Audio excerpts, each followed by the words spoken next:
Chapter 1.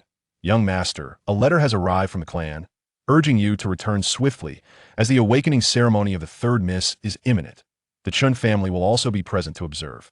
In the forest bordering the forbidden zone, an elder appeared before a young man clad in a white robe, riding a black-horned beast, and spoke with utmost respect. Upon hearing this, the dashing youth in white nodded and replied, "Very well, let us return." It had been over a month since he had ventured out. It was indeed time to go back. His name was Su Yu. He had traversed into this fantastical world just a month prior, and instead of becoming a mere ant, he found himself as the young master of a prestigious family, second only to sacred lands and imperial dynasties in the eastern wasteland. With a distinguished lineage and extraordinary talent, this splendid beginning brought great joy to Su Yu. However, there was one matter that had long cast a shadow over his spirits. Despite being the young master of the Su family, he was overshadowed by three sisters who could be deemed as children of destiny. The eldest sister, Su Qingying, possessed a supreme bone, a natural endowment that would gradually awaken over time, allowing her to ascend to the pinnacle and become one of the mightiest beings in existence. The second sister, Su Wanqing, was a natural possessor of the Zhongtong, capable of discerning all worldly illusions and even unraveling the fabric of time itself. Provided she did not meet an untimely end, she too was destined to be among the world's foremost powers. The third sister, Su Muyao, bore the bloodline of the immortal divine phoenix. Should she awaken, she would directly embody the immortal divine phoenix's form, accompanied by a phoenix egg that would hatch alongside her, heralding her reign over the world. Although Su Ye's innate abilities were also remarkable, he still fell significantly short compared to his three sisters. With such illustrious siblings by his side, he should have felt elated. Yet, after absorbing the memories of his predecessor, he found it impossible to feel joy. An heir of a prestigious family, three extraordinary sisters, and himself a mere fish out of water. Who could have fathomed such a narrative? Yet within the memories, his original self was consumed by ambition, coveting everything possessed by his three sisters, yearning to seize the supreme bone of the eldest, the Zhongtong of the second, and the immortal divine phoenix bloodline of the third. Given their close ages, this led Su Yu to target his sisters from a young age. During their childhood, his sisters' growth lagged behind his, prompting him to seize any opportunity to attempt to eliminate them. This resulted in profound animosity from his sisters towards him. Now that they had matured, the eldest had awakened her supreme bone and was under the protection of the clan's elders, while the second sister's had manifested, causing a remarkable phenomenon that reverberated throughout the eastern wasteland. Now, even the third sister had awakened. Considering the depth of their hatred for him, it was likely that his future would be fraught with peril. Reflecting upon this scenario, Su Ye's lips twitched, and he sighed deeply within. What a narrative that begins at the peak, that a pinnacle backdrop, yet also a recipe for self-destruction. However, since he had come this far, he resolved to embrace his circumstances. Since fate cannot be evaded, one might as well tread the path to the very end. Suppress the three sisters. Though this journey may be fraught with difficulty, Su Yu is not inclined to resign himself to inaction. At the very least, he ought to ease the tensions. Su Yu patted the black-horned beast beneath him and chuckled. "Little Black, do you think you'll end up on the chopping block when we return?" Upon hearing this, the beast, now endowed with intelligence, exhaled 2 jets of air from its nostrils, its body trembling slightly. After all, it had almost trampled the third miss years ago. Even if it escapes being slaughtered for meat, it might still face castration, left to weep for the little Mares of the clan. "Fear not. With me around, you shall not perish," Su Yu reassured, sensing its trepidation, a smile creeping onto his face. Coming to a halt, the elder beside Su Yu retrieved a spatial scroll from his robe and shattered it. In an instant, the essence of space began to ripple. Before them, an immense force of spatial energy coalesced, ultimately forming a pitch-black vortex of a spatial passage. This was a directional scroll leading to the Su family, constructed at great expense by a spatial array master.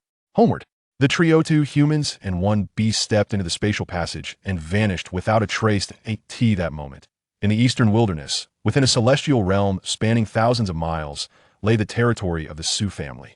Currently, the vast family plaza was brimming with Su clan members, a sea of faces, with a rough estimate of at least 100,000 gathered.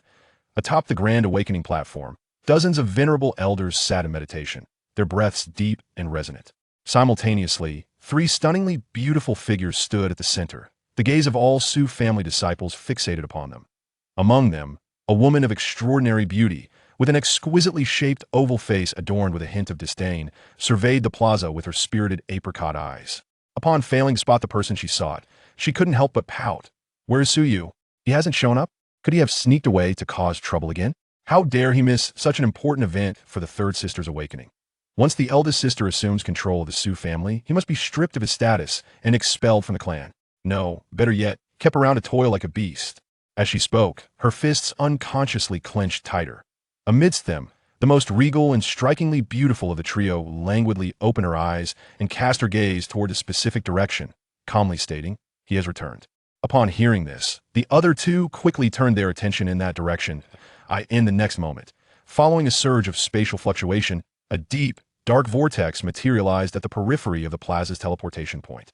Soon after, they beheld Su Yu emerging from the spatial vortex, astride the black-horned beast. Upon his return, and the cold expression etched on his infuriating face, the three exquisite sisters simultaneously furrowed their brows, their eyes shimmering with the same disdain. Finally back, the first to speak, a woman with a high ponytail, smirked coldly and said, "Third sister, let us begin. Awaken the undying phoenix body and hatch the coveted undying phoenix that this rascal has long desired. Let us see what wicked schemes he can devise now." All right. As soon as she finished speaking, the youngest girl, adorably sporting two ponytails, nodded earnestly, and an aura of sanctity and authority enveloped her. This scene ignited excitement among all the disciples of the Su family. At the same time, the commotion drew Su Ye's attention. His gaze shifted to the awakening platform, and as he beheld the three dazzling figures who seemed to be the protagonists of this realm, a spirited interest blossomed on his handsome face. Before he could react, his vision suddenly shifted. Name: Su Qinging aptitude, prodigy, destiny, golden, character evaluation, possessor of supreme bone, the future fate empress. Name: Su Wanqing aptitude, prodigy, destiny, golden, character evaluation, born with dual pupils, the future fate empress. Name: Su Muyao aptitude, prodigy, destiny, golden, character evaluation, undying phoenix body, the future fate empress. Upon seeing the information above his three sisters, Su Ye's expression stiffened. What in the world? What is this? Fate empress? Looking at the three blinding golden auras, Su Yu instinctively glanced at the information hovering above his own head. As expected, he too bore a similar information panel. Name: Su Yu aptitude, genius, destiny, pitch black, character evaluation, natural villain, master of self-destruction, who knows how long he can survive. Upon reading this evaluation, the smile on Su Ye's face froze. What the heck is this for real? A pitch black destiny, and I provoked three fate empresses. Before Su Yu could gather his thoughts, Su Muyao, who was already awakening, shouted at him, "You little rascal, get over here. Today, I shall teach you a proper lesson." Ding! The binding of the villain system is complete. Hearing this emotionless voice, Su Ye's eyes brightened instantly. Though it seemed a bit absurd, with three fate empresses in the family, he had somehow acquired the essential system for traversers, and yet it was a villain system. But that was of little concern. Victory is within reach. With that thought, Su Yu beamed at his approaching third sister and exclaimed, "All right, today I will show you how to subdue you." Boom!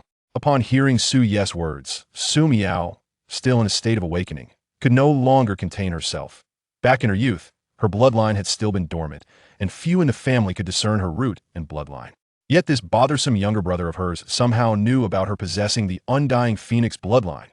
Since then, he had nearly brought her to her demise on multiple occasions, in a bid to strip away her immortal divine phoenix bloodline and transplant it onto himself. He even sought to seize the egg of the immortal divine phoenix that she had fortuitously discovered. Such a brother is utterly despicable. Now that she has awakened and thoroughly opened the path of cultivation, this scoundrel can no longer impose his will upon her. Today, she is determined to incapacitate him and settle the grudges of both new and old. Today, I shall see who ultimately prevails. Upon hearing Su Miao's declaration, the black-horned beast, Xiaohe, ridden by Su Yu, trembled in fear, its large eyes wide with trepidation. Under the overwhelming pressure of her superior bloodline, it instinctively took a few steps back.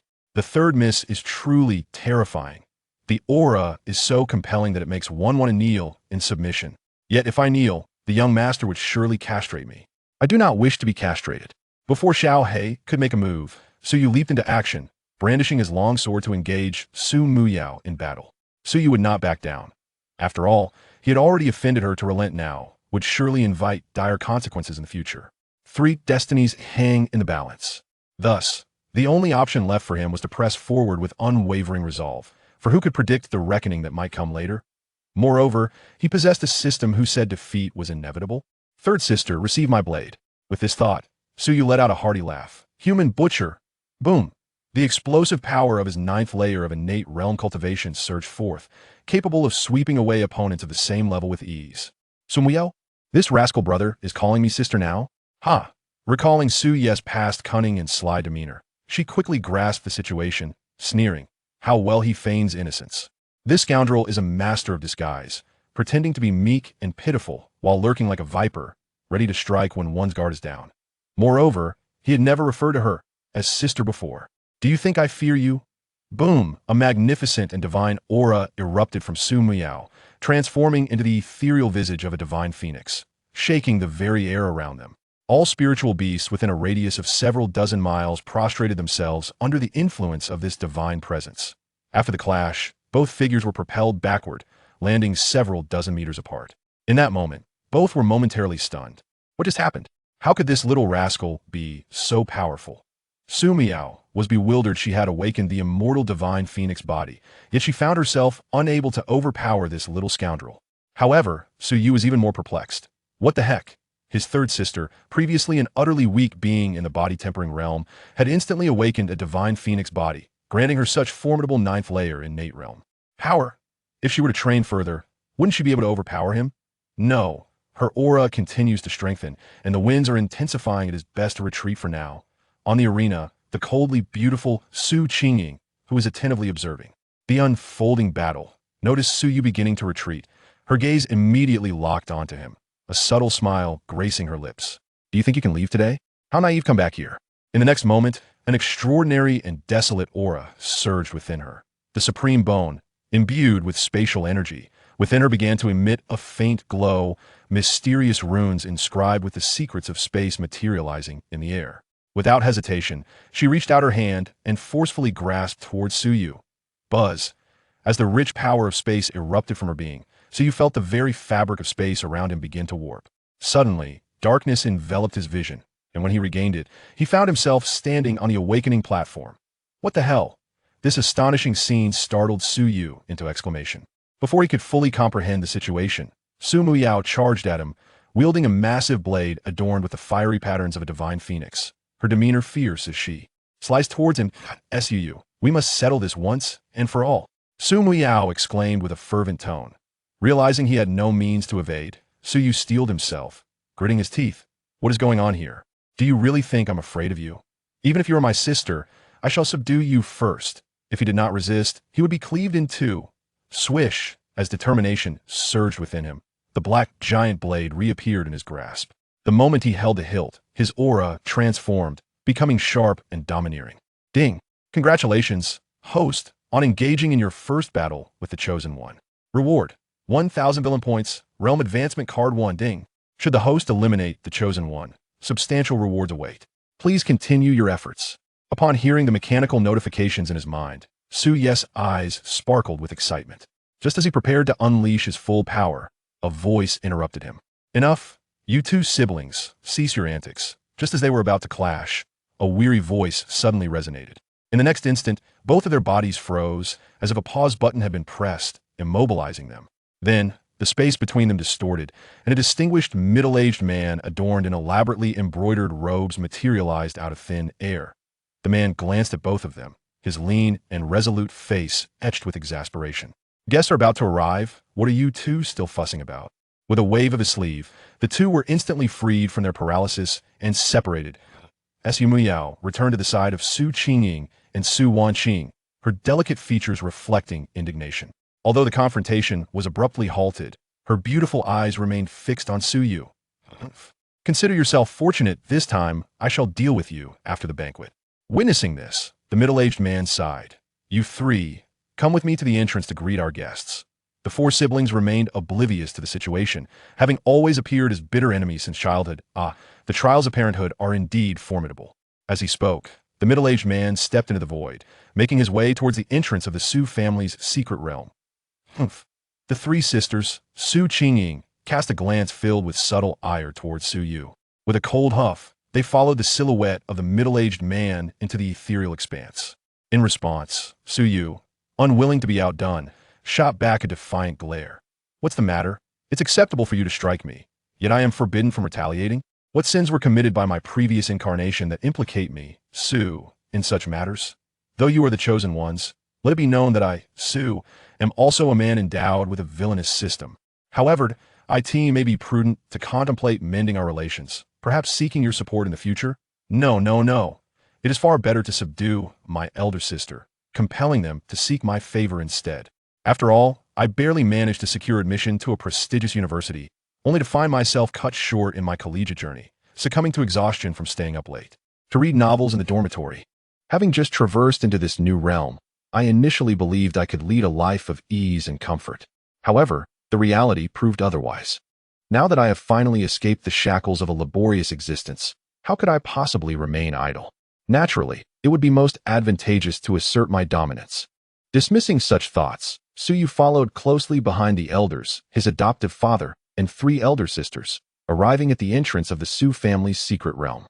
While exchanging glances with his three sisters, a sudden surge of profound energy emanated from outside the realm.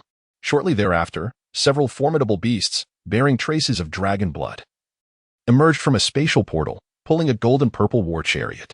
Haha, Brother Su, I hope the Chen family is not late, boomed a resonant voice from the chariot.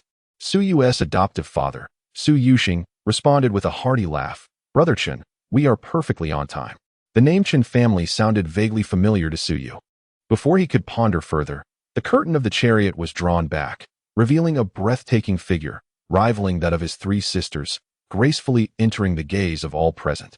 As this ethereal beauty appeared, Su Yu's vision was instantly flooded with a stream of data, the intense golden light nearly blinding him. Name, Chen Yunxi. Talent, celestial grace. Fate, golden. Character introduction, reincarnation of a female immortal. Humiliated by her fiancé during the acceptance of her inheritance, she established a 3-year pact to redeem her honor. Destined to become an unparalleled empress and an extraordinary celestial being. Upon absorbing this information, Su Yu's mind went blank in an instant. Once he regained his composure, his eyes widened in disbelief. Humiliated by her fiancé? A 3-year pact to redeem her honor? Wait, could her fiancé be me? Su Yu. Before he could fully digest this momentous news, the stunningly beautiful woman, upon seeing Su Yu, was instantly consumed by a fierce blaze of anger and murderous intent. With a thunderous shout, she charged towards him. Su Yu, you insolent wretch. The 3-year pact has come to an end, and today, I, Chen Yunxi, shall avenge the humiliation of our broken engagement. Prepare to meet your demise. As Chen Yunxi bore down on him with her sword, Su Yu felt utterly dazed. Who am I? Where am I? Did I not traverse into this world?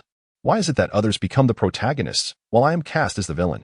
And to make matters worse, the skies are collapsing right from the outset? Beep. The child of destiny has been detected. Eliminate. The system's ill-timed voice echoed, leaving Su Yu thoroughly bewildered. This is toxic. Eliminate? At this rate, it's uncertain who will end up killing whom. The eldest sister, endowed with supreme bones. The second sister with her innate dual pupils. And the third sister, the immortal phoenix body. These 3 destined empresses wish to slay me. And now I have an additional fiancée. Most importantly, this fiancée is a reincarnated celestial being. How can one possibly navigate such chaos? While these thoughts swirled in his mind, the urgency of the moment compelled Su Yu to draw his black blade, gripping it firmly without hesitation. His gaze sharpened as he declared, Tell me, do you believe that everything that transpired in the past was merely a misunderstanding? I harbor no ill intentions. I simply do not wish to hinder your path. You deserve someone far better. The words of a scoundrel slipped from his lips effortlessly. Su Yu felt no embarrassment. After all, his actions were motivated by the instinct for survival.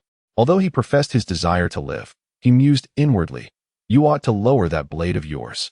Observing the stark contrast between Su Yu's current demeanor and the arrogant figure he had presented 3 years prior, Chen Yunxi was momentarily perplexed. Yet, the indignation she had suppressed over the years left her with no inclination to hear Su Yu's explanations. You will pay with your life. 3 years ago, you came to annul our engagement, subjecting me to endless humiliation, and now you wish to gloss over it with just these 2 sentences? Dream on. Misunderstanding? She scoffed. Then why not lower your weapon and allow me a gentle strike? claiming it was a misunderstanding while brandishing a blade. Truly, he was a despicable rogue. Before receiving the celestial inheritance, her talents were exceptional. At merely 15, she had already reached the foundation establishment stage. However, upon the awakening of her celestial legacy, Chen Yunqi's cultivation began to regress alarmingly. Within just a year, she plummeted from a budding genius of the foundation establishment to the third level of the body refinement stage. This bizarre decline in her abilities led to an unexpected and unprovoked betrayal from her childhood betrothed, Su Yu.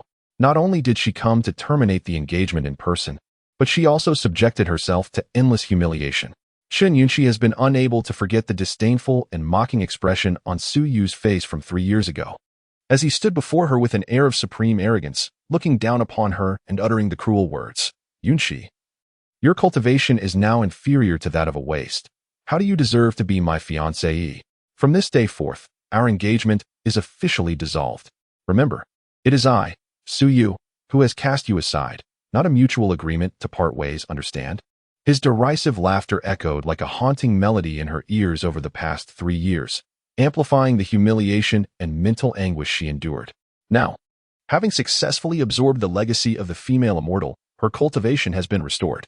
In just a week's time, she has ascended to the pinnacle of the 9th layer of the innate realm, on the verge of entering the spirit sea realm. Today, she finally harbors hope for retribution against the grievances of that year. Her legacy bestowed upon her only the techniques and the insights of the female immortal regarding those techniques, devoid of any memories, marking a completely new beginning. Thus, she remains the same Chen Yunqi, not the female immortal from her past life. As she gazed at Su Yu, who was preparing to strike with his blade, a powerful surge of determination surged within her. She longed to deliver a decisive blow to that wretched scoundrel, to release all the pent-up grievances of the years. Humph. Su Yu, today no one can save you. Today, I am certain to bring you down. With a swift acceleration in her pace, Chen Yunqi embodied an unwavering resolve, determined not to relent until Su Yu lay defeated. Observing the tense standoff between the two, the elders at the entrance of the Su family's secret realm were left astounded. Even Su Yu's father, Su Yuhang, known for his experience and status, found himself momentarily speechless at the sight. What? Su Yuhang stared at Chen Yunqi's retreating figure for a long while, then uncertainly remarked, "What did Yunqi just say? Terminating the engagement?" Hearing this, Chen Zhongtian, the head of the Chen family, was equally bewildered, responding, "Huh? I don't know either. What engagement termination? How could he be unaware of this matter?" He was aware that his daughter's cultivation had regressed to the body refinement realm, but whether she had recovered was beyond his knowledge. Upon arriving at the Su family, the primary purpose was twofold: to celebrate the awakening of Su Muyao's immortal phoenix bloodline and to elucidate the circumstances surrounding this event. Should the Su family be amenable to accepting his daughter, it would naturally fortify the ties between the Chun and Su families. Conversely, if they were unwilling, it would not pose a significant issue. Both the Chen and Su families stand as first-rate clans on equal footing, while devoid of any saintly realm experts. They still belong to the upper echelon, not considered weaklings across the continent, and sustaining one individual poses no burden whatsoever. However, it appears that Su Yu has already had clandestine interactions with his daughter and has even been dismissed from their engagement. Initially, he felt a twinge of displeasure, believing the Su family to be overly assertive. Yet, upon witnessing the reactions of the Su family and the bewildered expression of Su Yuxing, he came to understand that perhaps the two youngsters had discussed matters privately. His younger brother departed to converse, and remaining in the current situation would likely lead others to perceive the Su family's hospitality as lacking. Su Yuxing quickly diverted the conversation, casually slinging an arm around Chen Zhongtian's shoulders as they entered. Before departing, he discreetly signaled to the 3 sisters of Su Qingying, instructing them to summon Su Yu and Chen Yunqi back. Receiving the unspoken cue from their father, the 3 sisters nodded in unison. Meanwhile, within the Su household, Su Yu and Chen Yunqi engaged in a playful exchange, retreating as they sparred, neither willing to concede. They were caught in a conundrum, unable to truly strike one another, as doing so would irreparably close the door to reconciliation. Despite Su Yu's outward bravado, he was acutely aware of the stakes at hand. It was prudent to avoid antagonizing a child of destiny, as future relations could be mended. Moreover, the crux of the matter lay in Chen Yunqi's significant heritage. As a reincarnation of a celestial maiden, incurring her wrath was a risk he could hardly afford. "Look, it's the young master. Why is he being chased?" exclaimed a voice. "Oh my, Is that his fiancée? Chen Yunqi, the prodigy of the Chen family? What has transpired? A chorus of astonished gasps erupted among the disciples of the Su family, all intrigued by the spectacle of their young master being pursued by his fiancée. See you. Perish. Chen Yunqi's voice rang out, her demeanor shifting to one of urgency. Who dares to label her as the ungracious fiancée of such an arrogant individual? She had no association with him whatsoever. Moreover, they were merely engaged in a duel, not some scandalous pursuit. With a swift motion, Chen Yunqi dashed forward, closing the distance between herself and Su Yu in mere moments, drawing her sword with intent. The ferocity of this sword is sufficient to cleave a small mountain in two. A chilling aura surged behind him, and Su Yu dared not evade. Instead, he countered with a swift strike, deflecting Chen Yunqi's fierce sword energy assault. Madness. Do you truly intend to take my life? Feeling the tumultuous energy swirling within him, Su Yu widened his eyes and exclaimed, Surely, we are in our own territory. Must we not merely feign a performance? It appears that this Hunyo truly wishes to end her own life. Upon hearing this, Chen Yunqi let out a cold snort and declared, I have stated before, the shame of that year shall be repaid tenfold. How could he possibly comprehend the agony and torment she endured during the acceptance of her inheritance, having lost all her cultivation? Her soul was on the brink of madness from the relentless trials of the legacy. To add insult to injury, her fiancé Siyu sought to annul their engagement, subjecting her to further humiliation, even going so far as to pierce her arm with a sword. This is a disgrace. How can she justify all the grievances she has endured over the years without exacting a double measure of revenge? Let this wretched man perish. Chen Yunqi shot him a fierce glare, then exclaimed sweetly as she lunged forward with another sword strike. However, at that critical moment, Su Qingying and the others arrived quietly, promptly halting the impending conflict. Yunqi, hold on. Su Qingying invoked the supreme technique of her exalted bone, dissipating the force of the strike. Chen Yunqi cast a wary glance at the trio and, sensing their stance, asked, Sister Ying, Sister Qing, Sister Yao, are you here to obstruct me as well? Unaware of their true intentions, she mistakenly considered them allies of Su Yu. Surprisingly, however, Su Qingying and her companions glared fiercely at Su Yu before turning to Chen Yunqi with a gentle demeanor. Yunqi, it is unrealistic to kill this man here, and moreover, he has committed unforgivable acts against the three of us. At this revelation, the trio simultaneously exhibited expressions of gritted teeth, their anger, despite its intensity, maintaining an elegance. After briefly explaining their grievances with Su Yu, Chen Yunqi resonated with their sentiments, recounting her own experiences with him. Consequently, the expressions of all four women shifted to one of collective fury. What a despicable creature. Truly cursed. He even desires to kill his own sister's fiancée. Now that the elders are gathered at the Su family, it is impossible to eliminate him. We shall devise a plan once the upcoming Eastern Wilderness talent competition commences. It is truly too lenient on him, allowing him to linger a while longer. Let us depart and not concern ourselves with such a heartless scoundrel. It is time for our meal. As the four conversed, they left hand in hand, casting not a single favorable glance towards Su Yu. Observing this scene, Su Yu initially breathed a sigh of relief. However, recalling the earlier dialogue among the four, his expression shifted dramatically. Haha, what is happening? Are not the fated ones supposed to appear one after another? Why, upon my arrival, do four of them emerge at once? This thought soured Su Yu's mood. The crux of the matter is that it seems he has gravely offended all four fated ones. Each of them harbors a desire to end my life. The path to power has become even more obstructed. Ding. Detected that the host's situation is exceedingly perilous. The novice gift package has been successfully dispatched, and the mission has been updated. Please, host, forcefully tread upon the heads of all fated ones and ascend to the esteemed throne of the Eastern Wilderness as the foremost talent beneath a century. So you, give it to me. Tread upon the heads of the fated ones? Wait. A novice gift package? It may not be entirely impossible, for I possess the villain system. As long as I advance swiftly enough, my fiancée and sisters shall not be able to slay me. Perhaps I can even nurture my three sisters and fiancée as little lambs, harvesting villain points daily? While Siyu was lost in thought, a crisp and chilling voice pierced through, snapping him back to reality. What are you still doing standing there? If you don't eat soon, I'll kick you to death. Understood, understood. Truly bothersome. Stop urging. I shall be there shortly. No, I must find a way to strengthen myself first. My three sisters and fiancée are certainly off limits. Yet, how can I rapidly enhance my power without eliminating these fated ones? If all else fails, should I seek out a child of fortune to kill for some excitement? At the Su family's banquet, all guests were engaged in jovial discussions regarding their collaborations in the coming century. Although the strong do not concern themselves with trivial matters, the family still has numerous ordinary disciples to support, and some low-level businesses require involvement, such as the development of lower-grade mines and the exploration of secret realm resources. However, the paramount discussion at this soiree revolved around the impending Eastern Wilderness Talent Competition. This prestigious event, held once every century in the Eastern Wilderness, is orchestrated by the three mightiest sacred grounds to identify the most gifted prodigies. These exceptional individuals are subsequently welcomed into the sacred grounds, serving as a continuous source of fresh talent. A sacred ground is defined as a sect possessing formidable beings of the sacred realm or one that boasts a lineage of great saints, thereby inheriting sacred artifacts.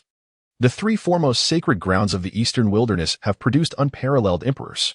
Beneath these sacred grounds lies the realm of ordinary sacred realm sects, followed by the Su family and several powerful dynasties. Chun Zhongtian downed his goblet of fine wine and boisterously declared, "Brother Xing, the 100 Dynasties War is nearing its conclusion, and the 100-year prodigies selected from these dynasties will soon arrive in Talent City within 3 months. Our prominent families ought to make preparations. The 4 illustrious families of the Eastern Wilderness, Su, Qin, Lin, and Wan, stand resolute, yet there are emerging families poised to challenge their supremacy, eager to displace them from the ranks of the elite. The resources available to a first-rate family exceed those of a second-rate family tenfold. Countless factions covet this advantage." Su Yuxing nodded with a smile. "Tomorrow will suffice for our departure. Your Qin family is certainly secure this time. There are undoubtedly more than 10 prodigies under 100 years of age in your family. Moreover, each of them may very well possess the cultivation of the spiritual sea realm, or even the essence refinement stage. Naturally, the Su family has its own contingencies. While prodigies will be sent to the sacred grounds, the lineage of their family head will always maintain control over the entire clan. Even if members within the sacred grounds ascend to the sacred realm, their status remains unthreatened. Not at all. Our lineup is quite similar to previous years. Maintaining our current standing is sufficient." Qin Zhongtian waved his hand dismissively, listening to the conversation between the two family heads.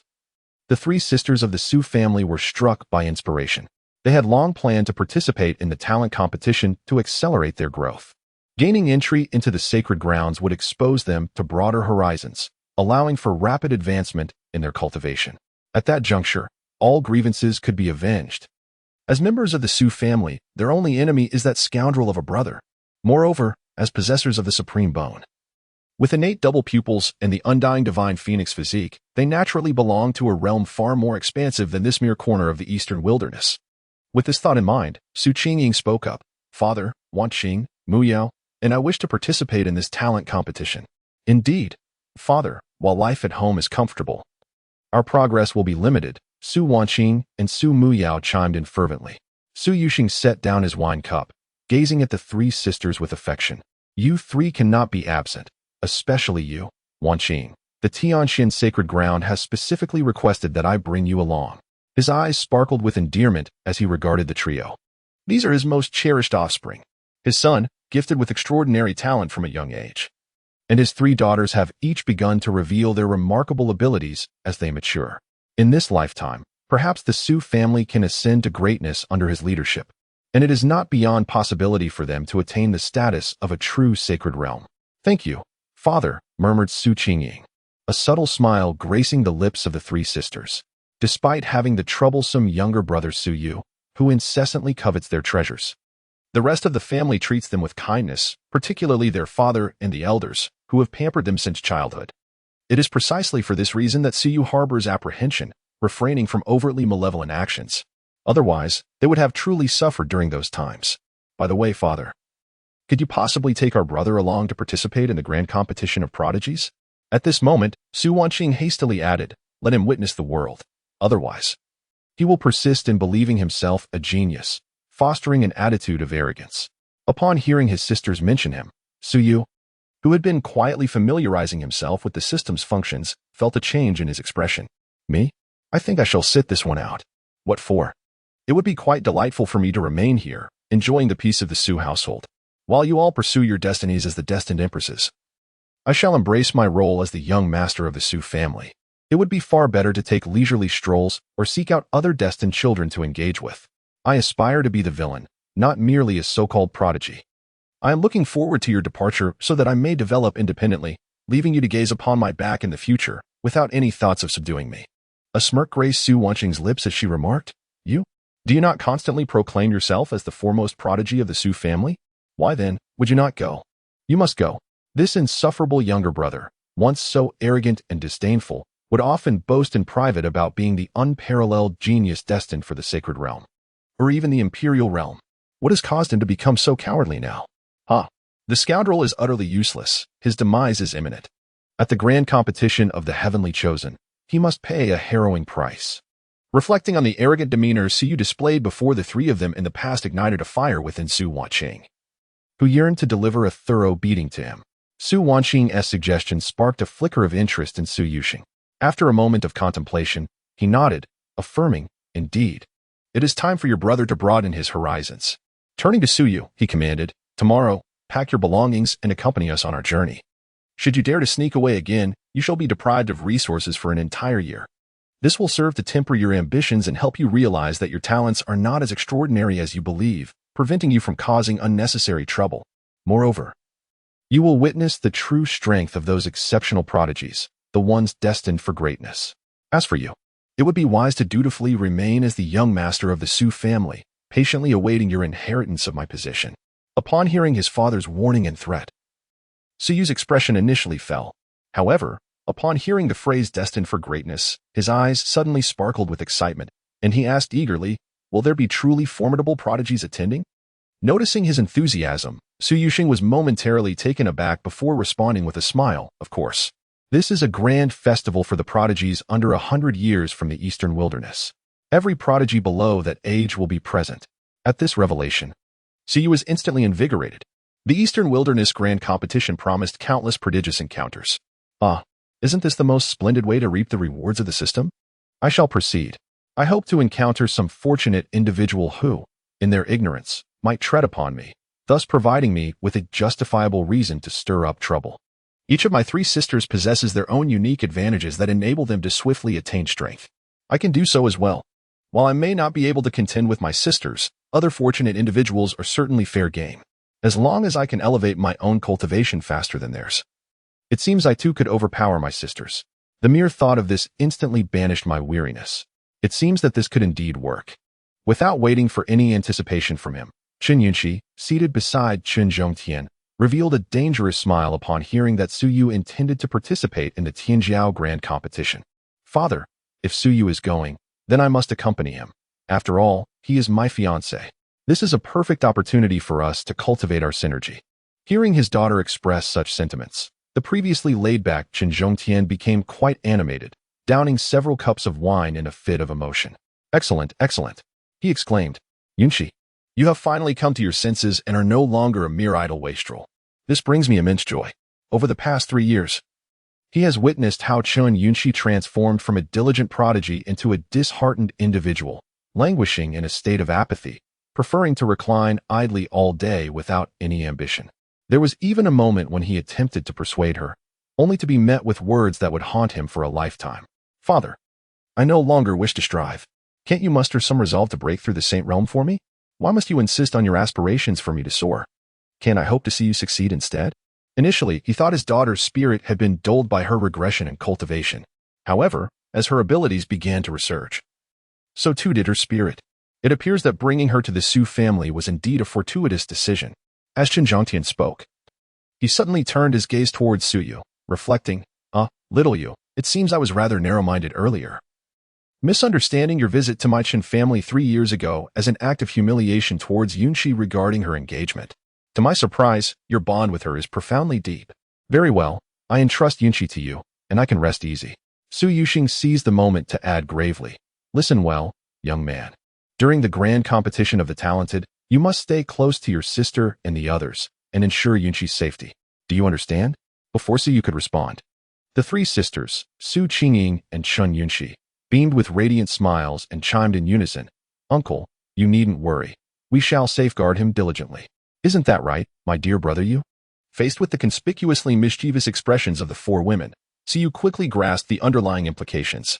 It seems these three individuals regard me as a mere trifling being, intending to use me as a mere experience package during the great competition of the Eastern Wasteland. But who truly is the experience package?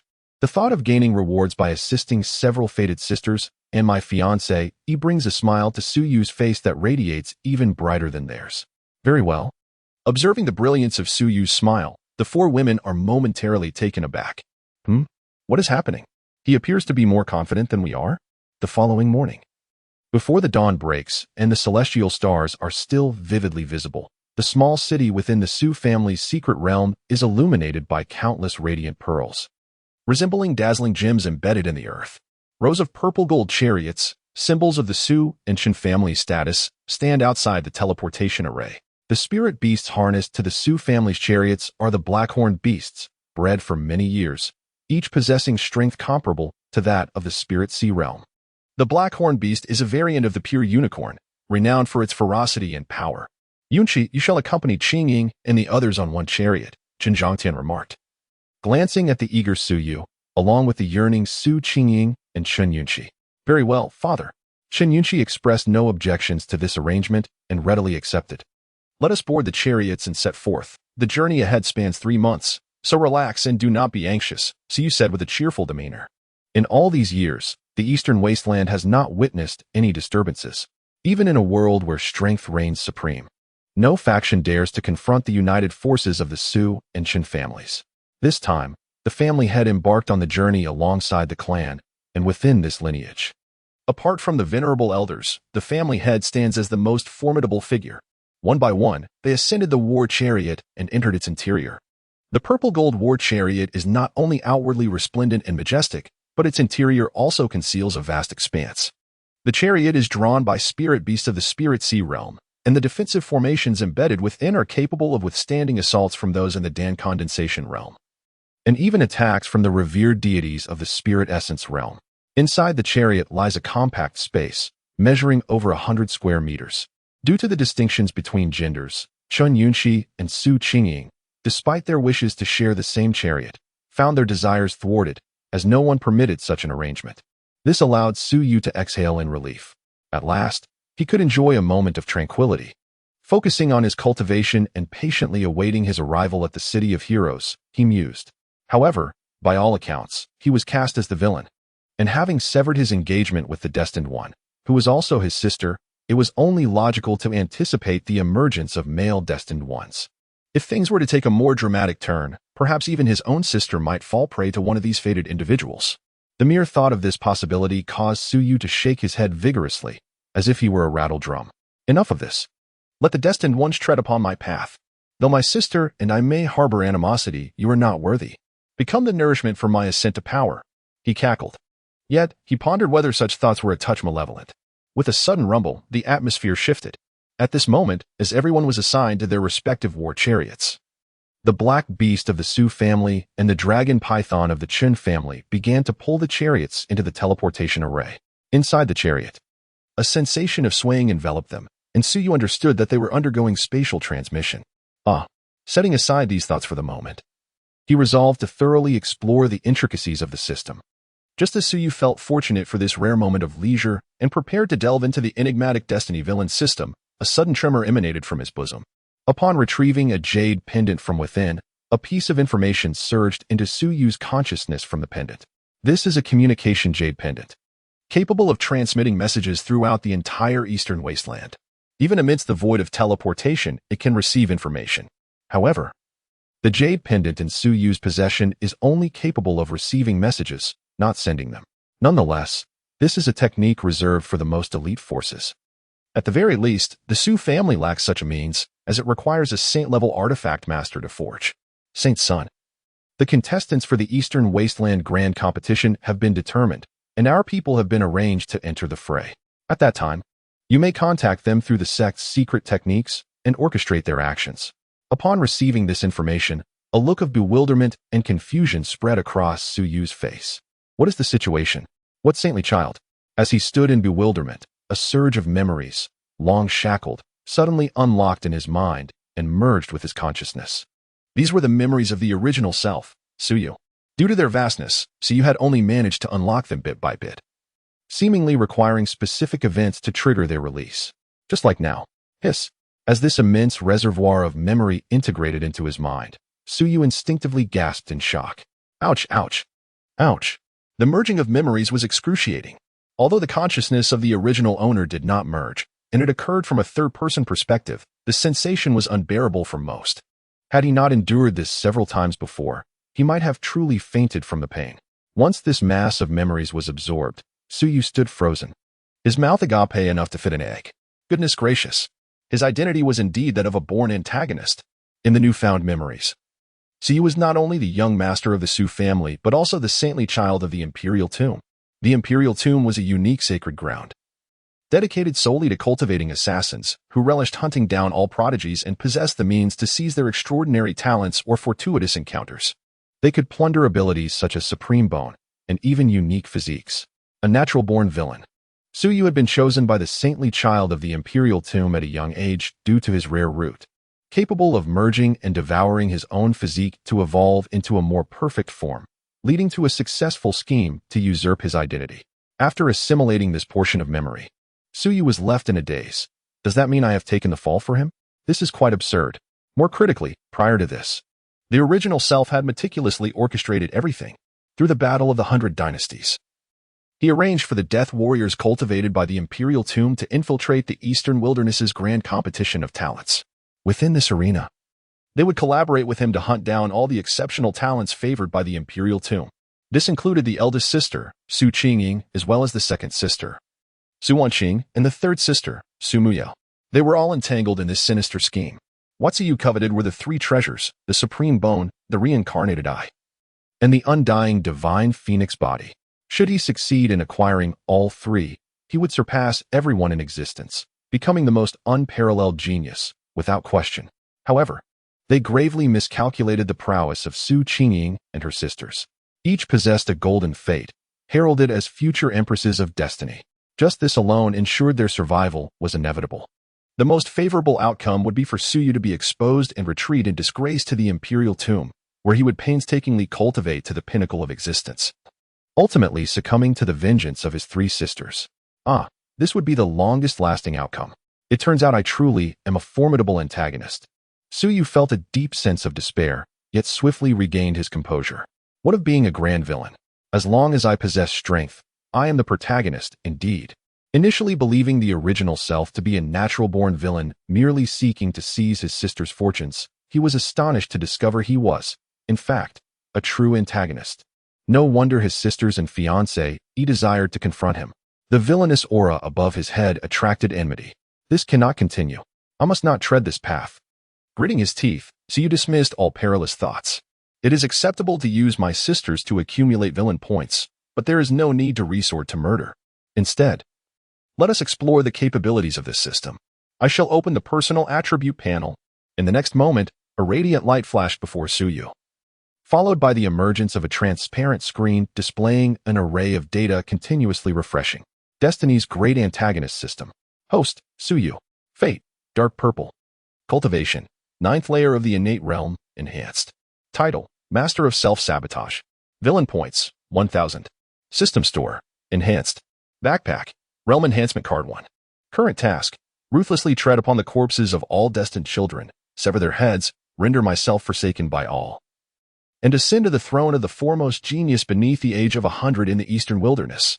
Note, plundering the fated child's opportunities will yield substantial rewards, such as seizing chances, connections, wealth, and status, and causing the fated child to falter will also result in rewards. For individuals were seated together, attentively listening as Su Muyu recounted all the misdeeds perpetrated by Su against her. Their personalities were starkly contrasting. Su Qingying possessed an aloof demeanor, characterized by a meticulous nature that left no room for error. In contrast, Su Wanqing was more exuberant and somewhat carefree, yet her inner world was remarkably delicate. Gifted with heterochromia, she could pierce through all illusions, enabling her to perceive depths beyond the comprehension of ordinary individuals. As she delved deeper, her emotions invariably became tumultuous. Yet her disposition granted her a unique perspective on matters. Su Muyao appeared composed and tranquil, yet she was particularly sensitive to verbal assaults, possessing a fragile heart. As for Chen Yunxi, she embodied an entirely different persona, one marked by remarkable patience and meticulousness. If she could not defeat an adversary, she would bide her time until she was strong enough to exact revenge. While others might wait a decade for retribution, she preferred to act immediately if she had the upper hand. If not, she would endure until she could triumph. Moreover, her nature was quite petty, being fastidious to an extreme degree. Taking a deep breath, Su Muyao cautiously summoned her destined true phoenix, her expression filled with sorrow as she lamented. You all have no idea that at the age of 8, I found this little phoenix, and when I showed it to that scoundrel, he became fixated on it. There was a moment when he nearly drained the phoenix's true blood, forcing it back into its egg for rebirth. He even contemplated extracting my blood to replace his own, hoping to acquire the immortal divine phoenix bloodline. As she spoke, Su Muyao's fury surged, embodying a fierce determination to bring Su Yu to justice. Listening to her words, both Su Qingying and Su Wanqing resonated deeply with her sentiments. A solemn expression graced Su Wanqing's exquisite face as she turned to Chen Yunxi, speaking earnestly. Yunxi, you cannot fathom that I was merely 9 years old, and that little rascal was only 5. Can you believe that such a young child had his eyes set on my heterochromia? On one occasion, he deceived me into his room by claiming he had a treasure, only to brandish a knife without hesitation, intending to gouge out my heterochromia. How could a brother possess such a wicked heart? Su Wanqing lamented with great distress. While most brothers feared their sisters due to bloodline pressures, it seemed that in her case, she was the one deceived by a mere 5-year-old, who nearly succeeded in stealing her precious gift. This is truly demonic. Su Qingying nodded slightly, her expression serene as she recounted. At that time, he was merely 6 years old, while the supreme bone within me was just beginning to awaken. Somehow, he discovered it. From that moment on, the little rascal began to shower me with affection and playful antics. One day, he secretly urged me to the back mountain, claiming to have a gift for me.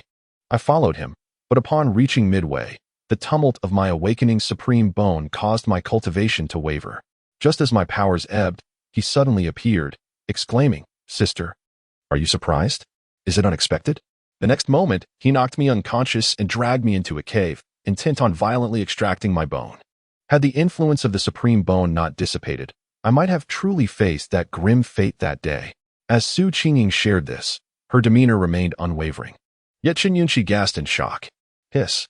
Was this little brat truly so malicious? Transferring bones, extracting eyes, drawing blood. And to do such things to his own sister was utterly inhumane. Chen Yunxi clenched her silver teeth and remarked, "This little scoundrel is no better." 3 years ago, due to a certain inheritance I accepted, my cultivation regressed to the 3rd level of body refinement. I was in utter agony, and then this brat, having learned of my plight, came to my home, declaring our engagement null and void. He claimed to be the greatest genius, stating that a woman stripped of her cultivation like me was unworthy of being his fiancée. He rambled on, but one statement of his has lingered in my memory. You, little Kamei, I am a genius. If you plead with me, I could allow you to become my personal maid in the future. As she recounted this, Chen Yunxi's teeth ground together audibly. Following this, the 4 of them fell into a profound silence for some time, until they collectively uttered 4 words, shameless beyond measure. It was the first occasion they had collectively summarized the misdeeds of Su Yu, revealing him to be utterly vile. Not only was he wicked, but he was also shockingly brazen and astonishingly presumptuous. Bah, how repulsive. However, the one redeeming aspect they could concoct in their minds was that Su Yu was not beyond redemption. At the very least, he had never chosen to end their lives. He merely wished to transfer bones, extract eyes, and exchange blood. If he were truly heartless, he would have surely eliminated them during their moments of weakness and forcibly seized their fortunes. This is also where they believe that Su Yu has not entirely lost his conscience. However, if they were to discover that Su Yu has meticulously arranged everything for the grand competition among the elite of the Eastern Wilderness, their perceptions would likely shift. The reputation of being a master of self-destruction is not unfounded. After a moment of contemplation, Su Wanqing's large eyes sparkled, and she whispered, "Isn't there a segment in the elite competition where points can be seized? There are no monitors. It all relies on personal performance. Why don't we take advantage of that?" Su Wanqing did not articulate her thoughts explicitly, yet her intentions were unmistakably clear. She wished to see Su Yu thoroughly embarrassed during the competition, and perhaps even use the opportunity to assess him. If he truly is a born miscreant, then he must be dealt with. The Su family only needs them. Su Wanqing's suggestion excited the trio, with Su Muyo being the first to agree. I concur. After all these years, he has never given up on my undying divine phoenix bloodline and has always sought opportunities to drain it. This time, I must teach him a proper lesson. Chen Yunxi, the meticulous reincarnation of a celestial being, expressed no dissent, immediately responding, I also support this. With unanimous agreement among the three, they turned their gaze towards Su Qingying. Under their hopeful stares, Su Qingying revealed a smile and nodded slowly, I agree as well. That scoundrel of a brother needs to be taught a lesson before he causes trouble in the future. Moreover, this is a chance to see if he harbors any other intentions, if he dares to act against us at this point. Su Qingying paused and then coldly laughed. Ha! Then I shall break a couple of his ribs and make him a soup. Does he not desire my supreme bone? Then let me provide it to him for his recovery. Now, let us carefully discuss how to implement this plan and also select a suitable sacred ground. All four of them are of exceptional talent, and entering a sacred ground would be effortless. However, the choice of which sacred ground to enter requires further consideration. Only by selecting the appropriate one can they ensure a smooth path in their cultivation. While the four girls strategized against Su Yu, on the other side, having reviewed the system's introduction and understood the potential of his other identity, Su Yu suddenly experienced a moment of enlightenment. How could I not have thought of this? First, I will arrange for someone to ambush my sisters, and then I will swoop in to incapacitate them and leave them on the sidelines until the competition concludes. This way, I can evade the devastating retaliation from my sister and Chen Yunxi, that fierce girl. Moreover, I won't be discovered by the people from the emperor's tomb as an impostor of their holy son. Truly, I am a genius. With this plan in mind, a genuine smile finally graced Su Yu's face. However, should he execute this scheme, he would inevitably face a tempestuous retaliation from Su Qingying and the others. Achu. Huh? What is going on? I have already embarked on my path of cultivation, so why am I still sneezing? Once he entered a state of focused practice, time swiftly passed by. In the span of 3 months, Su Yu and his companions traversed an unimaginable distance, spanning billions of miles. The expanse of the Xiantian continent is remarkably vast. Even in the eastern wasteland, it would take an arduous journey for a sage to reach the other side.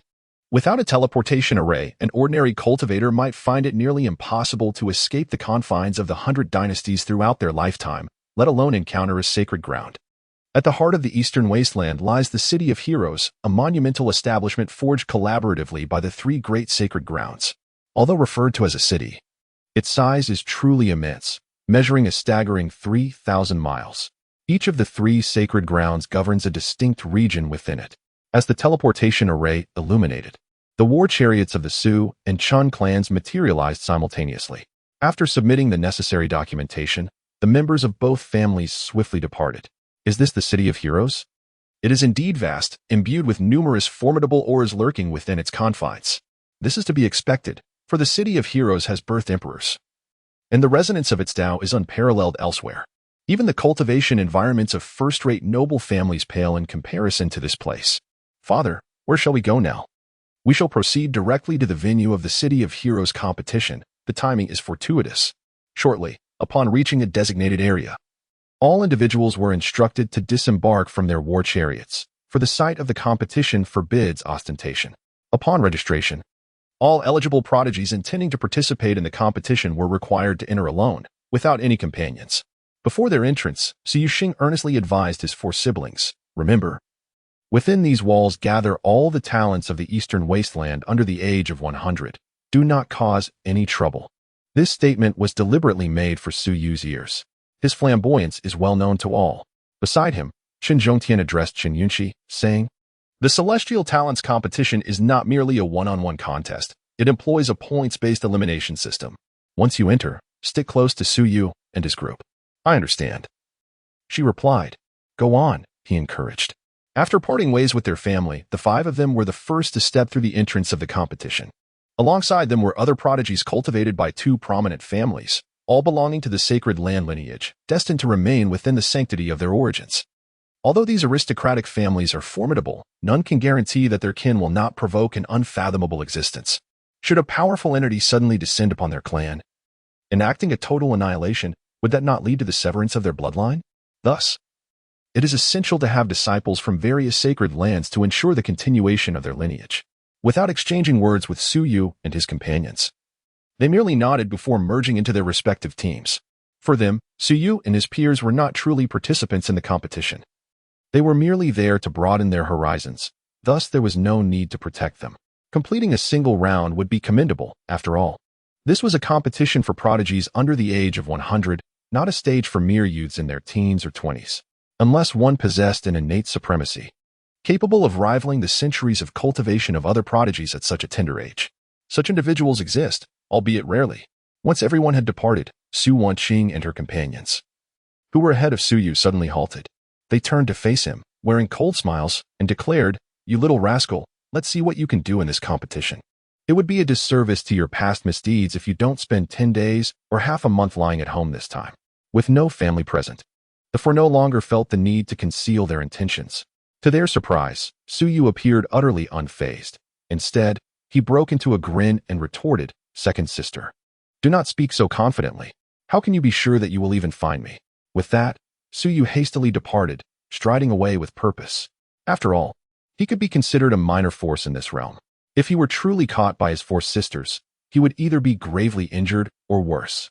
The hearts of prodigies can be rather small, given his past misdeeds, which included digging out bones and gouging eyes. It was a miracle that his sisters did not despise him to the core. Not to mention, he had also severed ties with a fiancée, a reincarnated celestial maiden.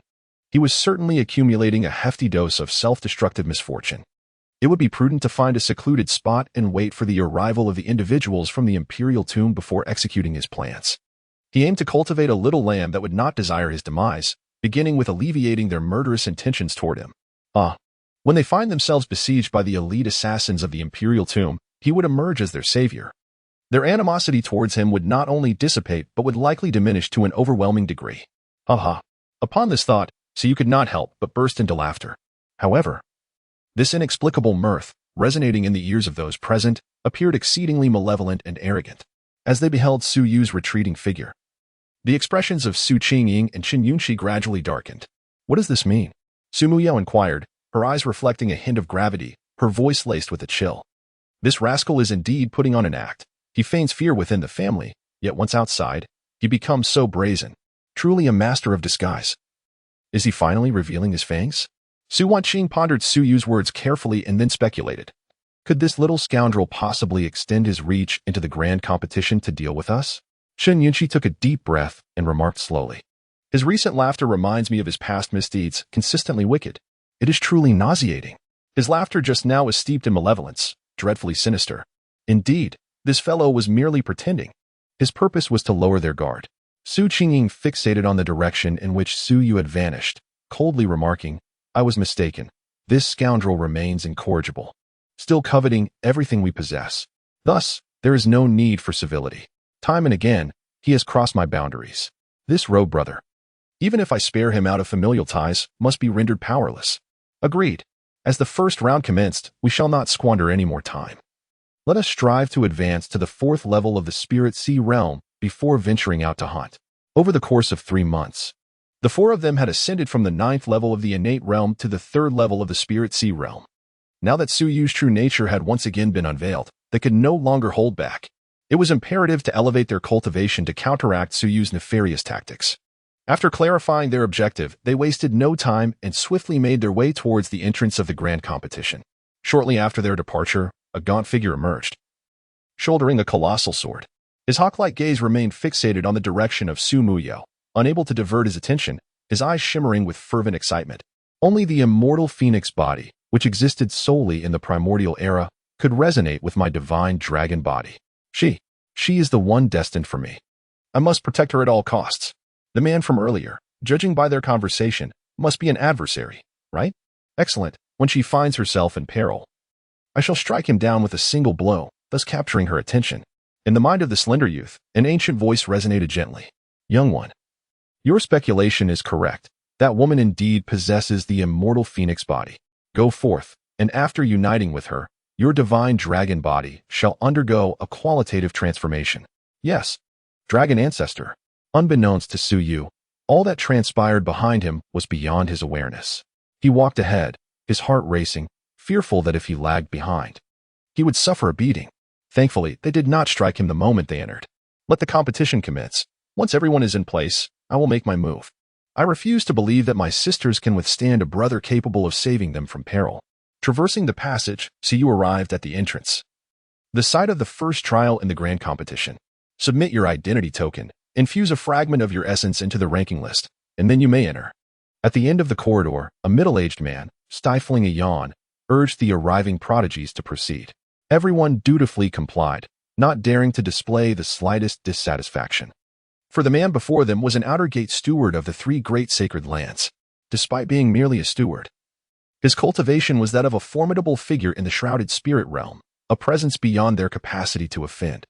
Once you submitted his identity token and infused his essence into the ranking board, the steward leisurely began to explain. The rules of the prodigy competition are quite straightforward. Only those at the innate realm and above may participate. The first trial does not require a test of talent. You simply need to hunt enough beasts to accumulate points. Beasts of the first to third layers of the innate realm are worth 1 point. Those of the fourth to sixth layers are valued at 3 points. And the seventh to ninth layers at 10 points. For those in the spiritual sea realm, the values are 20, 40, and 100 points, respectively. Do you understand? If so, you may all enter. The duration is 1 month. After a month, the first trial will conclude. In the event of life-threatening danger, shatter your jade token, and you will be teleported out, losing all qualifications for the competition. The sacred lands recruit disciples based on talent and also on luck. If one cannot even pass the first trial, it signifies a lack of fortune. Even with exceptional talent, one may ultimately perish due to unforeseen circumstances. Rather than risk wasting resources, it is better to eliminate those with poor fortune. Understood, came the chorus of responses as a throng of prodigies entered the teleportation point, each transforming into motes of light, randomly assigned to various corners of the trial grounds. Those unfortunate enough might be eliminated the moment they arrived. Su followed suit. As the light enveloped him, his vision turned pure white, obscuring all sight. It was only when he felt the solid ground beneath his feet that his vision gradually returned. Surrounding him was a dense primordial forest, towering trees casting thick canopies that shielded the sunlight. After extending his consciousness and sensing no formidable beings that could threaten his safety, Su finally breathed a sigh of relief. Before him lay 2 choices. One was to embrace the role of a complete villain, becoming the holy son of the imperial tomb, using the slaughter of the fated children as a means to grow stronger. The other was to continue his masquerade and join a sacred land. Had it not been for the identity of the holy son of the imperial tomb, Su would have chosen to remain in the Su family, leading a languid existence. However, with the mantle of the imperial tomb, the circumstances were entirely different. As their cultivated holy son, should he fail to make any progress, it would not be long before a new holy son was dispatched from the imperial tomb to hunt him down and usurp his position. The holy son who had usurped the original body was already 95 years old. This meant he had merely 5 years remaining. If Su could not attain a combat prowess that surpassed the new generation, he would face reckoning. The path of hunting the destined children is fraught with exhaustion. Moreover, given the unique nature of the imperial tomb, once exposed, one would face the wrath of all cultivators across the continent. A dead end, Su muttered, tugging at his hair in a fit of frustration. According to his recollections, the benchmark for the imperial tomb to crush the new generation's combat prowess is to possess a high level of the spirit-nurturing realm by the age of 100. Yet here he was, still merely at the spirit sea realm. Above him loomed the Dan condensation realm as well. Even the top contender of the eastern wilderness would hesitate to claim they could attain a high level of the spirit-nurturing realm by their centenary, wouldn't they? This implies that regardless of whether he returns to the sacred land of the imperial tomb or not, he cannot alter this grim fate. Returning to the imperial tomb demands one to possess the spirit-nurturing realm, and not returning still requires the same. So why even contemplate returning? It would be wiser to seek refuge in a sacred land instead. Perhaps, by mending his relationship with his sisters, he could secure their protection. What are the imperial tomb and sacred lands compared to the favor of the celestial empress? With this thought, Su Yu's resolve strengthened. He must seize this opportunity to repair his nearly severed bond with his sisters and then join them in the sacred land. Only in this manner could he rise swiftly. He initially thought the relentless pursuit from his sisters and fiancée was burdensome enough, but now the imperial tomb had joined the fray against him. What a wretched fate! No. As the child of destiny, he must find another child of fortune to vent his frustrations upon. The more he pondered, the angrier he became.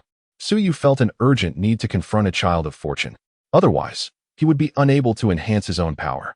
Within 3 months, his 3 sisters and fiancée had all advanced to the 3rd level of the spirit sea realm, while he remained at the first level. Even with a realm enhancement card from his backpack, he could only reach the second level of the Spirit Sea realm. This was utterly insufficient for a fight. Hence, to execute his grand plan of dispelling his sister's murderous intent, targeting one or two children of fortune was imperative. Only by extracting benefits from them could he elevate his standing swiftly. With this in mind, Siyu hesitated no longer.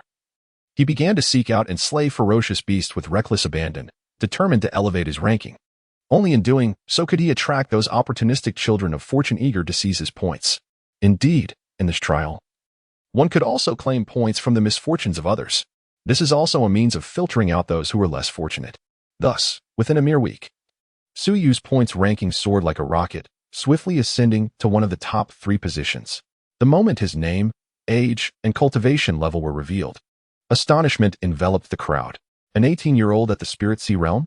Good heavens, has he resorted to drugs? To slay a 4th-tier demon beast at the 1st tier of the Spirit Sea realm? Insanity! Siyu was acutely aware of the shock he had incited. This was precisely the effect he desired. Let them all be astonished. Let them all come seeking him. I await your arrival. Away with the unfortunate. Let the chosen ones come forth.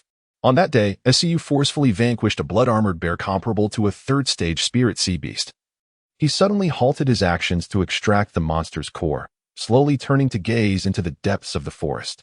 Under his scrutiny, in the next moment, a lean figure emerged from the thicket, a youth of somewhat unremarkable appearance, yet possessing a resolute glimmer in his eyes. He bore a massive sword upon his back and dragged the corpse of a Spirit Sea wolf demon from the woods. Siyu fixed his gaze intently upon him, contemplating. It seems this is what they refer to as the child of destiny? As the two locked eyes from afar, an intense battle intent surged within them both. I have found you, the adversary of my destined one. Having wronged the one fated to me, you are finished. However, upon hearing the muddled words spoken by the youth, the battle fervor that had just ignited within Siyu immediately dissipated, replaced by confusion and bewilderment. What do you mean I am your destined one? Ugh, how absurd. Why must you disgust me upon your arrival? No wonder I was destined to play the villain. It seems I have no choice. The urge to kill is overwhelming. Observing the transformation of Suyu's expression from one of fierce battle intent to utter bewilderment, and finally to deep disdain, Long Feng was incensed, demanding, what is with that look? Come, let us engage in battle. As a man, how dare you shamelessly bully a weaker woman?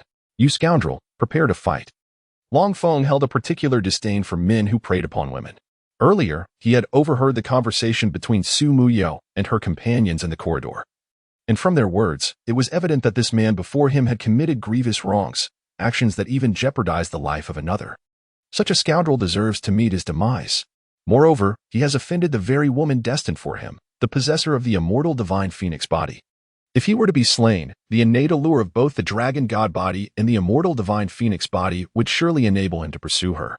Upon hearing Long Zhan's words, Siyu was momentarily taken aback. When had he ever bullied a weak woman? Is there something amiss with this individual?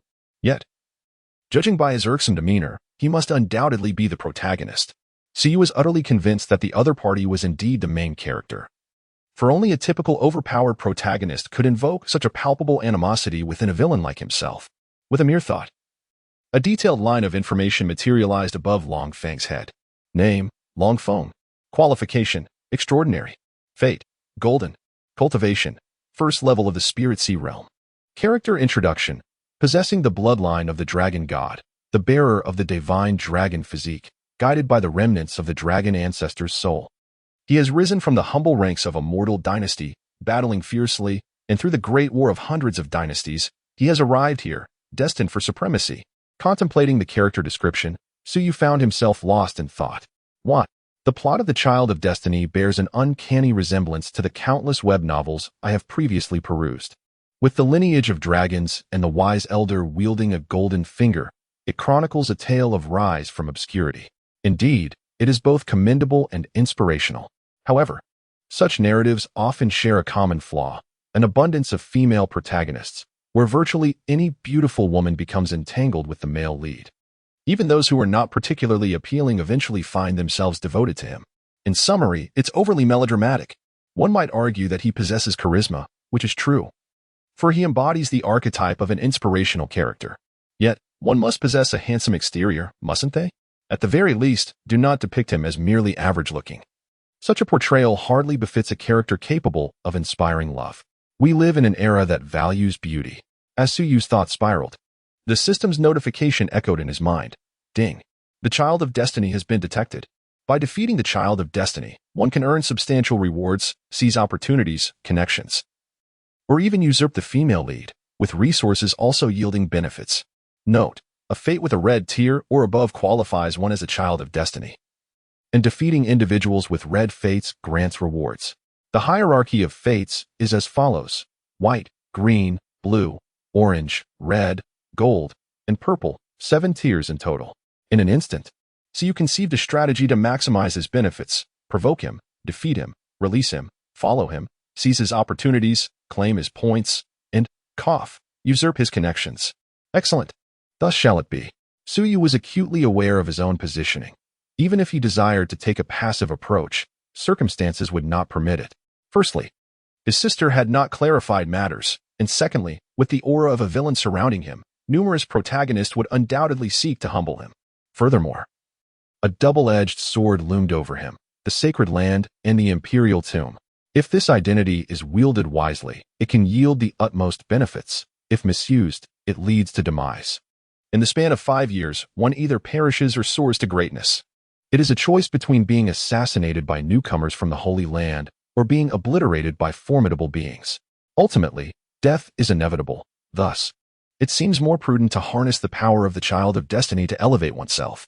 Perhaps the list of hunters collected from the imperial grave could prove advantageous. Contemplating this, Siyu's gaze grew increasingly disdainful. Since he was fated to embody a villain, he might as well embrace his audacity. Drawing a great knife from the belly of the blood-armored bear, Siyu pointed the blade at Long Feng and declared nonchalantly, "Let us engage in battle." Blood dripped steadily from the knife's tip, infusing Suyu's aura with a hint of murderous intent. As a first-tier spirit sea cultivator, he could potentially hold his ground in a confrontation. Upon witnessing Siyu draw his weapon, Long Feng's eyes gleamed with excitement as he laughed heartily. Ha ha ha. Since you are so intent on courting death, I shall oblige. In this realm of trials, there are no observers. Should one possess the means to kill, they can unleash their wrath without restraint, free from the fear of retaliation. Trials are precisely that. Beyond the protective jade talismans, all that remains are tests. The clash of strength and fortune determines survival. Those who prevail live, while those who falter perish. This, indeed, is the unchanging rule of the immortal cultivation world. Young one, since you have resolved to take lives and seize treasures, it is imperative that your hands remain untainted. The realm of immortal cultivation is governed by the law of the jungle, where the strong prey upon the weak. If you can slay others, others can likewise slay you. Thus you must be thoroughly prepared. The voice of the dragon ancestor echoed in Long Feng's ears. Having once been a peak powerhouse, he understood all too well the treacherous nature of the immortal cultivation world, where murder is but a commonplace affair. Yet, one must ensure absolute certainty, especially for a grassroots individual like Long Feng, who must take every precaution. Otherwise, should revenge arise, no one could save him. Long Feng declared earnestly, "Rest assured, dragon ancestor. I comprehend." With that, he unsheathed the colossal sword strapped to his back. In that instant, Long Feng seemed to be reborn, his battle intent soaring, his strength far surpassing that of an ordinary first-tier spirit sea practitioner. Boom! Long Feng's legs bent like a bow, and in the next moment, his body shot forth with blinding speed, striking towards Siyu with the most graceful form. Dragon Blade Strike, a ground-level sword technique. As Siyu felt the overwhelming aura rushing towards him, he froze in place. What on earth is happening? Is the destined child truly this formidable? Despite possessing the same cultivation level of the first realm of the spirit sea, I find myself engulfed by an overwhelming sense of threat. However, he is not entirely inept. Although his demeanor still reflects that of a slothful youth from the 21st century, the combat instincts of his original self remain intact. The moment he sensed danger, he swiftly entered a state of readiness. Annihilation Blade Technique, Human Slayer, Suyu uttered in a low voice. Immediately, a dense aura of malevolence surged forth from him, an essence nurtured solely through the blood of countless battles. Clang!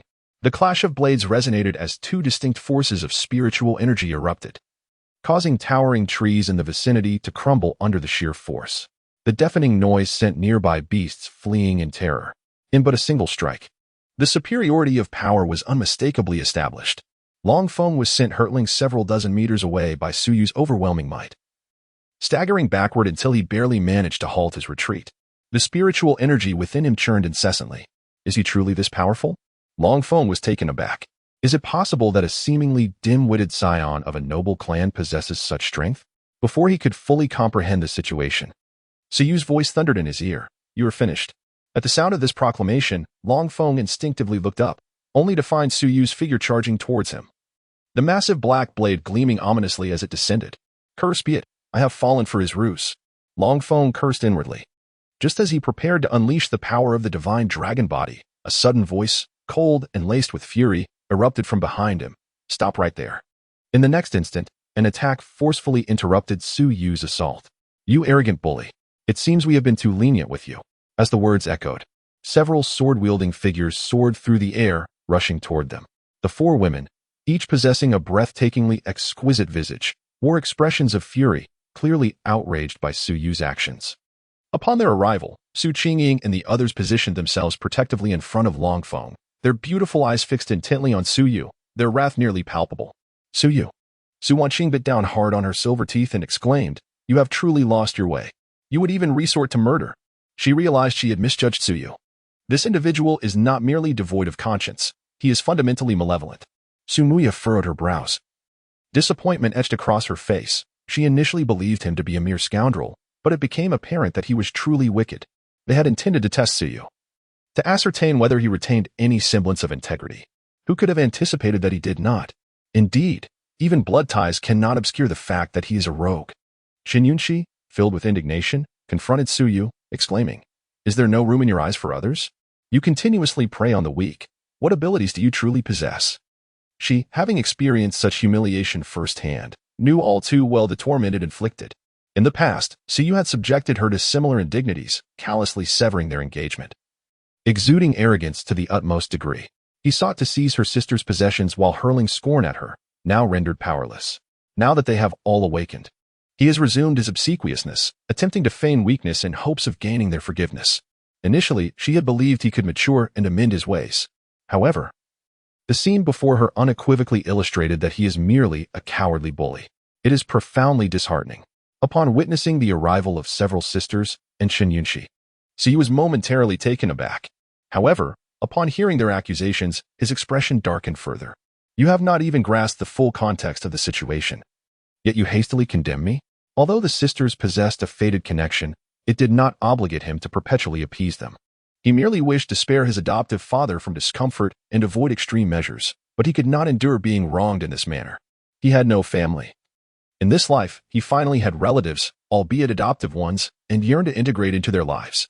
Yet, it appeared that this aspiration was far from realization. Observing his grim countenance, Su Qingying, noticing the unsettling aura surrounding Suyu, spoke softly. We have been mindful of our blood ties, and thus do not wish to make things excessively unpleasant. If you acknowledge your mistakes now, we may still forgive you. However, we will not permit you to act recklessly. Suyu, their biological brother, and the one their mother had implored them to protect on her deathbed, was not exempt from accountability. Suyu perceived the resolve and vigilance radiating from the four of them, sensing that any deviation from their expectations would provoke their intervention. Contemplating this, he inhaled deeply and slowly remarked, So you will not inquire about the events that transpired, will you? Very well. Let it be said that I am merely asserting my superiority over the weak. At this moment, Suyu found himself devoid of further explanations. The sensation of being disbelieved was his least favorite. After uttering these words, he sheathed his blade and turned to leave. So be it. At worst, he would relinquish these sisters. Let them think as they please, rather than being overly concerned. He would prefer to ascend to the pinnacle alone and gaze down upon the myriad of lives. Suyu, halt. Where do you think you are going? Upon witnessing Suyu's intent to depart, Su Wanqing hastily called out. However, her words merely caused Suyu to pause momentarily before he continued on his path without a backward glance. Su Wanqing, seeing this, wished to speak again but was restrained by Su Qingying. Let him go. If he stirs up further trouble this time, we need not concern ourselves with him. Her tone was laden with disappointment towards Suyu. It seemed that within their understanding, Suyu was merely a harbinger of chaos.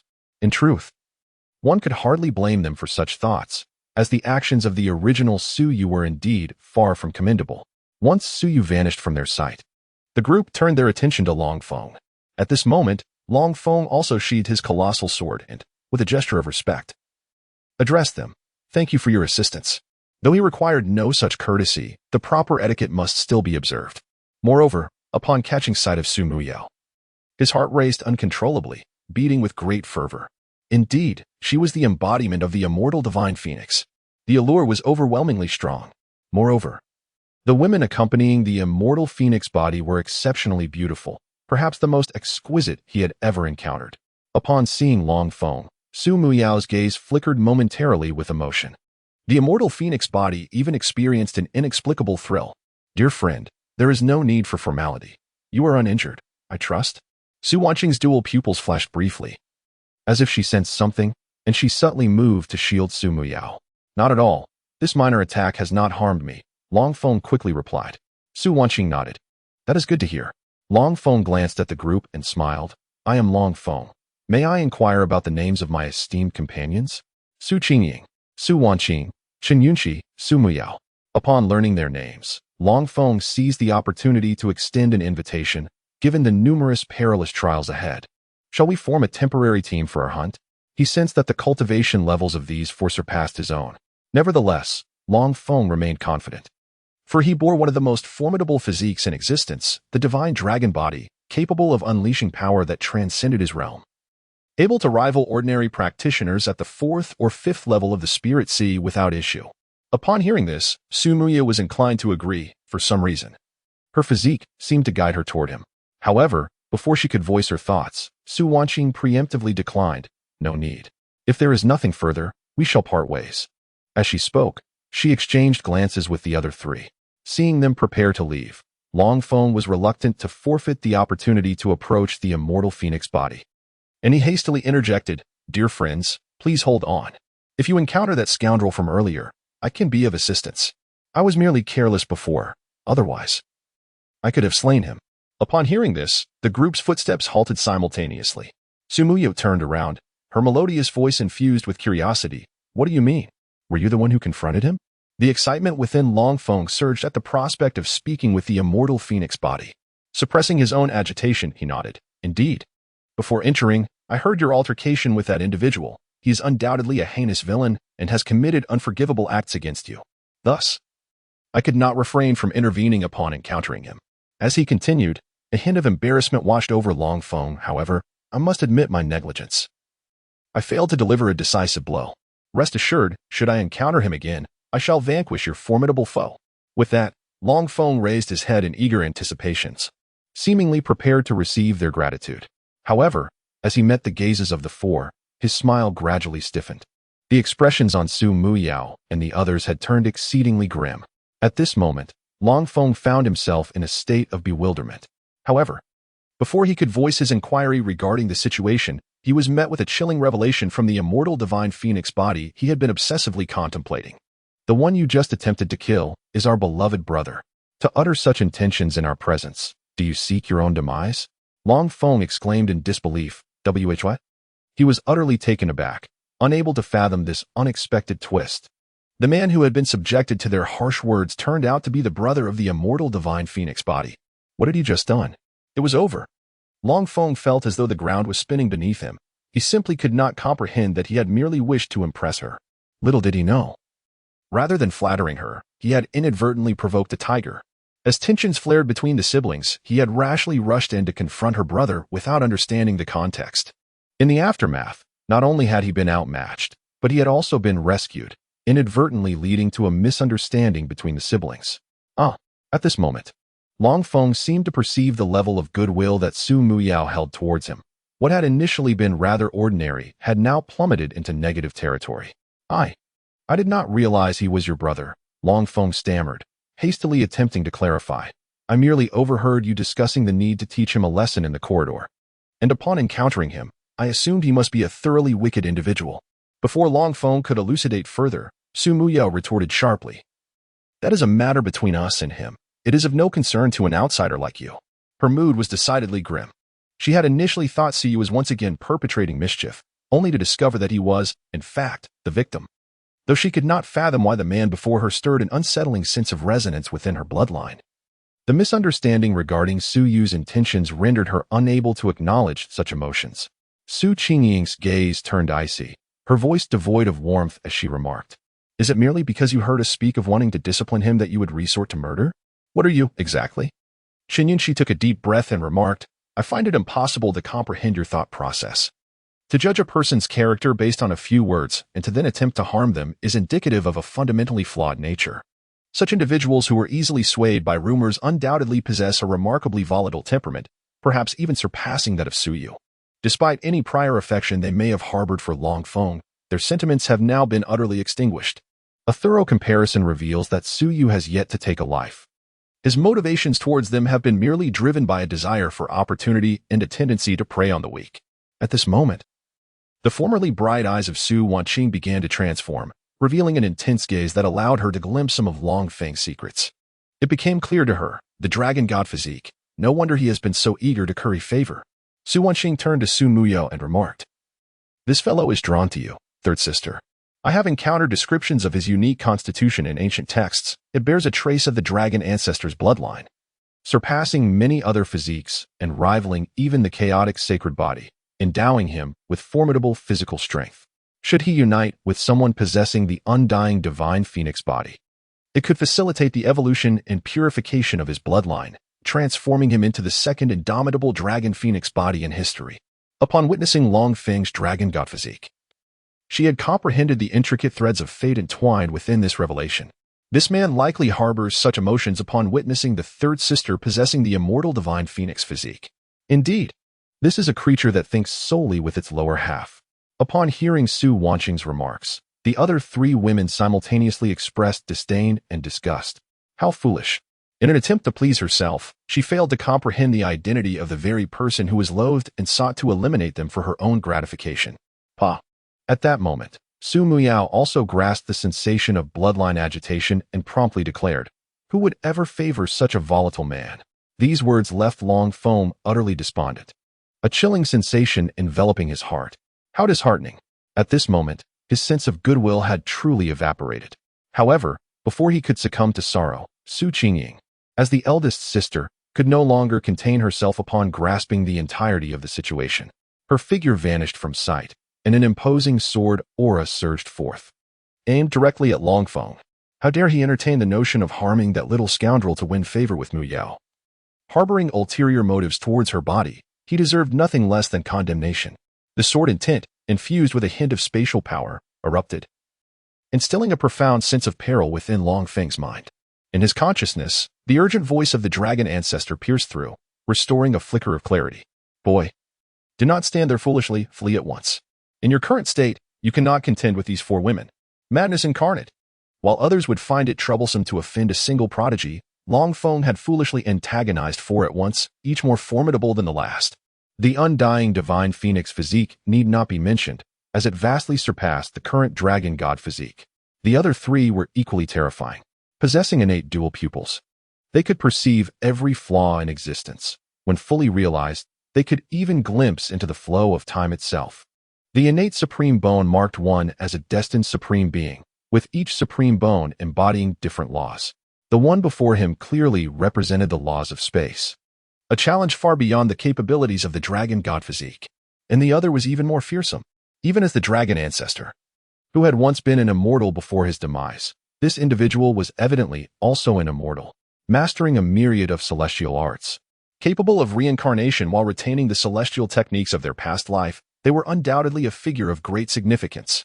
Once she successfully matured and returned to the celestial realm, she could very well become a formidable power, far beyond what Long Feng could contend with. Even he had to ponder whether it was wise to provoke an unknown, transcendent, immortal reincarnate. The dragon ancestor was clearly shaken. After all, he was merely a dragon. Even with Long Feng's immense fortune, ascending to immortality was not guaranteed. In the upper realm, perhaps, but for beings of the lower realms to attain immortality was nothing short of a delusion. Run, you fool. Why are you still dawdling? The dragon ancestor's tone grew increasingly urgent, pressing him onward. Long Feng, now coming to his senses, cast a reluctant glance at the four. Yet ultimately, he mustered all his strength to withstand Su Qingying's strike before making his escape. Upon witnessing Long Feng's retreat, the four did not pursue. They exchanged glances, a shared bittersweet smile gracing their lips. Well, this is quite the predicament. What should we do about the misunderstanding with Suyu? Despite their disdain for him, Even if they wished to eliminate him, they would never allow outsiders to intervene. They would prefer to conclude their brother's life themselves. Yet, the misunderstanding weighs heavily on the four of them. Sister, what shall we do next? Perhaps we should disregard it for now and focus on gathering enough points first. After this exchange, the four fell into silence and began to search for traces of the demonic beasts, initiating their hunting expedition. Meanwhile, Suyu, who had departed, found himself increasingly agitated as he walked. Why? Why is this happening? Is being the child of destiny truly so remarkable that it allows one to incite misunderstandings among my sisters with mere words? My sister seeks to take my life. The child of fate joins in the fray, and the imperial tomb looms like a ticking time bomb. How am I to navigate this chaos? The beginning of this journey is rather lackluster and unentertaining. Provoked, I shall eliminate each one of you. Yet, as Suyu grew increasingly frustrated, the system's notification echoed in his mind, prompting him to halt. Ding. Congratulations, host, for successfully disrupting the connections and opportunities of the child of fortune, earning rewards. Ding. Congratulations, host, for successfully shattering the child of fortune's resolve, earning rewards. Ding.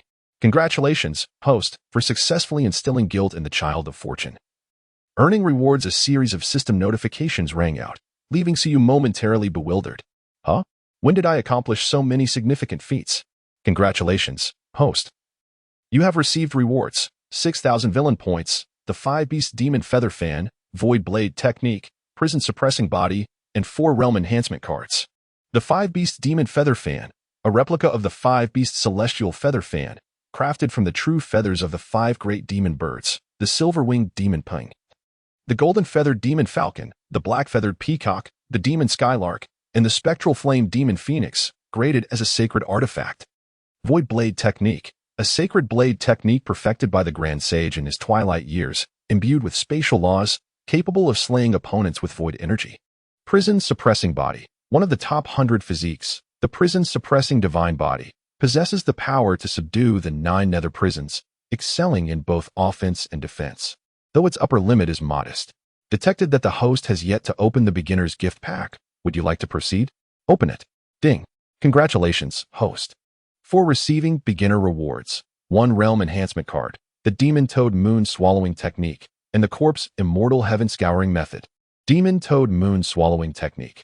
Primarily utilizing the lunar Ean's spiritual energy, mastering this technique allows one to transform into the moon-swallowing demon toad, capable of devouring stars upon reaching completion, graded as a sacred realm technique.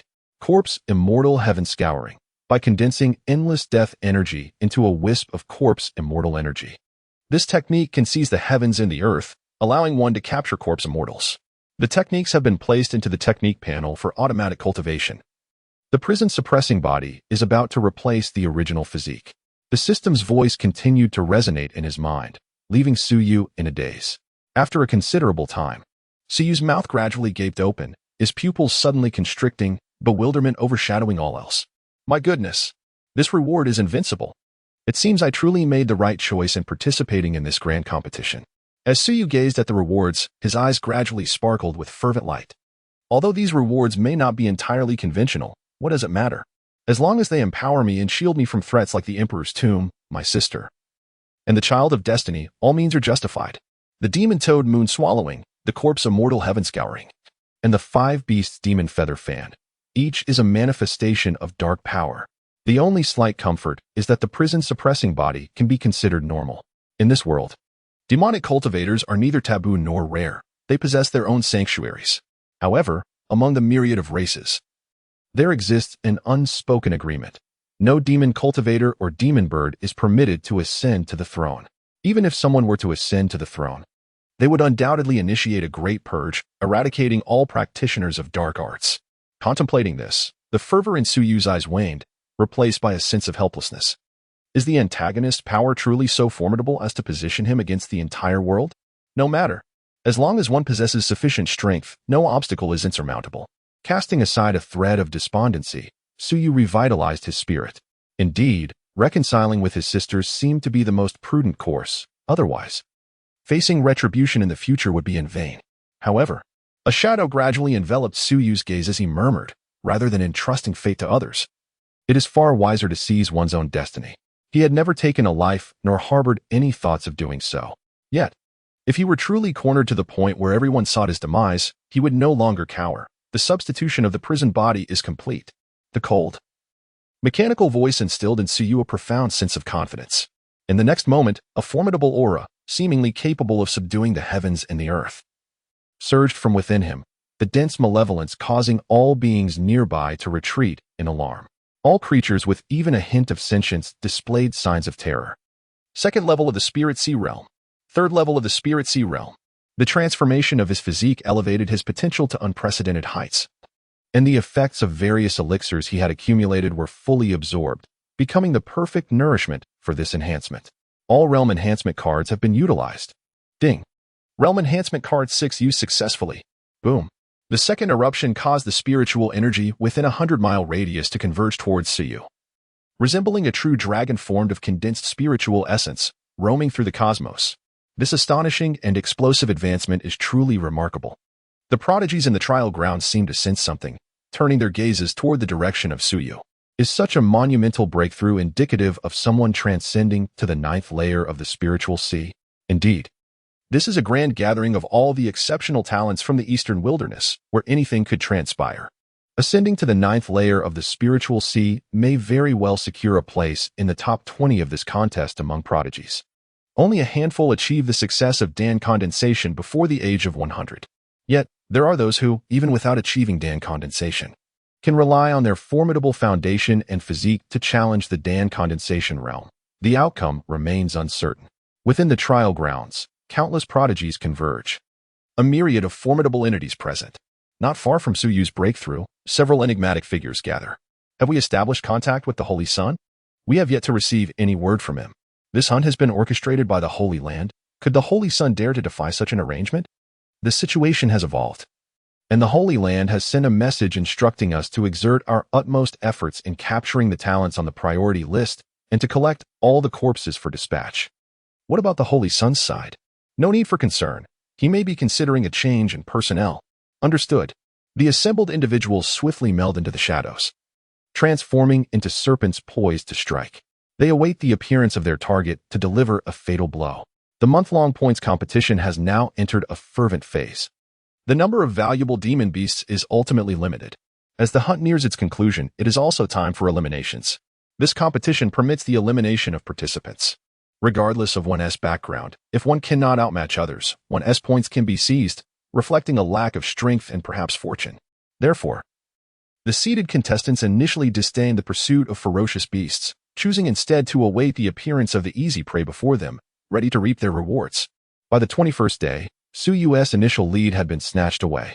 He had once amassed over 2,700 points, temporarily securing first place. However, the new leader had surged to 20,000 points, equivalent to the slaughter of 200 beasts of the Spirit Sea Realm. Yunchi. With our group now possessing 9,000 points, there is no need to continue competing. We should simply maintain our positions to advance. Within the dense forest, Su Qingying and Chun Yunchi walked side by side.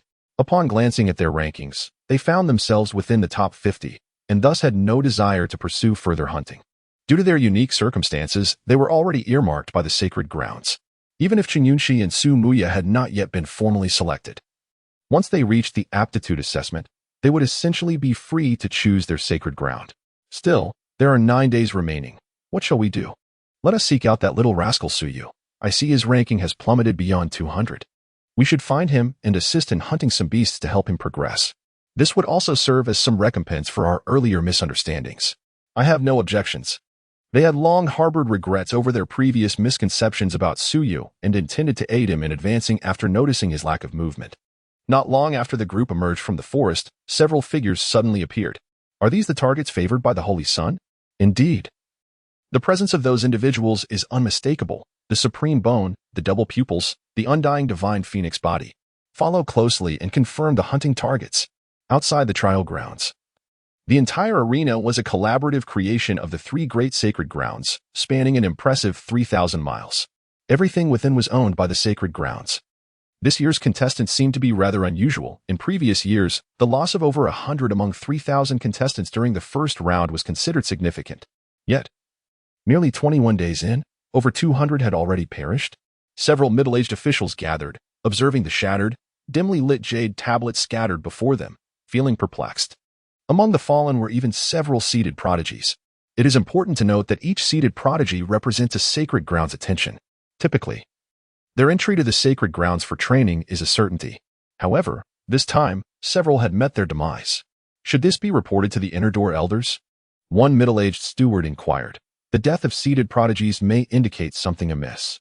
Yes, report it. If a bloodthirsty individual has indeed infiltrated, it would be unwise to allow them entry into the sacred grounds. The leader made an immediate decision. The sanctity of this place lies in its ability to suppress all unrest. Any voice of dissent pales in comparison to its might. However, entry to this sacred ground is not granted to all. In addition to a rigorous evaluation of talent, character is also scrutinized. Those of inferior disposition, regardless of their innate gifts, are barred from entry. Naturally, they would not allow such individuals to leave alive. No one can guarantee that a genius, once rejected by this sacred place, would not harbor resentment and subsequently turn to the embrace of dark powers. Should they attain mastery, such a threat to the sanctity would be considerable. Thus, it becomes imperative to eradicate any potential threats at their roots. As this group of stewards resolved to report the situation to their sect, the atmosphere within the trial grounds was far from optimistic. A faint scent of blood lingered in the air, and the signs of conflict were evident. As Su Muya journeyed in search of Su Yu, she gradually began to perceive the unsettling discrepancies around her. A palpable scent of blood lingered in the air, accompanied by unmistakable signs of conflict between individuals. Someone had perished. Su Qingying cast a glance at the dried brown stains on the ground and surveyed her surroundings before stating, "It appears we have arrived at the time for accruing points through the elimination of others." Acquiring points by hunting others was not an unusual occurrence, however. Fatalities were a rare outcome. Let us proceed. Just as a few of them stood in a daze, Su Wanqing's voice suddenly rose in urgency, urging, "Eldest sister, third sister. Yunshi, we must depart swiftly. There are pursuers behind us, most likely hunters." Hunters. This has historically been the designation for those who target the scores of others. In the eyes of such individuals, only points hold significance. If you willingly surrender them, they may spare your life. However, should you resist, you might very well be met with fatal consequences. The hunters possess varying degrees of cultivation, some at the spirit sea realm, while others have reached the Dan formation realm. Those daring to confront them are certainly not of the spirit sea realm, but at the very least, they must be of the Dan formation realm.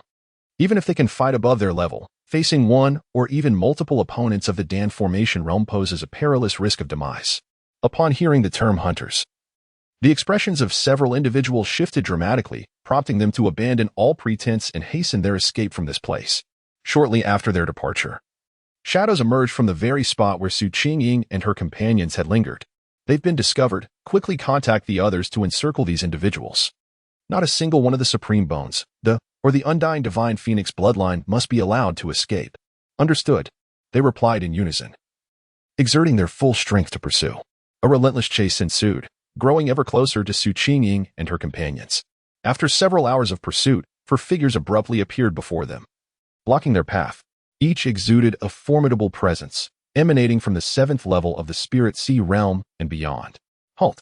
a voice thundered, with a resounding boom. As the force cut through the air, Su Qingying's expression shifted drastically. She leapt forth, summoning all her strength to strike out with her blade, shattering the incoming assault. "Who are you?" Step back to Su Wanqing's side. Su Qingying declared with a solemn tone, "If it is points you seek, we are willing to surrender them. Just allow us to leave." The intentions of these individuals are glaringly apparent. They do not resemble mere predators seeking to plunder points. Instead, they exude an aura of specialized hunters targeting cultivators. In response to this observation, the seemingly ordinary men exhibited no emotional response, coldly declaring, "We desire your points.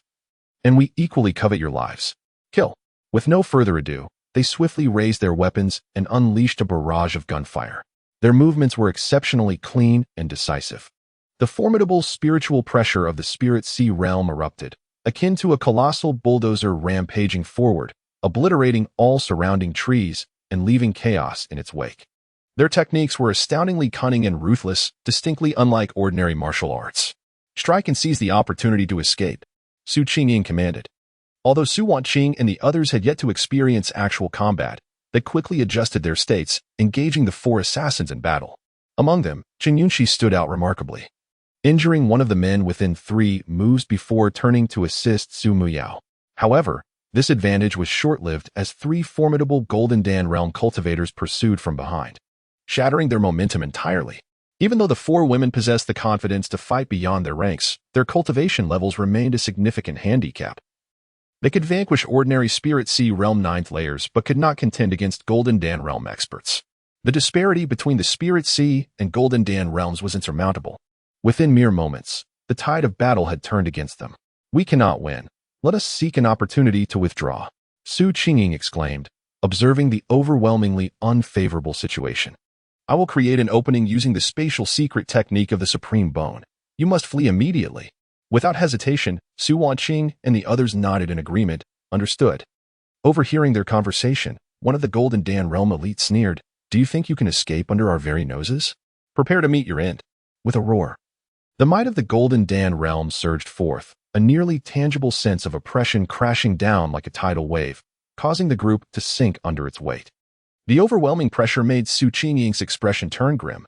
Glancing around, she noted her sisters were being overwhelmed, and her gaze sharpened as she hissed, "Spatial." Yet, before she could fully activate the Supreme Bone within her, a furious shout suddenly rang out from a distance. "Damn it! Cease this madness at once. You shall not harm anyone." Boom. Following this command, a faint yet palpable dragon might ascended, drawing nearer with relentless force. Upon hearing this outcry, the three Golden Dan cultivators involuntarily turned to look. In the next moment, they beheld a lean young man charging towards them, wielding a massive sword, emanating an oppressive aura comparable to that of a high-level cultivator, despite being merely at the second level of the Spirit Sea realm. The dragon's roar sword of 9 heavens. With a sweeping motion of the great sword, the lean young man sliced through the air as a subtle dragon's roar resonated, creating a grand spectacle. As all eyes turned towards him, a fleeting expression of pride flickered across Long Feng's face. The hero rescuing the damsel, who would have imagined? Merely passing by. He found himself entangled in the plight of the immortal divine phoenix body, beset by thieves. This time, he was determined to clear up the misunderstandings and garner a wave of goodwill. He was the bearer of the dragon god body. "I am not a worthless fool." Even at the condensation realm, he dared to take a stand. With the dragon ancestor by his side, he was certain he could lead the immortal divine phoenix body to safety. With this thought, a subtle smile graced Long Feng's face as he looked towards Su Muyo and shouted, "Muyo, quickly flee. I will buy you time." Bang. Before he could finish his sentence, a figure from the condensation realm abruptly vanished from sight. The next moment, an immense force slammed Long Feng to the ground, creating a massive pit several meters wide upon impact. Such excessive chatter. When did a mere second-tier Spirit Sea realm fool dare to play the hero? At that moment, the entire scene fell into silence, clearly unprepared for this turn of events. Upon seeing Long Feng toppled to the ground, Su Wanqing and the others exchanged bewildered glances towards Su Muyo, realizing that this dragon god body bearer was indeed stubbornly attempting to get closer to her. As Su Muyo felt the collective gaze upon her, she could hardly suppress the urge to cover her face. Were all dragon god bodies this foolish? Not only did Su Muyo feel her cheeks flush, but even the assassins from the Imperial Grave couldn't help but scoff. This familiar face. Was this fool also a target? Target 38, temporarily confirmed as the dragon god body bearer. Then they would eliminate him together. For the Imperial Grave, as long as the corpse remained intact, they had ways to extract the physique and bloodline. If completed within 12 hours, all physiques would be theirs. While they communicated in hushed tones, Su Qingying could no longer hold back, saying, "We must find a way to get rid of him." They could have escaped easily. But Long Feng's sudden appearance had disrupted her plans. Now, escaping unscathed seemed utterly impossible. All right. As a few nodded in agreement, a terrifying wave suddenly surged from the deep pit in the ground, as if something was awakening, its might breaking the standard intensity of the Spirit Sea realm in the blink of an eye. The aura of the condensation realm. Boom. Roar. In the next moment, a furious roar echoed through the forest, the rampant surge of spiritual energy causing everyone to turn their heads. The condensation realm was nothing to fear. Long Feng's enraged roar resounded. In the next second, an arm, covered in azure scales and resembling a dragon's claw, shot out from the dust, grasping the left foot of a condensation realm powerhouse. Creak. In an instant, as the azure-scaled arm seized the leg with a sudden, forceful grip, it was wrenched away with a brutal efficiency. Blood erupted forth, and a chilling scream pierced the air. "Ah, my leg." The agonizing wail sent shivers down the spines of all who heard it. Shortly thereafter, a towering figure, exceeding 3 meters in stature, emerged. Its body a testament to explosive musculature, adorned with blue scales. The aura of the dragon permeated the surroundings, compelling all living beings within a 100-mile radius to bow in submission. This is the natural aura of a bloodline. The dragon, the ruler of scales, possesses an invincible physique. Bang! With a single punch, he sent flying the cultivator of the condensation realm, whose leg he had just shattered. This dragon man then turned to face Su Muyao, baring his fangs as he declared, "You all go ahead. I shall handle these foes." With that, Long Feng's robust legs slightly bent, and in the next instant, he shot forth like a bullet. His arrival instilled a profound sense of mortality within the group of assassins. The formidable power of the dragon ancestor, combined with the potential of the dragon god physique, granted him a fleeting mastery of the condensation realm's combat prowess. It was time to shine. Long Feng reveled in the astonished expressions of Su Muyao and the others. However, he refrained from excessive chatter, intent on preserving his aloof demeanor. Thus, he redirected all his fury towards the assassins. Transformed into a dragon man, Long Feng's combat strength was astonishingly overwhelming as he relentlessly pummeled the remaining assassins. At this moment, Su Qingying regained her usual composure and stated, "We must leave and find that little rascal. There is an anomaly here, and with his level of cultivation, he likely cannot withstand the onslaught of these individuals." Witnessing Long Feng holding his ground single-handedly, Su Qingying wasted no time and called for the others to depart. Su Muyao and the others nodded in agreement, understood. They swiftly retreated from the battlefield, leaving the frenzied Long Feng to his theatrics.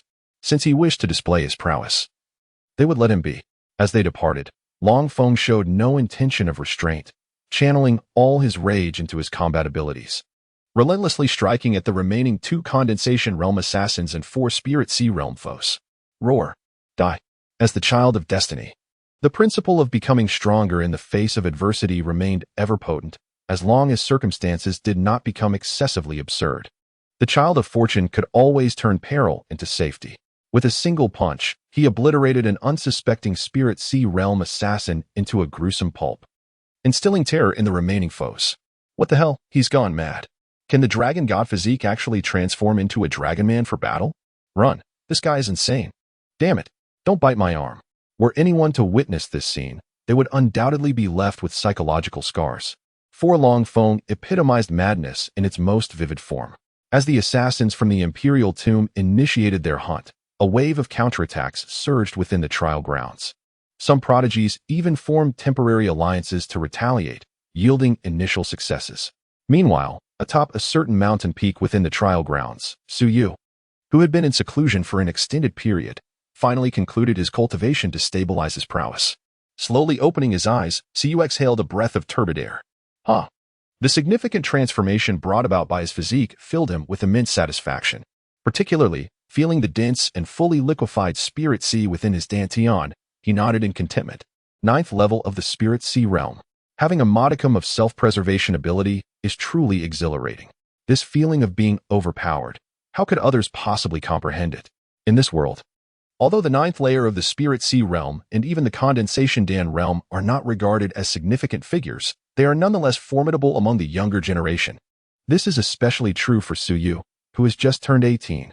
This fleeting sense of smugness dissipated almost instantly, leaving Su Yu disheartened. For the realms of this world were innumerable, from the rudimentary stage of body tempering to the condensation of veins, progressing to foundational establishment, innate existence, spiritual sea, and the formation of elixirs. Beyond that lay the nurturing of the spirit, the manifestation of dermic forms, the tribulation of yin and yang, and further still the 5 declines of celestial beings, culminating in the sacred realm. Such heights were daunting. The Su family, renowned as a premier clan in the eastern wilderness, owed its status to the presence of a formidable celestial being among its ranks.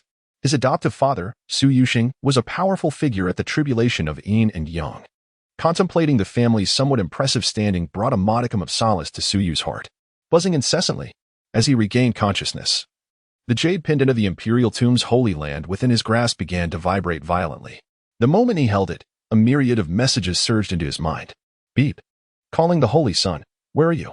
The hunting plan has commenced. Holy Sun, we have located the 3 sisters of the Su family. Hurry. Holy Sun, trouble. The Holy Land has sent word. Your command authority in this hunting plan has been revoked. Esteemed Holy Sun. The elders have instructed us to inform you to return to the Holy Land within a year for assessment. Should you fail to comply, you will be deemed a traitor. Waves of information flooded his mind, inducing a throbbing headache. Indeed, the burden of multiple identities was perilous. A single misstep could lead to irretrievable ruin. However, there remained one extreme measure: to eliminate all hunters, eradicating those who were privy to his true identity. Otherwise, should his secret be unveiled, he would be left with naught but the fate of a rat in the sewers. As Suyu wavered, contemplating this drastic course of action, a figure emerged from the thicket behind him, cloaked in black and exuding the aura of the spiritual sea realm. Approaching Suyu, he coldly inquired, "Esteemed Holy Son, you have yet to respond to our messages. Have you resolved to betray the Holy Land?" He was the sole assassin among the hunters aware of Suyu's true identity. During the Holy Son assessment, he had been defeated by Suyu, losing his elite disciple status and becoming a mere assassin for the Holy Land. While pursuing his targets, he had unexpectedly discovered Suyu and had been waiting for him to awaken. Now, witnessing Suyu's return to consciousness, he could hardly contain his eagerness to confront him. After all, with Suyu's command authority stripped in the hunting operation, there was little harm in questioning him. Upon hearing the sudden inquiry directed at him, Suyu was taken aback, shivering in fear. Goodness! In that moment, Suyu cast aside all hesitation, turning swiftly to unleash a palm strike imbued with the formidable power of the underworld, which almost instantaneously obliterated the Death Warrior. What the hell? Who do you think you're scaring with your sudden appearance? Such a so-called Holy Son, do not spread unfounded rumors.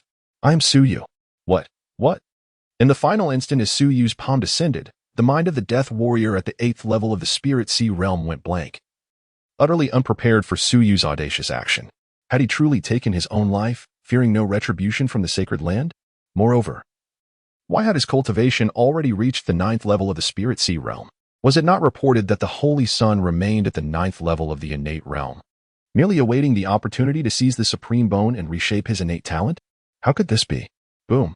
Following a violent tremor, dust swirled chaotically. Only a vast pit remained at the site, nearly cleaving the cliff asunder. After executing his deed, Suyu gazed calmly at his masterpiece. To his surprise, he felt no emotional upheaval whatsoever, as if he had long grown accustomed to the act of killing. Truly, I am Suyu. Yet you insist on calling me the Holy Son. Does this not tarnish my innocence? Suyu shook his head, sighing deeply. He had no desire to be the Holy Son of the Imperial Tomb Sacred Land. What difference did it make if it was a sacred land? A place loathed by the entire Xiantian continent, akin to a rat scurrying through the sewers. Who would dare to walk the streets under such a title without fear of being brutally attacked? What use was immense power if there were no emperor to uphold it? It was far more prudent to eliminate all the Death Warriors to ensure safety. Should anyone be captured and reveal the existence of their Holy Son during this trial, it would surely incite alarm among the 3 sacred lands, and, indeed, the entire eastern wasteland. He could not afford to be scrutinized. The original plan of Suyu was to eliminate the 3 sisters of the Su family during the competition of prodigies, seizing all they possessed, and then return to the imperial tomb without a care. However, he was different.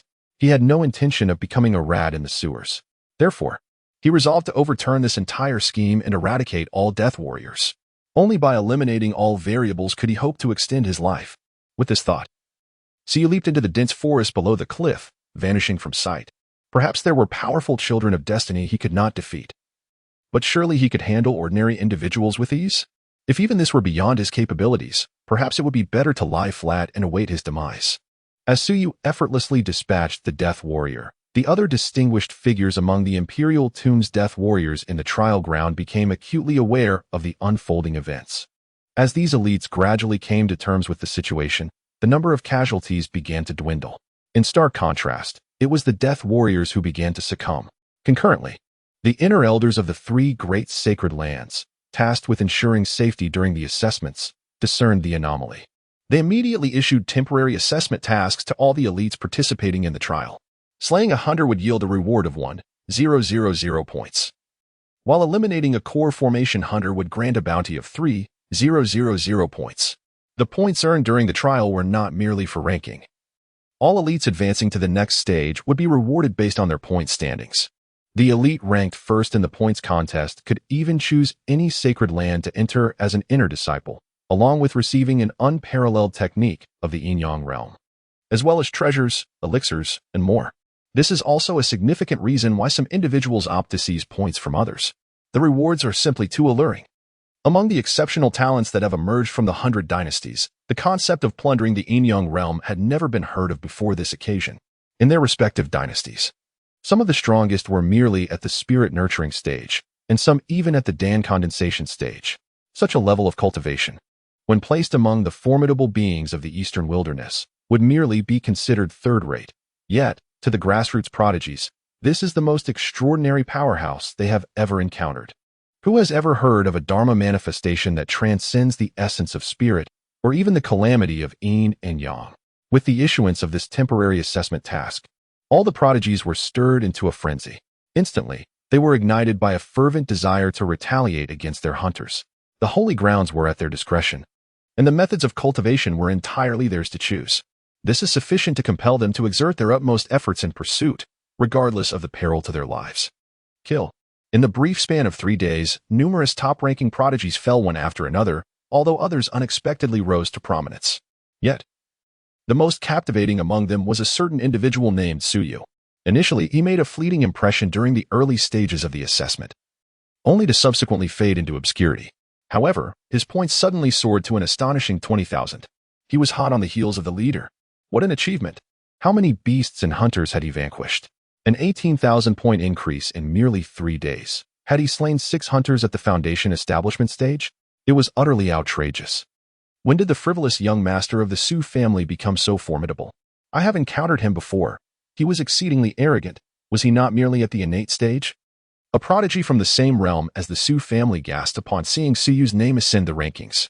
Naturally, this transformation in Suyu's fortunes did not escape the notice of Su Qingying and her companions.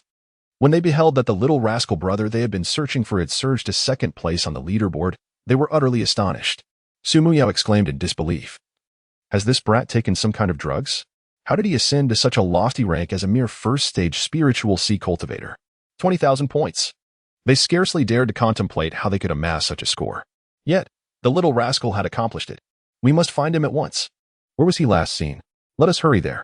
Over 600 miles away, Suyu pursued 3 high-ranking death warriors of the spiritual sea realm. With a single strike, he had gravely injured them. He did not require a third blow to dispatch 3 death warriors above the 7th level of the spiritual sea realm. As their points were plundered, Suyu collected the jade tokens that symbolized their identities. Having this identity as a rebel was exceedingly advantageous. As he watched his points surge again by another 10,000, he was on the brink of surpassing the leader, his eyes gleaming with uncontainable joy. While others were plagued by the challenge of locating the death warriors, he had no such troubles. With the jade token from the Imperial Tomb Sacred Land in hand, the locations of these warriors appeared transparent to him, easily within reach. Having made his decision, there would be no turning back. So he took a deep breath. He had only one path to choose, to join one of the 3 great sacred lands and rise swiftly under their protection. Moreover, within the sacred lands, there were plenty of destined children, some even resembling the protagonists from the web novels he was familiar with. Such a destined child is indeed a delight to confront. Onward. Onward. In the remaining time, I shall vanquish as many as possible, even if I cannot eliminate them all. I must drive this pack of despicable rats from the trial grounds. Henceforth, I, Su, shall no longer be counted among your rodents. Boom. In the ensuing 5 days, Su scarcely paused, relentlessly seeking the shadows of these death warriors. Upon sensing the peril, the death warriors began their retreat, following prearranged escape routes from the trial grounds. Meanwhile, outside, the elder responsible for their extraction at the Imperial Tomb was consumed with fury. The situation has changed. All death warriors retreat immediately. The sight of his prized death warriors, one after another, falling in battle, caused his heart to bleed. Though these individuals were cultivated by the sacred ground, each one was indeed a prodigy. Ah, who is it that dares to slay my kin from the Imperial Tomb? As the retreat order was issued, those lurking within the trial grounds hastily withdrew. Nevertheless, by the final day, Su had decimated the vast majority of the death warriors, amassing a staggering personal score of 70,000 points, 20,000 more than the second place. As the points trial concluded, all prodigies were promptly expelled from the trial. An aged voice resonated across the expanse of the trial grounds. As the voice faded, each prodigy was enveloped in radiant light and transported away. When they opened their eyes, they found themselves in the heart of the prodigy city. In the expansive prodigy square, with each burst of light dissipating, a prodigy emerged. Those ranked within the top 300 successfully advanced to the next round, while the others could still test their talents if their abilities met the criteria. They too could enter the sacred ground. In such grand competitions, the selection is based on both luck and strength among the youthful talents. Although others may have been eliminated, it does not signify the end of their opportunity to prove themselves. They can still gain entry to the sacred ground through talent assessment. However, the top 300 possess a significantly greater chance of entering the sacred ground, a near certainty. At the center of the square, 3 venerable figures hovered in midair, their wrinkled faces adorned with smiles. They represented the 3 great sacred grounds, Tianxian, Jiuxiao, and Ziwei. Judging by the waves of power they emanated, they were formidable beings surpassing the tribulation realm. Due to certain unforeseen circumstances during this trial, we have temporarily increased the assessment tasks. Naturally, the rewards will also be enhanced. Previously, only the top 100 received rewards. This time, all of you in the top 300 will receive corresponding rewards. Upon hearing this, the successful prodigies in the square erupted in excitement. All who advanced would be rewarded, given the wealth of the sacred ground. Even the last among them would surely receive bountiful resources. In an instant, anticipation enveloped everyone present. The representatives from various esteemed families and dynasties surrounding the Tianjiao Plaza were equally stirred with excitement. Upon witnessing his daughter among the advancing crowd in the eastern region of Dongwang, Shen Zhongtian erupted into joyous laughter. Ha ha ha. I never imagined that my daughter Yunxi would also progress. Remarkably, our Chen family has 3 members advancing to the next round. Only the top 50 from the Baichao Grand Competition are permitted to participate in the Tianjiao tournament. Alongside 10 representatives from each of the elite families and sects affiliated with the Holy Land, culminating in a total of 6,000 participants from which 300 would advance. The achievement of 3 advancing members from the Qin family is commendable indeed. Some unfortunate elite families and sects faced total defeat. Su Yuxing searched among the 300 who had advanced, and upon counting the successful members from his own family, his eyes widened in disbelief. What the heck? 7 of them? How is this possible? He was astonished that Yu, who had only just broken through to the first level of the spiritual sea, had managed to advance. Su Yuxing and the other members of the Su family were left bewildered. Su, Su Qingying, Su Wanqing, and Su Muyao, all 4 siblings had advanced, including the other 3 members from their branch of the Holy Land. A staggering 7 out of 10 from the Su family had progressed. No way. Is it true that 7 from the Su family have advanced? My heavens, are this year's Su family prodigies truly so formidable? Last year, they only had 1 member advance. While the emergence of a dual pupil was already extraordinary, to discover so many young prodigies was astonishing. Such formidable fortune. Naturally, the situation of the Su family did not go unnoticed by other elite families and sects, who, upon seeing the 7 members still present, were consumed by envy and admiration. The advancement of 7 members signifies a significant enhancement of resources for the Su family over the next century.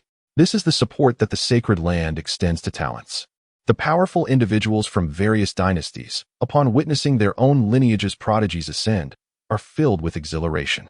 The dynasties, being less formidable than the aristocratic families and bearing a greater number of mouths to feed, find that each additional prodigy entering the sacred land translates to a greater allocation of resources, thereby facilitating the future annexation of other dynasties. As the 300 aspiring prodigies gradually depart in disappointment, those who remain are poised for the true contest of prodigies that lies ahead. This forthcoming competition will unfold in 2 segments: the assessment of innate talents, wherein the most gifted shall be welcomed into the embrace of the sacred land on the spot, followed by the ranking of prodigies through one-on-one elimination matches. Ultimately, the emergence of the foremost prodigy of the century will occur when a champion is declared. Each first-ranked prodigy is bestowed with the favor of great fortune, and it is almost certain that they will ultimately ascend to the realm of transcendent beings. Should their talents be exceptionally formidable, they may even aspire to the threshold of sainthood. On the grand stage of the competition, 3 elders of the sacred land then proclaimed, "Silence, we shall now announce the rankings and the rewards for the point-based competition." At this, the cacophony in the prodigy square diminished significantly. Once tranquility was restored, the 3 elders spoke with measured tones. Aside from the top 100, those ranked from 100 to 300 shall each receive 10,000 medium-grade spirit stones, in addition to a 3rd-grade earth-level cultivation technique. The 3rd-grade earth-level technique which can be cultivated up to the spirit-gathering realm, is a coveted treasure long sought after by ordinary prodigies. As soon as this reward was announced, all the prodigies simultaneously swallowed hard. A third-grade Earth-level technique was a divine skill possessed only by the royal family and certain princes within the dynasty. Furthermore, the staggering sum of 10,000 medium spiritual stones was a quantity they had never encountered before. The champion of the 100 Dynasties competition received merely 1,000 medium spiritual stones, yet here, in the sacred realm, the rewards casually bestowed were tenfold that amount. In this world of cultivation, the most scarce resources are techniques and materials.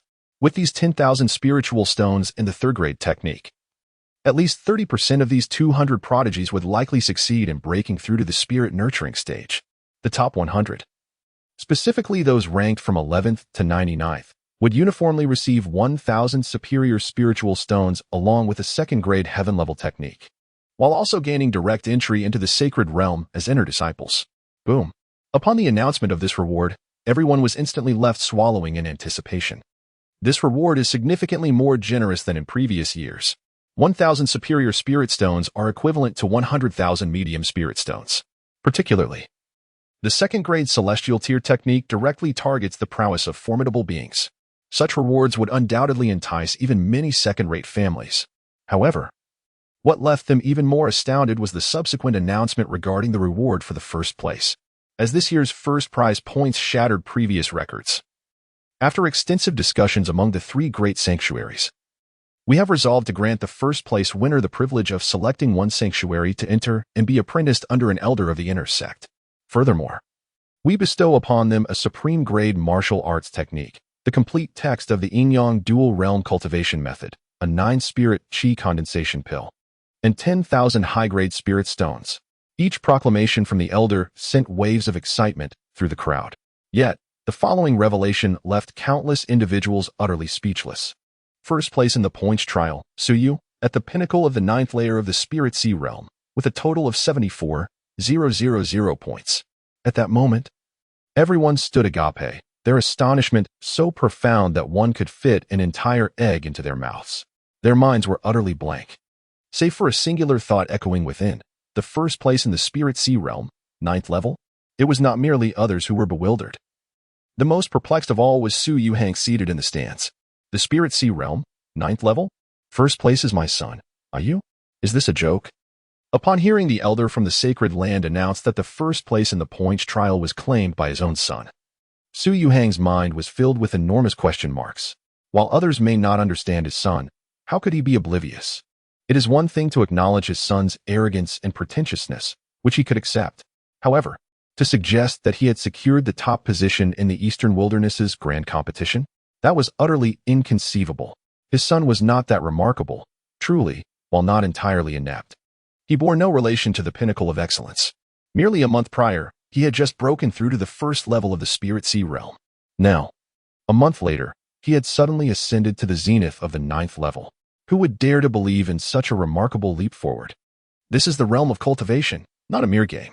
Su Yuxing wore a dazed expression, mechanically turning his head to the equally bewildered Xinjiangtian beside him. Brother, deliver a punch to me. Let me ascertain whether I am ensnared in a dream. Bang! A solid punch landed mercilessly on Su Yuxing's abdomen. Puff! Observing Su Yuxing nearly doubled over in pain, Xinjiangtian's lips twitched incessantly. Brother, does it hurt? It seems this is not a dream. With this punch, he exerted 80% of his strength. Although he had just been thoroughly beaten, Su Yuxing was entirely devoid of any thoughts of resentment, utterly bewildered. What on earth? Has my show-off son truly secured first place? Has the sky fallen? Not at all. Not only him, but the people around were equally in a state of confusion. A cultivator at the 9th level of the spiritual sea realm has claimed the top position in the points competition. What is the essence of this phenomenon? The shock it brought to them was no less than that experienced by an elementary school student who unexpectedly secures the top national position. While the 9th layer of the spiritual sea might be formidable, in this grand contest of prodigies, there are certainly many who surpass him. In comparison to the astonishment of others, the 4 women, Su Qingying and her companions, found themselves utterly bewildered amidst the prodigy square. Who am I? Where am I? Did the elder from the sacred land just declare that the one leading the scoreboards is that little rascal Suyu? Is this a case of sharing both name and gender? Even Su Qingying, known for her composure, was left dazed by this revelation. Beside her, Su Wanqing murmured, eldest sister. I must be dreaming, right? The elder surely made a mistake, didn't he? He must have meant someone else with the same name. It has to be a mistake. That rascal Siyu is merely at the first layer of the spiritual sea, isn't he? Sumuyao chimed in. Qin Yunqi nodded vigorously, repeatedly asserting. It must be an error, it certainly is. If Long Feng had claimed the first place, they might have accepted it, but Siyu taking the lead. Especially at the 9th layer of the spiritual sea, was this a jest? They had been planning to teach Suyu a lesson, yet after a month, they had not encountered him at all. Now, as the trials conclude, you tell me he is in first place? The mindset of the 4 women was beginning to unravel. It is akin to a previously mediocre younger brother suddenly gaining admission to a prestigious university, an occurrence that is difficult to fathom. As they stood in stunned silence, a figure gradually approached from the crowd. Upon reaching the center of the arena, everyone finally beheld his visage. The moment they recognized it was indeed Suyu. Those familiar with him felt as though struck by lightning. No way. It truly is him. On the platform, under the scrutiny of countless gazes, Suyu ascended with remarkable composure, bowing respectfully to the 3 esteemed elders of the Holy Land, saying, I am Suyu, the junior, and I greet the 3 elders. Securing the first position, though it drew envious attention, did not intimidate Suyu. To possess talent and keep it hidden would be a folly. The so-called strategies of survival and playing the fool do not suit him. He must be invincible. He intends to stride forth with an air of supremacy, ensuring that all those destined for greatness take notice of him. He shall trample them all beneath his feet. As for his 3 sisters and Qin Yunqi, Siyu was unsure whether he could truly leave them behind, but at the very least, he would not lag behind them. Currently, they still held the notion of familial affection, yet who could predict whether they might disregard all ties and turn against him in the future? After all, he is the villain adept at courting disaster, the very existence that the children of destiny despise most. It is far better to be formidable. Gazing at Suyu standing before them, the 3 sisters nodded with evident satisfaction, remarking, not bad, not bad. To achieve first place at such a young age, given time, he will undoubtedly become a formidable force. As elders of the Holy Land, they may not have been the foremost in their own trials, yet their fortunes had certainly favored them. Otherwise, they would not have reached this point. Throughout the years, they had witnessed countless prodigies, most of whom faded into obscurity, surpassed by others. Yet Suyu is different, having secured first place at the 9th level of the Spirit Sea realm at such a tender age. Such combat prowess is already comparable to that of core disciples. Although it may fall short of the saints cultivated in the sacred grounds, the difference is negligible. The elder seated at the center flicked his fingers, and a storage ring landed before Suyu. This is your reward, accept it. The elder with the white beard said amiably. Thank you, esteemed elders, Suyu replied, stepping back.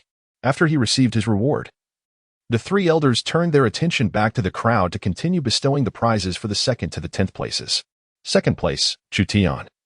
4th level of Dan condensation, with a score of 51,900. Awarded a supreme grade martial art, 600 high-grade spirit stones, and 1 heavenly essence nourishing pill, qualifying him for entry into the inner sect of the sacred grounds. 3rd place, Yi Fan, 4th level of Dan condensation, with a score of 50,500. Awarded a supreme grade martial art and 400 high-grade spirit stones. Apart from the top 3 who received a supreme grade martial art and medicinal pills, the rewards for those placed 4th to 10th were quite similar. Su Qingying and her companions barely made it into the top 50 and received no additional special rewards. Of course, for them, the absence of such rewards was inconsequential. Their innate talents were sufficient to bridge any gap. As for Qin Yunqi, her celestial abilities, though not yet fully realized, held a potential far surpassing that of all the destined children. It was a foregone conclusion that the 4 of them would enter the sacred grounds. Once there, their cultivation would ascend at an astonishing pace. The process of distributing rewards concluded swiftly. Once all the prodigies had received their accolades, the elder from Jiuxiao's sacred grounds spoke slowly. Next, we shall enter the talent assessment phase. Based on the talents you display, our 3 sacred grounds will select individuals one by one. Once we confirm the sect you will join, the true grand competition for prodigies will commence. The point trials serve to filter out those with poor fortune, while the talent assessments sift through those with lesser abilities.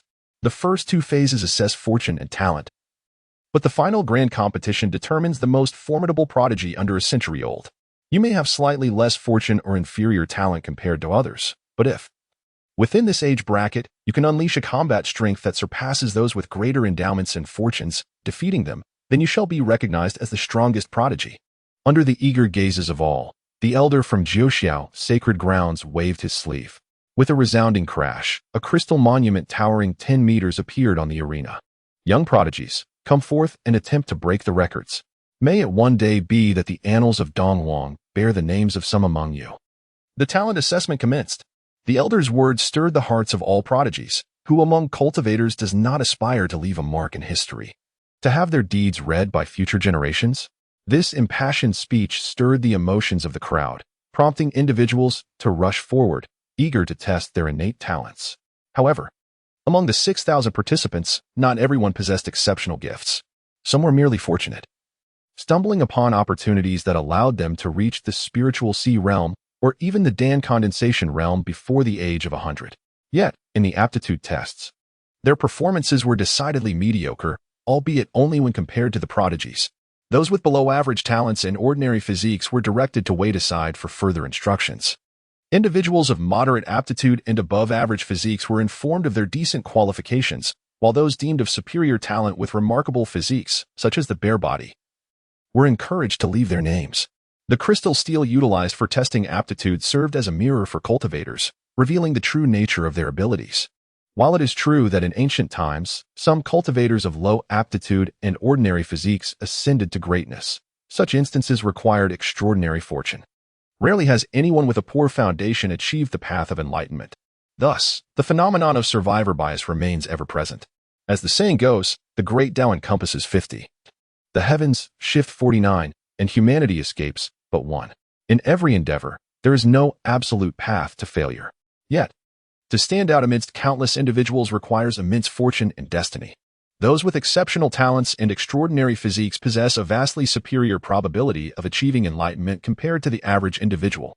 As the throng surged towards the testing steel, Suyu quietly withdrew, seeking a vantage point to survey the assembly of prodigies and identify those marked by red destiny, intending to devise a plan to capitalize on their fortunes. Such gatherings of talent presented a rare opportunity that he was reluctant to miss. However, just as he was about to leave the crowd for the viewing platform, four figures simultaneously obstructed his path. Upon recognizing the individuals before him, he was momentarily taken aback and queried, "Sisters, what is the purpose of your obstruction?" He had made a concerted effort to avoid contact with his three sisters, yet they persistently sought him out. It seemed he could not shake them off. "Bah, you pesky nuisances. It is Suyu who seeks to unearth your secrets, not I. What connection do I have with this? Must you be so relentless?" As for Qin Yunxi, their broken engagement was a matter settled. He had not publicly humiliated her or written a divorce letter, so why the lingering bitterness? Frustrated, he pondered when he might rise to stand above these four. His eldest sister, Su Qingying, gazed intently at him, her eyes seemingly piercing through his facade, and remarked, "You little rascal, you've hidden your true self well. Haven't you? The ninth layer of the spiritual sea. That scoundrel must have deliberately concealed his true abilities to provoke them." Su Wanqing crossed her arms defiantly, a smirk playing on her lips as she coldly remarked, "So, are you waiting for us to incite your anger, so that you can unleash your wrath upon us?" Among those present, her animosity towards Su Yu was the most pronounced, for she had nearly been defeated by him in the past, a mere 0.01 centimeters from disaster. Observing their expressions, Su Yu couldn't help but feel a wave of headache and mild annoyance. He impatiently replied, "Think whatever you like. But could you please stop blocking my way? I have already distanced myself from you. What more do you want from me?" With that, Su Yu maneuvered around their blockade, heading towards the stage. Upon hearing his words, the group was momentarily taken aback. As they saw Su Yu nearing the stage, Su Qingying exchanged glances with the others and called out, "We apologize for the misunderstandings during the trial. We failed to comprehend the situation clearly. We hope you can forgive us. However, our grudge will not be so easily forgotten. We agreed that once our cultivation surpasses our father's, we will settle our scores with you. Furthermore, the four of us will join Tianxian." At her words, Su Yu paused, a smile escaping his lips as he replied, "Very well, I shall remember that. However, I have chosen to join Jiuxiao Sacred Land." The others exchanged glances after he finished speaking, unable to suppress their disdain. This little rascal is becoming increasingly pretentious, though he is less arrogant than before. "Let us proceed to test our talents," the four women said as they turned back to the crowd. lining up for the aptitude assessment. On the stage, Suyu's gaze was fixed on the four women, a slight smile gracing his lips, though it quickly faded. As for the earlier agreement, it was merely a ruse concocted by Suyu to deceive them. Had it been the original self, the sibling ties would have long since severed in animosity during the trial. Yet, perhaps it is for the best. This deceit has afforded me precious time. At least, until I surpass the cultivation of the esteemed elder, I remain secure, untroubled by any sudden shifts in your regard for me. The pact between them stipulates that after a century, regardless of whether I exceed the prowess of the venerable Su Yuxing, all matters will be settled. Either Suyu shall eliminate the three sisters, or they shall vanquish him. Whether this will change remains uncertain to Suyu. For now, he believes that the three sisters will remain steadfast. After all, the original incarnation of himself was indeed intent on claiming their lives. Setting aside these chaotic thoughts, Suyu stood in a secluded corner of the viewing platform, silently observing the assembly of prodigies. As a fleeting thought crossed his mind, he perceived that each distinguished individual in the plaza bore an information bar above their heads. Only those marked with red or higher were worthy of his scrutiny. Let me see which unsuspecting lamb shall become my first quarry.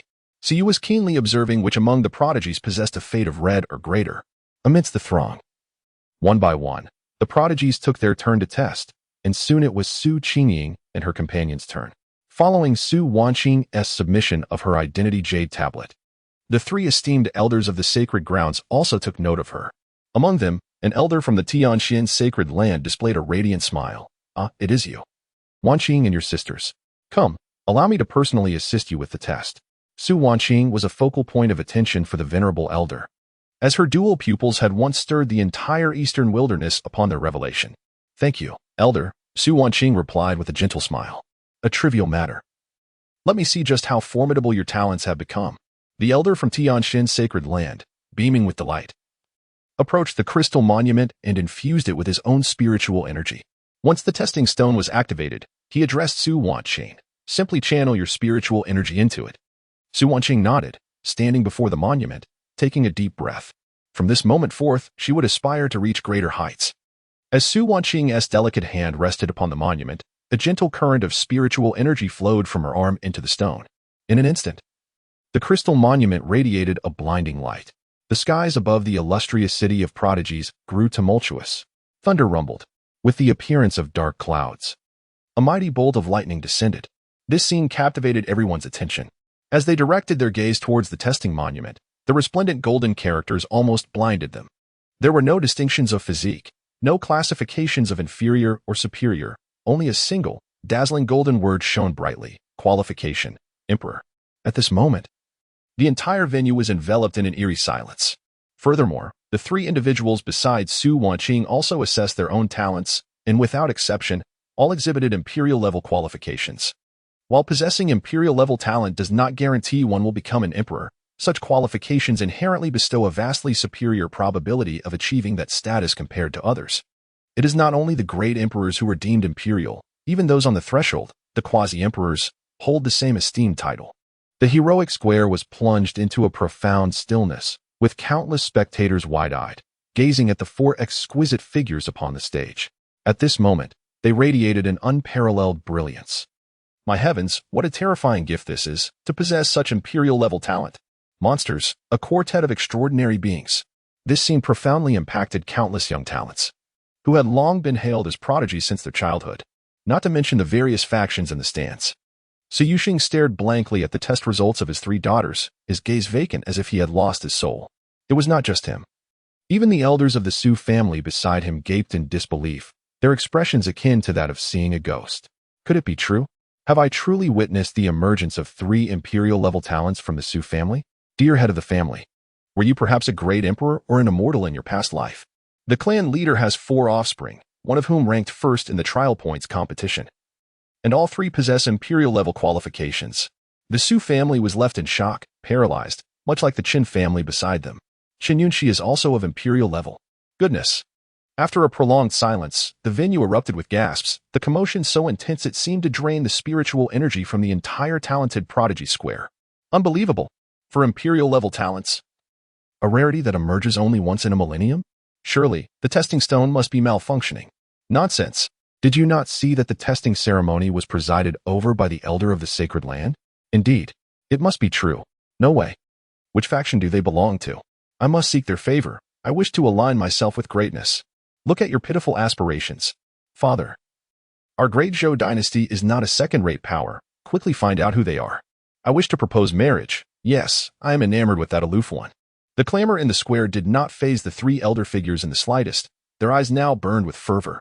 Previously, aside from the elder of the Tianxian sacred land, the other two had shown little interest. After all, the Tianxian had already been determined. But now, they regretted it. 4 imperial-level qualifications. Ahem, Wanqing, have you decided which sacred land you wish to join? The elder of Tianxian's sacred land forced a smile, stretching his mouth nearly to his ears. Old Zhu, what are you saying? Let them choose for themselves. The elder of Jiuxiao sacred land grumbled in discontent. The elder of Zy sacred land nodded in agreement, saying, exactly, you are breaking the rules. For imperial-level talents, and you wish to claim them all? You must inquire if they are willing. Young friend, come to my Jiuxiao sacred land. Whatever resources you desire, I assure you we can provide. Do not listen to him. Young friend, I, Zy, am the strongest sacred land in the eastern wilderness. Come to Zy, and the Lord can make you their disciple. I, Zy, will personally unearth an ancestor to be your master. Hearing the olive branches being extended, the elder of Tianxian's sacred land grew anxious and protested. Enough from both of you. You say to let them choose, yet your offers are increasingly outrageous. Old Zhu, be quiet. Observing the 3 elders bickering, Su Wanqing smiled slightly and said, thank you for your kind intentions, esteemed elders. However, the 4 of us chose to join Tianxian. Compared to the other 2 sacred grounds, Tianxian is evidently more suited for them, being the only sacred place in the eastern wilderness predominantly led by women. Sigh, very well, the 2 elders, Zy and Jiuxiao, could only express their disappointment upon witnessing their decision. Nevertheless, in an effort to foster goodwill, they generously offered the 4 women some resources in their personal capacity before taking their leave. Once they departed, the elder from Tianxian, with a beaming smile, eagerly exclaimed, you 4 need not participate in the upcoming assessments, simply observe from the sidelines. I shall notify the Grand Elder to emerge and welcome you back to the sect. Prosperity is upon us. Securing all 4 with imperial-level potential, Tianxian is set to flourish. The 2 imperial seeds from the past 10 sessions were taken by Zy, but unexpectedly. We have doubled our gains this year. Haha. Upon hearing this, the elders from Jiuxiao and Zy, who had retreated a short distance away, could not help but smirk. While the previous 10 sessions had fortuitously produced 2 imperial-level talents, the quality of these 4 is evidently superior. Old Zhu is indeed quite petty, holding on to this grudge. That said, Elder Zy, having once possessed 2 imperial seeds, felt considerably more at ease, unlike the elder from Jiuxiao, whose face seemed to droop almost to the ground. In the subsequent talent assessments, although a few individuals were detected to possess saint-level potential, they paled in comparison to the 4 imperial-level talents. The time spent on assessing talent was brief. Out of 6,000 participants, 5,700 underwent evaluations under ordinary stewards, while only 300 were regarded as key focus candidates. Such individuals are either blessed with extraordinary fortune or possess remarkable talent. To stand out among 6,000, it is evident that one's luck is not to be underestimated. Young Suyu, it is your turn. Upon hearing this, Suyu promptly leaped down and made his way to the arena, placing his hand upon the crystal stone monument for testing. As he ascended the stage, Su Qingying and the others, who had already retreated to the viewing platform, fixed their gaze upon him, eager to witness the unfolding event. This insufferable younger brother possesses remarkable talent, as do others of his kind. Achieving first place in the points trial with a cultivation level of the 9th layer of the Spirit Sea undeniably indicates exceptional aptitude. As Suyu's spiritual energy surged forth from his palm towards the testing stone tablet, a brilliant light erupted from it. Constitution, prison suppression body. Aptitude. The 2 lines that appeared on the stone tablet left all the prodigies, including those in the stands, utterly astonished. The emergence of the prison suppression body, one of the ancient 100 constitutions, signifies the potential to suppress an entire domain. To achieve such a feat, one must possess the cultivation level of a quasi-emperor. However, shouldn't an individual with such a constitution also exhibit imperial-level aptitude? Yet, Suyu's aptitude remained completely obscured, even blank. Confusion reigned among the onlookers. But the elders of the 3 sacred lands understood the implications of that blank aptitude all too well. Upon witnessing the emptiness of Suyu's aptitude, The three elders' eyes widened in disbelief, their expressions akin to encountering a ghost. This. Before anyone could comprehend the situation, the three elders spoke simultaneously. Their urgency palpable. Young friend, join our Ziwei sacred land. Whatever esteemed elder you desire, I shall go to great lengths to ensure you have them at your disposal. Nonsense. Old Mo, can your Ziwei sacred land not display some allure? Stop trying to poach our ancestors at every turn. Young friend, if they cannot provide, come to my Jiuxiao. The position of the Holy Master is yours. As the three elders on stage bickered fervently, a large question mark appeared above the heads of the onlookers. What is the situation? Others cannot fathom this matter, but do the opinions of outsiders hold any significance? They are utterly indifferent to providing an explanation. Simultaneously, there is no possibility of offering one. The three individuals share a singular intention, to ensure that Suyu joins their sect at all costs. They harbor no trust in the other sects. This crystal steel possesses the ability to predict imperial-level aptitude, yet it remains incapable of foretelling higher destinies and root qualities. Once an individual's foundation cannot be discerned, there exists but one explanation: celestial-level aptitude. It is evident that Suyu possesses such exceptional qualities. Young friend Suyu, you may choose freely. Regardless of your selection of a sacred land, the other two will not dare to act against you. Indeed, even if the other sacred lands attempt any underhanded tactics, they must first seek the consent of my Ziwei sacred land. By joining Ziwei, you shall have the protection of our ancestors, who will personally unearth an ancestor for your amusement. Bah, old Mo, have some shame. If your ancestor knew of your conduct, they would leap forth to chastise you. The gazes of the three were fervent, as though Suyu were not a man, but a mesmerizing beauty standing before them, tempting their desires. In response to their overtures, Suyu withdrew his hand and smiled. I wish to join the Jiuxiao sacred land. Tianqian is the choice of the three elder sisters. In the Ziwei sacred land, most are the pride of dynasties, established under the name of the imperial star, making it the premier choice for dynasties. As for Jiuxiao, it remains shrouded in mystery. Common folk know only that Jiuxiao is one of the three great sacred lands. Never having fallen, yet more information eludes them. Upon comprehensive consideration, Jiuxiao emerges as the optimal choice. Upon hearing Suyu's decision, the three elders reacted differently. Aside from Elder Qin of Jiuxiao, the other two appeared despondent. Ha, young friend, you shall not regret your choice of my Jiuxiu sacred land. Elder Qin bellowed, his heart brimming with joy, thus disregarding the subsequent test entirely.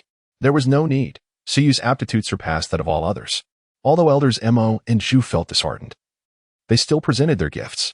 Following the selection of the sect, Suyu departed with the three elders, leaving the onlookers in the square exchanging bewildered glances. In the stands, Su Qingying and her companions opened their mouths, uncertain of how to articulate their thoughts. He seems to have received even better treatment than us, Su Qingying lamented. Su Wanqing and Su Muyao shared a silent understanding. However, upon witnessing Suyu's aptitude, they could not fathom why this rascal possessed such exceptional qualities while still scheming for what they held. Was not his own aptitude superior? What could be the motive behind his actions? Qin Yinchi fixated on Suyu's figure, her eyes revealing a hint of perplexity.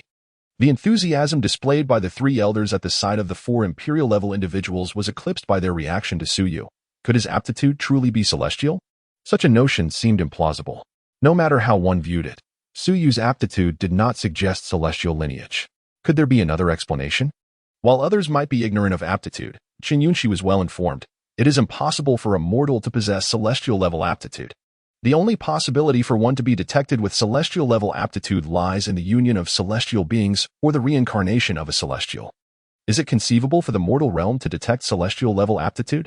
Absolutely impossible. What could be the reason behind this? Many have racked their brains, pondering the reason behind the fierce competition among the sacred lands for Suyu. In truth, Suyu is merely endowed with an extraordinary system, coupled with an unfortunate dark fate. As for talent, it is a matter of little concern. Surviving is already a significant achievement. Amidst the grandeur of the Tianjiao Square, a pair of envious eyes incessantly scrutinized Suyu. How could this fellow possess such exceptional talent, attracting the attention of three sacred lands? Here I am, a proud dragon god body, forced to stand in line. The undying divine phoenix body boasts imperial-level aptitude, and Long Feng felt a surge of joy. Yet, the fact that Suyu also received such treatment irked him. Historically, the undying divine phoenix body was destined to merge with the dragon god body. Thus, the more brilliant the undying divine phoenix body shone, the more excited he became, for it could very well be his future partner. But what of Suyu? Why did he deserve this? Long Feng would not allow any other man to surpass him. Humph. Long ancestor. What qualifications do you believe he possesses to warrant such attention from the three great sacred lands? After venting his frustration, Long Feng inquired within his mind. The long ancestor pondered for a moment before responding. Perhaps he possesses aptitude that transcends the imperial level. Or he may have aligned with certain secrets of the three great sacred lands. He did not perceive Suyu as a reincarnation of an immortal. Nor did he consider him a product of a powerful immortal union. If he were an immortal, the unique cultivation methods not belonging to this world would be immediately apparent to him, since neither of those possibilities held true. It must be the third option, alignment with the three great sacred lands. Having said this, the long ancestor shifted his tone to offer comfort to Long Feng. Do not harbor feelings of resentment. Have faith in yourself. Under my guidance, your future belongs to the highest echelons and is no less than anyone else's. The dragon god body, combined with a fallen celestial level dragon warrior, can easily nurture a young talent from the lower realms. Upon hearing these reassuring words from the long ancestor, Long Feng nodded in agreement. You are right, long ancestor. He can do it, and so can I. With determination, Long Feng navigated through the crowd, hastening towards the testing crystal steel. What is imperial level aptitude? I can achieve that too. During the points trial, he had eliminated several death warriors from the imperial tomb and hunted numerous magical beasts, securing a place among the top 50. He had certainly made a name for himself as a remarkable contender. As he ascended the stage, he naturally drew the attention of many spectators. I am no lesser than anyone else. Standing before the steel, Long Feng gazed at his reflection within the crystal, inhaling deeply as he silently affirmed his resolve. With his unique spiritual energy flowing into the testing steel, a brilliant light erupted once more, radiating as dazzlingly as before. Buzz. Body type. Dragon god body. Aptitude. Imperial. As the two lines of golden characters on the crystal steel emerged, a collective gasp echoed among the crowd, quickly followed by a return to composure. Yet again, it was the revelation of an individual possessing imperial-level aptitude. Who could this person be? Ah, it is Long Feng from the Great Yuan dynasty. A prodigy said to have risen from a small town. This elicited a somewhat exaggerated sense of awe. The crowd's reaction was rather muted, but Long Feng remained oblivious. Casting a fleeting glance towards Su Muyao, a smirk played on his lips as he thought, look at me, I possess talent too. Am I not captivating? However, to his dismay, Su Muyao had already turned and departed from the stands. Upon realizing her absence, Long Feng's expression froze. Where had she gone? What about my enchanting immortal divine phoenix physique? Alas, unable to locate Su Muyao, Long Feng could only sigh in resignation, reassuring himself. At least I still have the opportunity to choose a sacred ground, do I not? Just as anticipation filled his heart. The three esteemed elders seated before him merely cast him an indifferent glance, before wearily inquiring, Ah, young friend with promise, to which sacred ground do you wish to belong? Any will do, he replied, his heart sinking at such a nonchalant tone. Long Feng felt utterly petrified, nearly choking on his own blood. What is this? I possess imperial-level aptitude. Can't you open your eyes and see me? How unjust. The aptitude tests were established to ensure that gifted individuals would not be overlooked. While his luck seemed to falter, one still ought to be instilled with confidence.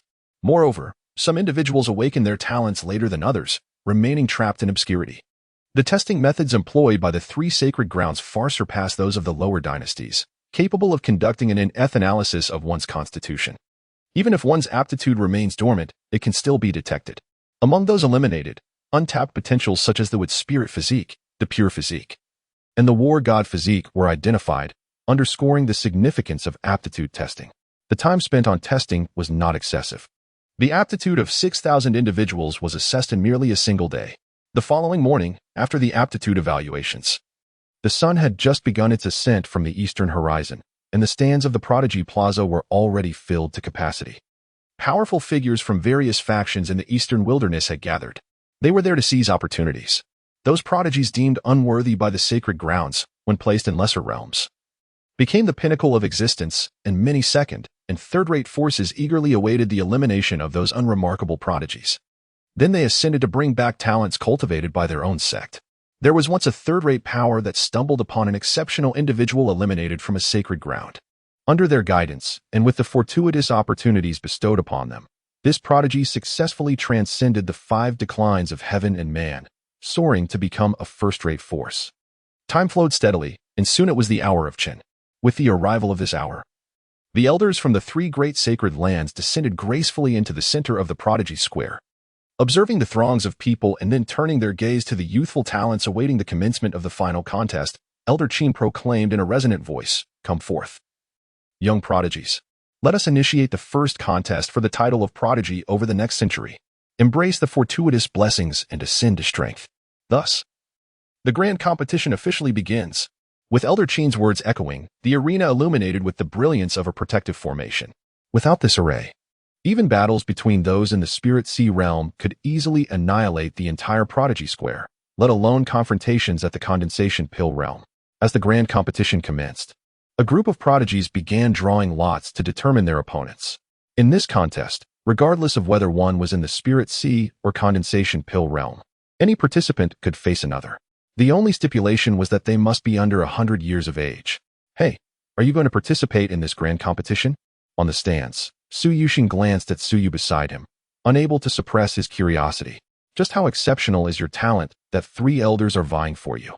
This young man, astonishingly enough, has concealed matters even from his own father, truly perceiving himself as an outsider.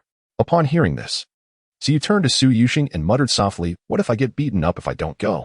Others may not understand him, but surely he knows himself well. He is acutely aware of his own standing. Despite being at the 9th level of the Spirit Sea realm, in this fantastical world, it is undeniably insufficient. Setting aside other chosen ones, just considering those around him, 3 elder sisters and 1 fiancée, since his exposure yesterday. The 4 of them have behaved as if under a surge of hormones. Merely after one night, they have each broken through to the 4th level of the Spirit Sea realm. It's alarming. At a rate of 1 level per month, in a few years, they might even face the trials of the celestial 5 declines. Hearing Su Yu's words, Su Yuxing was momentarily speechless. Never mind. Let him be. After all, he has gained some face, having joined the 9 heaven sacred land, perhaps after a few years of training there. He might smoothly exit the sacred land and succeed to the position of the Su family as head. Once he retires, he too must take time to cultivate and enjoy the world. Nearby, Su Qingying and her companions were seated quietly in the stands, their gazes fixed upon Su Yu. As if sensing something, Su Yu turned his attention toward them. For a moment, they exchanged wide-eyed stares. After a brief pause, Su Yu could no longer withstand the scrutiny and averted his gaze. "What are they staring at? There are no blemishes on my face." Since he had come to terms with his situation, Su Yu no longer feared his elder sisters as much. Do they wish to take revenge on him? Let us see whether their rate of advancement is swifter than my ability to accumulate villain points by overpowering the chosen ones. I acknowledge their talents are formidable, but the destined children of this world are all my resources, including you. There is no escape, thus, let us flow along the current. I shall regard you and all the destined children as my little lambs, nurturing them until they are ripe for the harvest, at which point I shall strike with a single decisive blow. Just the thought of entering the sacred land and reaping a bountiful harvest of those imbued with the fortune of crimson destiny fills Su Yu with a renewed sense of vigor and resolve. This is the confidence that stems from strength. Upon hearing Su Yu's murmurs, Su Wanqing and the others couldn't help but twitch their lips. Has this fellow truly undergone gender transformation? There seems to be a lack of that sinister glint in his eyes. Remarkably, he has become quite refined. This is quite intriguing. Whether it is wicked or not, what has become of this scoundrel? His demeanor has turned so despicable. I feel an overwhelming desire to strike him down. Su Muya retracted her gaze and conveyed telepathically to Su Qingying, Su Wanqing, and Shen Yunxi, "This little rascal is putting on an impressive FAA. Yet he might be harboring malicious intent within. I sense that we must remain vigilant. Upon entering the sacred ground, we must seize every opportunity to grow stronger. We cannot afford to let our guard down against this dangerous individual." After observing Su Yu's change in temperament, Su Wanqing had also utilized her heavy pupil to glimpse into Su Yu's essence yesterday. His soul is authentic and untainted, not usurped. In fact, his soul appears to be purer and even stronger than theirs, leaving her perplexed about whether Su Yu is merely biding his time or genuinely uninterested in their possessions. "I concur," Shen Yunxi nodded. "My engagement with him lasts for another decade, as the tides of fortune shift. I am determined to elevate my cultivation to the realm of Dharma form within these 10 years, and then publicly annul our betrothal. This will serve to cleanse the humiliation he has inflicted upon me. As a reincarnation of a meticulous and calculating celestial maiden, Chen Yunxi vowed to remember this grievance until the end of her days. She must repay Su Yu's humiliation 100-fold. She yearns to publicly annul their engagement and deliver him a profound humiliation. Su Qingying lifted her gaze to Su Yu, who was still caressing his face, took a deep breath, and declared, "The Eastern Wilderness secret realm, 3 years hence, will be our turning point. If we can obtain fortuity within the realm, we will ascend to the realm of Dharma form without needing a decade. Sisters, let us strive together and trample this scoundrel down. At the same time, we must show the world that female cultivators can also reach the pinnacle. Onward." The four of them encouraged one another, their eyes brimming with a fervent desire for strength. In the ensuing days, they appeared punctually in the viewing stands to witness the battles among various prodigies, gaining significant insights. Having been selected by the sacred ground in advance, they were exempt from participating in this grand competition. However, on the 5th day, upon the emergence of the first champion, the atmosphere in the prodigy square surged to an apex. This champion, a prodigy of the 4th stage of the condensation pill realm, chose the Jiuxiao sacred ground. During the award ceremony for the first place, the elder proclaimed, "Young friend, congratulations on becoming the foremost prodigy of the Eastern Wilderness in the next century." The 3 elders conducted the awards ceremony simultaneously. However, the youth standing before them merely smiled and said, "Thank you, elders. However, I have a matter I wish to discuss." Seeing that he did not extend his hand to accept the reward, the 3 elders were momentarily taken aback, inquiring with surprise, "What matter do you wish to discuss?" They were puzzled as to what could possibly be more important than accepting the reward. Upon hearing the words of the first prodigy, he immediately burst into laughter, then raised his hand to point towards the stands, his voice resonating powerfully. "I wish to challenge him in the name of being the best." At that moment, the cheers of the crowd abruptly ceased. All eyes turned in unison towards Su Yu in the stands. I am truly curious about what qualifications he possesses to have secured the first place in the point trial. As all gazes converged upon him, Su Yu felt bewildered. How had he, an onlooker, suddenly found himself in the spotlight? Noticing the first prodigy's intense stare fixed upon him, Su Yu hesitated, pointed to his own face, and inquired, "Me? This shouldn't be the case." He had been quite low-key, after all, not seeking attention. Who could claim to be more modest than he? The first prodigy nodded, chuckling. "I am the second in the point trial and the first in this grand competition of prodigies. I am somewhat perplexed. How did you manage to achieve the first place in the point trial? In the realm of trials, the abilities of those hunters are predominantly at the high level of the spirit sea realm, with some even at the condensing pill realm. By the way, my name is Chu Tian. I emerged from a third-rate sword sect in the eastern wilderness of the Great Yu dynasty, an orphan bearing the physique of a sword cultivator. A young prodigy. Moreover, I harbor a secret unknown to all. Within me lies a small black orb. As long as I gather sufficient blood essence from demonic beasts, I can accumulate enough energy to break through using the power of this black orb. This bead is also referred to as the boundary-breaking pearl. It possesses the ability to shatter the shackles of one's realm and enhance one's comprehension of the blade. It is precisely due to the existence of this pearl that he has attained the combat prowess of the condensation-Dan realm at the tender age of under a century, along with the capability to engage adversaries beyond his level. He can accept defeat. However, he cannot tolerate a defeat of unknown origin. He must confront Su Yu to ascertain whether he is indeed stronger and capable of seizing the title of champion in the trial competition from him. Upon hearing Chu Tian's words, Su Yu's initial confusion gradually dissipated, replaced by a serious demeanor.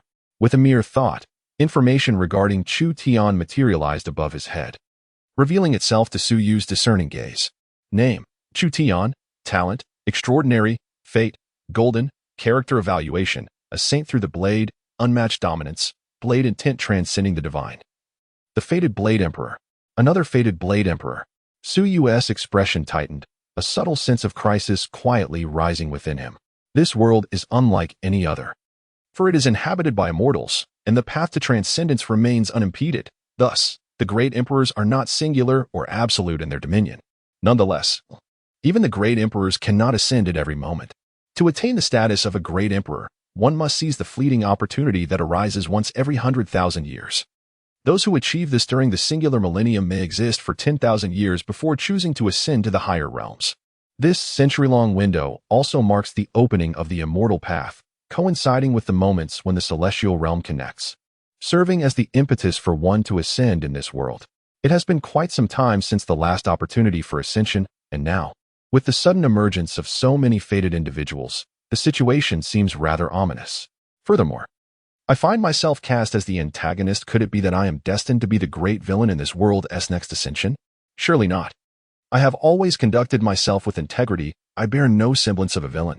As Suyu grappled with these thoughts within the arena, Chu Tian observed Suyu's ever-changing expression and his prolonged silence. Increasing his voice, he inquired, "What is this? Before the entire eastern wilderness? Do you intend to evade my challenge? Given that you have secured the first position, you must possess exceptional abilities. This is merely a spar, as cultivators. We should not shy away from such encounters." His words resonated with the crowd of prodigies and onlookers alike. Indeed, if you have already claimed the top spot in the points competition and excelled in the talent assessment, attracting the attention of the three great sanctuaries, do you truly fear a friendly duel? No one will perish in this contest. In an instant, voices began to rise from the prodigy square, urging Suyu forward. Suyu, hesitate no longer. Take the stage. You are the first. What do you fear? Yes, with your extraordinary talent, could you possibly dread a duel? Step up. Step up.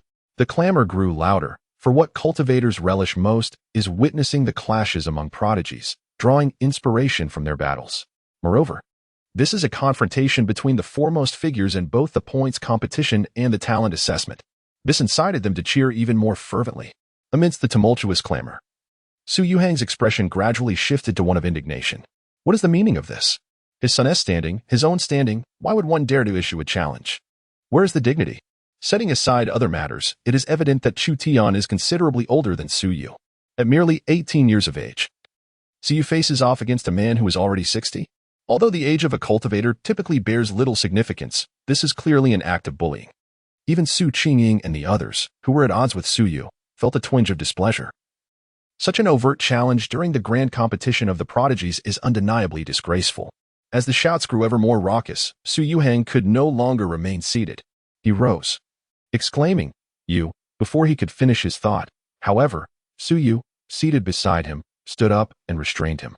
"Father, this is directed at me. You need not involve yourself." Su Yu remained remarkably composed. He understood that there was no evading this confrontation. Such occurrences would only proliferate in the future.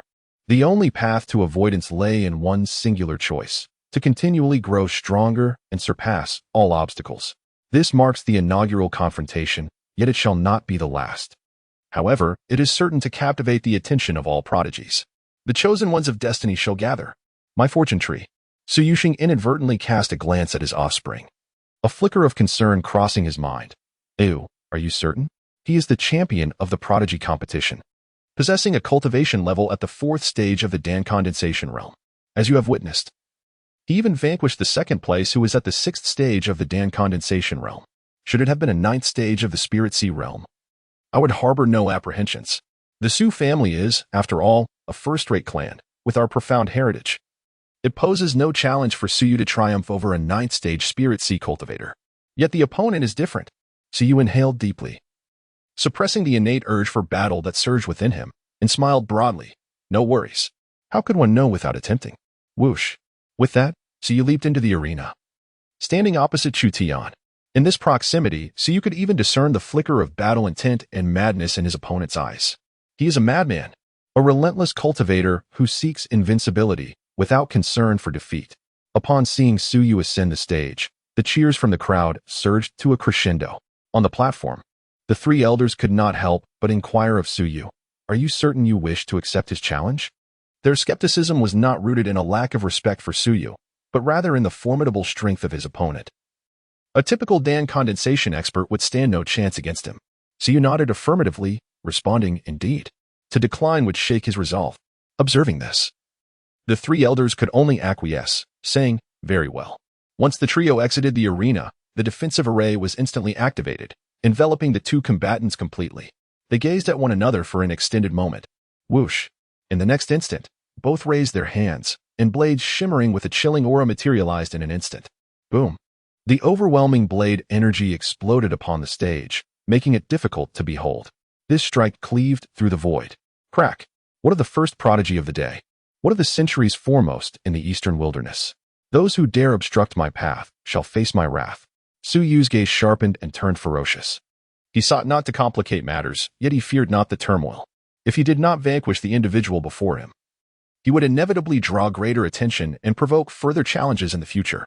This is a consequence of the talent test, yet it will transform into his most formidable asset. Slash through the void. Suyu shouted, gripping the hilt of his sword with unwavering determination, unleashing his utmost power to deliver the most potent strike. In the face of his adversary, he would not underestimate them. Regardless of how feeble an opponent may be, they merit his full commitment. Having perused countless novels, he is acutely aware that the downfall of many antagonists often stems from their hubris. Coincidentally, he finds himself in the role of the antagonist. Yet he shall never falter in his vigilance.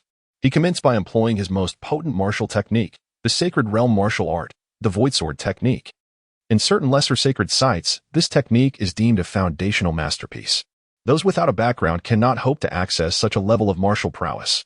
With a resounding whoosh. So you may not be exceedingly adept in the art of the sword, yet his skill suffices. At the moment the sacred realm's exceptional technique erupted, the surrounding space seemed to solidify instantaneously. The very fabric of space became tangible, allowing Suyu's sword to shatter this corporeal realm. With the strike, the previously calm and composed Chu Tian's expression drastically altered, filled with shock and confusion. The manifestation of martial techniques, the sacred realm martial arts. How could he? The flowing fire flat mountain sword technique. Chu Tian dared not hesitate, retaliating with a strike of his own to counter the oncoming wave of sword energy. Boom. The two formidable forces collided mid-air, the resulting shockwave causing ripples in the defensive array, clearly indicating its considerable might. Had it not been for the protection of the defensive array, this single blow could have obliterated a significant portion of the Genius Plaza. The two figures were forced to retreat under the strain of the clash, each finding their footing at the edge, their expressions grave. Outside the arena, the audience erupted into fervor after a brief moment of silence. Well, the 9th level of the Spirit Sea realm is actually holding its ground against the 4th level of the condensation pill competition. It is indeed extraordinary to be sought after by the 3 great sacred sites. The recent fluctuation was indeed a manifestation of sacred realm martial arts. So you had mastered such a technique, oh my heavens. In the stands, from the direction of the Su family, Su Xing and Su Yu's 3 sisters were left bewildered. As they listened to the surrounding conversations, their minds were blank. What is this sacred realm martial arts? When did our Su family bestow such a technique upon Suyu? Do we even possess it? This is the perplexity of Suyu. Meanwhile, Su Qingying and the others are filled with a multitude of questions. That little rascal had previously feigned such cowardice. It was all an act. Indeed, this fellow harbors malicious intentions. Outside the arena, Elder Qin and his companions gazed at Suyu in astonishment. The moment Suyu unleashed the sacred realm martial arts, they cast a glance in the direction of the Su family. Upon witnessing the bewildered expressions on the faces of Suyu's kin, they comprehended the situation. The 3 exchanged thoughts in hushed tones. Did you clearly perceive that fluctuation? I did, one replied. The blade aura that trembled through the void resembled the creation of that extraordinary great sage from a millennium past, the renowned martial technique of the Void Great Sage. The Void Blade Technique. They had assumed that following the demise of the Void Great Sage, his legacy had been lost. To their astonishment, his famed martial arts had been acquired by Suyu. A millennium ago, the Void Great Sage emerged, unrivaled in the eastern wilderness with his great sage cultivation. With a single stroke, he cleaved the void and obliterated a minor sacred land. Later in life, the Void Great Sage vanished without a trace, leaving no heir or legacy behind, leading many to believe that his martial arts would fade into obscurity. Yet, Suyu had managed to seize it. Truly, he is a person of great fortune. On the arena, Chu Tian, who had barely managed to hold his ground against Suyu, wore a grave expression. What kind of martial arts is this? It possesses such formidable might. He had encountered unparalleled first-grade martial arts, while their power was astounding. They paled in comparison to the blade technique recently exhibited by Suyu. It was evident that this was a powerful martial art that transcended the first grade.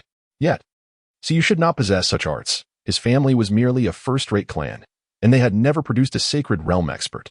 How could he possibly wield such powerful martial arts? Even during his time away, he had only discovered a second-grade heavenly martial art in a cave. Suyu glanced at the residual spatial ripples coiling around the blade, lightly shook it to disperse the remnants, and then turned to Chu Tian. Speaking earnestly, sacred realm martial arts, the Void Blade Technique. It was indeed sacred realm martial arts. My heavens. This was the legendary blade technique created by the Void Great Sage, and he had fortuitously acquired it. The mere mention of the sacred realm was enough to leave everyone in utter shock. Such a martial art provokes envy among the smaller sacred lands, compelling them to vie for its possession. Aside from the three major sacred lands, no other faction dares to underestimate the dominance of the sacred realm's martial arts. Chu Tian nodded, acknowledging its authenticity as a sacred realm technique. Perhaps this is the source of your confidence. Your attainment of the first rank is evidently justified. The ability to contend with me denotes your capacity to effortlessly eliminate those hunters. The reason for your higher score might be attributed to mere fortune in locating sufficient prey. Nonetheless, it ends there. Between us, victory shall undoubtedly belong to me. Boom. A tempest of energy erupted from Chu Feng, so intense that even seasoned Ning Dan experts could not help but glance in his direction. His strength was sufficient to vanquish those at the 6th level of Ning Dan. So you, at the mere 9th level of the spiritual sea, could not compare. Even mastering the sacred realm martial arts would not bridge that chasm. Flowing fire, leveling heaven. As his words fell, Chu Tian bent his knees, and in the next instant, his powerful legs propelled him forward. His body akin to a supersonic missile in a state of acceleration, movements imperceptible to the naked eye. Only the fleeting afterimages hinted at his previous position. What of the sacred realm martial arts? In the face of absolute strength, even the mightiest techniques are rendered futile. My power far surpasses yours by countless measures. Simultaneously, I have perfected the second-tier heavenly martial arts, harmonizing it with my 3 realms of blade and tint, which is more than sufficient to defeat you. Crack. In the next moment, Chu Tian materialized in midair, wielding a flaming blade, as a profound surge of spiritual energy continuously flowed into the fiery weapon. Whoosh. As the blade cleaved through the air, flames engulfed the entire arena, and the terrifying heat wave scorched the surroundings, causing the very atmosphere to warp. This is a flame so fierce that it could incinerate a mountain peak, with a strike fueled by all one's strength. Even a warrior at the 6th tier of the condensation realm would be struck with dread. The outcome is already determined. As the blade sliced through the air, Chu Tian had already formed a judgment in his heart. This is an attack from the 9th level of the spirit sea realm that cannot be withstood. However, just as the torrent of flames was about to wash over Suyu, the surging inferno suddenly froze in place, unable to advance even half a meter closer to him, regardless of how fiercely it charged forward. As Chu Feng stood in stunned silence, Suyu's calm and indifferent voice resounded like thunder. You are formidable, but you still lack the means to defeat me. Prison of the dead. Behold, this blade shall become your future nightmare. The blade of the corpse immortal's prison. Roar. The corpse immortal's prison is a sudden inspiration of Suyu, intertwining the powers of the corpse immortal's catastrophe in the prison body around the blade, to see if it could unleash a more potent strike. The moment this thought crossed his mind, a new martial art appeared in his consciousness. An unknown grade martial art. The corpse immortal's catastrophe technique has no defined grade. It solely cultivates the energy of the corpse immortal, with its specific effects remaining a mystery. The prison body possesses unparalleled strength, capable of subduing myriad realms and imprisoning the underworld. Both attributes are of the Yin nature, and their combined power is an enigma. Since he first acquired the prison body and the corpse immortal's catastrophe, his martial arts and physique had already reached a nascent state of mastery. Thus, he was not overly unfamiliar with the control of these two forces. With the words corpse immortal's prison uttered, the celestial square seemed to fall into an eerie silence. Suddenly, a gentle breeze stirred the hair of the onlookers. Accompanying it was an icy chill that penetrated to the bone, sending shivers through their very souls. As the breeze intensified, a ferocious wind swept across the square, and chilling, ghostly wails echoed through the air. What is happening? Why does it feel as if we are haunted? This wind is so cold. Even in the spirit sea realm, I can still feel a stinging sensation against my skin. What kind of spiritual energy is stirring this wind? Capable of making souls tremble? In the stands, many cultivators instinctively wrapped their arms around themselves, attempting to dispel the sudden chill, but to no avail. Only those at the condensation pill realm or higher could withstand the encroaching cold aura. Is this yet another martial phenomena? Could it be that Siyu has mastered 2 sacred grade martial arts? That seems implausible, no matter how extraordinary a young genius might be. It is improbable for one at the spirit sea realm to learn 2 sacred grade martial arts, is it? Typically, a cultivator at the condensation pill realm achieving small success in a single sacred martial art would be considered exceptionally gifted. 2 would be utterly outrageous, especially for someone still at the 9th level of the spirit sea realm. Elders from 1st and 2nd tier powers whispered among themselves, struggling to believe such an occurrence. After all, it was simply unrealistic. Who would believe that a cultivator in the spirit sea realm could wield two sacred grade martial arts? Even a direct disciple of a holy land would find it hard to achieve. Beneath the arena, the three elders exchanged glances, each discovering a profound shock reflected in the other's eyes. Who among you can comprehend this martial art? This phenomenon is unprecedented, never before seen or heard, rivaling even the void blade technique of the great sage of the void. Just how many secrets does he possess? A single martial art of the sacred realm may be deemed a rare opportunity. Two such martial arts, however, verge on the absurd. Although the sacred realm does not signify the pinnacle, in an era where the imperial realm remains obscured, the sacred realm represents the foremost power of the age. Even the sacred lands would think twice before provoking it. Even those in the sacred realm with quasi-imperial ancestors are not to be trifled with. Their martial arts are not mere trifles. The chilling sound carried by the sudden gust grew ever more resonant, enveloping the entire talented square in a frigid aura, transforming the sweltering heat into a wintry chill in an instant. As the corpse spirit energy coiled around the blade, even though this dagger was forged from the rarest of iron, it began to develop fine cracks, as if unable to withstand the surge of power. If others felt such a terrifying pressure, at the epicenter of the storm, Chu Tian was even more astounded. In the face of this menacing aura, every hair on his body stood on end, his nerves taut. Alarm bells rang in his mind as the danger lingered at the tip of his nose. How could it be that his own strength could not even approach a fraction of him? No matter how hard he tried, he could not breach the invisible barrier shielding Suyu. In his astonished gaze, Suyu slowly lifted his eyes, devoid of any emotion, save for an eternal coldness. Exhaling a breath of frigid air, Suyu spoke softly. Corpse spirit. Crack. Suppress the abyss. Boom. As these four words fell, the surroundings erupted in a cacophony of sonic booms centered around Suyu. The floor beneath him disintegrated into dust, obscuring everything in its wake. With a single stroke, he cleaved through the air. While air itself poses no harm, should an immense force envelop it and cause an explosion, the resulting impact would be cataclysmic. Under the embrace of the corpse spirit energy, his power surged incessantly. The piercing wail of anguish echoed, compelling all low-ranking cultivators to cover their ears in torment. Even the formidable experts of the cultivation.The realm could not suppress their frowns. It was inconceivable.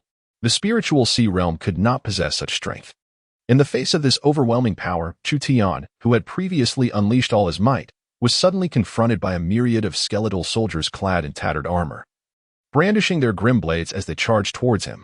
Under the oppressive aura, Chu Tian found himself momentarily breathless. In that fleeting hesitation, the formidable force of the abyssal suppression shattered his blazing flames. The conflagration was engulfed entirely by the sinister energy of the undead, leaving not a trace behind. With a resounding crash, as Chu Tian's presence dissipated, the figure that had once hovered in midair was violently hurled off the stage. He plummeted to the ground, creating a deep crater upon impact. As the dust settled, Chu Tian lay within the pit, his breath shallow and fading, unconscious. Witnessing this scene, Elder Qin wasted no time. He swiftly descended into the abyss, placing a medicinal pill into Chu Tian's mouth. Upon observing his breathing gradually stabilize, a sigh of relief escaped him. As long as he was alive, with the threat to Chu Tian's life averted, Elder Qin could not help but cast his gaze towards Suyu. His expression cold and devoid of any emotion. Such individuals are indeed exceptionally suited for cultivation. This is the demeanor that an invincible being ought to possess. The heavens are about to tremble.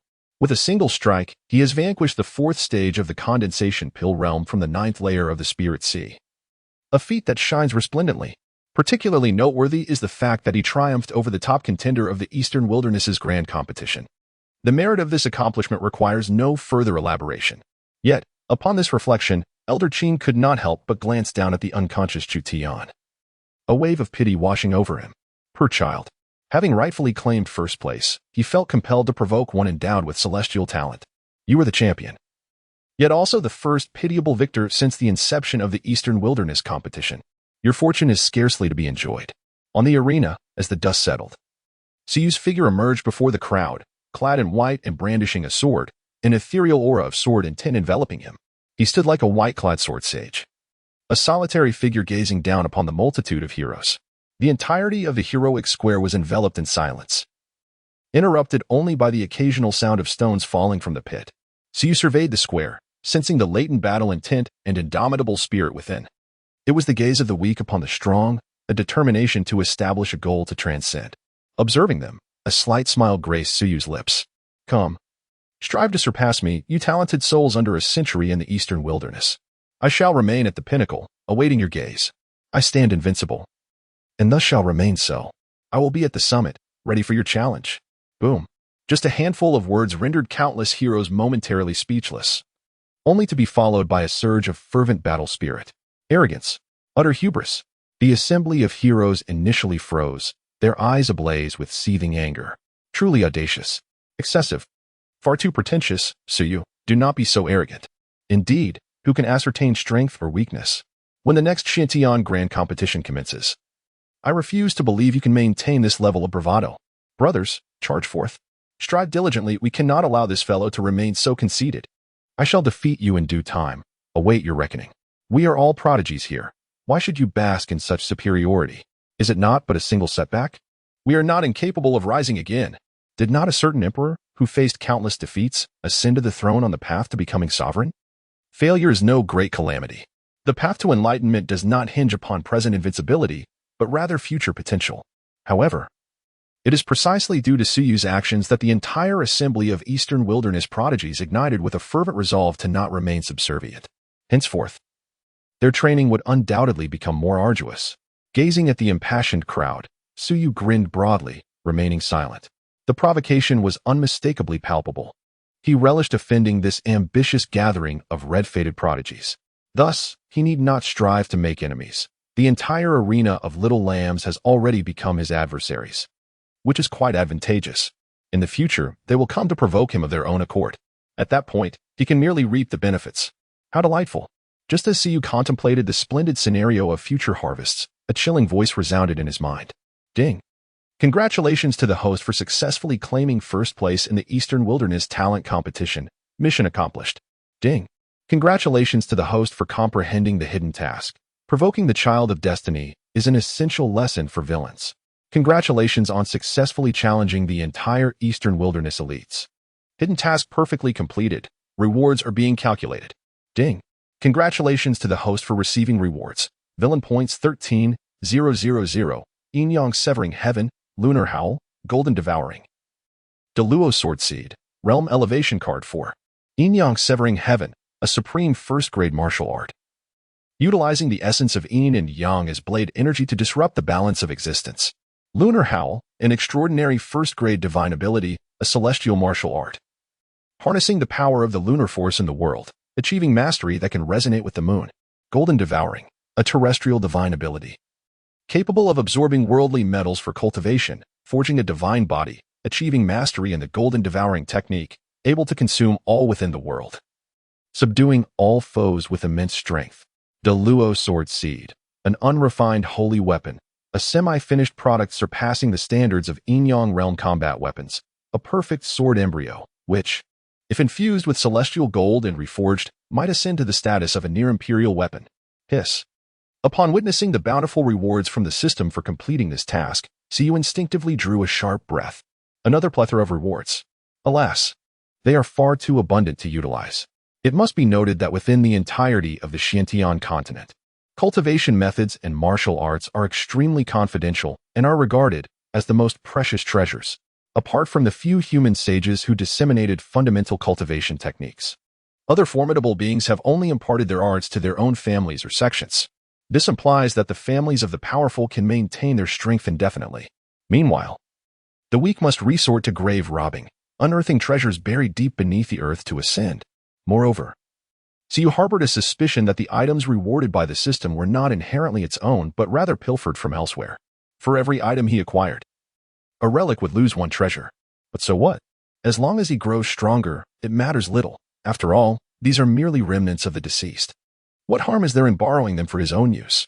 Cough, cough. At this moment, the three elders had already arrived at the center of the square. Announcing to the crowd, the grand competition has concluded. All disciples affiliated with the three sacred lands are to gather at the teleportation point in Tianjia City at noon tomorrow. Representatives from various sects and factions may proceed to collect the rewards designated for the exceptional talents based on their contributions. You may disperse now. The grand competition not only serves to select the outstanding individuals but also aims to allocate developmental resources to the subordinate factions. Although it may appear as a charitable act by the three sacred lands, In reality, they control the majority of resources in the eastern wilderness. Even among the low-quality mines within the 100 dynasties, most belong to the Ziwei, Jiuxiao, and Tianshan sections. Only a few undiscovered spiritual veins and mines, which are identified by the dynasties themselves, rightfully belong to them. However, these are far too few. They are entirely inadequate to sustain the operation of such a vast machinery. Therefore, to prevent a depletion of talent and to avert unrest among the lower ranks, the three sacred lands redistribute resources every 100 years to maintain a firmer grip on all factions. This, indeed, is the undeniable truth. Only those forces that have made significant contributions to the three sects can acquire the privileged rights to resource extraction for an extended period.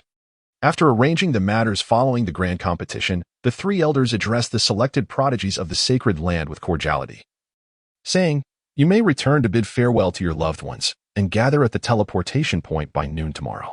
For the coming decade, the majority among you shall have no opportunity to venture outside. The sacred land is not a loose entity. It aims to cultivate geniuses with a profound sense of belonging, continuously replenishing its youthful bloodline. Thus, this decade serves as a critical period for indoctrination. The strong require no such brainwashing, as they can discern the pros and cons and decide whether to remain in the sacred land." In the square, a group of fortunate and capable prodigies performed respectful bows, responding, "We understand." Upon this, the three elders quietly departed from the square, beginning to prepare for various subsequent matters, including the cultivation of individuals like Su Yu. The sacred land is not merely home to a few hundred individuals, but rather tens of thousands, even hundreds of thousands. The resources consumed each month amount to an astounding figure. Moreover, arrangements for gifted individuals like Su Yu are naturally of high caliber. Upon entry, they will at least receive the treatment of elite disciples. Consequently, some disciples with exhausted potential must be dismissed. Every action taken impacts many lives. As the grand competition concluded, those in the Prodigy Square began to disperse, bidding their farewells. Upon returning to their residence in Prodigy City, the Su and Chen families commenced their discussions. In the Su family's pavilion, a stone table bore several cups of steaming tea. Su Qingying, Su Wanqing, Su Muyo, Su Yu, and Su Long, 5 members of the family, sat in silence. After a moment, Su Long cast a complex gaze upon his 4 children. "Qingying and your sisters entering the sacred land does not surprise me. However," he shifted his gaze to Su Yu's face, sighing, "Ah Yu, your choice of the 9 heavens sacred land was entirely unexpected. I initially thought you were merely seeking to broaden your horizons, but it seems I overestimated the situation." "Father." Observing Su Long's sighing demeanor, Su Yu hesitated, unsure of what to say. Life in the Su family is quite pleasant, allowing for his laid-back attitude without excessive rigidity. If given a choice, he would prefer to quietly cultivate in peace. Yet, this system is no mere check-in system from a novel. It compels him to confront the antagonist within himself. That may be the case. At worst, I could simply choose not to undertake any tasks and resign myself to a life of leisure as the head of the household. Yet, unfortunately, the original host has long been usurped by the son of the imperial tomb. Coupled with the rules I have come to understand, once I am deemed worthless, the imperial tomb will take action to assassinate me, allowing the new holy son to take my place. If I remain stagnant in the Su family, I shall not survive beyond 5 years. It is indeed a precarious situation. As Su Yuxing observed his demeanor, he mistakenly believed that the young man sought solace. And thus he smiled broadly, saying, "Do not overthink it. I am merely gratified. Your potential inclusion in the Holy Land signifies that you need not return to the Su family." This revelation rendered the 4 siblings momentarily speechless. "Father, what do you mean by that?" Under the puzzled gazes of his children, Su Yuxing's expression gradually turned solemn as he spoke. "Ayu, do you remember the girl from the Lu family whom you teased 3 years ago?" Upon hearing this, Su Yu was momentarily taken aback. Teased? After rifling through his memories, Su Yu's expression became increasingly peculiar, eventually nodding. "I recall. I remember that incident well. It cost the Su family nearly 3 years' worth of resources and restitution. The Lu family, like the Su family, belongs to the upper echelon of powers. 3 years prior, the Lu family's young lady had stealthily slipped away and encountered the brazen Su Yu on the streets of Su territory, where he had kicked over an old vendor's produce. Driven by a sense of justice, the Lu heiress confronted Su Yu directly. Ultimately, upon noticing her stunning beauty, Su Yu approached her with a wicked grin. It is said that he indulged in some inappropriate behavior. Of course, no substantial harm was inflicted, as he was interrupted before he could succeed by a powerful figure from the Liu family. Naturally, the defiant Suyu was unwilling to concede, leading to a confrontation with the Liu family as strongman. That encounter nearly culminated in him kissing the Liu heiress. Following that, the situation escalated, with reinforcements from the Liu family arriving in droves, prompting the Su family to also become involved. The tension between the two families reached a boiling point, nearly erupting into violence. Meanwhile, Su Yu remained undeterred, continuing to provoke, utterly disregarding the Liu family. Ultimately, it was an elder from the Su family who intervened, administering a beating to Su Yu before bringing him home and compensating the Liu family for 3 years' worth of resources, thereby putting the matter to rest. In reality, Su Yu felt quite aggrieved. The old vendor was, in fact, a habitual offender, known for his deceitful practices and coercive sales tactics. If one did not purchase his vegetables, he would resort to underhanded tactics. Su Yu had been thoroughly disgusted by him, which had prompted his impulsive kick that toppled the vendor's basket. It was then that he found himself entangled with the Liu heiress.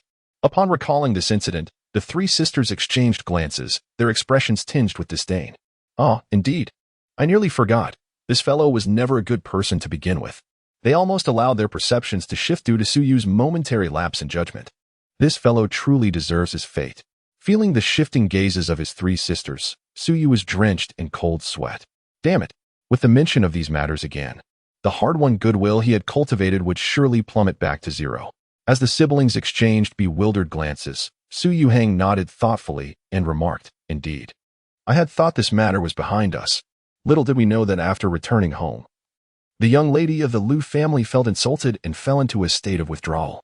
Remarkably, a year later, she emerged from her seclusion, having awakened a unique constitution and was taken as a disciple by a mysterious powerful figure, later revealed to be an elder from the 9 heaven sacred land."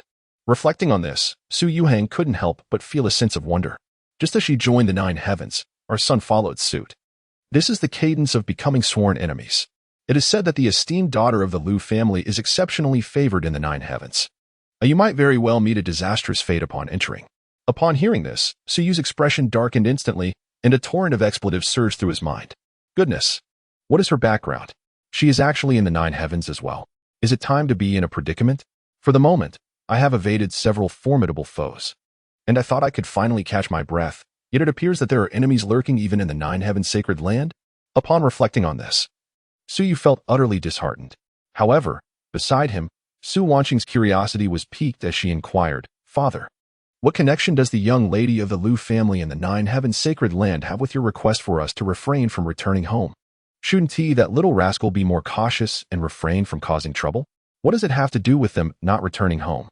Upon mentioning this, Su Yuxing's expression darkened with fury as he slammed his hand on the table, exclaiming in indignation, "That young lady from the Liu family has a betrothed, who happens to be the sycophantic heir of the Hu family."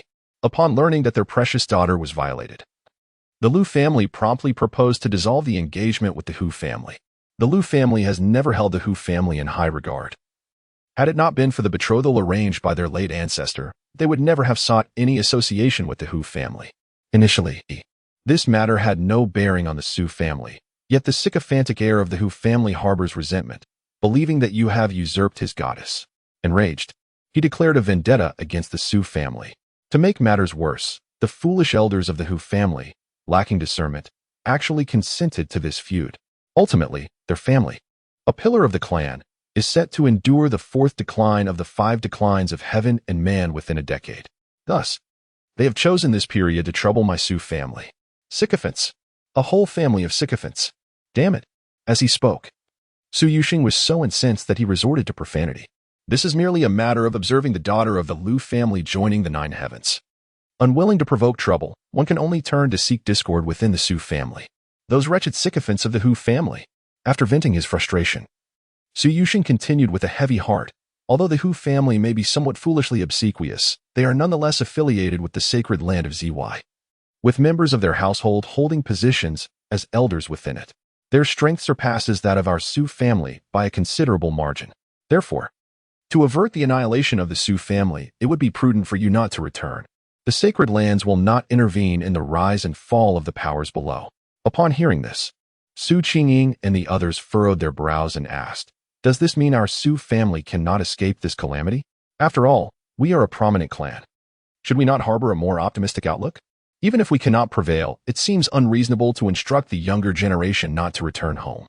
Hearing his eldest daughter's concerns, Su Yuxing cast a deep gaze at the siblings and said softly, "You are aware that your grandfather was injured during the tribulation of the three calamities, correct? His lifespan is limited, as you should know." The four siblings nodded in acknowledgement. They were indeed aware that they had not seen their grandfather for a full decade since he was injured during the tribulation. However, what does this have to do with their grandfather? As if perceiving their confusion, Su Yuxing sighed. "It is precisely because your grandfather's time is short, coupled with the Hu family's timely provocation that—" At this point, he paused, then let out a cold laugh. "Your grandfather has resolved to emerge from seclusion as his time draws near, leading the Su family to confront the Hu family with all their might." Boom. This unexpected turn of events left all four individuals utterly bewildered. What on earth? Especially Su Yu, who was left speechless, his mouth agape in astonishment.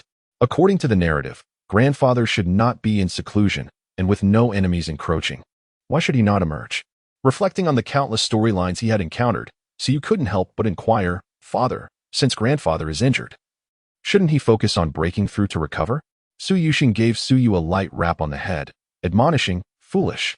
As cultivators, when faced with insurmountable obstacles, we must eliminate all unstable factors that pose a threat to our family. The Hu family seeks to trouble us. We must annihilate them. Decisive action is the principle of survival for our kind. You do not understand, you." Su Yu thought to himself, "So? It seems my villainous inclinations are rather too conservative? Very well, let us return and rest. You siblings must restore your energy, for once you reach the sacred grounds, diligent cultivation is imperative. The outside world is not as safe as home. Do not place excessive trust in others, even in your future teachers. Maintain a certain level of vigilance, do you understand?" Su Yuxing spoke earnestly. As he said this, Su Yuxing turned to the silent Su Yu, smiling as he added, "Moreover, you have reached the 9th level of the Spirit Sea realm. It is time to contemplate the condensation of your golden elixir." The elixirs are categorized into 3 tiers, inferior, middle, and superior. A golden elixir with 1 to 3 dragon patterns is classified as inferior, 4 to 6 as middle, and 7 to 9 as superior. Never mind, you are already aware of this. Now, return to your cultivation. With a wave of his hand, he signaled for the 4 to depart. As they exited the courtyard, Su Qingying and the others halted, turning to gaze at Su Yu. Under the watchful, somewhat indignant eyes of his 4 sisters, Su Yu forced a wry smile, saying, "What are you looking at me for? I had no idea this would happen." He truly felt wronged. A pampered young master, willing to go to such lengths for a daughter of wealth, and astonishingly, even the prominent figures of the Hu family had consented. This may not merely be an act of flattery, rather, it appears to be a pretext for instigating trouble for the Su family. Su Yuxing, though silent, is acutely aware of this reality. The Su family is indeed experiencing a decline, with only one formidable being in the realm of Tianren Wushuai presiding over them. Their strength, while superior to that of second-rate families, pales in comparison to a typical first-rate clan. The Hu family, also a first-rate entity in the eastern wilderness, seems to have set their sights on the resources of the Su family, using this as a justification to launch an assault. Had it not been for the predicament you caused, this turmoil would not have arisen. Su Muya cast a reproachful glance at him. Su Qingying fixed her gaze on Su Yu, speaking earnestly. "If the Holy Land does not intervene in this matter, our family may suffer a catastrophic blow, and most crucially, grandfather could perish. Are you aware of this consequence?" They were eager to observe how Su Yu intended to navigate this situation. The strife among the Tianren Wushuai felt distant and abstract to them, since he dared to utter such words during the grand competition, offending a multitude of prodigies. He must possess some degree of confidence, correct? The leap from the 9th level of Linghai to Tianren Wushuai encompasses several significant realms: Ningdan, Yunxi, Faxiang, Jiayin, Jiayang, and then finally Tianren Wushuai. After a prolonged silence, Su Yu ultimately bypassed the trio and retreated to his chamber, securing the door behind him without uttering a single word. Observing his demeanor, the 3 sisters refrained from speaking, though their eyes betrayed a hint of disappointment.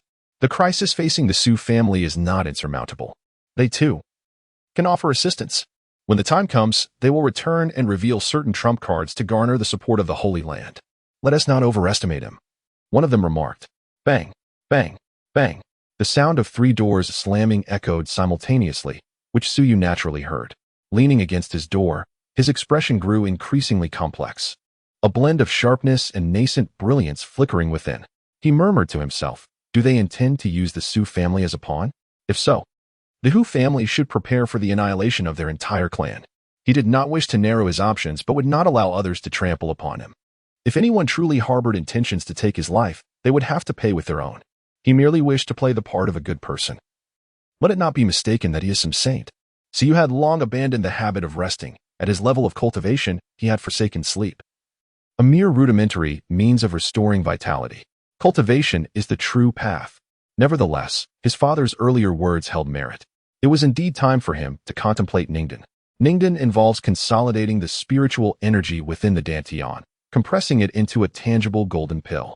The dragon patterns of the Ningden are shaped by factors such as aptitude, foundation, and the quality of spiritual energy. The number of patterns is entirely dependent on one's innate talent. Inferior Ningden may never witness Jin and Jieyang, while mid-grade possesses the potential for the sacred realm, and high-grade is essential for the powerful. If I were to achieve Ningden, how many patterns would I possess? If memory serves correctly, my father's Ningden bore 7 dragon patterns. Upon recalling this, Suyu's expression involuntarily shifted. 7 dragon patterns, superior quality golden Dan. Did his father possess the potential of a saint? While superior quality golden dawn are indeed rare, prodigies typically possess superior quality 9 dragon patterns. If I were to condense one, it should ideally be an immortal quality golden Dan. In truth, Suyu's perspective was somewhat limited. Condensing a Dan can be categorized into 3 grades, upper, middle, and lower, with even higher classifications such as divine and immortal quality.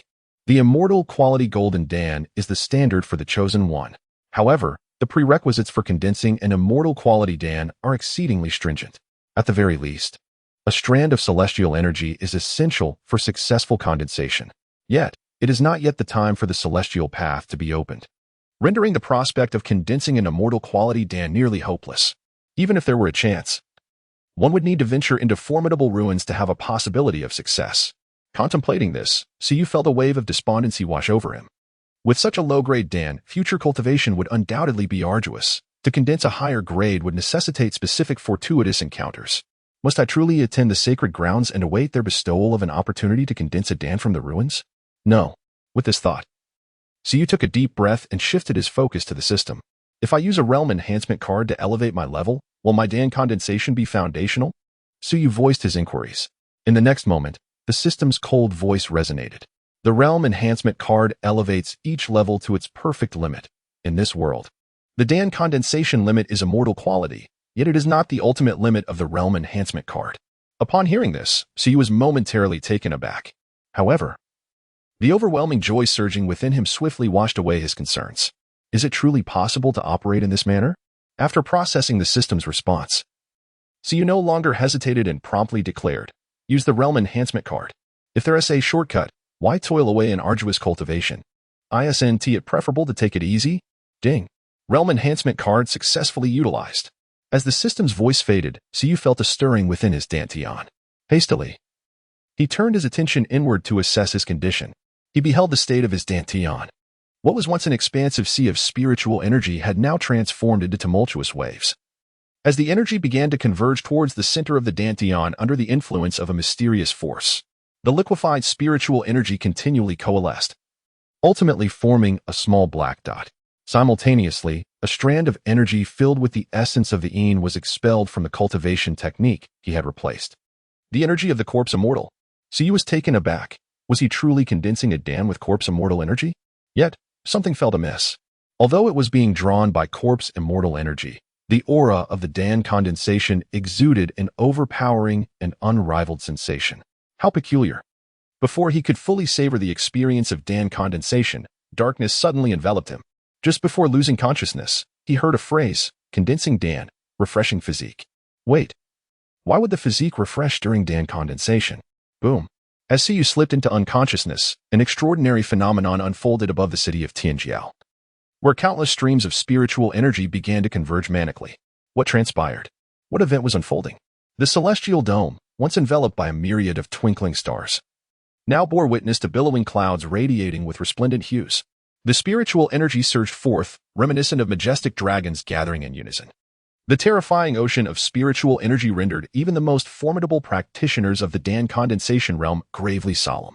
Columns of spiritual energy transformed into dragon forms, weaving and meandering through the vibrant clouds, as if true dragons were arriving with armor in tow, offering their congratulations.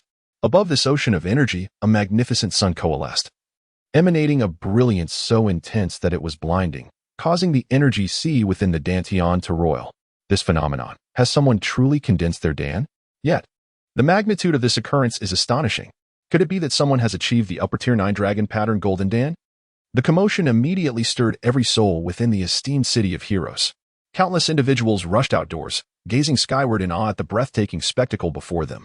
The sun blazed over the sea, and 9 dragons emerged, a divine-grade golden elixir. Within the courtyard of the city lord's mansion, the elders of the 3 sacred grounds simultaneously exited their chambers, their eyes fixed upon the astonishing phenomenon above, rendered speechless by their astonishment. At this moment, the minds of the 3 were buzzing. What on earth was happening? Even phenomena that occur once in tens of thousands, or even hundreds of thousands of years, had manifested.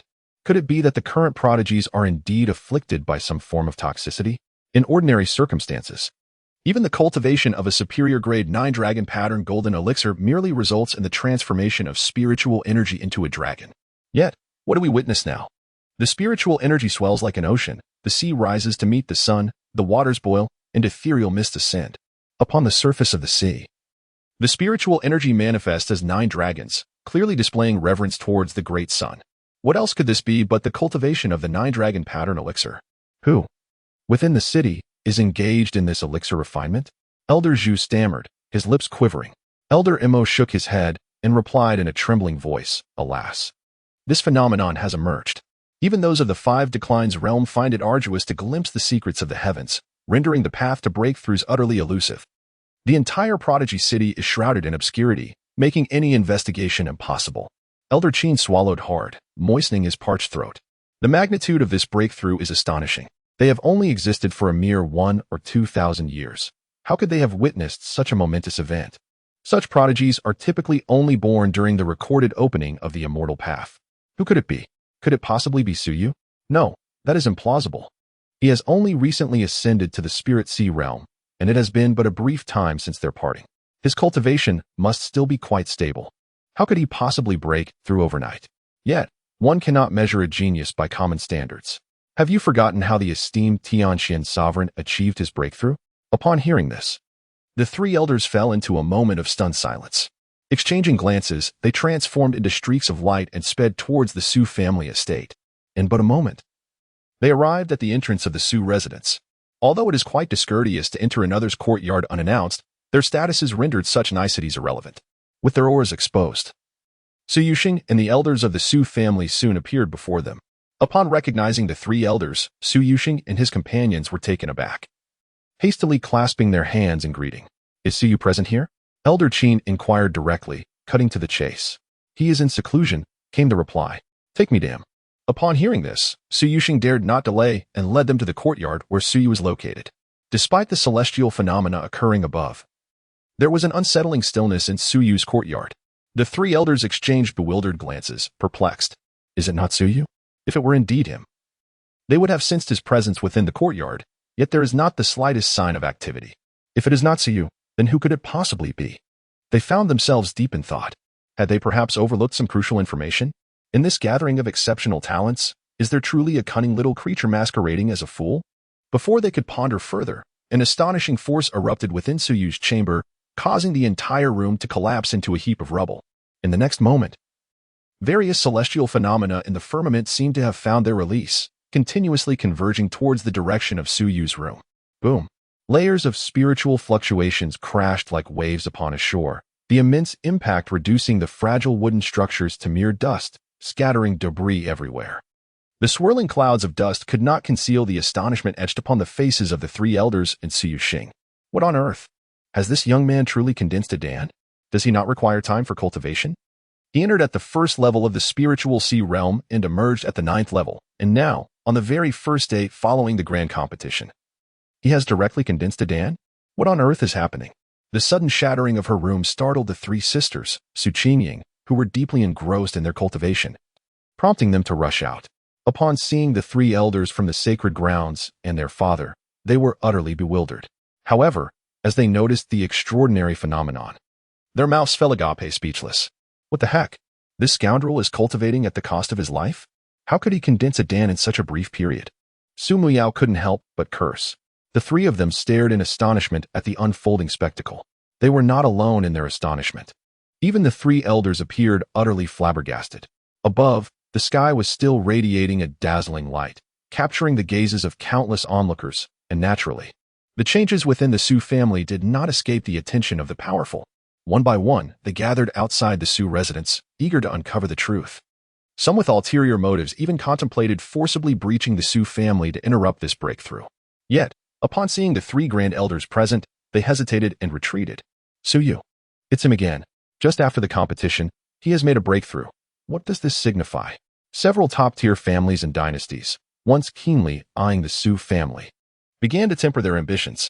There was no denying it. The Su family seemed to have truly risen to prominence. Moreover, it was not a matter of future prosperity. Su's actions in the present were sufficient for the sacred grounds to place significant bets on him. As various forces focused their attention, the heavenly phenomenon continued to churn. Ultimately, beneath the great sun, a magnificent and colossal architectural phantom slowly emerged. Within the 18-story edifice, each level exhibited a unique manifestation. Hell. The great sun suppressing hell. The manifestation of the suppressing hell body? How could it appear so prematurely? The transformation was immense, unlike the pure suppressing hell body. Observing this scene, everyone was once again struck with astonishment. They could not fathom why Cu's suppressing hell body deviated from the recorded accounts. Moreover, it appeared to be exponentially more formidable than some of the already manifested top 100 physiques. Under their watchful eyes, the great sun suppressed the hellish manifestation, ultimately merging with it. 9 colossal dragons of spiritual energy roared towards the heavens, emitting a resounding dragon's cry, before soaring towards the great sun ultimately.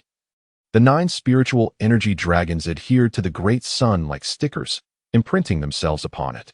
The howling sea of spiritual energy was continuously vaporized by the great sun into the purest energy. It was only when the great sun had completely transformed into a plump golden sphere that it ceased its activity. The gathered spiritual energy dissipated, and the golden sphere instantaneously plunged downward, racing towards Su Yu's body. Boom. Condensation of the Dan, complete. Has it finally come to an end? The onlookers collectively exhaled a sigh of relief upon witnessing this scene. The commotion from the breakthrough was indeed overwhelming, lasting from the early hours of the night until nearly dawn. However, before they could approach, the previously stabilized aura amidst the ruins began to surge dramatically once more. The aura escalated to the second tier of the condensation realm, then the third, and finally reached the pinnacle of the fourth tier. In the blink of an eye, the presence emanating from the ruins settled at the peak of the fourth tier of the condensation realm. Those who perceived this extraordinary event, even the elders of the sacred land, renowned for their vast experience, stood in stunned silence. Time seemed to stretch indefinitely before the crowd erupted in gasps of astonishment. Hiss. Could it be that Su was the chosen one? Not only did he refine the Golden Dan, but after entering the condensation realm, he also immediately broke through 3 minor realms? Such a prodigy. Even the most formidable ancient physique, the chaotic body, could hardly compare in such feats. The most astonishing aspect was that his foundation remained remarkably stable. Typically, an ordinary individual experiences instability after consecutively breaking through 1 or 2 minor realms. Yet Su Yu, defying all expectations, faced no adverse reactions whatsoever. How can one possibly accept this? Is the Su family truly destined to become the first sacred family? The premier sacred lineage of this era? Upon contemplating this eventuality, the expressions of the group suddenly turned somewhat unnatural. It is true that imperial-level aptitude is formidable. Yet to ascend to the sacred realm, time is requisite, is it not? However, Su Yu's pace of breakthrough is even more outrageous than that of imperial level. Among the onlookers, the members of the Hu family also experienced a subtle change in countenance upon hearing these rumors. The sacred realm. Can the Su family still be suppressed? They had squandered the reputation of their own young master to obtain a legitimate opportunity for suppression. They cannot simply abandon this matter. Can they? Just as they were lost in their chaotic speculations, a commotion arose from the ruins. Su Yu lifted the debris that had been resting upon him and appeared before the crowd, impeccably clean. Upon seeing such a throng of people before him, Su Yu was momentarily taken aback, exclaiming, "What brings you all to my Su family?" As he surveyed the surroundings, his astonishment deepened. Good heavens! How has my home turned into ruins? Wait, did I not merely take a nap after my breakthrough? How is it that upon awakening, my home has become a wasteland? Hearing the shock in his voice, the crowd momentarily froze. Are you unaware of the commotion caused by your own breakthrough? Before you could fully grasp the situation, a figure casually appeared before him, seizing him and soaring skyward, leaving the desolate ground behind. Come, we must return to the sacred land immediately via the teleportation array. The one who whisked Suyu away was none other than Elder Qin from the Nine Heaven Sacred Land. At this moment, his tone was laced with an irrepressible excitement and tremor, as though he had yet to recover from the spectacle of Suyu's breakthrough. Goodness, how astonishing! This innate talent for cultivation is truly unparalleled. If nurtured with care in the sacred grounds, it won't be long before he ascends to the realm of Dharma. Perhaps within a year or two. What a remarkable opportunity. Seizing the moment before the golden age dawns, if we can cultivate Suyu, he might ascend alongside the prince of the empire.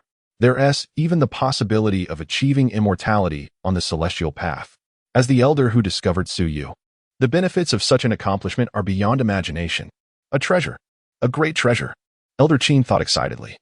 His gaze ablaze with warmth as he looked at Suyu and said, My dear, you, I may not possess great abilities, but if you require anything, do not hesitate to approach me. I shall do everything in my power to assist you. From this day forth, our family shall stand as allies through thick and thin. By the way, I have a few blossoming granddaughters. Upon hearing this, Suyu shook his head vigorously. Elder, there is truly no need for that. My heart is solely dedicated to cultivation. I have no time for matters of romance. And, Elder Qin, perhaps you should take a moment to reflect on your own appearance? While I wouldn't call it unattractive, I wouldn't describe it as handsome either. I can only imagine what your granddaughters must look like. Seeing Suyu's resolute refusal, Elder Qin could only express his disappointment. Is that so? No matter. Come, let us head to the teleportation array and await our journey. This treasure must not be lost.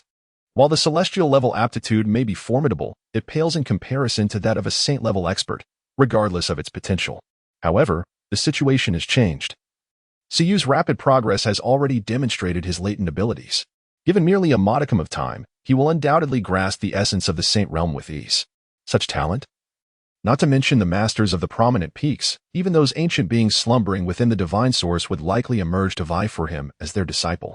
Suyu was taken aback by this revelation. Elder, could this be too soon? It is merely the hour of the tiger. Has he lost his mind? Must we head to the teleportation array at this hour? Elder Qin shook his head. Your perspective is misguided. Your safety is of paramount importance, especially outside the teleportation array. If unforeseen circumstances arise, we must be able to escape in a timely manner. That reasoning does hold some merit. Very well. Amidst the ruins of the Su family, Elder Mo and Elder Zhu stared in astonishment as Elder Qin led Suyu away. Isn't this old fellow remarkably decisive? He doesn't even afford them a moment to react. Indeed, at this very instant, they both harbor such sentiments. Suyu's cultivation talent is extraordinarily formidable, akin to an unrelenting breakthrough machine. Moreover, his combat prowess is exceedingly outrageous. How splendid it would be to reclaim their own sect. Although it is regrettable to have missed such an opportunity, it is not an insurmountable disappointment. In the eastern wilderness, the three great sacred lands are intrinsically connected. It is said that, in ancient times, these three sacred lands were actually one and the same. However, as each branch later produced its own emperor, they diverged. Yet, the core cultivation techniques stem from the divine arts, which were derived from the emperor's scriptures. When united, the three branches could yield celestial scriptures. Consequently, the three sacred lands do not harbor jealousy towards one another based on individual prosperity. On the contrary, many hope for the emergence of a celestial being to unite the three sacred lands and bring forth the celestial scriptures. Let us take our leave as well. Elder Mo and Elder Zhu remarked, snapping back to reality. However, before departing, Elder Zhu cheerfully addressed Su Yuxing, saying, Master Su, do remember to send Wan Qing and the others to the teleportation array. Concerning the rewards for the Su clan, we would appreciate your company as we return to the sacred land to claim them. This time, the rewards might indeed be quite substantial. Yongchen should accompany us as well. With that, Elder Zhu cast a glance at Su Yuxing, tinged with a hint of envy. This fellow is truly fortunate. When Su Yuxing participated in the grand competition of the prodigies, he was still an elder in charge of assessments. Now, even as Su Yuxing has reached the realm of tribulation, he remains an elder of assessments. The key is that this young man has managed to sire four exceptionally talented offspring. What fortune! Indeed, what incredible fortune! Back in those days, from a team of 20, only he and Qin Zhongtian survived. These two individuals are indeed fortunate. Having spoken, Elder Zhu and Elder Mo departed from the ruins of the Su family, their heads swaying in disbelief. Observing this, the others promptly followed suit, leaving only Su Yuxing and Qin Zhongtian standing in a daze. The reward seems rather substantial. As time passed, the events surrounding Siyu ensured that the inhabitants of Tianju City would find it impossible to slumber. Soon, by midday, the area outside the teleportation point in Tianju City was teeming with people. Even the usually taciturn strongmen had transformed into garrulous elders, incessantly urging their descendants to strive for excellence and to diligently cultivate in the sacred lands. Outside the teleportation points of the three great sacred grounds, Su Qingying and her companions refrained from engaging with Su Yu, instead standing at a distance, gazing at him. In their eyes, one could discern the flames of combativeness and an indomitable spirit burning brightly. Clearly, they were astounded by Su Yu's remarkable rate of advancement. Yet they were not inclined to concede so easily. If Su Yu could achieve such feats, so too could they. Particularly, Chen Yunxi regarded Su Yu with a provocative gaze. As a reincarnated celestial maiden, her potential would soar to unprecedented heights given the right training environment and ample resources. Without the need for a millennium, she could ascend to the pinnacle of the world. Mu Yao, from this day forth, we shall be fellow disciples. I hope for your guidance. Allow me to reintroduce myself. My name is Long Feng. Approaching Su Muyu with a broad grin, Long Feng made his presence known. Now that Su Yu is absent, being in the same sacred place as the four enchanting beauties, one is certain to win their hearts. At the very least, one might enjoy a touch of romantic fortune. Everything else is merely embellishment. Su Muyu, the one without the immortal phoenix body, is the true queen. Su Muyu cast a glance at the grinning Long Feng, a flicker of impatience crossing her eyes as she replied dismissively, "Oh, what is this dragon god body? What ancient allure? How could I ever be with this fool? Absolutely impossible." Su Muyu was acutely aware of her own feelings. If she does not like someone, she will feel no attraction at first sight, much like with Long Feng. Yet, Long Feng remained undeterred by her demeanor, intent on engaging her in conversation. The three individuals nearby were equally baffled. Is he truly the dragon god body? Such fervor.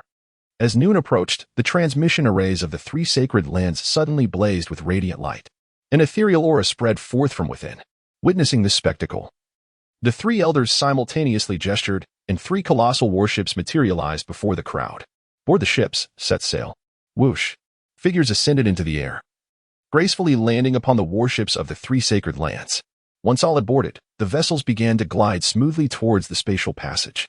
Just as the ships were about to enter the portal, Su Qingying and her companions exchanged a glance with the smiling Su Yu on the Jiuxiao warship. 3 years hence, we shall meet in the secret realm, the four silently chanted in their hearts. Swish. The warships vanished.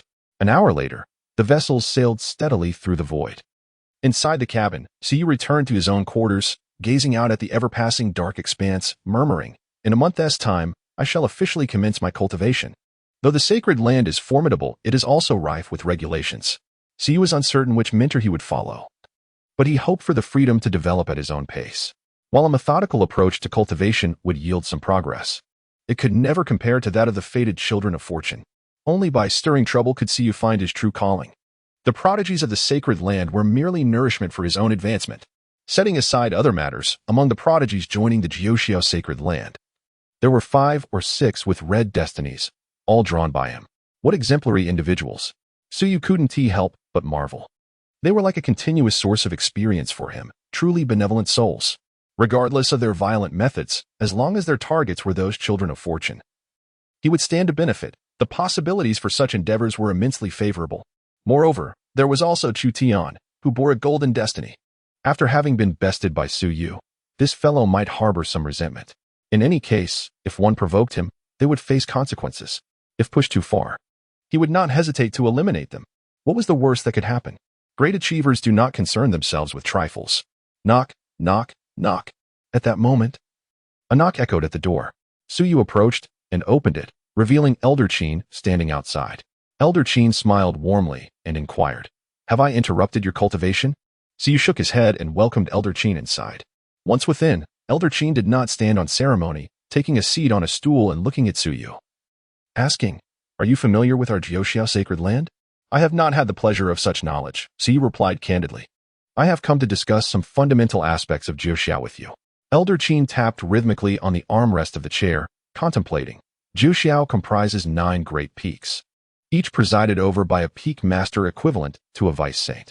The master of the first peak is also the saint, the strongest among the saintly lineage.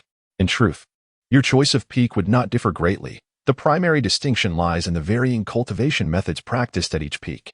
Certainly, should you choose to join the first peak, it signifies your intent to compete with all the brothers and sisters there for the position of the future sovereign. If you seek greater freedom, it would be prudent to consider joining one of the other peaks. Upon hearing this, Su comprehended the implications and smiled, stating, The first peak is not within my considerations. Elder Qin conveyed much, ultimately hinting at the notion of refraining from joining the first peak. In essence, the first peak serves as the private garden of the sovereign lineage. By becoming a part of it, one may appear to partake in a fair competition for the sovereign title, yet one would inevitably offend the sovereign faction, or rather, the sovereign family. Elder Qin nodded and remarked, It is splendid that you can see through this. The sovereign and their kin may spare no effort in nurturing you, even if it requires allocating 90% of their resources towards your development. However, the position of sovereign cannot be occupied by outsiders. This is said to be their duty. During the previous grand competition, their loud proclamations of granting the sovereign position to you were mere rhetoric. In reality, that position is not destined for you. So you listened. Somewhat perplexed, they can invest vast resources in nurturing him, yet prohibit him from ascending to the sovereign position? Was there something they were safeguarding? He set aside these musings and replied, Elder, I understand. Upon confirming that Su held no contrary intentions, Elder Qin sighed in relief, and his fearsome visage transformed into a radiant smile. It is wonderful that you grasp this. Rest assured, you may choose freely among the other main peaks. The sovereign and their kin will undoubtedly allocate the greatest resources for your cultivation. You are free, with your talent. All 9 peak leaders will nurture you without taking you as a disciple. As long as your talents, as measured in the Holy Land, align with those indicated previously, you will possess the utmost freedom there. As an overt disciple, you can covertly regard the 9 peak leaders as your brothers. Celestial potential. This is the greatest foundation of Suyu. For countless years, he is the first with the hope of reuniting the 3 sects and ushering in the era of celestial scriptures. Excellent. Thank you, Elder, for clarifying this. Upon hearing these words, Su nodded in acknowledgement, yet a sense of inexplicable unease stirred within him. Who could have anticipated the unforeseen events of that day? If it hadn't occurred, would I have faced repercussions? Perhaps not. Very well, I shall not intrude any further. Focus on your cultivation, for in a month's time, you shall return to the sacred land. With that, Elder Qin rose and departed from Suyu's chamber. After bidding farewell to Elder Qin, Su returned to his mat, sitting cross-legged. With ample time at his disposal, he decided it prudent to delve deeper into the system. System. Please unveil the personal attributes panel. Loading complete. Ding. The destiny of the villain system. Host. Suyu. Fate. Gleaming black. Cultivation level. 4th stage of essence condensation enhanced. Title. Master of self-sabotage. Villain points. 20,000. System shop. Enhanced. Martial arts section. Void blade technique. Demon toad moon swallowing art. Corpse immortal catastrophe. Gold devouring. Lunar howl. Yin-yang severing auto-cultivating. Inventory. Supreme Dao blade seed. 5 animal demon feather fan. Current task. Break through to the law manifestation realm within 10 years. Eradicate all ants daring to provoke the family, sever the roots, scatter like dust in the wind, 0-100. Gazing at his data, Su felt a modicum of satisfaction. Although the 4th stage of essence condensation may not seem exceptional, it stands as a pinnacle among the youth. At not yet 20 years of age, such a level of cultivation is indeed rare throughout history. Yet, in comparison to the adversaries I must confront, this level is but a trifling matter. However, with the protection of the sacred land, I can swiftly catch up. Suyu was acutely aware of his circumstances. This level of cultivation was not worthy of pride. Without reaching the law manifestation realm, he remained significantly weak. Yet, this newly refreshed task upon seeing the updated task in the panel, Suyu felt a wave of dismay wash over him. To reach the law manifestation realm within 10 years. What a far-fetched notion. Even 20 or 30 years may not suffice to attain such a level. Achieving the spirit-nourishing realm would be commendable enough. Not wishing to dwell excessively on this task, Suyu shifted his focus to the system shop, a section he had yet to explore. He was curious about the treasures that might lie within. With a sense of eager anticipation, he reached out and clicked on the enhanced next to the system shop.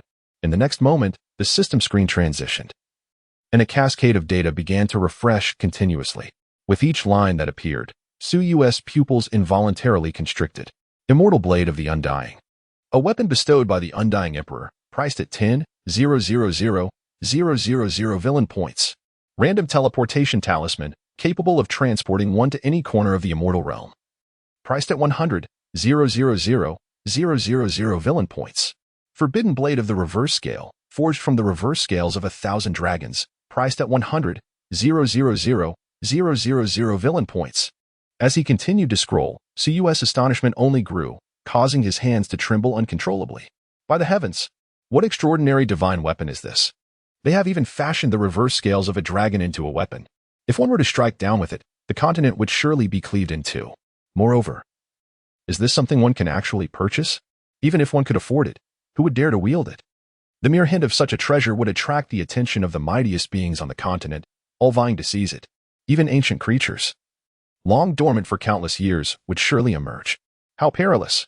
Suyu dared not linger on such thoughts and hurriedly flipped to the last page to find items within his financial means. Limited time flash sale. The visualization technique of the Golden Crow, which allows one to conjure the imagery of the Golden Crow in their mind to refine their soul, priced at 4,999 villain points. Limited time flash sale. The Ancient Divine Statues album, which showcases the strongest 1,000 divine statues from antiquity, infused with divine essence, priced at 4,999 villain points. Limited time flash sale. The Divine Elephant Suppression Technique, inspired by an ancient being's perception of the celestial elephant, priced at 4,999 villain points. Upon seeing these three limited time flash sale items, Suyu finally managed to calm his tumultuous emotions. These three items are quite satisfactory. I have decided to purchase them. System. Procure these three items from the limited time flash sale. Ding. Purchase successful. Villain points minus 14,997. Items have been stored in the system's inventory. Hearing the prompt from the system echo in his mind, Suyu decisively exited the system mall. One cannot linger here for long. The treasures within are enough to tantalize one's senses and induce salivation. Not to mention, the singular Ascendant Saint card nearly left him immobilized. However, Suyu possesses a clear understanding of the balance between advantage and disadvantage. In this lower realm, one must refine themselves significantly before attaining a state of perfection. Take, for instance, the Youngshin. Unless absolutely necessary, he would opt to cultivate and break through the Youngshin stage independently, rather than relying on the system. This is because Youngshun represents a pivotal juncture, where one can manifest an unparalleled and formidable deity amidst the saturation of the golden elixir. Thus, at the Youngshin level, he would be invincible, and his path to the Dharma aspect would be unhindered and swift. Of course, the primary obstacle remains the price, which is utterly beyond Suyu's reach, an astounding 200 million villain points. Does he dare to dream of such a fortune? Dare he? The Golden Crow Transformation Visualization Technique and the Divine Elephant's Prison Suppression Technique have been added to the cultivation repertoire and are now undergoing automatic refinement. The names of these two martial arts exude an air of dominance. Particularly, the Divine Elephant Suppressing Prison Technique, upon being placed in the martial arts section, has automatically attained a minor mastery level. This is also one of Suyu's greatest advantages, regardless of how difficult the techniques may be. As long as they are acquired by the system and placed in the cultivation slot, they can automatically reach a minor success. However, if he were to cultivate them himself, Suyu could only integrate them once he has mastered the basics. The two cultivation methods did not require Suyu to delve deeply into their intricacies. With the system's assistance, he merely needed to extract the experience points for automatic training at the designated times. The Eternal Divine Elephant Manual. Suyu's gaze gradually settled upon the ancient tome nestled within his backpack. This is precisely what he must delve into at this stage. It lays the foundation for understanding the essence of the divine. Grasping the integration of deities into the golden elixir is the paramount task that Suyu ought to pursue. Being born into a prominent family has its advantages. Within the realms of their understanding, one is less likely to err in cultivation, thus mitigating all risks of mistakes and accelerating self-improvement. Suddenly, a small booklet fell into Suyu's hands. As he gazed at the ancient characters inscribed upon it, he experienced an illusion, as if countless divine shadows materialized before him. Instinctively, he turned to the first page, where a captivating illustration filled with profound meanings greeted his eyes. The supreme law of antiquity. While Suyu was engrossed in studying the ancient divine idol compendium, far beyond the Shantian continent, on a burning ancient star of life, countless light years away. This ancient star resembles a sun at the zenith of its power, radiating heat that extends across hundreds of light years. Were it not for the presence of the sun god and other practitioners of the fire element, anyone approaching the ancient star would surely face vaporization before even reaching its vicinity. Even a formidable being at the robbery of the sun realm would be reduced to naught but a handful of ashes. Yet, at this moment, a piercing scream of terror and fury shatters the heavens, echoing across countless light years. Where is the ancestral visualization technique of my Jinwu clan? Curse it! Who has stolen the heart of our clan's legacy? For every gain, there must be a loss, whatever Suyu has obtained. A precious treasure must have been lost elsewhere. On this day, a tremendous earthquake shook the ancient star of the Golden Crow. Yet, far away, light years distant, Suyu remained utterly unaffected, immersed for an entire month in the contemplation of the eternal divine statues. Time swiftly passed. On this day, the spacecraft, in motion, suddenly came to a halt, a gentle tremor awakening all the elites aboard. As they opened their eyes, the tranquil voice of Elder Qin resonated. Everyone promptly disembarked. The sacred land of Jiuxiu had arrived. Upon hearing Elder Qin's voice, Suyu, who had been immersed in the ancient tome of divine statues, gradually opened his eyes. Unbeknownst to him, a trace of weariness and insignificance had crept into his gaze. At last, we have reached the sacred land of Jiuxiu. Suyu exhaled softly, murmuring to himself. With a decisive clap, he closed the ancient tome and rose from his meditation mat, stepping out of his chamber onto the deck. As he emerged, a scene reminiscent of a celestial paradise unfolded before him. 9 colossal peaks floated in midair, while below lay the residences of the outer disciples. The most populated area of all. The abundance of spiritual energy here is nearly tenfold that of the Su family. It is hardly surprising that the 3 great sanctuaries have stood resolute in the eastern wilderness for countless years, their resources and spiritual veins innumerable. Mighty beings personally labor to transfer those superior spiritual veins into the celestial sanctuary, thereby cultivating its esteemed reputation as a haven for cultivation. For an ordinary person to reside within the confines of these 3 great sanctuaries, the allure of the outside world becomes negligible. Only the exceptional talents among them yearn to venture forth from the sanctuaries in pursuit of fame, even for those with a particularly weak foundation, who are unable to cultivate. Residing in the sanctuary allows them to effortlessly transcend into the realm of condensation. This illustrates the disparity in the eyes of the outside world. The formidable figure of Ningdan is merely an ordinary disciple within the sacred grounds. The revered master Yunshin is nothing more than an outer sect steward, while Fa Xiang and Jia Yin are merely elders of the outer sect. Only by transcending to the Jieyang realm can one be summoned back to the 9 great peaks to serve as an elder. This is the essence of the sacred land. This merely represents the configuration of the late era of decline. Were it to be placed in a grand epoch or the early phase of decline, one would require at least the realm of quasi-saint to aspire to the role of an elder. As all disembarked, the prodigious participants of the grand competition, along with those of exceptional talents, would soon be escorted to their registrations by disciples from the 9 principal peaks. Elder Qin stood at the forefront of the warship's deck, addressing the assembly. The data concerning these prodigies had already been relayed back to the sacred land during their time in the prodigy city. Each major peak had long since selected their preferred disciples. As for those barely qualifying for entry into the sacred domain, they were uniformly assigned to the outer sect. As he concluded his address, 10 streaks of light approached from the distance, each radiating the aura of the spirit realm. Lu Wushun, Hu Kaben, Ma Wansheng. The 100 of you shall accompany me back to the outer sect. Ma Yichang, Ma Wanghao. The 4 of you shall return with me to Qishao Peak. The arrivals calmly called out each name before leading the groups toward their respective peaks or the outer sect. Once most had departed, only Suyu, the recently recovered Chu Tian, and a few other exceptionally talented prodigies with red fate remained aboard the warship. Elder Qin cast a gentle smile at the 9 prodigies before him and said, "You shall accompany me to the grand hall of the sect. The sovereign and the peak masters await your arrival. The others merely ensure a continuous flow of mid-tier bloodlines. While these few are the true prodigies deserving of our intensive cultivation, perhaps one day, some among you may become intersect elders, or even the masters of a peak." "Yes, elder," they responded in unison, clasping their hands in respect. Following this, they trailed behind Elder Qin. soaring towards a magnificent floating hall at the center of the 9 principal peaks. Upon surpassing the guards, they halted before the grand hall, where Elder Qin landed and proceeded on foot. With a resounding thud, he pushed open the imposing doors of the hall. Inside, the radiance was as bright as day, with 9 towering pillars exquisitely carved from colossal superior spirit stones. Above in the hall, 9 thrones were filled with figures whose presence exuded no discernible aura. However, they imparted upon Chu Tian and the others an overwhelming sense of danger and insignificance.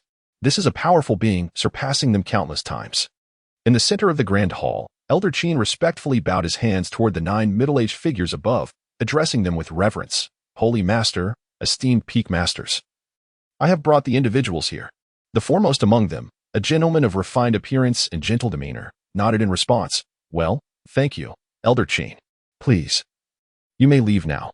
Upon hearing this, Elder Qin once again bowed and replied, understood. Without engaging in conversation with the other prodigies, he proceeded directly out of the grand hall, closing the door behind him.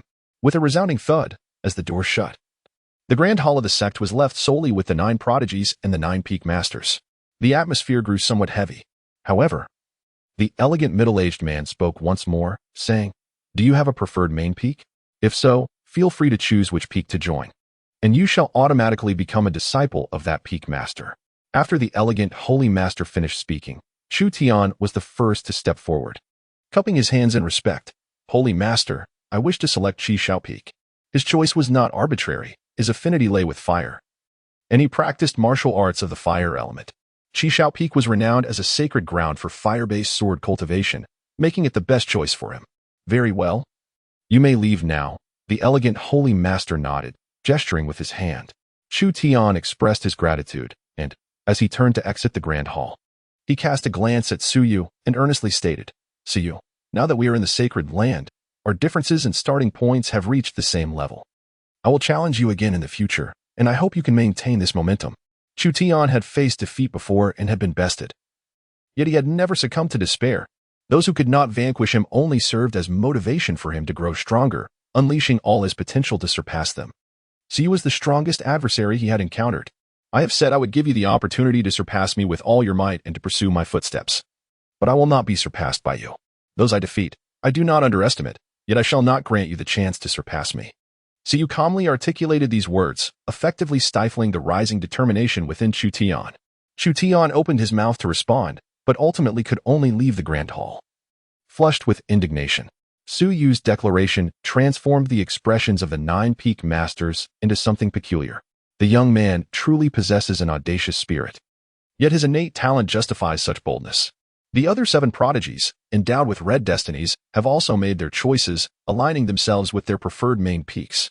Among the 9 majestic peaks, Shen Xiao, Qi Xiao, Bi Xiao, Dan Xiao, Jing Xiao, Yu Xiao, Lang Xiao, Zi Xiao, and Tai Xiao, only Shen Xiao and Tai Xiao remain unchosen.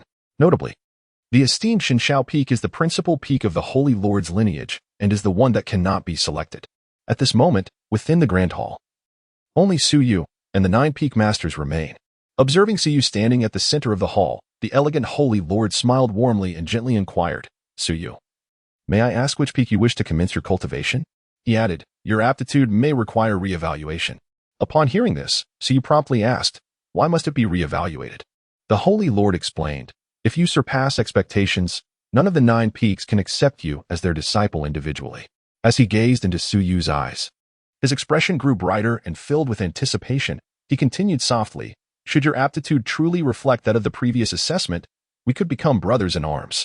Alternatively, you may choose to decline and join any main peak of your choice. What say you?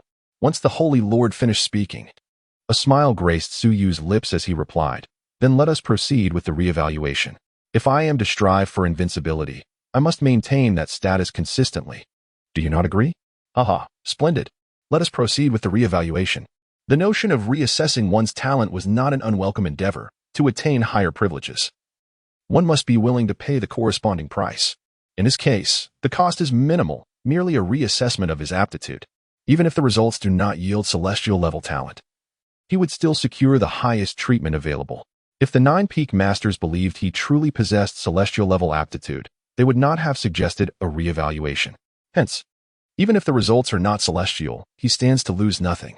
Very well, let the assessment commence.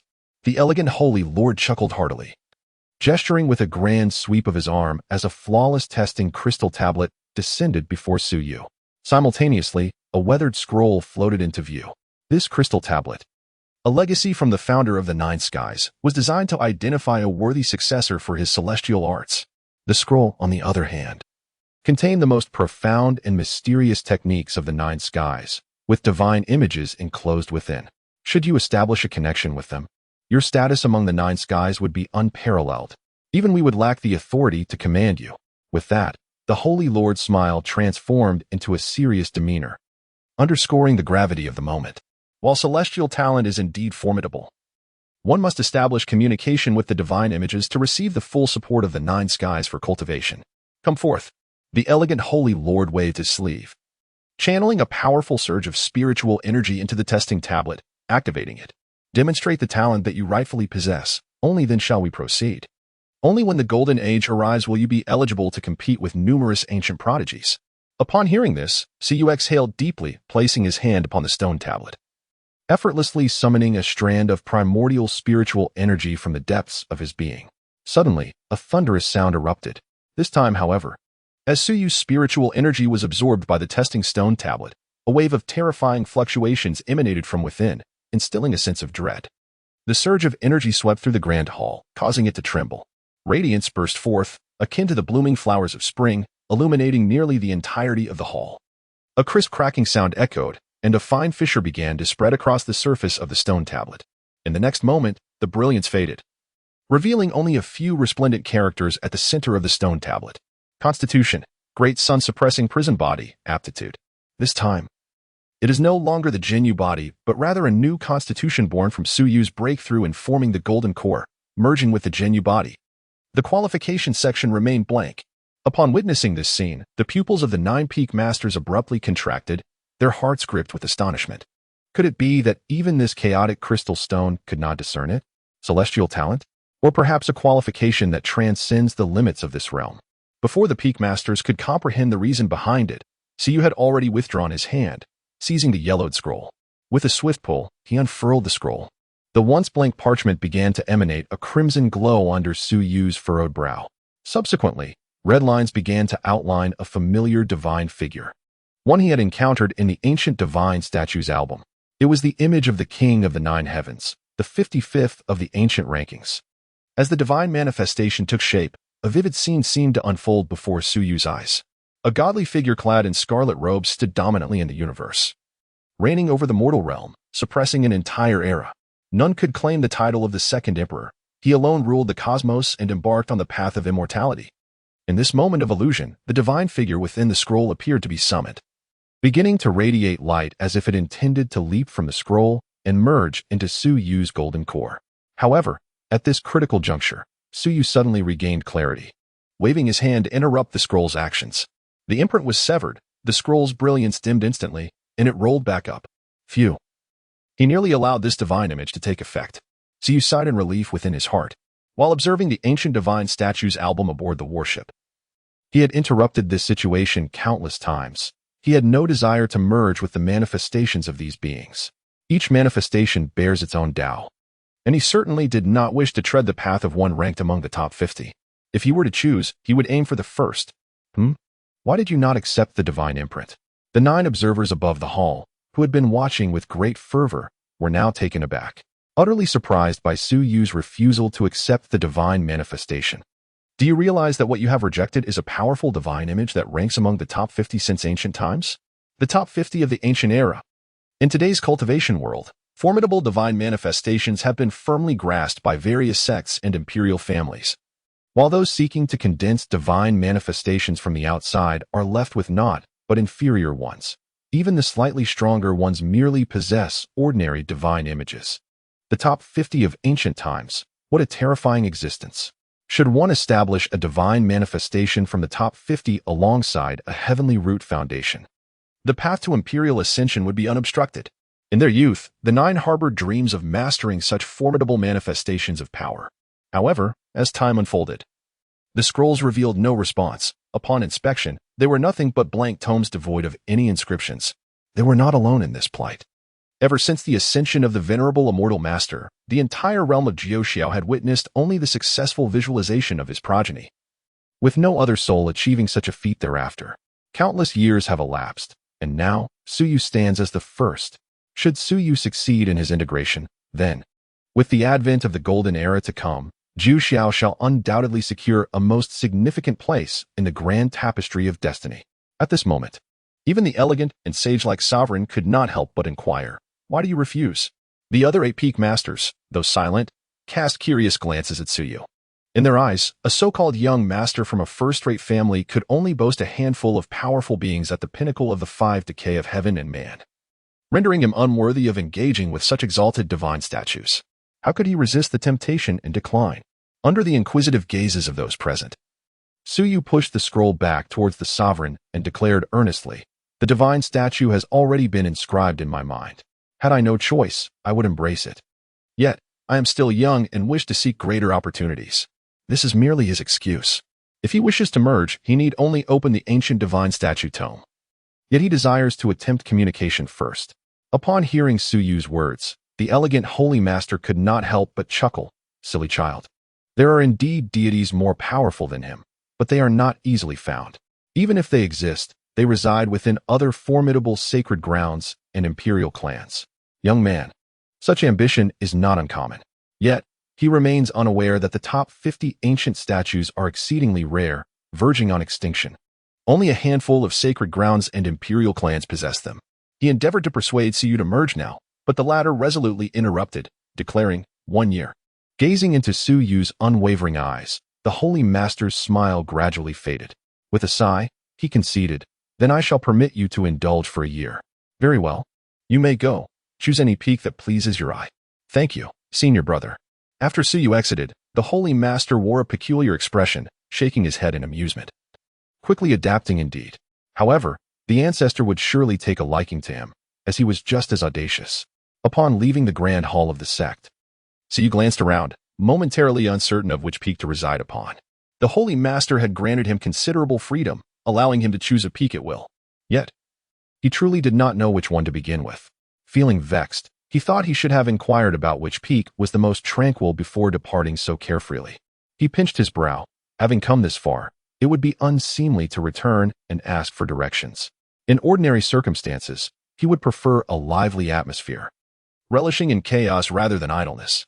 However, this time was different. He needed to study the mysteries within the ancient divine statue tome, as choosing the deity to inscribe upon the golden core was paramount.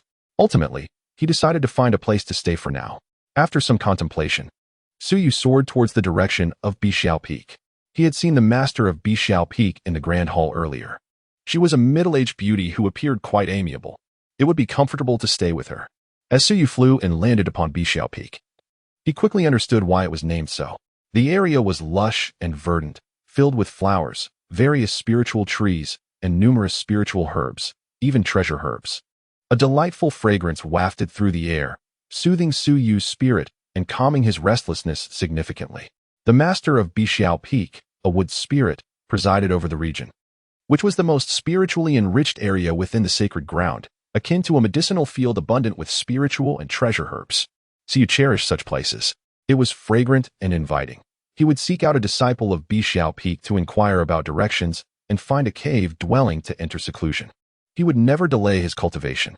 He adored the sensation of growing stronger, as it earned him respect and reverence. If anyone dared to show disrespect, he would not hesitate to bring them to their knees with a single punch.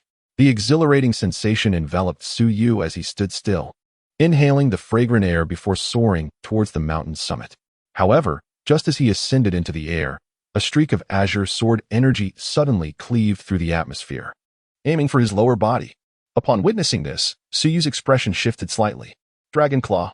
With a resounding hum, Suyu's fingers formed a 3-clawed shape, and azure scales, imbued with spiritual power, glimmered ominously on his arms. With a firm grip, he effortlessly seized the azure sword energy, crushing it with ease. "How dare you show your face before me, you shameless scoundrel? I shall see to it that I sever your filthy claws." A feminine voice rang out, and in the next moment, a figure lunged towards Suyu.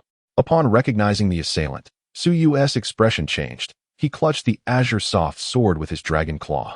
Despite the immense force restraining her, the petite figure could not break free from his grasp. "Who are you?" Su Yu demanded coldly, his face darkening. It was rather displeasing to encounter trouble so soon after arriving at the Nine Heaven Sacred Land. Fortunately, this little girl possessed relatively weak capabilities, merely at the second level of the spiritual sea realm, posing no threat to him. Nevertheless, being confronted with such provocation was quite distasteful, especially from a seemingly innocent girl who undoubtedly had numerous admirers behind her. With a doll-like face and large, watery eyes, the girl widened her gaze in indignation and exclaimed, "Indeed, you are a despicable and shameless man.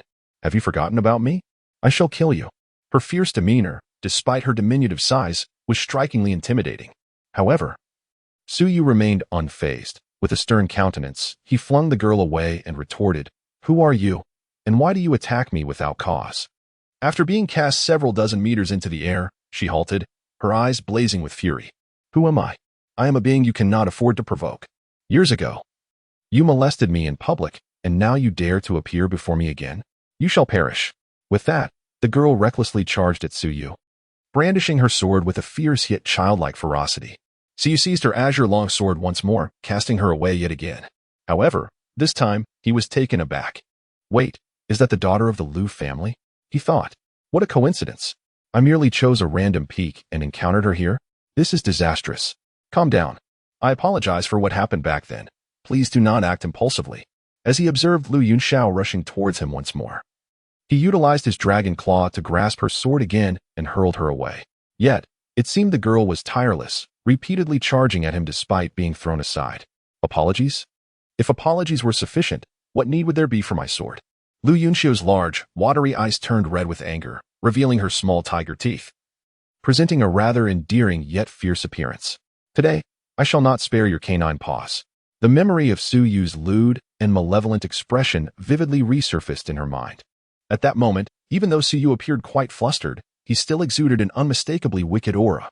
She could hardly decipher the words he uttered, but her mind instinctively translated his intentions. "Little girl, you've grown since we last met. Come, let me examine you," echoed incessantly in her thoughts. "Ah, you scoundrel. How dare you? I shall slay you." Lu Yunxiao lowered her head, brandishing her sword as she charged at Su Yu without a moment's hesitation, regardless of her chances of success. However, her awakened physique was that of the wit spirit, which was inherently a supportive class. And having never witnessed nor committed an act of killing, she was utterly ignorant of martial combat. All she did was swing her sword wildly. Observing this little girl in her frenzied state, Su Yu couldn't help but feel a strong urge to mock her. What transgressions has this identity committed that have incited such ire among the masses? Even a young girl could fall victim to such actions. 3 years ago, was she not still a child? Good heavens, that scoundrel truly has no bounds, not even sparing the innocent. It is infuriating. The most aggravating part is that all consequences have been left for me to bear. Is this not a threat to my very existence? Cease your actions, I assure you. It was never my intention back then. Please, stop pushing me. Su Yu retreated while attempting to explain. Unheard. You despicable wretch, cease your ramblings. The young girl grimaced, revealing a small canine, her feigned ferocity appearing rather endearing. Su Yu pressed down on her dual ponytails, exasperatedly pleading, "Please, do not cause a ruckus. It was truly unintentional." "Can you be quiet for a moment?" "Absolutely not." Lu Yuxiao retorted decisively, her eyes suddenly gleaming with determination as she declared, "Humph, seeing you constantly scheming malevolently, I shall administer eternal punishment." With that, her sword ceased its erratic movements and purposefully lunged towards Su Yu. Feeling the immense threat, Su Yu's scalp tingled. In the next moment, the great sun suppression technique activated autonomously. With a thunderous roar, an invisible force erupted, pinning Lu Yunxiao to the ground. A tremendous sound echoed. Overwhelmed by the pain coursing through her body, Lu Yunxiao lay motionless on the ground. Seeing that she had ceased her antics, Su Yu finally descended to the ground. Crouching beside the dazed girl, he cautiously said, "Listen, it was truly not my intention. Please, can we discuss this calmly?" However, an ominous feeling began to rise within Su Yu. To his astonishment, he noticed tears welling up in Lu Yunxiao's large, watery eyes. "No, I refuse to listen. You wretched scoundrel, it was bad enough that you bullied me before, and now that I have hidden away, you still come to torment me. Woe is me. You are inhuman." As he watched Lu Yunxiao on the ground, tears streaming down her face like a relentless downpour, Su Yu was utterly taken aback. What on earth is happening? Has this young girl truly begun to weep? Surely, I have not been that egregious. Throughout his life, nothing unnerved Su Yu more than witnessing a girl cry before him. Panicking, he stammered, "No, my lady, let us resolve our issues with reason." Why this sudden outburst of tears? Please, cease your crying. Upon hearing this, Lu Yunxiao's sobs grew louder. Wah! No. You shameless, perverse man. You have tormented me. And even now that I am so far away, you still come here to unsettle me. In the past, within the territory of the Su family, I was nearly subjected to the lewd advances of that individual. After enduring a tumultuous period, I finally overcame my despair, joined the prestigious Jiu Xiao, and distanced myself from him by an insurmountable margin. I had vowed to cultivate to a lofty realm and return to exact my revenge. Yet, before I could even commence my training, he has pursued me relentlessly. How can one possibly endure this? Upon hearing these words, Su Yu nearly lost consciousness, feeling utterly helpless as he remarked, "Can you believe that the events of that year were truly unintentional? Please, don't lie on the ground. Get up, and I shall apologize. It was an unjust burden. The misdeeds of that so-called saint son of the imperial tomb compelled me, Su from Blue Star, to atone. Why must I bear this? Absolutely not. I refuse to listen. Cease your meaningless chants." Lu Yunxiao wept pitifully, leaving Su Yu at a loss for what to do. At that moment, on Bishio Peak, several figures soared down on their flying swords, their voices laced with fury. How dare someone bully our little junior sister on Bishio Peak? With a flurry of swift sword energy, they advanced towards Su Yu. The newcomers were all formidable cultivators at the condensation realm, one even emanating a wave of profound energy. Sensing the intense threat, Su Yu swiftly retreated to a safe distance. The graceful figures landed, forming a protective barrier around the weeping Lu Yunxiao. Their eyes ablaze with righteous anger as they fixed their gaze upon Su Yu, demanding, "Who are you, and why do you wreak havoc on our Bishao Peak? If you do not provide a reasonable explanation today, you shall leave this place." One of them crouched down, lifting Lu Yunxiao, whose bright eyes glistened with tears, the marks of sorrow evident on her cheeks. The sight tugged at their hearts. "Oh no, you have made our little junior sister cry. What a villain you are." Upon seeing her 4 senior sisters arrive, Lu Yunxiao quickly wiped away her tears and stammered, pointing at Su Yu, "Sisters, he is the scoundrel I told you about. I was hiding here, and he still came to bother me." The 4, upon hearing this, erupted with indignation, resembling fierce mother tigers fiercely protecting their cubs, their battle spirit radiating as they glared at Su Yu, exclaiming, "So it is you, the pervert. You deserve to die. Prepare for battle." It turned out that this man before them was indeed the vile individual who had harassed their little junior sister in public. How despicable! How dare he appear in the sacred grounds of Jiuxia to cause trouble? Truly, he was brazen beyond belief. They had often listened to Lu Yunxiao share her grievances and inner demons, tales that incited fury in any listener. They had longed to avenge their junior sister's humiliation, but had been unable to act until now. The fact that this scoundrel had sought her out here could not be overlooked. The 4 drew their swords, launching a fierce assault on Su Yu, each strike aimed at his vital points, their moves ruthless and astonishing. Faced with their onslaught, Su Yu found himself with no choice but to defend himself, exclaiming, "I assure you, I am not a pervert. Please, allow me to explain." "We will not listen to your excuses," they retorted. The 4 individuals were utterly unyielding, launching an immediate assault on Su Yu. Among them, one was at the 5th level of the condensed Dan realm, another at the 7th, while the remaining 2 were at the 8th. However, despite their superior cultivation, they found themselves unable to contend with him. "You have all lost your senses. Allow me to restore your clarity," Su Yu sighed, summoning a blade imbued with lethal intent. The moment they felt this malevolence, the 4 of them wavered, for they had never encountered bloodshed before, and the sudden onslaught of such an aura left them momentarily disoriented. Just as Su Yu was poised to employ a physical means to awaken them, an overwhelming pressure descended, so formidable that it sent tremors through their very souls, extinguishing any instinct to resist and rendering them immobile. Su Yu felt as if the surrounding space had solidified, constraining his every movement. "Cease at once," a gentle voice interjected. Moments later, a graceful woman clad in a flowing azure gown, with waist-length hair and an enchanting demeanor, descended from the sky. Her speed was astonishing, each step creating an illusion of shifting space. In the blink of an eye, she stood before them. Upon her arrival, Lu Yunxiao and her 4 senior sisters were taken aback, promptly bowing in reverence and exclaiming, "We greet our esteemed master." The elegant woman lightly inclined her head, observing the swords in their hands, and softly inquired, "What is the meaning of this? Why are you all armed?" At that moment, Lu Yunxiao fluttered in front of the graceful young woman, her petite figure resembling a small potato, as she leapt into the latter's embrace.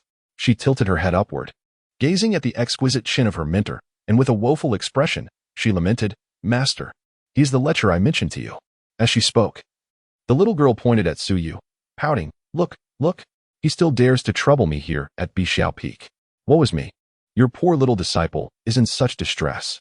By the way, master, how did he come to be at our Bixiao Peak? Could it be that you have accepted him as a disciple?" "Oh, no, I cannot accept such a junior. Our fate is truly unfortunate." Upon hearing her little disciple's lamentations, the graceful young woman was taken aback for a moment, then smiled gently, softly patting Lu Yunxiao's back as she reassured her, "No, my dear. I have not taken him in." This response abruptly silenced Lu Yunxiao's cries, swiftly transforming her sorrow into joy. "Well, really? Master, I knew you wouldn't accept such a detestable pervert." With a playful gesture, Lu Yunxiao tiptoed and pecked the enchanting face of the beautiful woman before her. Clearly, she was quite pleased with this answer. Turning her gaze towards Suyu, she endeavored to adopt a fierce expression, but it merely conveyed a comical, adorable menace. "Humph, you're doomed. Intruding upon Bixiao Peak. Just wait for your punishment at the cliff. When you emerge, I shall give you a proper thrashing. My master dotes on me." So at that time, However, before Lu Yunxiao could finish her threatening words, they were abruptly interrupted by her master's ensuing statement. A playful smile danced across the exquisite features of the beautiful woman. "Xiao Xiao, while I have not taken him as my disciple, your grandmaster has accepted him. Thus, you must address him as little uncle." "Lu Yunxiao? Huh? Little uncle? Not this despicable rogue?" In that moment, the pride and tear stains on Lu Yunxiao's face were frozen, rendering her particularly comical. Even her 4 senior sisters stared wide-eyed. "Little master uncle? Him? Impossible, right?" Lu Yunxiao ceased her weeping, gazing vacantly at the enchanting Madame Mayen, her voice faltering. "Master, you weren't joking, were you? He, my little master uncle? No way, absolutely impossible. It must be a lie." Madame Mayen smiled gently and replied, "When have I ever played such a jest with you?" As one of the peak's leaders, she understood well the significance of Su Yutian's innate talent. He was undoubtedly qualified to comprehend the celestial scriptures. Even if he had not chosen Jiuxia but instead ventured to either Tianqin or Ziwei, his treatment would remain unchanged. No contemporary sage held the right to accept him as a disciple. Only the venerable ancestors of the sacred lands could do so. With the emergence of the celestial scriptures, the 3 sacred lands would converge.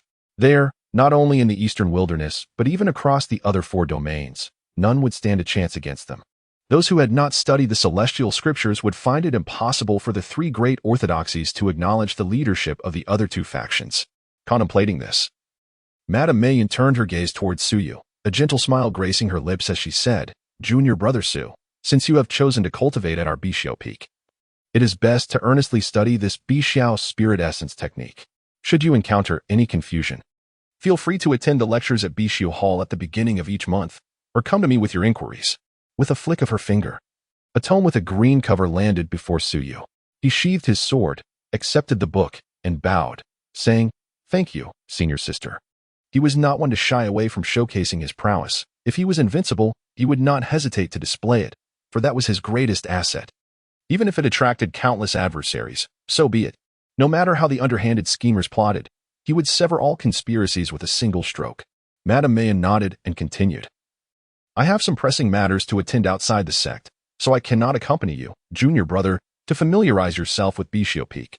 Instead, I shall have Xiao Xiao guide you in selecting a cave dwelling. You two should converse and clarify any misunderstandings." With that, she patted Lu Yunxiao's head, paying no mind to her stunned expression. Madame Mayen could see through any facade of extreme wickedness in Suyu. The young man before her bore no trace of a debauched character. Only a fervent yearning for the heights of martial arts and a subtle sense of trepidation regarding his own insignificance resided in his eyes. Perhaps there was some misunderstanding between him and her little disciple. As Madame Mayen departed, Lu Yunxiao's 4 senior sisters exchanged glances, each finding an excuse to return to Bixiao Peak. Once everyone had left, Lu Yunxiao's proud little head drooped. It was over. The allies she relied upon had all vanished. Lu Yunxiao stared at Suyu for quite some time, her composure unraveling. How could this scoundrel possibly be my little master uncle? It's all over for me. Observing her expression, Suyu couldn't help but twitch the corners of his mouth and sighed helplessly. I assure you, I am not a pervert. You must believe me. What transpired back then was never my intention. I can swear to that. Lu Yunxiao covered her ears and shouted loudly, No. I refuse to listen. I refuse to listen. You, shameless scoundrel, cease your rambling. Come with me. Once you select your cave dwelling, I shall enter seclusion. Irritated, Lu Yunxiao soared towards the direction of the cave dwelling. Seeing her determination, Suyu merely shrugged and followed in her wake. Very well then. If you choose not to listen, so be it. I did not come here seeking companionship. My purpose is cultivation. As for her thoughts, they were of little consequence. Bixiao Peak is vast. It is home to hundreds of inner disciples, and across the 9 great peaks, there are thousands of inner disciples. Each disciple within the inner sect possesses a minimum cultivation level of the spirit sea realm. However, not every inner disciple qualifies to apprentice under an elder or a peak master. The majority are limited to attending the monthly public lectures, after which they undertake sect tasks to earn additional cultivation resources. A significant portion of them stagnates at the spirit gathering realm or even the Dan condensation realm. As the number of newly recruited disciples continues to rise, a gradual elimination process occurs within the sect. Survival of the fittest has always been the principle. Nevertheless, even if they depart from the sect, their records remain as disciples of the sacred ground. Should the sacred ground require assistance, a mere call can summon countless disciples to its aid. This is indeed the influence of the sacred land. Naturally, once they depart, the cultivation techniques they practiced cannot be imparted to future generations. One must rely on their own creativity or seek out other methods to convey the knowledge.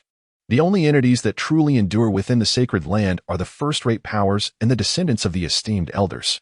Now, we have arrived at the area where the elders and my master reside.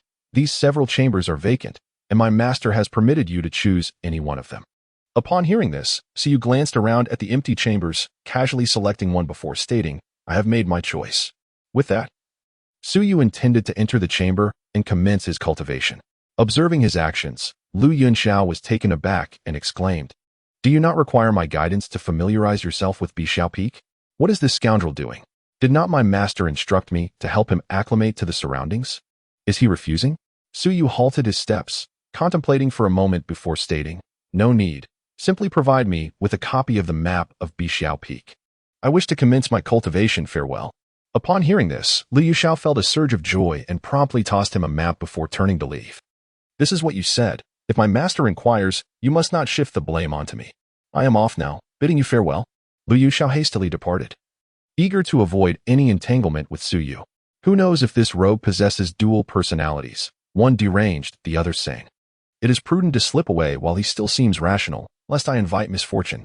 Watching Lu Yunxiao's retreating figure, Suyu shook his head. This arrangement is quite satisfactory. Everyone remains unconnected, and the past can be forgotten. After all, he lacks the disposition to address such matters. His responsibilities are far too numerous. It is imperative to enhance his cultivation and strive for improvement, now that he has arrived at the 9 heavens sacred land. The threat of the imperial tomb has significantly diminished. Yet, this is ultimately not a sustainable solution, unless he intends to remain in the 9 heavens indefinitely.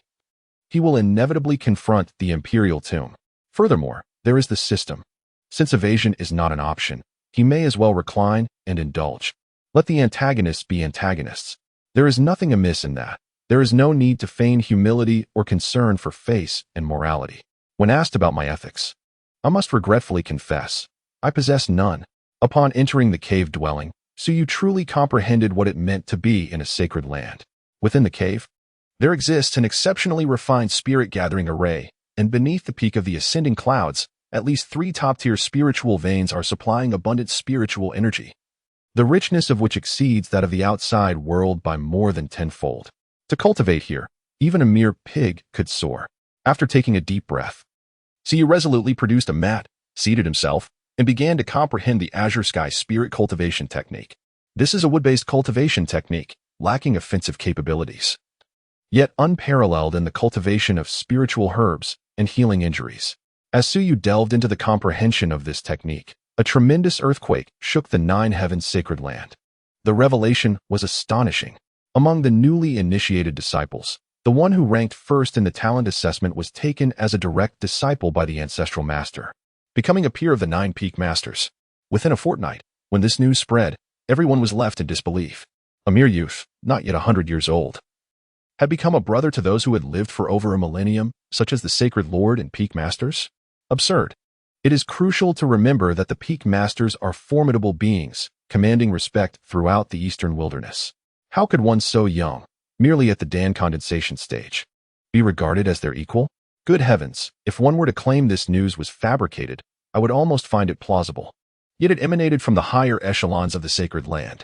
Indeed, it is utterly outrageous. Merely being a disciple of the Peak Masters is already a lofty aspiration, let alone considering oneself their brother.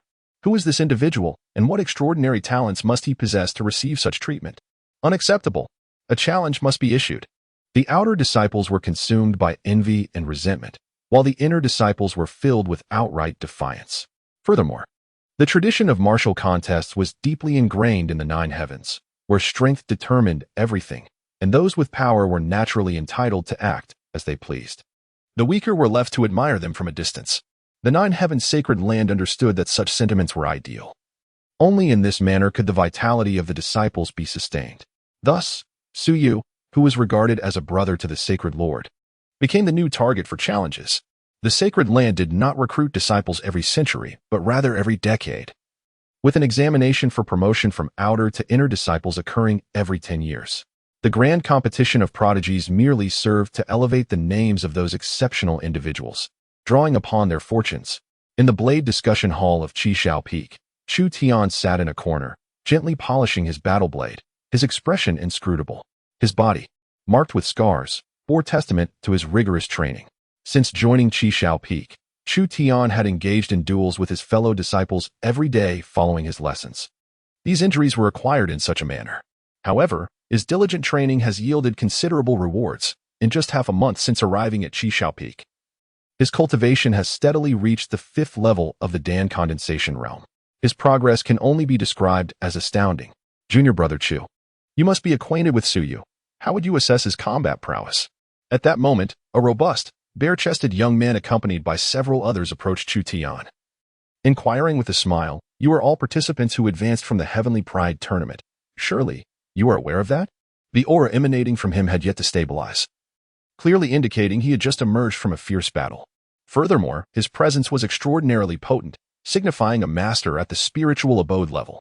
Chu Tian raised his gaze to the young man, who, like him, was a direct disciple of the Lord of Qishao Peak. At merely 120 years of age, he had already attained the 2nd level of the spiritual abode realm. Senior brother Lin, this is the one who defeated me, the one who ranked first in the talent assessment, Chu Tian stated with remarkable composure. For him, being bested was not a source of shame. Rather, it allowed him to recognize his own shortcomings. Beyond the skies, there exist greater talents, and among the gifted, there are even more extraordinary prodigies. Upon hearing this, senior brother Lin was taken aback. Is it truly him? I am quite aware of your combat prowess. You, at the 4th level of the Dan condensation realm, can contend against those at the 6th level, and even, when desperate, challenge the 7th. How could you have been defeated by him? Though Chu Tian had only recently joined Qishao Peak, he had keenly observed the efforts of his predecessor over the past few days, holding a deep respect for this junior disciple. He had also heard that Chu Feng was the foremost prodigy of this cohort, yet ultimately, he too was vanquished. The identity of his conqueror, however, remained a mystery to him. He was perhaps the most disgraced first among prodigies. Chu Tian nodded, affirming, "Indeed, he is formidable. Moreover, on the day he defeated me, he broke through to the Dan condensation realm, attaining even the divine grade Golden Dan. The divine grade Golden Dan surpasses his 9-dragon pattern Golden Dan in strength." Hearing this, senior brother Lin's expression shifted with intrigue. No wonder a novice disciple would be accepted by the ancestral master. It turned out he was such a formidable prodigy. Regaining his composure, senior brother Lin earnestly advised, "Dedicate yourself to your training. Given your talent, the disparity at the Dan condensation level does not define everything. I hope you can secure first place in the upcoming new disciple competition in 6 months. This young uncle should participate as well." Upon hearing this, Chu Tian's previously impassive demeanor finally exhibited a hint of change. Gripping his blade, he rose and re-entered the blade discussion hall to spar. Observing Chu Tian's actions, senior brother Lin couldn't help but exclaim, "Such diligence." It appeared that junior brother Chu had a chance to successfully reach the spiritual abode before turning 100. However, The impending secret realm expedition 3 years hence might be beyond his reach. Besides senior brother Lin, a disciple could not restrain his curiosity. Senior brother, why won't junior brother Chu have an opportunity for the secret realm expedition? The advanced secret realm, opening in 3 years, was left behind by a quasi-emperor. To enter, one must possess at least the 9th level of the Dan condensation realm, with a maximum of the 3rd level of the spiritual abode realm. Senior brother Lin elucidated with a smile. This sacred ground is jointly governed by the 3 great sanctuaries and serves as a venue for honing and testing their disciples. The resources within are naturally occurring and are accessible every 20 years. How much one can acquire depends entirely on the individual. Given that junior brother Chu is currently only at the 5th level of the Dan condensation realm, achieving a breakthrough to the 9th level would be exceedingly challenging. 3 years is hardly sufficient. As he spoke, he cast a glance at Chu Tian, who was engaged in combat with a formidable opponent at the 7th level of the condensed Dan, smiled faintly, and turned to leave. Come. Allow me to guide you to the hidden blade tomb to select your new sword. Lin Shixiang's departure went unnoticed by Chu Tian, for his sole focus at that moment was to vanquish the adversary before him. See you, no matter how lofty your starting point may be. I shall pursue you step by step until I catch up. I will defeat you. In contrast to other children of destiny, Chu Tian's thoughts and determination truly epitomize the essence of a protagonist in a novel. Unlike the typical male leads who rely on various dubious tactics to attract attention, his resilience shone as his most admirable trait. Flowing fire, peaceful sky. At that moment, a realization struck Chu Tian as he discerned the fleeting weakness of his opponent. He withdrew and then executed a powerful strike with his blade. Boom. Chu Tian, victory. The news of Su Yu's ascension to the status of saint and his connection with the younger disciples of the major peaks spread rapidly, causing a significant upheaval throughout the 9 heavens. While they discussed Su Yu's appearance, physique, and cultivation, yet another piece of news emerged, inciting the fury of numerous inner-sect disciples. Found him. The shameless lecher who once harassed junior sister Lu of the Bixiao Peak has been located. He has joined our 9 heavens holy land. This news has no impact on the outer disciples and ordinary inner disciples. However, it significantly affects the direct disciples of the 9 peaks, as many are eager to pursue the petite junior sister. The reason for Lu Yunxiao's fear of men is well known among the disciples of Bixiao Peak. For a long time, they have been harboring their grievances. Now, they have finally identified the culprit. Who is it? Step forward. I will not rest until I have made him kneel and call out Yamit. That despicable scoundrel dares to join Jiao Shao. Just wait and see how I will deal with you. A group of direct disciples, enamored with the petite girl, erupted in cries, determined to unearth the true perpetrator and humiliate him thoroughly. In this peculiar atmosphere, time gradually passed. Before long, 6 months had elapsed. On this day, the cave dwelling where Su Yu was in seclusion was opened. Junior uncle, master summons you to see him. As the stone door of the cave was opened, a rich fragrance wafted through the air, and the female disciple outside inhaled this delightful aroma, feeling her internal spiritual energy become more gentle. It seemed even the passage of vitality had experienced a slight delay. This extraordinary condition left the female disciples utterly astounded, their mouths agape in disbelief. Goodness gracious! Is this still a dwelling inhabited by a young boy? How delightful it is! Inside the cave, Su Yu, who had been seated on his mat for 6 months without moving an inch, remained impeccably clean in his white garments. He opened his eyes, a fleeting glimmer of green light flashing within, and after calming the energy within him, he slowly nodded to the female disciple outside, saying, "All right, I shall come at once." With a soft sound of footsteps, Su Yu rose and stepped forward, causing flowers to bloom quietly beneath his feet.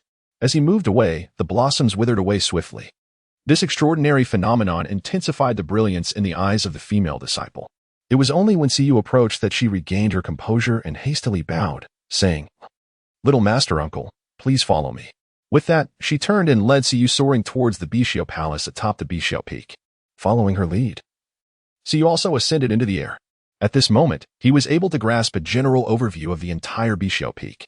The massive mountain harbored thousands of caves, numerous extensive medicinal fields, and rare spiritual trees cultivated upon its slopes.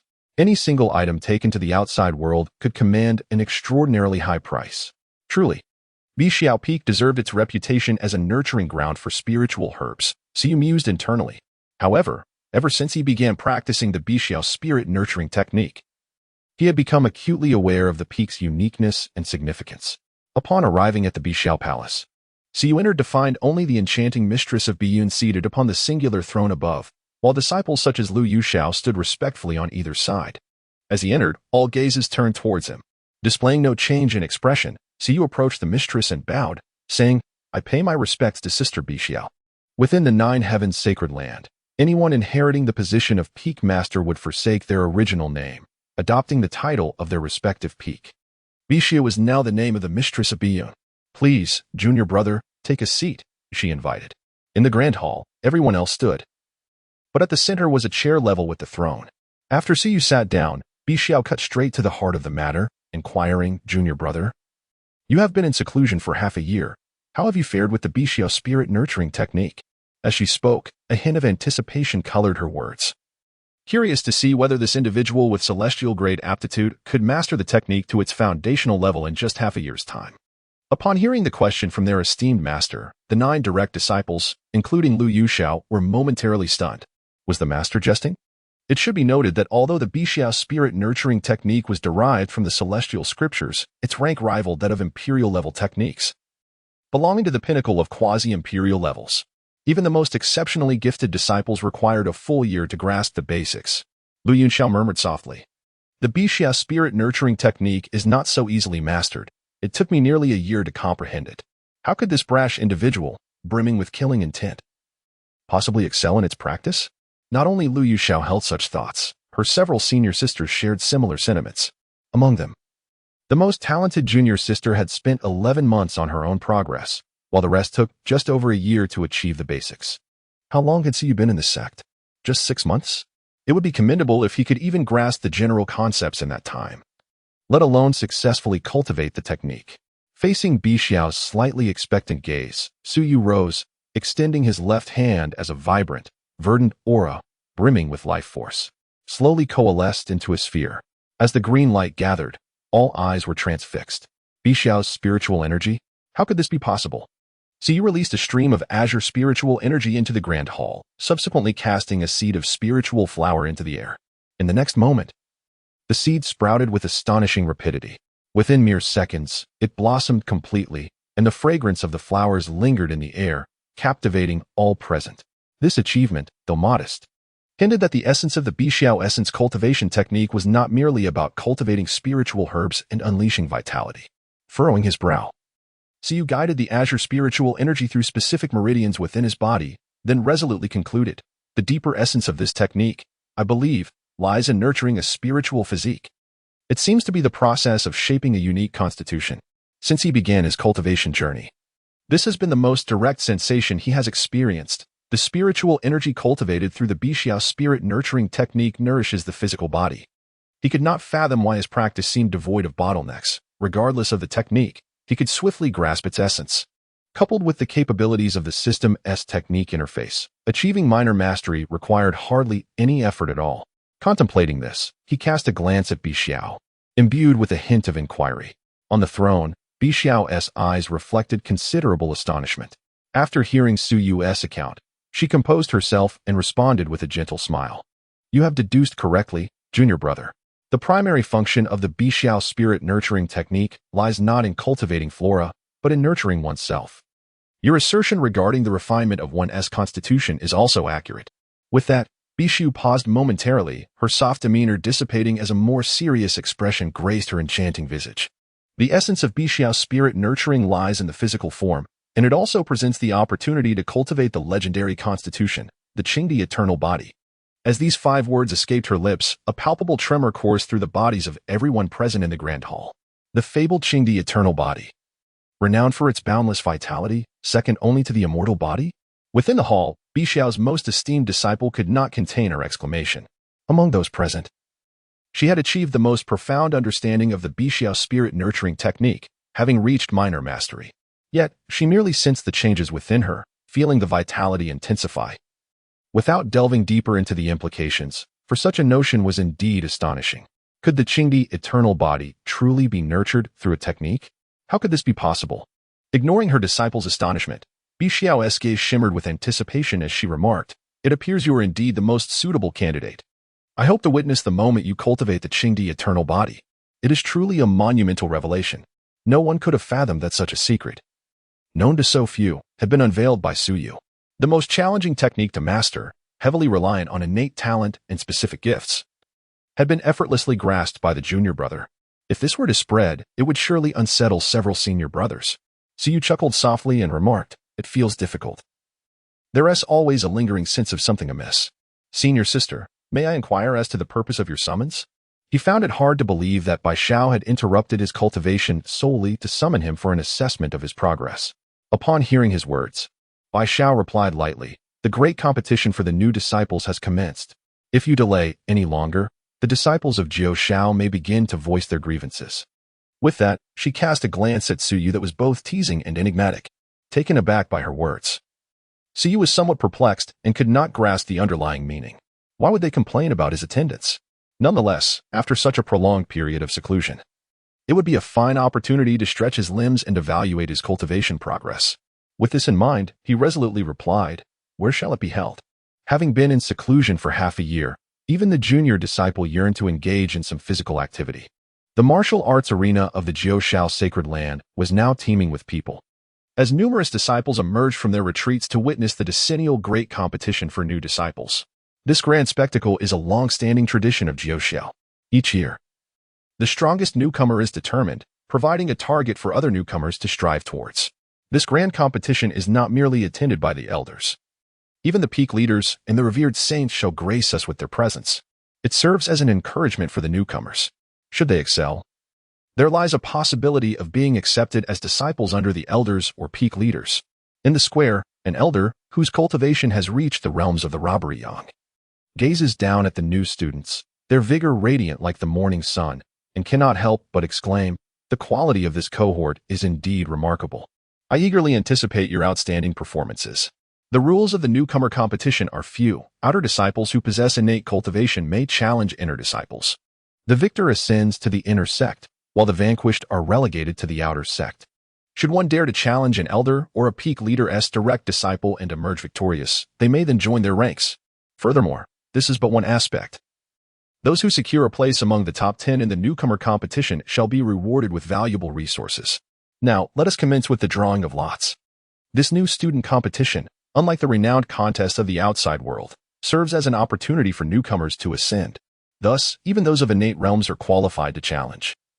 Talent is not the sole criterion. Their aptitude has already been determined through the entrance assessment upon joining the sect. What is now at stake is potential. Over the span of a decade, the sect has welcomed thousands of prodigies, yet the inner sanctum accommodates merely 100, with several hundred in the outer sect. Ultimately, only 300 to 500 possess the qualifications to challenge, as not everyone can attain a profound innate realm. The drawing is conducted amongst ordinary inner sect disciples and outer sect members, while the esteemed disciples of each major faction serve as the defenders, chosen by those eligible to challenge. On the arena of Qishao Peak, Chu Tian stood silently, embracing his blade, exuding an aura that seemed to meld seamlessly with the weapon itself, radiating a formidable brilliance. Any ordinary person daring to approach would find themselves wounded by the emanating blade's energy.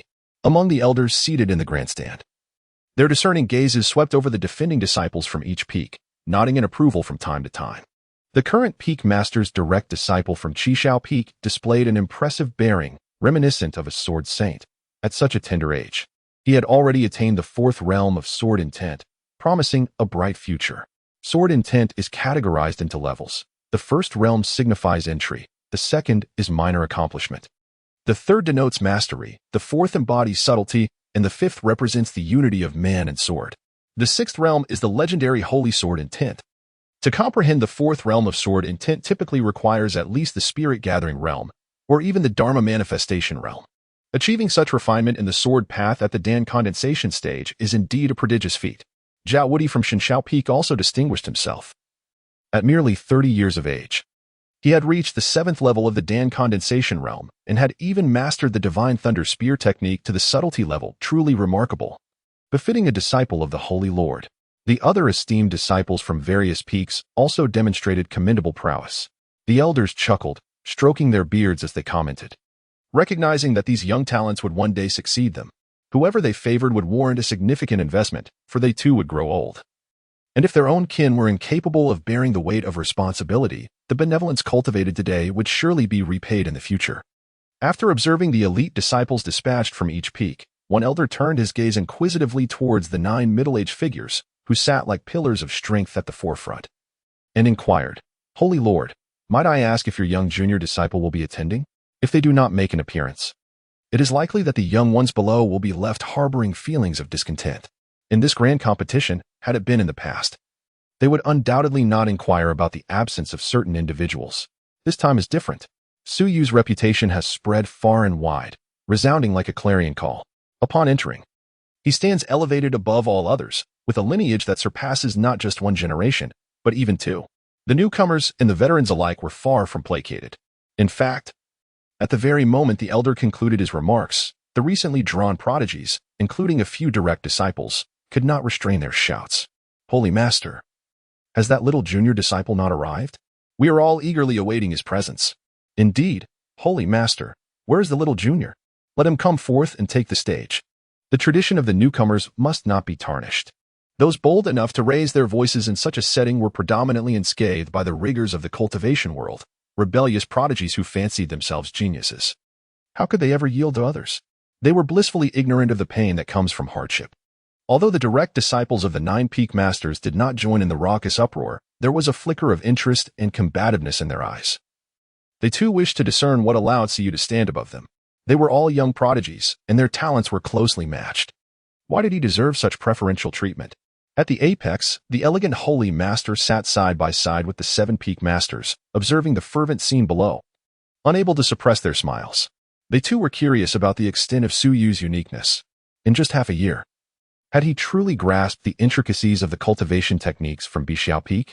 As the curiosity among the disciples reached its zenith, the Holy Master could not help but inquire with a smile, "My dear junior brothers, do you think our little junior will make an appearance? Our esteemed master has been keeping an eye on this grand event." Beside him, a middle-aged man with fiery red hair spoke in a rugged voice. "Sister Bixiao has gone to summon him. He will undoubtedly arrive. After all, we have all witnessed the little one's audacity. He was the master of Qixiao Peak, a fearsome figure who had earned the moniker of the god of slaughter across the Xiantian continent with his Qixiao blade. It was said that any adversary who crossed him met with a swift demise, cleaved in twain." "Ha!" The elegant Holy Master chuckled at this. Just as he was about to respond, his senses stirred, and he turned his gaze toward Bixiao Peak, murmuring, "He has arrived." At this pronouncement, the peak masters could not help but direct their attention in that direction, as did the elders below. Under their scrutiny, a graceful young woman clad in a flowing blue dress appeared, with the snow-white-clad Su Yu closely trailing behind her. Upon Su Yu's entrance, the crowd's interest was piqued. The elegant Holy Master, upon sensing the aura of the Bixiao Yunsling technique emanating from Su Yu, felt a spark of brightness in his eyes. As Su Yu approached, the Holy Master immediately rose to his feet. Seeing the Holy Master stand, the rowdy, rebellious disciples fell silent. The square was suddenly enveloped in tranquility. The Holy Master cast his gaze over all the prodigies, smiled softly, and remarked, "This year's new disciple competition is rather different from those of the past, after all. In addition to the 9 direct disciples, there is now an unexpected participant. Thus, I have resolved to bestow additional rewards. Should anyone manage to triumph over Su Yu, they shall have the privilege to select any peak master as their mentor, becoming a direct disciple. Furthermore, I shall grant 10,000 high-grade spirit stones, sacred realm techniques, and a divine scroll depicting a celestial deity." Gasped. Upon hearing the sovereign's proclamation, everyone was momentarily struck dumb.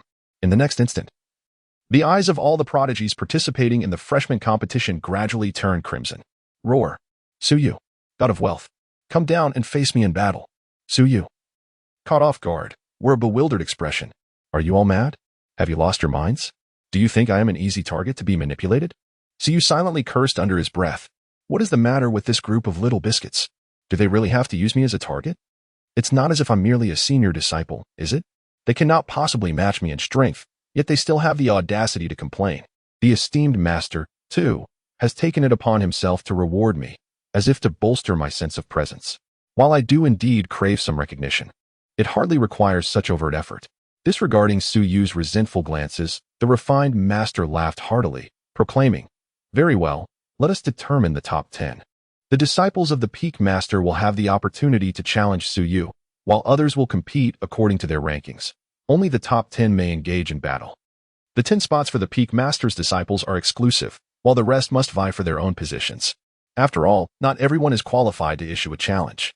A chorus of ambitious prodigies roared in excitement, no longer wasting words or issuing threats, as they ascended their respective platforms to commence their duels. With a sweeping gesture, the master conjured an impressive throne at the center of the defending disciples. It was indeed a conspicuous seat.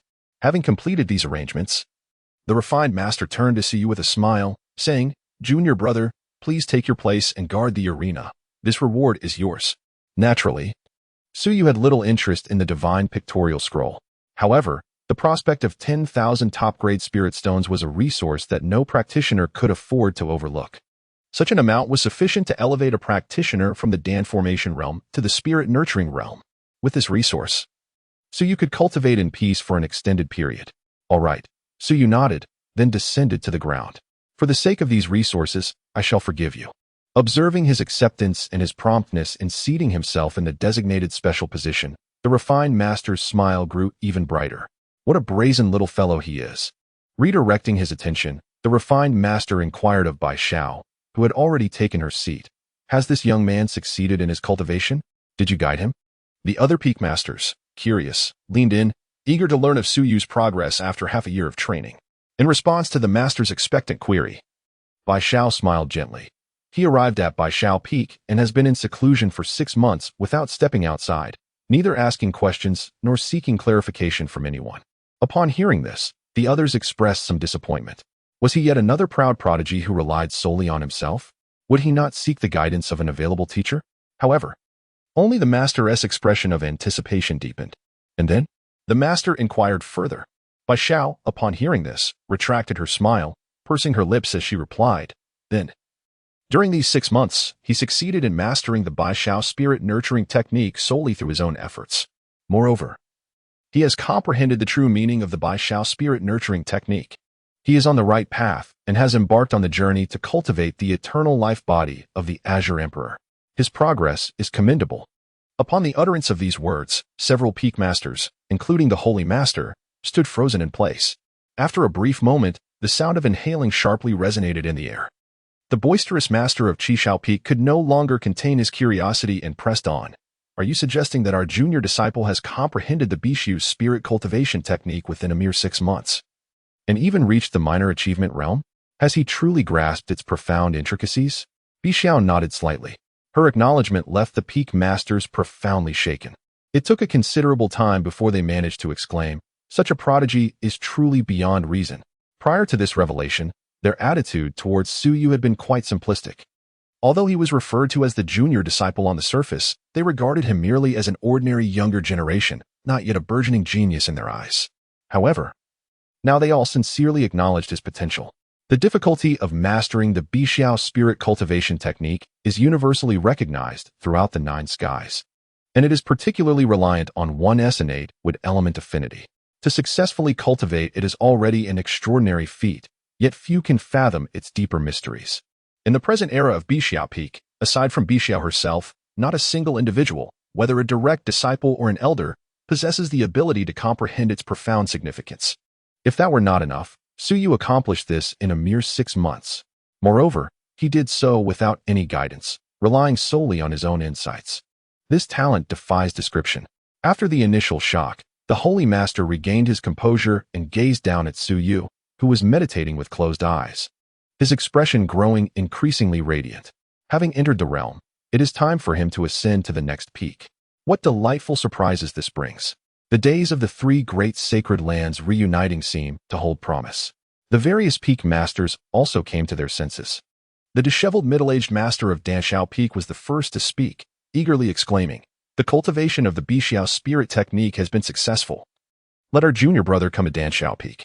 On this path of cultivation, one cannot rely solely on alchemy." The master of Qishao Peak, upon hearing this, immediately expressed his dissent, saying, "Alchemy? Are you suggesting he emulate your disheveled appearance? If our junior brother's talent is revealed, countless factions will undoubtedly harbor envy and may even send assassins after him. Under such circumstances, it is paramount to enhance his combat strength first. In my opinion, it would be best for him to come to Qishao Peak." He was well aware that Suyu had defeated his direct disciple, Chu Tian. with 2 swift strikes during the grand competition of prodigies. Such a talent, squandered on the practice of swordsmanship, is truly regrettable. How could one possibly associate with mere alchemists? Upon hearing this, the master of Dan Xiao Peak immediately shot him a glare, sneering, who claims that alchemy must rely solely on spiritual herbs as materials. If I am capable of refining sacred medicines, then naturally, I can also transcend the sacred realm. A person, too, can be refined. Qishao, have you ever heard of a human treasure medicine? If you doubt it, I dare to invite you to take a seat in my burning heaven flame. Upon hearing these words, the master of Qishao Peak's eyes widened in disbelief. Ah, you finally revealed your true colors. That sacred realm figure from the 4 symbols sacred land was evidently refined by you. Heh. The master of Dan Xiao Peak remained silent, yet his cold smirk conveyed everything. Listening to their banter, the Holy Lord was all smiles, showing no inclination to mediate. To him, it seemed that nothing was worthy of his ire. Perpetually wearing a serene expression, the Peak Masters remained unaffected, as if accustomed to such exchanges. However, the elders below were quite different. Most of them were of the yin and yang tribulation realms, with only a few possessing sacred realm cultivation. Upon hearing this conversation, they were naturally drenched in cold sweat. Goodness, the people of Dan Xiao Peak, who appeared solely focused on alchemy, seemed to have become obsessed with it, and were initially thought to be easy prey. Little did they realize they could even refine sacred realms. They are not to be trifled with. Following this occasion, it is imperative to advise the disciples within the sect to exercise caution when encountering individuals from Dan Xiao Peak. Should one inadvertently offend them and find oneself subjected to refinement outside, there would be no evidence to substantiate any claims. At this moment, the freshman competition is in full swing below, with a total of 500 participants engaged in this contest and 50 platforms erected for the duels. It requires merely 5 rounds to complete the initial screening. However, reaching the ultimate top 10 for combat is not a swift endeavor. Typically, the freshman competition necessitates 3 days to determine the final 10, as the 5th round of preliminary screening is about to commence. A strikingly handsome young man stands in silence in a corner of the inner disciples area. Beside him, a beautiful young woman leans in to whisper, "Linmo, remember, you must not conceal your strength in this competition. I too will strive to secure a place in the top 10, and you must achieve it as well. If the opportunity arises, aim for first place." The youth, Linmo, casts his gaze downward and replies, "I understand. Remember, this is what you owe me. Xiao Fan requires the sacred grade divine painting scroll. If you wish for me to grant you an opportunity, you must exert yourself. Otherwise, I shall harbor resentment for a lifetime." Suyu gazes at the duel taking place on the platforms between the inner and outer disciples, feeling a sense of ennui as he withdraws his gaze. Intending to further comprehend the Bixiao spirit nurturing technique, although the skill panel can provide cultivation experience, his intuition suggests that such matters should be understood through personal insight. After all, as a technique for nurturing one's physique, it is best perfected through personal reflection. However, before he can close his eyes, a voice from beside him interrupts. "Suyu, I have reached the 5th level of Dan condensation, and my blade intent has already attained the 4th realm. May I challenge you to another duel? When it is my turn, simply stepping forth is all that is required." Suyu casts a calm glance at him and replies. Chu Tian's resolve is undeniably pure, driven solely by the desire to engage in combat with formidable opponents. Such prodigies are precisely the individuals Suyu delights in encountering. He can allow their growth, perpetually suppressing them, as they serve as a reliable source of antagonistic value. However, others fare differently. Should one offend him or harbor murderous intent, he will not hesitate to respond. Even if they are fellow disciples, he will seize the opportunity to eradicate them. He may permit the weak to grow strong in order to challenge him, but he will never allow anyone who harbors ill will against him to live. No one shall be spared. Upon hearing this response, Chu Tian instinctively clenched his fists, the fire of battle igniting in his eyes. He had been waiting for Suyu to utter these words. If one attempt fails, then 2 shall follow. If 2 attempts fail, countless more will ensue. He refuses to believe that one individual can remain invincible indefinitely, nor does he accept that he will perpetually face defeat. Who among us loses every day? Who among us cries incessantly? I eagerly anticipate our battle. My progress since 6 months ago has been monumental. This time, I shall strive to withstand more of your strikes." Chu Tian declared earnestly. His words rendered Suyu, who had been calm, momentarily speechless in bemusement. "So, this lad has been spouting all this just to endure a few more exchanges with me? Fear not, I shall not go easy on you," Suyu chuckled. As for Chu Tian, he holds considerable potential in Su Yu's eyes. Should the golden era arrive with Chu Feng's fate and character, ascending to the imperial realm is undoubtedly within reach. However, concerning his first encounter with the destined child, Long Feng, his assessment is unequivocal. Impossible. Long Feng is destined to meet his demise at his hands, with no unforeseen circumstances altering that fate. Long Feng has already irreparably offended him. Should another opportunity arise, Su Yu will not grant him the slightest hope of survival. What of the future Supreme's evaluation? As long as he grows stronger, eliminating Long Feng will be as effortless as a mere flick. Meanwhile, in the heavenly Xian sacred land, Long Feng, who had been ingratiating himself behind Su Muyao, suddenly sneezed. Achoo! Who speaks ill of me? Seeking death, are we? In the following 2 days, the new student competition, showcasing battles between the inner and outer disciples, gradually approached its conclusion. Among the top 50, the inner disciples secured 40 positions, while 10 from the outer sect advanced. Once the top 10 were determined, the elder reappeared, smiling at the inner and outer disciples who had entered the top 50. Now, you have the opportunity to challenge your direct mentors. Between the ordinary inner and outer doors, the top 50 will contend for the coveted direct disciple positions. The peak masters may also challenge, though such matches will not affect the rankings. Thus, this event features a confrontation between the elder's direct disciples and the top 50 disciples, serving as both a competition and a ranking battle. Each of the 9 peaks dispatches 19 direct disciples, culminating in a total of 221 participants. Challenges will still be determined by lottery, albeit with one additional participant, introducing a mechanism for buys. However, in the final contest for the top 10, a match will ensue against the individual ranked 10th. The victor will advance into the top 10, thus acquiring the opportunity to challenge the unexpected contender, Su Yu. The battle commenced swiftly.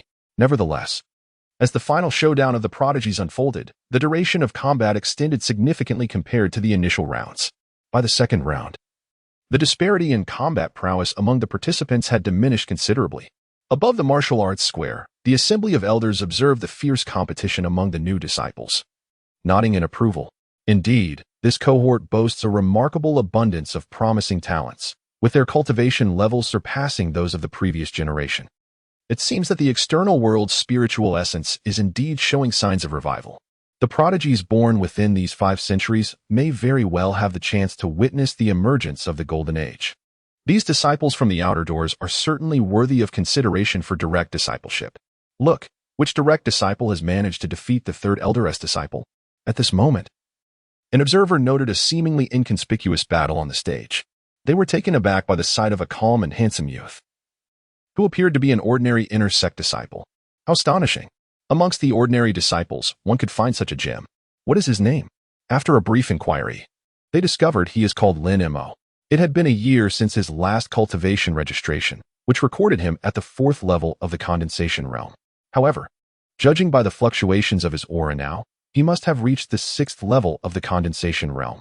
To defeat a third elder's direct disciple at the 7th level of the condensation realm, his exceptional talent certainly qualifies him for inclusion in the ranks of direct disciples. This grand competition for the newcomers serves as a mirror, revealing the extraordinary talents that often go unnoticed. The discussions among the elders, of course, did not escape the attention of the 9 peak masters. They too diverted a portion of their focus towards Lin Mo's vicinity.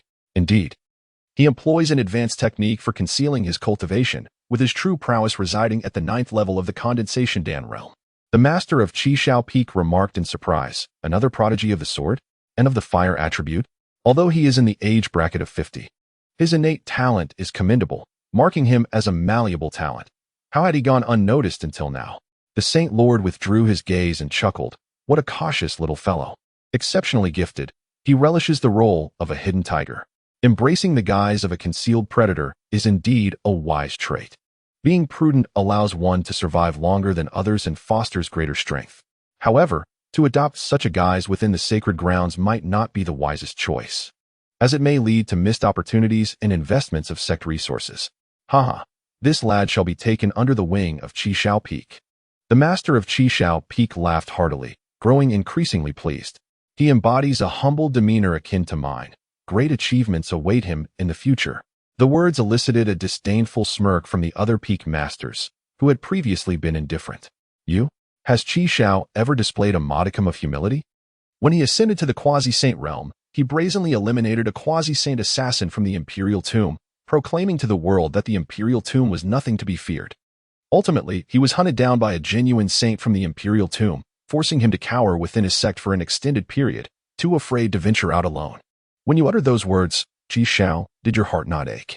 Meanwhile, below, Siyu had also taken note of this name. Lin, Lang, Su, Xiao, Yi, Han, and Shu. These are illustrious surnames of protagonists from the realm of online literature. Upon hearing these names, one could not help but recognize the lineage of not only protagonists but also prominent clans. The moment he laid eyes on Lin Mo, he was deeply impressed by the young man's composed demeanor. Without hesitation, he rewarded him with a chance to access information. However, upon viewing the details, Siyu felt his heart race. Name, Lin Mo, talent, extraordinary, fate, golden, character evaluation, orphaned. He survived childhood through the charity of a wealthy girl who offered him a few buns, thus embarking on a path of gratitude. Yet, in the early stages, he was deceived by those with ulterior motives, possessing the 10,000 fire divine body and destined to be a martial emperor. After perusing Lin Mo's personal information, Siyu couldn't help but reflect. Orphaned, fainting from hunger on the streets, fed by a girl, searching for a benefactor, misled by petty individuals, ultimately finding the true destined heroine and eventually becoming a god of war. A fantastical version of an urban warrior. On the arena, after concluding the battle with a single strike, Lin Mo made no unnecessary movements, calmly descending from the stage and quietly taking a seat in a corner. He observed his peers, who were all showcasing their most splendid selves, and sighed inwardly. Alas, when would he be able to shine as they do? Lacking any backing, he understood that he must remain concealed, refraining from revealing even the slightest hint of brilliance. This was the only way to avoid becoming a target. Rather than seeking to display himself, he desired to hide away. Unless he possessed sufficient capability for self-preservation, he was reluctant to participate in such contests. However, Qi Qian required that resource, and he could only strive to procure it for her. Thinking of the girl, Lin Mo instinctively took out a cornered jade pendant from his pocket, gently clasping it in his hand, as if it were the only source of solace he could find. This is his most cherished and warmest memory. Yet, it seems that Qian has forgotten. That year was one of extreme cold. A time when the dynasty faced severe food shortages, and the people suffered immensely. He nearly starved to death himself. Had it not been for Qian's arrival, which bestowed upon him the hope for survival and the motivation to endure, he might have perished long ago. Reflecting on that year, although it was painful, there were also the most heartwarming moments. As these thoughts lingered, Lin Mo's lips curled slightly, and his spirits lifted in joy. However, this elation was short-lived. Abruptly interrupted by a voice, stifled with urgency. Lin Mo, just hold on a little longer. We will make it into the top 10. Once we reach the top 10, let everyone else exhaust you first, and then you can go up and expend his last reserves. Leave the final touches to me. Did you hear that? The woman's voice was tinged with impatience, carrying an undeniable air of authority. She was strikingly beautiful, yet her features bore a sharpness and bitterness that could not be ignored. Tang Qian approached Lin Mo, noticing his silence, and her initial excitement faded. In frustration, she kicked him lightly and snapped, "Do not feign ignorance. My words are commands. Do not forget who saved your life during that harsh winter. This is your debt to me, and you must heed my words." With her hands on her hips, she spoke with righteous fervor. "I warn you, if you wish to earn my forgiveness, you must comply. Xiao Fan needs these resources, and so do I." Even after being kicked, Lin Mo merely glanced at her, his eyes reflecting pain and a hint of stubbornness. He nodded, saying, "I understand. I will not hold back when the time comes. What she desires, I shall provide." Yet, Qian's current demeanor bore no resemblance to the memory of her. Back then, her face radiated the purest and most unblemished smile he had ever seen, unlike the present. Still, she could recount events from that time with remarkable accuracy. She truly is Qian. Seeing Lin Mo's agreement, Tang Qian finally felt satisfied, saying, "As long as you understand. Remember, this is your final opportunity, otherwise, I shall never forgive you." Having spoken, Tang Qian turned and departed. She held no concern for Lin Mo's thoughts. She was resolute in her pursuit of what she desired. Although her innate talent was indeed remarkable, striding close to the ranks of direct disciples proved to be a formidable challenge. Frequently, it was Lin Mo's unwavering support that enabled her to reach her current standing. She possessed considerable acumen in commanding Lin Mo's assistance. As she exited, Lin Mo withdrew his gaze from her and closed his eyes to rejuvenate his energy. Meanwhile, within the domain of the direct disciples, Suyu observed the scene unfold before him. The disdainful attitude Tang Qianqian displayed towards Lin Mo became painfully clear to him. The insidious individual mentioned in the character evaluations must surely be her. Though it bore no direct relevance to him, this woman truly vexed him. In his past life, he had encountered an abundance of such women, including those who, despite being married, would brazenly betray their husbands, and others who were solely focused on their own gain. Such behavior was indeed infuriating. Throughout the subsequent day, the direct disciples from the Nine Peaks engaged in fierce battles. Among the inner and outer disciples, noteworthy talents emerged, including an outer disciple with a red fate who, with a single swing of his axe, sent a direct disciple flying. It wasn't until the dawn of the third day that the final duel concluded, and the top 10 contenders were determined. The elder of the Jiayong realm, who had acted as both referee and rescuer, stepped forward and proclaimed to the crowd, "Next, shall the top 10 challenge the direct disciples of the Peak Master." Upon hearing this, none among the top 10 dared to step forward to issue a challenge. They possessed a keen self-awareness. If they could truly catch the Peak Master's eye, they would eventually be taken under his wing. For now, their primary focus remained on Suyu.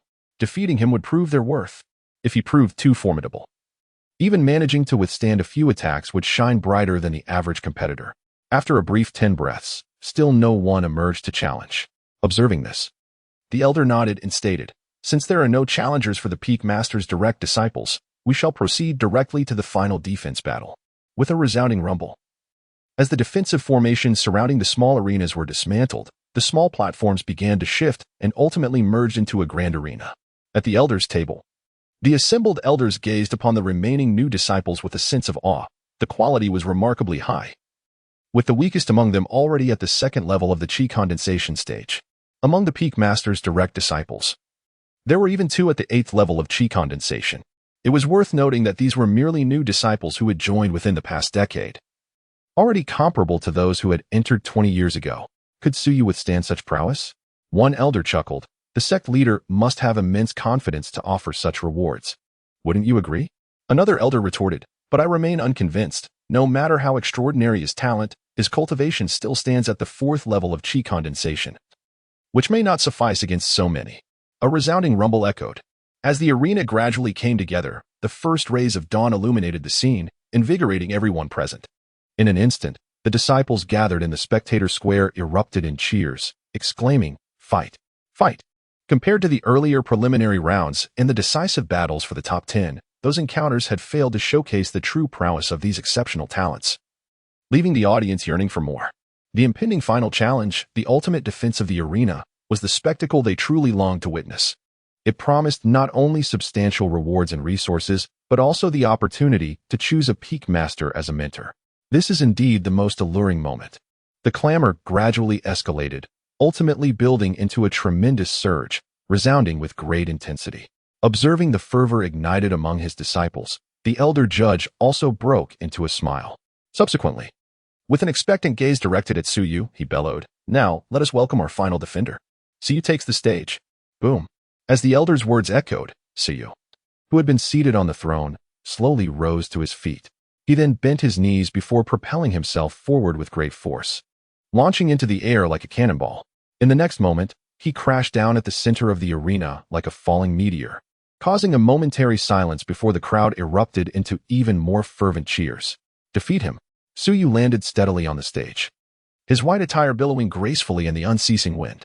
With his hands clasped behind his back, his eyes reflected the vast expanse of the cosmos, and his strikingly handsome visage exuded an air of nonchalance. As his gaze swept across the assembled audience, a smile graced his lips. Su seeks defeat. Isn't the elder brother of the Holy Master intent on using me as a whetstone? That suits my purpose perfectly. I revel in being the sharpening stone for all the fated children of this world. With the declaration of those 4 words, an eerie silence enveloped the crowd, followed by an eruption of uncontainable fury and battle spirit among the assembled prodigies. Ah, he is truly insufferably arrogant. Take him down. Chu Tian vowed to defeat him and redeem past grievances. I have placed a heavy wager on your victory. Zhao Wudi shall send him flying with a single strike. Charge. The fervor of the prodigies on the stage was palpable, and in that moment, even the older disciples watching from the sidelines were incensed. Arrogance. How dare he be so brazen? Who dares to claim invincibility? Few in the entire cultivation realm would dare to be so audacious. Indeed, the atmosphere was charged with an overwhelming sense of arrogance. Even the elders felt the brashness radiating from Suyu. Youth is a delightful thing. Making such grand proclamations, what will happen when he is inevitably defeated? It is only in the Holy Land that such boasts can be made, should he step outside. Wouldn't he attract the attention of many? Does he not learn from the lessons imparted by the previous master of Qishao Peak? The elders could not help but murmur amongst themselves. Despite their generally elderly appearances, these elders exhibited characters akin to hot-headed youth. Upon hearing the elders' murmurs, the master of Qishao Peak wore a grim expression, wholly disagreeing with their sentiments. What is so wrong with being arrogant? Is arrogance a crime? On the stage, as Suyu's 4 words resonated, the atmosphere of the martial arts arena ignited into a fervent frenzy.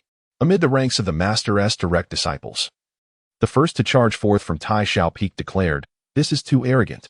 I, Zhang, can no longer endure." Suyu gazed at the first disciple to take the stage, fixating on the long spear in his hand and the aura emanating from his formidable cultivation at the 7th level of the condensation realm. A smile crept across his face as he remarked, "Please, enlighten me." The first to step forward had arrived. Having traversed into this world nearly a year ago and awakened his system for over 6 months, Suyu felt it was time to put his theories to the test. To maximize his gains, he must harness the system's design, which entailed challenging all fated children of destiny. Before him stood such an individual, a bearer of a crimson fate.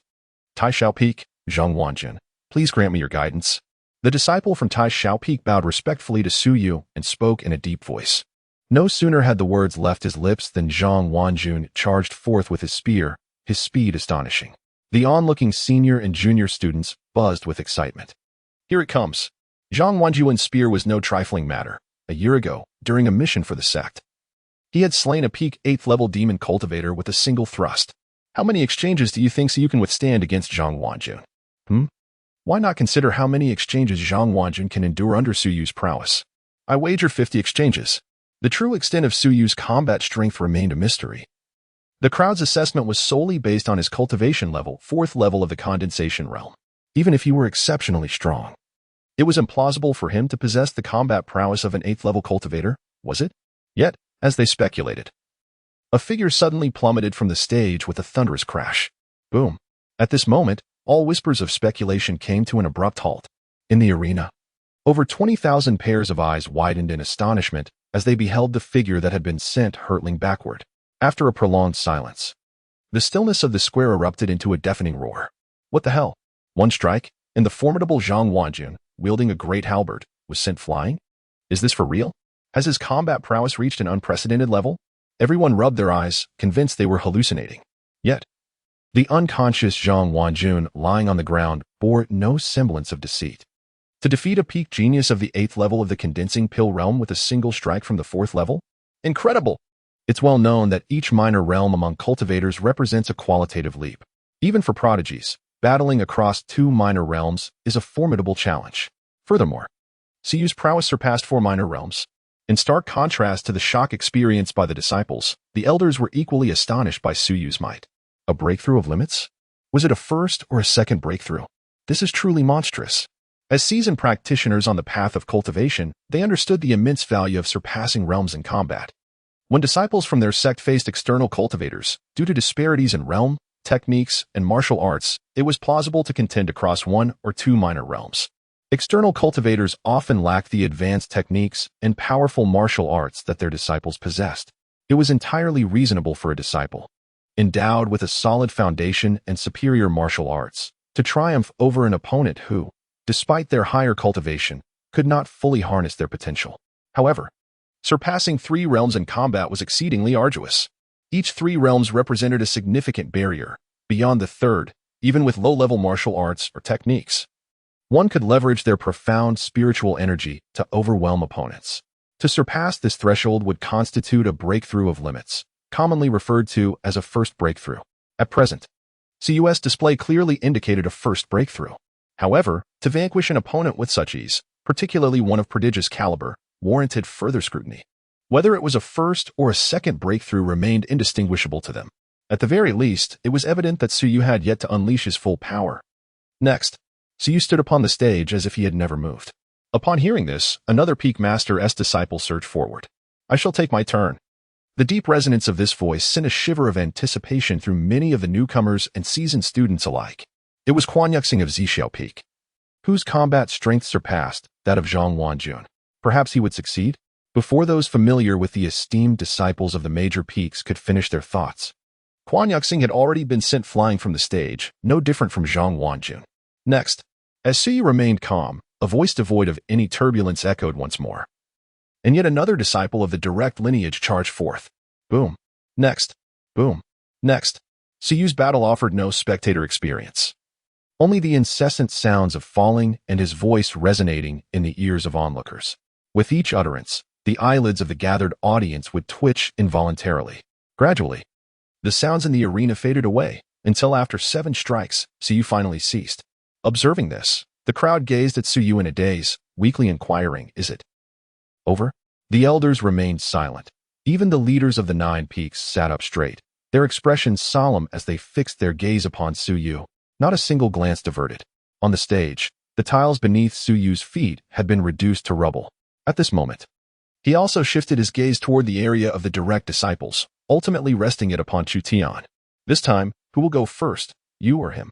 Chu Tian turned his head to glance at the young man beside him, standing expressionless with a gun in hand, Zhao Wudi, the direct disciple of the Lord of the Shengxiu Peak, and indeed, the sole progeny of the current Holy Master. In any other sacred ground, he would be regarded as a young master of the sanctuary, a noble existence akin to that of a saint, his status unattainable for the common folk. Zhao Wudi was not one for words, often remaining taciturn. Yet, within the sacred grounds, tales of him were widespread. Upon his birth, an extraordinary phenomenon occurred. Accompanied by the recitation of the great Tao, clouds manifesting golden lotuses in blessing, and he was born with an unparalleled physique, the divine thunder body.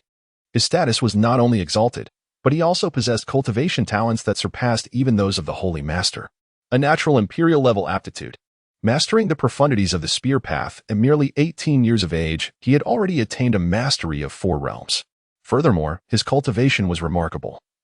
Standing at the 9th level of the condensation realm at 18, and he was capable of battling seasoned experts at the 1st level of the spirit realm without falling behind, with a considerable chance of victory. It was said that had the Holy Master not placed great expectations on him, wishing for him to comprehend the imperial manifestation of divine beings, he could have already entered the spirit realm long ago. Behold, this is the true scion of heaven. Even Chu Tian must concede that a figure like Zhao Wudi shines like the radiant sun suspended in the sky, emanating a blinding brilliance, despite his indomitable spirit. He cannot deny that, at this moment, he is no match for Zhao Wudi. Noticing Zhao Wudi's lack of intent to engage, Chu Tian turned to Suyu. Grinning broadly, allow me. After half a year, today, I shall see how many exchanges I can endure. With a swift motion, Chu Tian leaped onto the arena, taking his place opposite Suyu. He had no illusions of defeating Suyu in merely 6 months. He stepped forth solely to gauge the extent of the gap between them. Once, Suyu had dispatched him with 2 swift strikes. This time, he aspired to endure 3. It was as simple as that. If he failed, it would merely signify that he had not exerted enough effort. In his path of cultivation, he must strive tirelessly. Akin to an old steed yearning to gallop, aspiring to grow stronger. The destination lies ahead, it is merely a matter of who arrives first. With a resonant clang, Chu Tian drew his saber, and in an instant, his demeanor transformed, akin to a bloodthirsty blade eager for battle against its adversary. Even his gaze bore a palpable ferocity. Should an ordinary being meet his eyes, they might well be paralyzed with fear. The essence of the blade, now attuned to the microcosm of combat, allowed him to perceive the minutiae of his surroundings, thus identifying the fatal points within those subtle details. Over the past 6 months, he had ascended to the 4th realm, enhancing his prowess significantly. Gazing at the long-desired opponent before him, he inhaled deeply and declared earnestly, "You are not only my rival on the path to greatness, but also my whetstone. I have but one goal, to surpass you and to defeat you. Though the path ahead is fraught with challenges, I shall not relent." He was acutely aware that he was far from Suyu's equal. Yet, he was determined to witness the magnitude of their disparity. Even if it felt like an insurmountable chasm, the pinnacle of cultivation lies with the emperors, and he would pursue it relentlessly. Observing Chu Tian, who appeared as if facing a formidable foe, Suyu smiled knowingly, lowering the hands that had been previously clasped behind him. With a swift motion, A blade of equal caliber to Chu Tian's materialized in his grasp. The moment he gripped the hilt, Suyu's aura sharpened instantly. Chu Tian is a commendable adversary, a worthy child of fortune, and a cherished little lamb. Thus, to honor him with the utmost respect, he would not disappoint him. He would conquer him with the blade. As Suyu casually wielded his sword, a tremor and hum resonated from the myriad of blades in the plaza, akin to subjects bowing before their sovereign. This left everyone in a state of bewilderment. What is happening? Why does my blade evoke a desire to unsheath itself?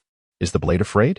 The once breathless spectators of the battle were jolted back to reality by the quaking of the blade, their astonishment palpable. Above the square, countless elders, seated in their esteemed positions, beheld this scene and sensed the extraordinary transformation of Suyu, stirring their excitement. The overwhelming resonance of the myriad blades was not yet unleashed from its sheath, yet it was undeniably close to the essence of the fifth realm. How utterly unfathomable Suyu is at this age and level of cultivation. Compared to the elder's exhilaration, the Lord of Qishao Peak widened his eyes in disbelief, then began to pound his chest and stomp in fervor, exclaiming, "The fifth realm, a naturally gifted body of the blade path. If only he were at Qishao Peak, we could effortlessly cultivate him into a blade saint." Observing his raucous behavior, Bixiao could no longer endure and lightly tapped the Lord of Qishao Peak on the head with her sword sheath, exasperatedly saying, "Calm yourself, he will go far." "Ah, you are right, senior sister." Qishao regained his composure, nodding vigorously. "I almost forgot. This is the great competition for new students, and the disciples are watching.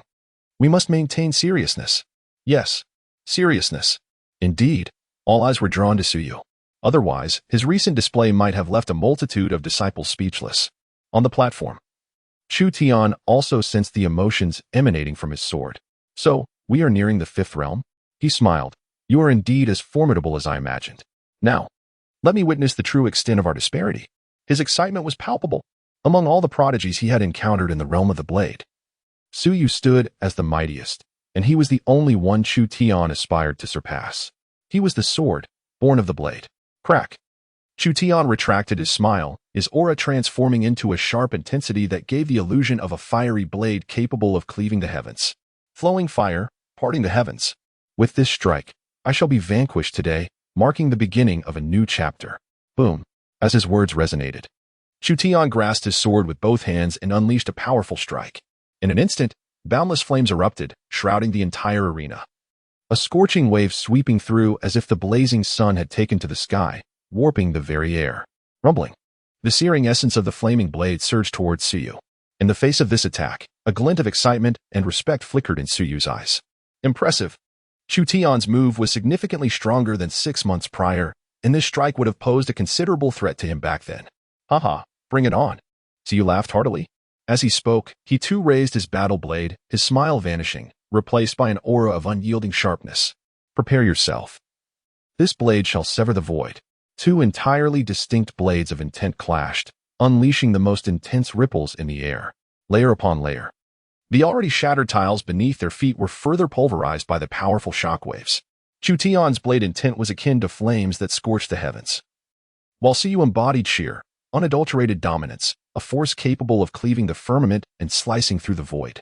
The thunderous sound of their colliding energies reverberated as the blade aura, which tore through the void, intersected with the flowing flames, and in mere moments, that searing fire was severed.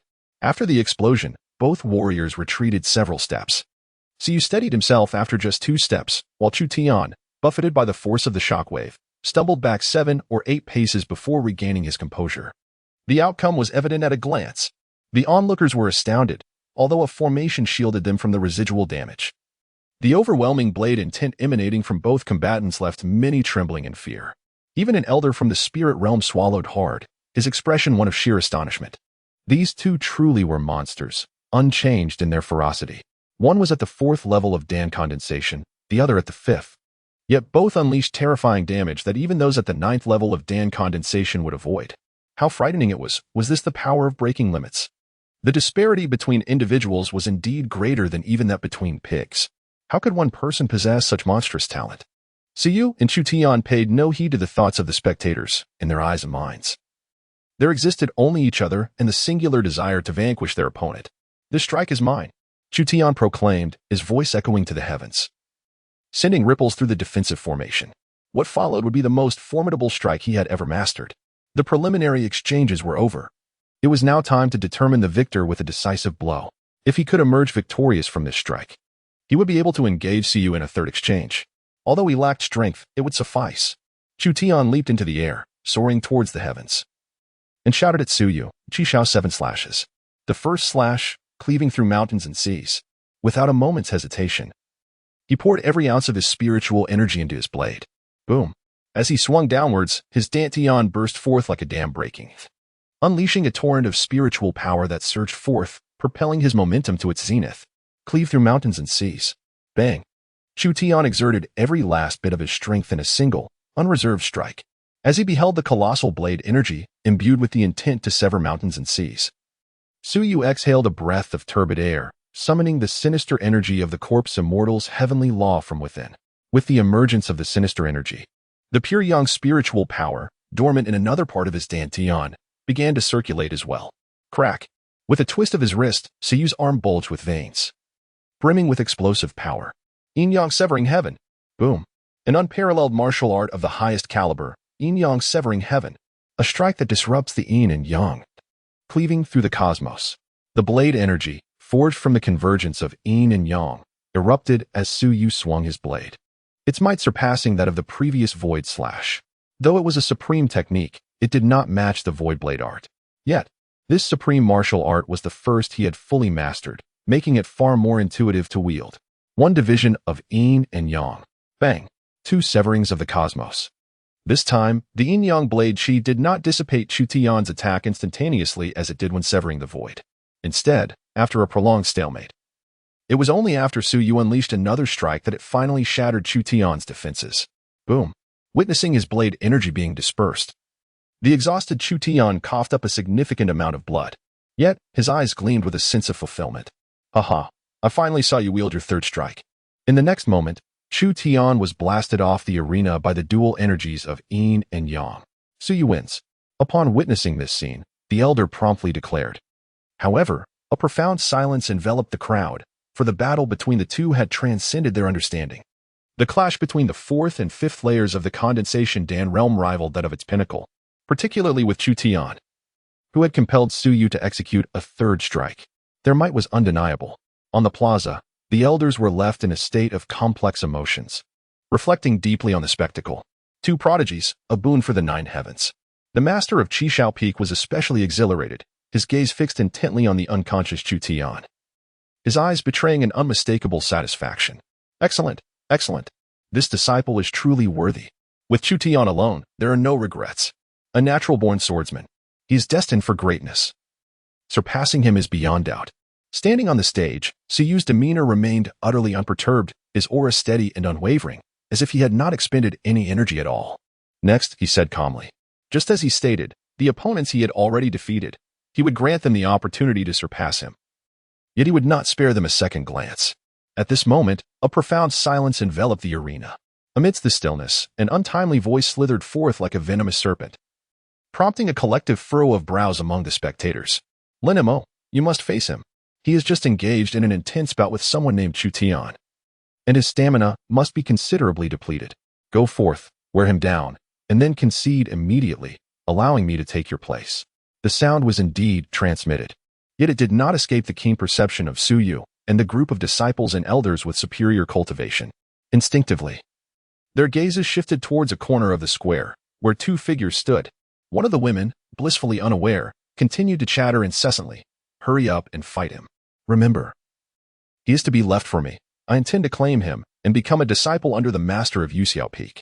Upon hearing this, Lin Mo involuntarily furrowed his brow and replied, why concede defeat? If I can win, what purpose does surrender serve? Qian, I can provide you with resources, but you must not expect me to concede. Although he desired to remain low-key, when it came to a confrontation, even in the guise of a spar, he would not yield as long as victory was within his grasp. Upon hearing his words, Tang Qian immediately retorted in anger, what do you understand? If you win, what will become of me? I still wish to join Yuxiao Peak. If I do not defeat him, how can I ever join Yuxiao Peak? Tang Qian was nearly driven to exasperation by Lin Mo's stupidity. How could this insufferable fool not comprehend that what she desired should also be his priority? Let me make this clear. I must secure first place. If you do not comply, Do not expect me to acknowledge you in the future. I will not forgive you. Do not forget, it was I who saved your life with that steamed bun during that harsh winter.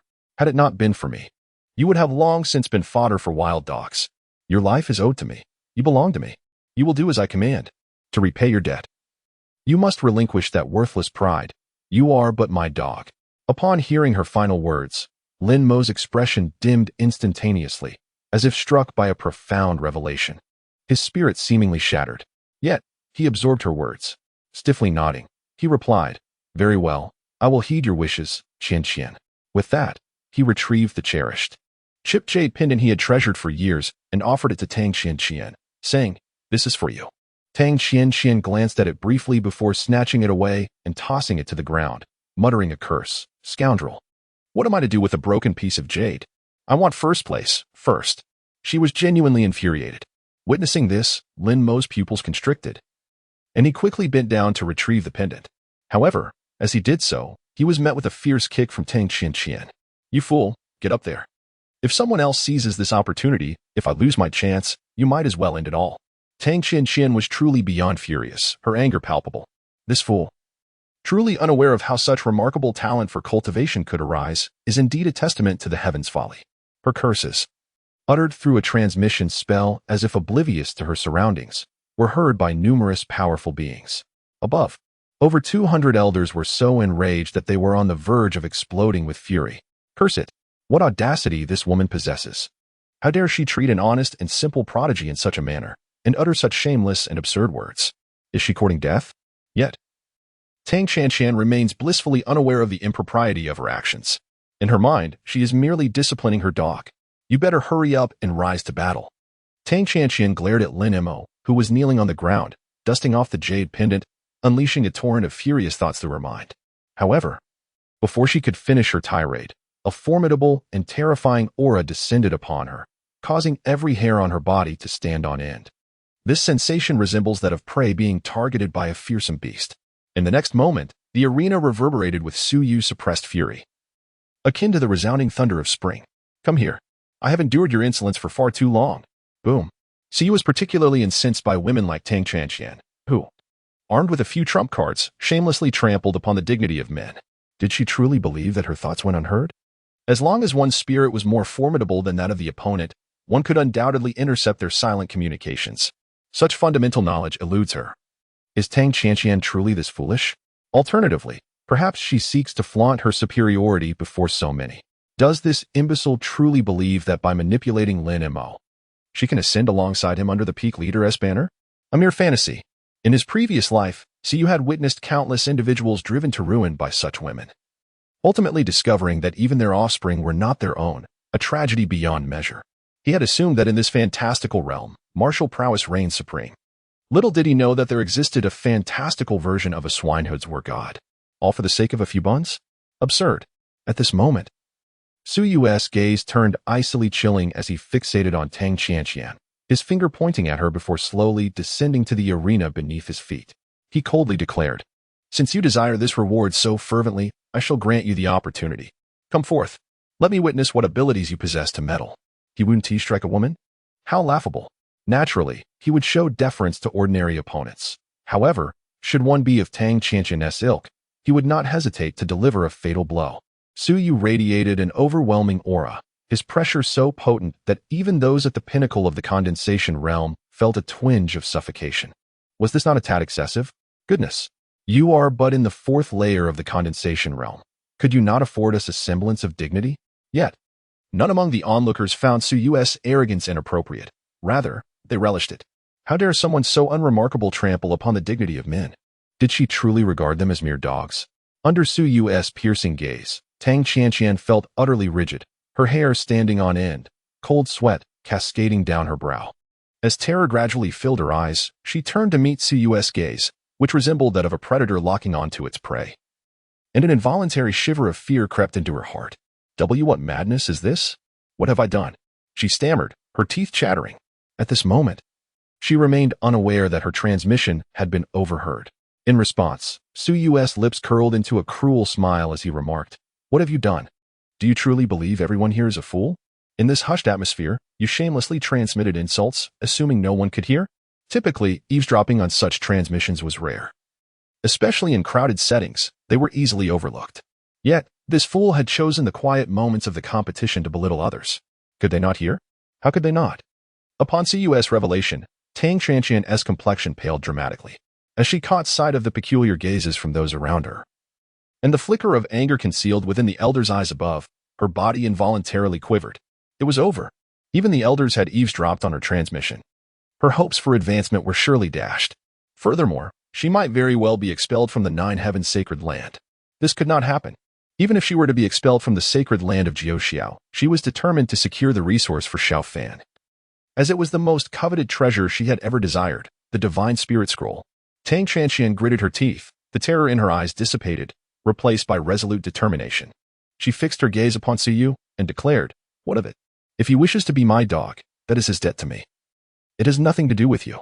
Why do you pretend to be so formidable, spouting off here?" With that, Tang Qianqian turned to Lin Mo, her eyes glinting with ferocity, and demanded, "You tell me, are you willing to be my dog for life?" Lin Mo, taken aback by her words, lifted his gaze in disbelief, exclaiming, "Qianqian, you. Answer me." Tang Qianqian exclaimed, nearly yelling. She had already come to terms with the fact that her standing in the sacred land of Jiuxia was irrevocably lost after this incident. She would most likely be ousted from the sect. In light of this, why not boldly confront the question? If she were to leave, she must take Lin Mo with her. He was her golden goose. She could not allow him to wander alone outside. Faced with the increasingly irrational Tang Qianqian, Lin Mo opened his mouth, his expression a tumult of emotions. Yet, he slowly closed his eyes, the complexity of his feelings evident, occasionally marred by a flash of anguish. After a long pause, he finally replied, his voice laden with complexity and disappointment, "Yes, I will." Indeed, he would. For he had vowed that if he ever became an immortal, he would dedicate his life to repay that girl, the one who had brought him light and hope. Upon hearing his response, Tang Qianqian's face, once grim, now bore a near manic and pathological smile. "Ha! Did you hear that? He is willing. So, what concern is it of yours?"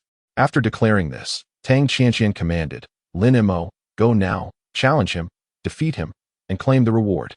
Lin Mo remained silent, merely casting a glance at her before silently making his way toward the arena. In this moment, everyone found it astonishing, for they had never witnessed a prodigy of such immense talent humbly adhering to the commands of others. His backbone seemed shattered, and his dignity trampled beneath foot. As Lin Mo approached the arena, Suyu cast a glance towards Tang Qianqian and, with an air of indifference, declared, "You shall join as well. Today, I shall shatter your tedious fantasies. You two, come at me together. The god of the pigpen? Allow me to strike you down and awaken your senses." Upon hearing Suyu's words, Tang Qianqian was momentarily taken aback, instinctively glancing towards the elders' seats above. "No need to look up there.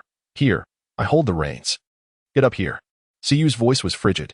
Tang Qianqian, provoked by his brazen demeanor, laughed maniacally. "Very well. Since you are so confident, I shall indulge you. Arrogant fool. Do you truly believe that a modicum of talent allows you to look down upon the world as elites?" The two ascended the arena, standing opposite Suyu. Unlike the wildly unhinged Tang Qianqian beside her, Lin Mo regarded Suyu with utmost seriousness and stated, "You are a worthy opponent, hence I shall exert my full strength." Boom. As his words fell, Lin Mo's previously serene aura became unrestrained, radiating sharpness. His energy surged, leaving many prodigies in stunned silence. The pinnacle of the condensation realm. This Lin Mo was actually at the peak of the condensation realm. Gasp. Numerous prodigies on the martial arts square inhaled sharply, for he was the first among the freshmen to reach such heights. Moreover, the oppressive force of the peak condensation realm carried an inexplicable combative spirit. Deeply concealed, yet distinctly perceptible. Suyu had underestimated his own audacity. Lin Mo's talents were not merely commendable, but remarkably outstanding.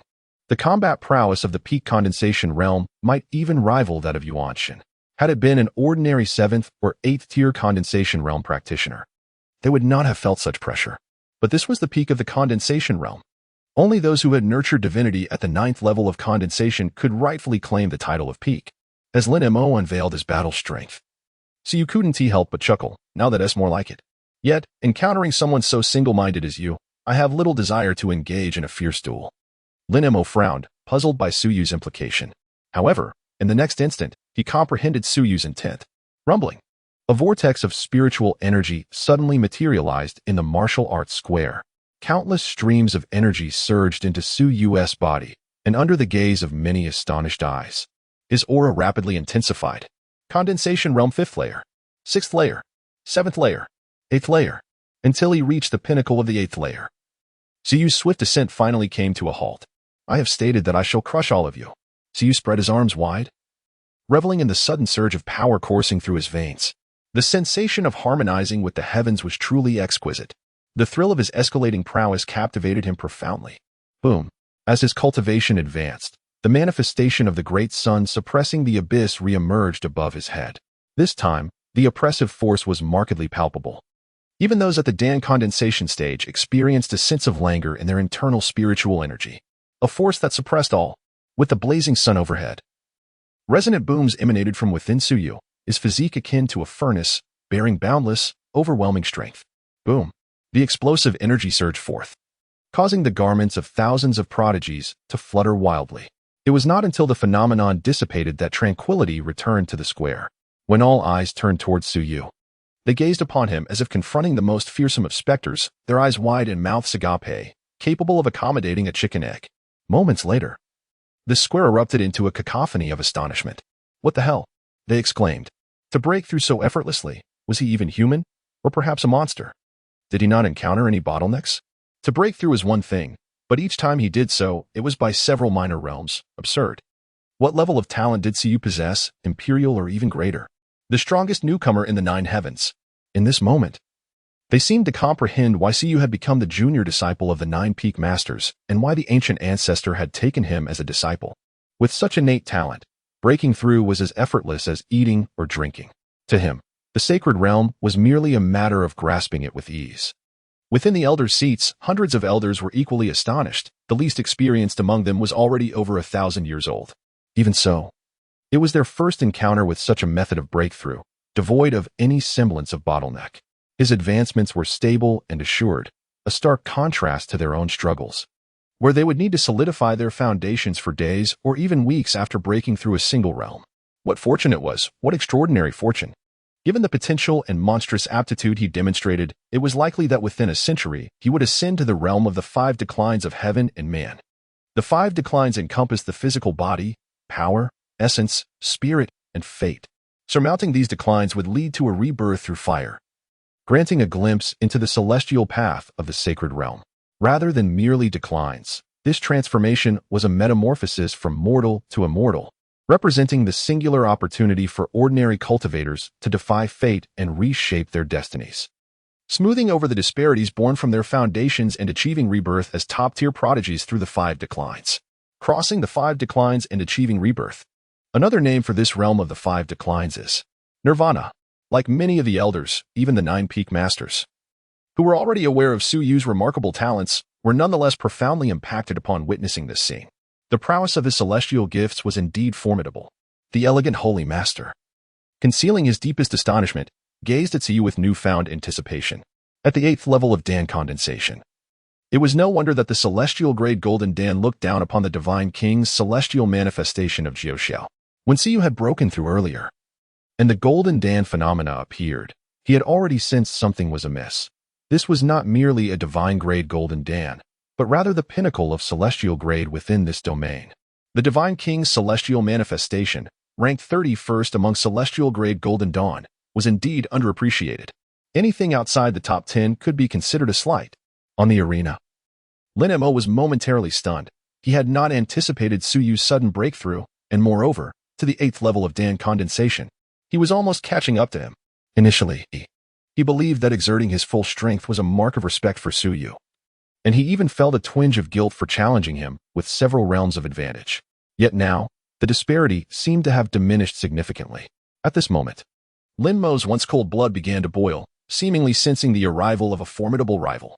To earn the system's commendation as the destined martial emperor, Lin Mo's combat prowess was undoubtedly the most formidable talent Su Yu had ever encountered. His strength was unparalleled. Yet, beside Lin Mo, Tang Qianqian felt her blood run cold, a bone-chilling dread surging from her feet to the crown of her head. How could this be? In an instant, he had ascended from the 4th to the 8th level of the condensation realm. How did he achieve this? Initially, she had harbored hopes of leveraging her own 5th level of cultivation to best Suyu and claim the rewards. Now, it seemed she had been foolishly deluded. However, she found solace in Lin Mo's presence, who, despite his dullness, possessed exceptional combat capabilities and a matching level of cultivation.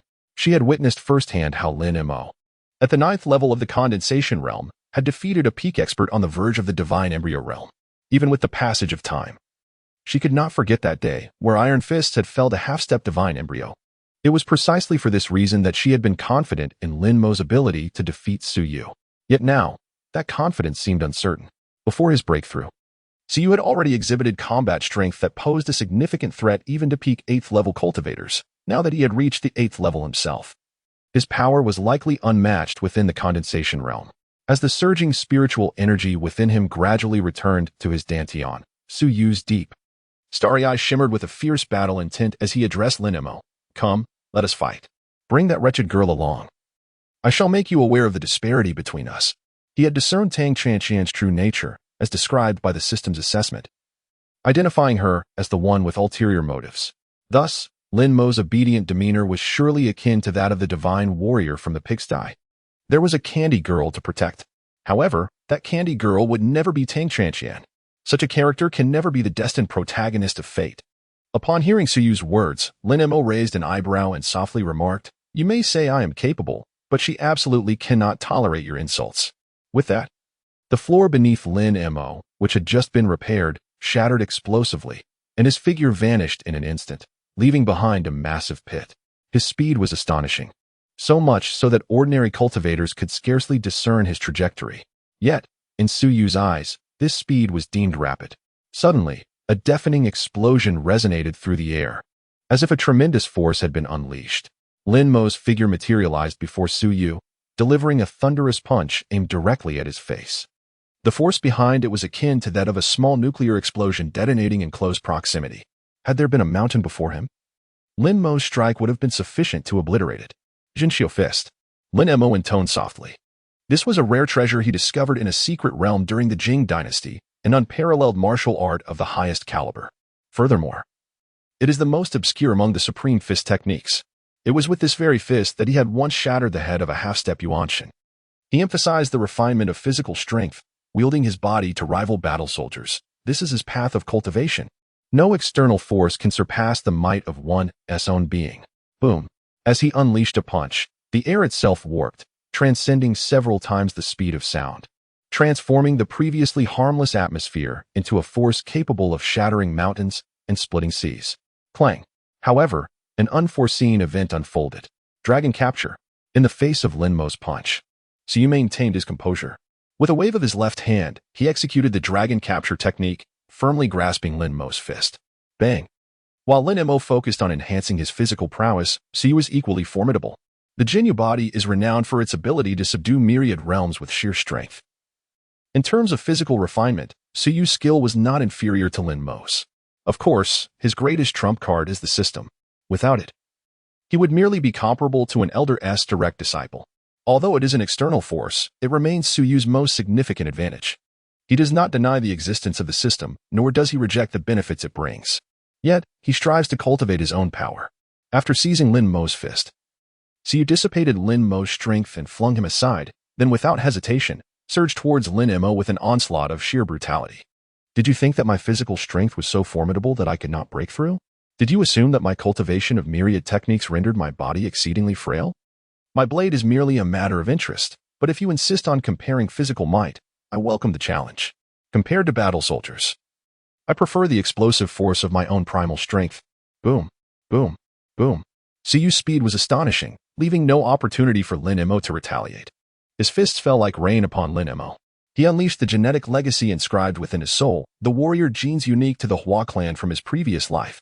Witnessing this nearly overwhelming combat, everyone turned to stone once more. They had originally hoped that Lin Mo's performance would pose a threat to Suyu. Yet they never anticipated that Suyu was even more ruthless, forcing Lin Mo to retreat with nothing but his fists, devoid of any battle soldiers. A monster. A true monster. A humanoid beast. I always believed that Suyu excelled with the blade, yet I never imagined that he favored such primal combat.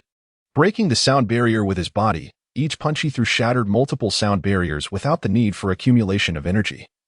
And every blow he landed on Lin Mo could incapacitate an 8th-level Ningden realm fighter. Madmen. Both are madmen. Suyu's actions were utterly unexpected, and the strength of his physical form surpassed the limits of their comprehension.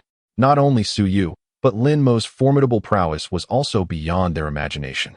Enduring countless punches from Suyu merely caused Lin Mo's aura to become slightly disordered, yet he emerged unscathed. To what extent was his physicality truly formidable? If Suyu's previous battles had opened their eyes, then the clash between the two at this moment shattered the hearts of a group of young prodigies who considered themselves exceptional. In contrast to the spectators whose perceptions were largely obstructed, Tang Chanqian, present on the arena, was acutely aware of the sense of dread that Suyu instilled within her. This sensation is akin to witnessing a primordial beast engaging in a fierce struggle with another formidable creature from a close vantage point, raw and imbued with power. She felt as though she were merely an ant gazing at the sky from the confines of a well, foolishly entertaining the notion that she could deplete Suyu's strength. In her current state, could Suyu possibly defeat her adversary? Absolutely not. They were both madmen, two absolute lunatics. In that moment, Tang Chanqian felt a surge of panic. She was not afraid of Suyu. Rather, she was terrified of her own identity. If one day Lin Mo were to discover that she was merely an imposter, she would undoubtedly be met with a brutal demise. As she spiraled into her anxious thoughts, the battleground between Suyu and Lin Mo gradually encroached upon her. And you wretched creature, come forth and face my wrath. Suyu relentlessly advanced, pulling the combat zone into Tang Chanqian's vicinity, leading to a scene where one person unleashed fury upon the two. After being forcibly drawn into the fray, even the aftermath of the initial strike caused a metallic taste to surge in Tang Chanqian's throat, and a trickle of blood escaped from the corner of her mouth. This scene obliterated all of her dark thoughts. Tang Chanqian screamed, "No, I can't continue. I concede. I concede." Even though Lin Mo shielded her from all harm. The impact that penetrated his defense still sent shivers down her spine. For every blow that Lin Mo failed to block, she would be grievously injured by Suyu. Teetering on the brink of death, a cruel smile blossomed on Suyu's handsome face as he uttered, "Concede? If you yield. What purpose do I have in bringing you here?" Divine elephant suppression technique. Terror the sky. Suyu's voice boomed. In the next instant, the motion of his fist abruptly halted. His right hand curled into a claw, fingers shimmering with a purplish light, and he tore downward with ferocity, bolstered by immense power. His fingers resembled lethal talons, slicing through the air and leaving a rift in the void, as if the very fabric of space had been rent asunder. The sound of tearing air was excruciatingly sharp, and the glimmering force made Lin Mo's gaze sharpen instantly. "Chanqian, be careful." Lin Mo exerted himself to thrust Tang Chanqian off the stage. Crossing his arms, he braced himself to withstand the might of the claw. With a splatter of blood. Upon closer inspection, Lin Mo's arms bore deep gashes, his resilient skin torn open, the flesh peeling back, a testament to the terrifying power of the strike. Were an ordinary practitioner of the 9th layer of condensation to endure such an assault, they would likely be reduced to mere fragments. Thud, thud, thud. The tremendous force pressed upon Lin Mo, causing him to stagger backward. Lowering his defensive posture, he glanced at his bloodied arms, taking a deep breath. "I am outmatched." However, Lin Mo shifted his tone, declaring, "I have yet to reach my limit." The sound of his voice resonated throughout the martial arts arena. In the next moment, a distinctly ethereal figure of a deity began to coalesce behind him. "Before me stands a divine specter of unparalleled sanctity. Dominate the heavens." Lin Mo roared. In the next moment, the awe-inspiring divine apparition took a step forward, seamlessly merging into Lin Mo's being. Instantly, a surge of power began to swell within him. This is a deity. Lin Mo has initiated the crucial step towards spiritual cultivation. A voice cried out in disbelief. A 41-year-old spiritual cultivator? Just a little more. Within half a year, Lin Mo will undoubtedly achieve spiritual manifestation. Suyu is in peril. The disparity between those who have sketched the divine image and those who have not is as vast as the sky and the earth. It is not surprising that those who delineate deities begin to nurture them. What is astonishing is that Lin Mo, an ordinary inner sect disciple, has encountered such an extraordinary opportunity, having drawn a sacred divine image to embody a deity. With the fusion of the divine specter, Lin Mo's combat prowess will escalate in accordance with the attributes of the deity he possesses. Should the attributes align, the enhancement in strength could be exponential. With this fist, can you still withstand me? Lin Mo declared with conviction. Unleash your battle weapon, or you shall face inevitable defeat. Boom. Without a moment's hesitation, Lin Mo unleashed a punch imbued with the power of the heavens. Shatter for me. Bang. After merging with the divine specter. The strength of Lin Mo's punch was magnitudes greater than at the outset. This is the most visceral sensation experienced by Suyu. Confronted by the overwhelming and formidable force of the punch, Suyu's gaze sharpened as he unleashed a counterpunch of his own. The notion of a preparatory gesture for his skill? Absolutely unnecessary. If the execution of any skill demanded certain preconditions, it would be utterly pedestrian. In high-level combat, the most fundamental approaches often bring about the swiftest conclusions. Speed is the sole truth, unlike others who require time to gather their strength. Suyu operates on an entirely different plane, launching into his most potent state with zero delay. The divine elephant suppression technique. Boom.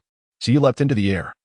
His form soaring as countless threads of spiritual energy coalesced behind him, instantly taking shape, drawing upon the vast reservoir of spiritual power within him.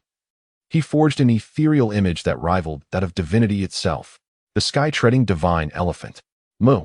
At this moment, a colossal phantom of an elephant, towering several dozen meters high, lifted its front foot skyward and let out a resounding roar, causing the clouds in the heavens above to tremble as if on the verge of dispersing. The grandeur of the scene commanded attention.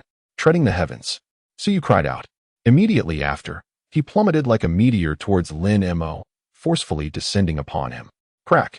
At this moment, Suyu resembled an ancient ferocious beast treading upon the heavens, capable of shattering the very stars with a single step, causing the sun and moon to plummet. Although he may not possess such apocalyptic might, the power he unleashed was nonetheless formidable. The air beneath his feet erupted violently, a consequence of the terrifying force suddenly concentrated in that space. Bang, bang. The shattered air resembled layers of delicate membranes, continuously fracturing and enveloping Suyu in a swirling mist. Witnessing this awe-inspiring force that sent shivers down his spine, Lin Mo's eyes shone with fervor, his blood surging with excitement as he cried out, "Shatter for me." Truly, he was a prodigy renowned throughout the heavens, a disciple chosen by the ancestral master.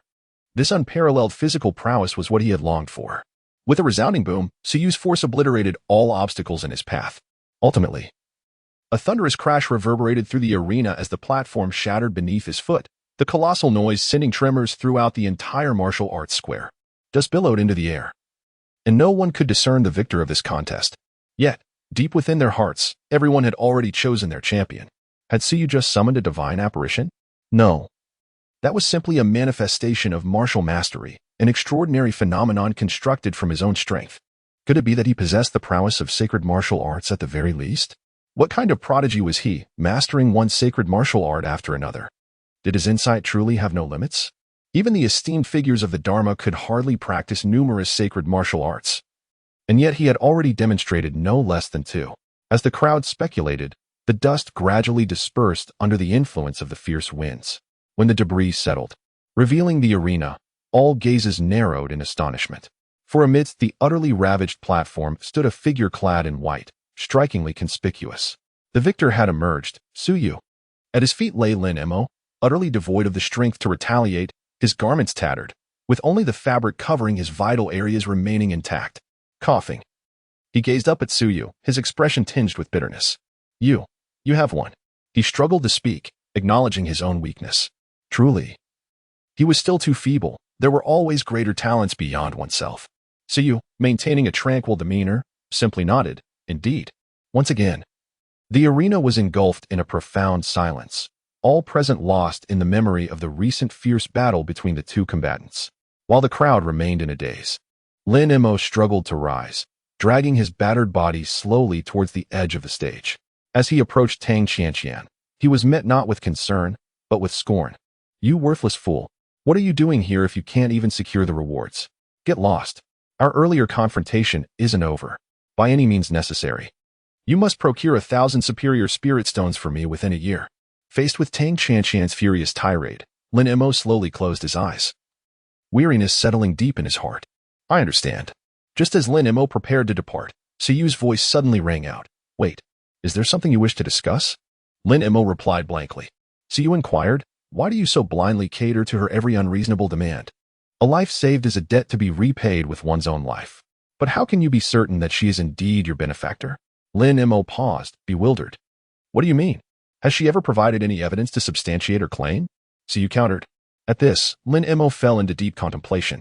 Meanwhile, Tang Chanqian, who had been preoccupied with how to command Lin Mo into gathering resources for her, was suddenly alarmed by the exchange. What business is it of yours? Our matters have nothing to do with you. Mind your own affairs. Yet she hastily added, Lin Mo, do not forget, I saved your life that frigid winter. If it weren't for me sharing some buns with you, you would be. Before she could finish, Siyu interjected, how many did you give him? Tang Chanqian abruptly fell silent. 5 or 6, she blurted out, immediately regretting her words. She had no idea of the exact number. In that moment, Lin Mo chose not to pursue the question further. Instead, he retrieved the well-preserved, chipped jade pendant from his pocket and handed it to her. Chanqian, this is for you. Seeing that Lin Mo had chosen not to inquire further about the buns, Tang Chanqian exhaled in relief. However, upon glancing at the jade pendant, she rolled her eyes and remarked, what do I need this for? You gave this to me that year? Have you forgotten? When you handed me the pendant, you said something. Hearing this, Tang Chanqian panicked and quickly snatched the pendant from him, saying, isn't it just that if you survived, you would bring the pendant to find me? How could I forget? Only then did she realize that this was something meant for Lin Mo. It could not be kept. Yet Lin Mo suddenly lifted his head, seemingly in lamentation, saying, but you mentioned you had no money. And this pendant could be exchanged for some cash to buy a warm coat. Later, as you prepared to depart, I returned the jade pendant with a chipped corner, stating that if I were to survive and eventually possess the means to reach the capital of the Jing dynasty, I would seek you out. Before I could even embark on that quest, you sought me out instead. The jade pendant has remained unreturned. Upon hearing this, Tang Chanqian nodded vigorously, affirming, yes, indeed. Just like that, However, instead of receiving Lin Mo's agreement, she was met with a different response. Bang! In an instant, Tang Chanqian's upright figure made a sudden acquaintance with the ground, the force so great that it fractured the surroundings. Lin Mo's voice, as cold as eternal ice, echoed across the martial arts arena. What do you mean? Yes. You were merely 8 years old, a precious daughter of a prominent family in the capital. Do not tell me you have forgotten the events of your 8th year. In the past, whenever Tang Chanqian mentioned the buns, he never doubted, nor questioned his benefactor. It did not matter that she could not recognize the jade pendant, as it had been acquired from a maidservant. Yet, how could she have answered regarding the number of buns? Lin Mo gritted his teeth, glaring at Tang Chanqian, who lay on the ground, a palpable and almost tangible aura of murderous intent radiating from him. He spoke with a measured tone, I could overlook everything. But the moment you claimed that Siyu was a mere 5 or 6 buns, my trust in you vanished. For at that time, I received only 2. Imposter. How dare you deceive me? Bang. Lin Mo's eyes gradually turned a shade of crimson, filled with suppressed wrath and murderous desire, teetering on the brink of insanity. In such a terrifying atmosphere, Tang Chanqian let out a frightened scream. What do you intend to do? She could hardly fathom the fury Lin Mo would unleash if this truth were to surface. Such wrath was beyond her capacity to endure. Her identity was merely that of a legitimate daughter from a small family within the Jing dynasty. With exceptional talent, and having learned Lin Mo's secret, she had used it to coerce him into providing resources that allowed her to cultivate to her current level. With her cultivation at the core formation stage, she was already seen as a celestial being in the eyes of her family.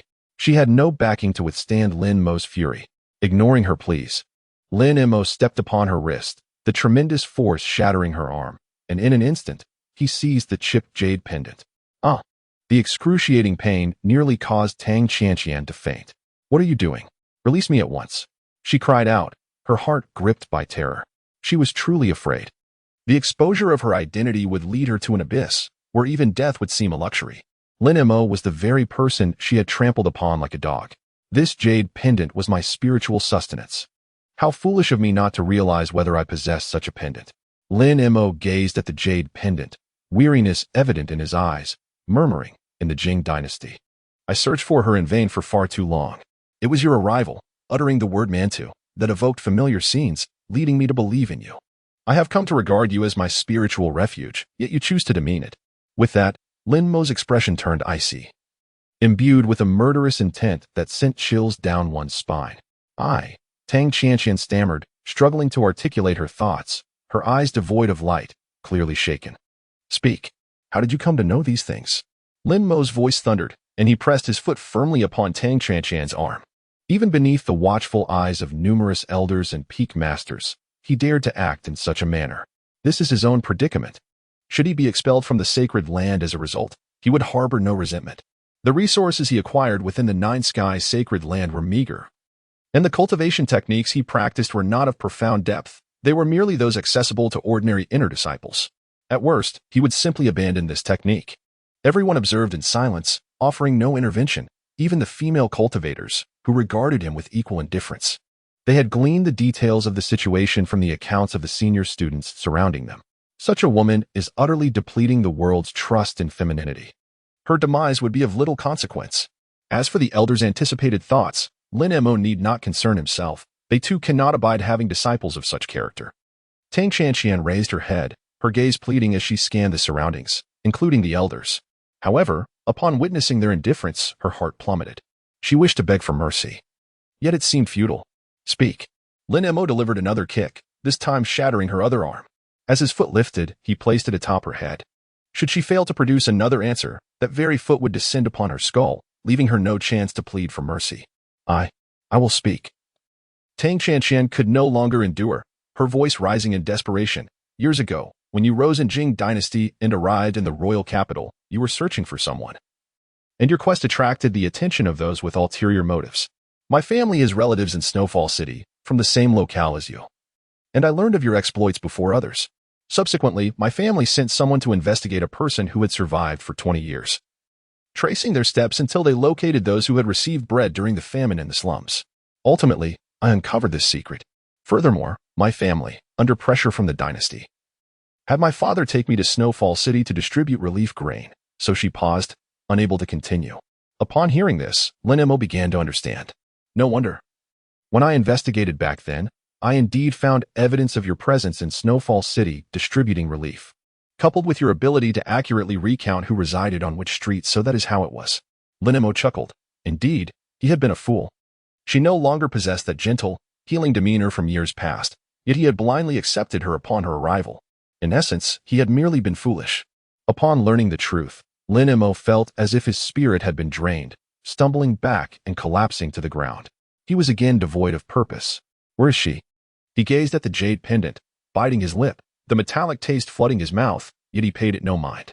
Tang Chanxian hastily exclaimed, I don't know. I truly don't know. Lin Mo cast her a glance, causing her to instantly seal her lips, fearing to utter another sound. In the arena? See, you observe the dazed Lin Mo below. Suddenly, a thought struck him. The narrative of the Pigpen War god seemed to bear striking similarities. For the happiness of their daughter, families imprisoned that woman in dungeons or pigpens, subjecting her and her daughter to inhumane treatment. There might even be elements of Anne. Yet Lin Mo was neither married nor father. Moreover, the counterpart hailed from the royal capital. Perhaps with this thought, so you could not help but suggest. If you still wish to seek her, perhaps you could return to Jing Dynasty and search again. She might be imprisoned and mistreated in her own home by your Qianqian. With your pinnacle of cultivation in the realm, coupled with the esteemed title of a disciple from the, is it not rather effortless for a minor dynasty to seek out individuals on your behalf? Ah, this is indeed power. The utilization of such authority eludes comprehension, rendering this so-called warrior of the pigsty merely a contrived character for the sake of the plot. A foolish figure indeed, possessing power yet choosing to squander it. Idly gazing at the jade pendant is a remarkable talent in itself. Siyu's words struck like a bolt of lightning, piercing through the darkness of Lin Mo's mind, awakening him instantaneously. Indeed, how could I have been so foolish as to overlook this? Lin Mo rose to his feet, bowing respectfully to the elder above, and humbly inquired, Elder, may I request permission to venture out for personal matters? Go forth, carry my name of Jiuxiao as you do so. The refined and noble sage lord replied with a slight nod of assent. This matter must be addressed. A prodigious disciple, one who is not stingy in offering assistance. Elder Yang, please accompany Lin Mo on his journey. The Jingqiao region should fall under your family's jurisdiction. From the elder's seat, one elder stepped forward, bowing respectfully. Yes. Holy Master. Observing this, Lin Mo gazed at the Holy Master with gratitude, then turned to Suyu, solemnly stating, Thank you for the reminder. Should you require my assistance in the future, do not hesitate to ask. This is my debt to you. With that, Lin Mo seized the seemingly lifeless Tang Chanxian from the ground, disregarding her pallid expression entirely. Once Lin Mo departed, the arena returned to its previous state, and the elder acting as referee stepped forward, proclaiming loudly, "In this battle, Su is victorious. Who else wishes to challenge?" Upon hearing the elder's words, the group of top 10 disciples exchanged glances, ultimately choosing to forfeit. How could they possibly contend? Those who had begun cultivating divine deities at the peak of the condensation stage could not be defeated. Did they believe they stood a chance? Absurd. The remaining 8 newcomers among the top 10 all forfeited, and everyone's gaze turned toward the position of the chief disciple. Shinshao Peak, Zhao Wudi. From birth, Zhao Wudi has been a prodigy of immense attention. It is often a challenge for even the elders of the sect to meet him. He is known for his humility and dedication to his cultivation, not only in the eastern wilderness, but in all the sacred grounds across the Xiantian continent. The son of the Lord of the Nine Heavens, Zhao Wudi, is well known. At just 18 years of age, he stands at the pinnacle of the 9th level of condensation. Being the direct descendant of the Holy Master, Zhao Wudi is already widely recognized as the son of the Nine Heavens, the future Holy Master. The Holy Master has high hopes for him, even actively seeking out ancient depictions of deities from 50 eras past to pave his way. A direct path to the imperial road.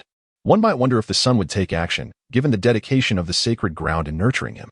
Presently, the son could likely defeat a typical second-level cultivator of divine essence. With unparalleled talent and the divine thunder body, such a prodigy cannot be viewed through conventional lenses. Following the incident involving Lin Mo, the martial arts arena buzzed with excitement once more. After all, the ensuing battles feature the most renowned and gifted prodigies of the Nine Heavens.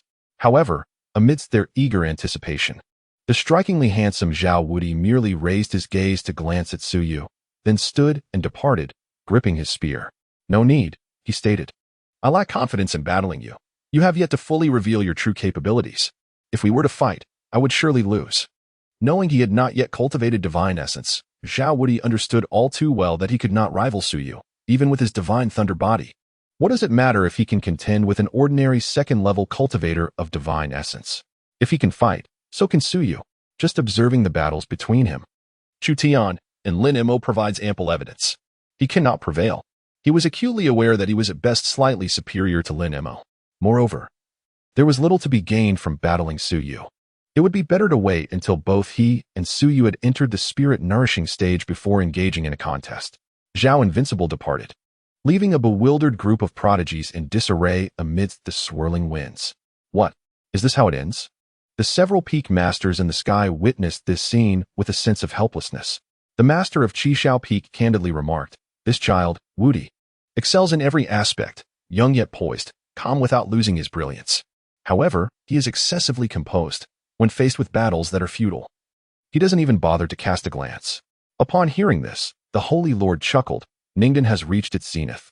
He is well aware that the significance of this battle is minimal. Having only broken through once, he is naturally incomparable to Su Yu, who has achieved this feat twice. It appears this reward can only be bestowed upon Su Yu. The myriad of high-grade spirit stones, the sacred realm techniques, and the divine paintings of sacred deities are resources that Su Yu will hardly utilize. However, the Su family stands to benefit immensely. With access to sacred realm techniques and divine paintings of sacred deities, coupled with the resources accumulated by the Su family over the years, it would not take long to produce a formidable entity in the sacred realm.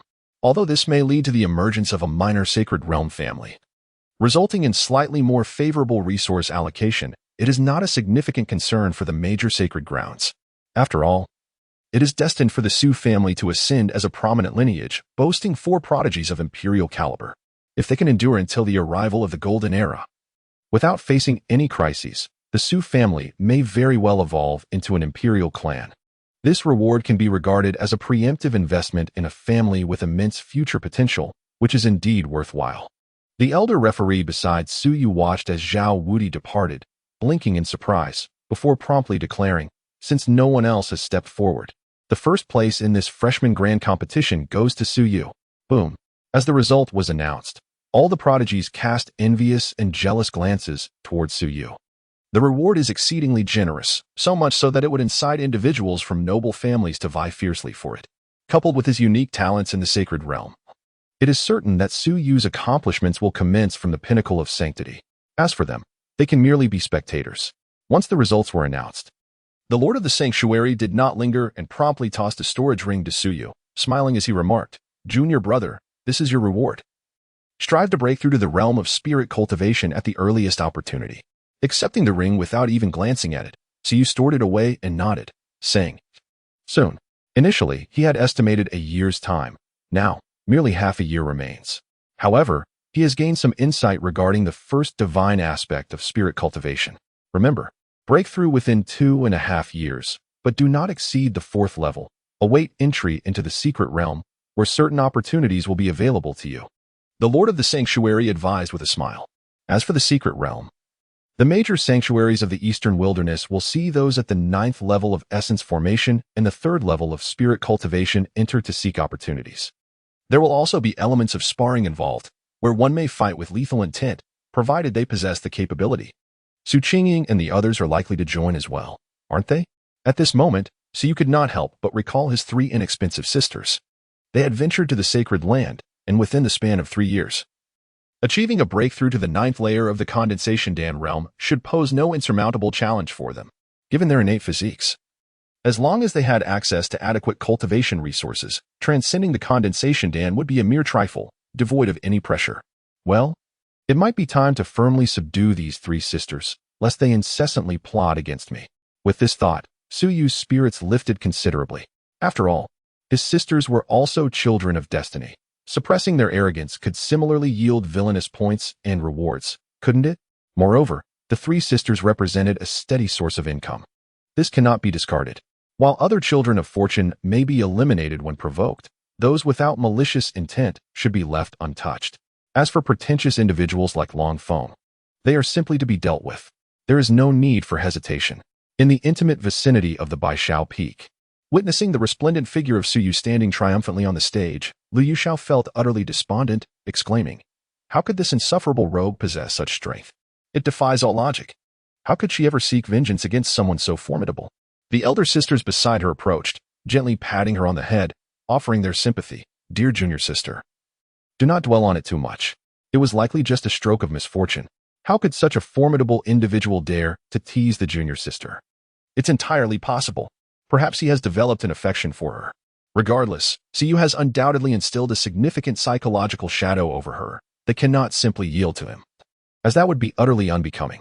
The only course of action is to encourage the junior sister to let go of her reservations. Yet, how could Liu Yuxiao possibly heed such advice? As she gazes at Suyu, her eyes gradually fill with determination, her cherubic face etched with seriousness. No. I must strive to cultivate diligently, surpass him, and bring him to his knees. I cannot allow this to be resolved so easily. What if he possesses exceptional talent? What of the esteemed junior uncle? It is not as if he is beyond reach. This is settled. Observing the sudden resurgence of ambition in their seemingly lackadaisical junior sister, several senior sisters were taken aback. However, they hesitated to dampen her spirits and instead transformed into ardent supporters, showering Liu Yunxiao with praise for her resolute attitude. "You are the strongest, junior sister. You are simply the best. You can definitely do it. Go for it, junior sister, defeat that scoundrel." After 3 days of the freshman competition, it concluded splendidly, and Suyu returned to his abode atop Baishao Peak. Upon entering his dwelling, the system's notification echoed in his mind. Ding! Congratulations, host, for successfully suppressing 2 golden fate children and 7 red fate children, earning rewards. Congratulations, host. You have received rewards. 15,000 villain points, Great Wilderness Prison Skyfinger, 1 Spirit Nourishing Pill, and a random scroll of the Celestial Sovereign Secret Art. Great Wilderness Prison Skyfinger, a martial art of the sacred body realm, capable of confining the heavens with a single finger, shattering the cosmos. Spirit Nourishing Pill, restores soul injuries, usable even by those in the Nirvana realm undergoing the soul tribulation, allowing for a second rebirth and another transcendence through tribulation, an elixir of the sacred realm. Celestial Sovereign Secret Art, a scroll of the Lin character secret art. Triggering the Lin character secret, enabling entry into the divine forbidden domain to enhance extreme combat prowess, capable of slaying enemies beyond 1S level, and even crossing realms to vanquish foes. Upon witnessing the rewards presented by the system, even Suyu, with his current composure, was profoundly astonished. Sacred Body Realm Martial Arts.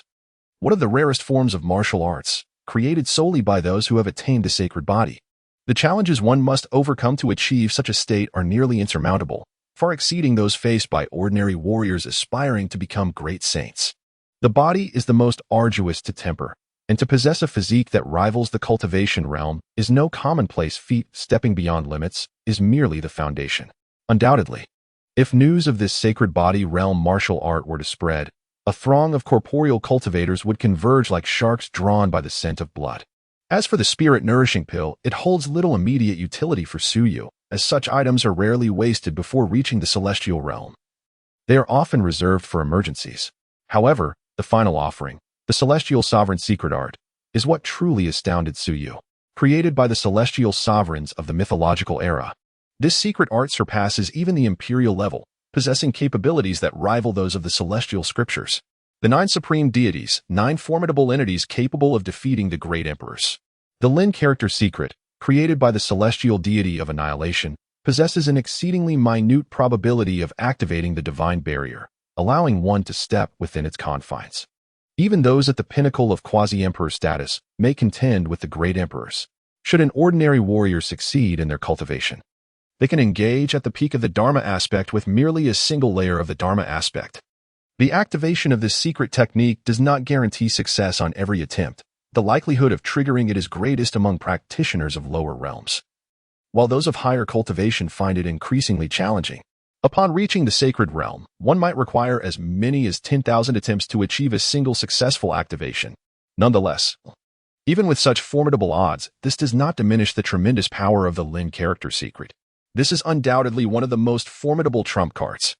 So you took a deep breath, exhaling the stagnant air. His tone still tinged with undeniable astonishment. This reward truly equips me with the means to surpass my contemporaries and stand shoulder to shoulder with the elder generation. With my newly unleashed power, it is not impossible to venture into the realm of divine prohibitions and slay foes beyond my borders. Reflecting on the increasing number of trump cards at my disposal, Suyu found himself instinctively straightening his back. The sensation of possessing such power is truly exhilarating. My dear comrades, are you prepared to become my future blood pack? Your contributions will undoubtedly aid me on my journey to greater strength.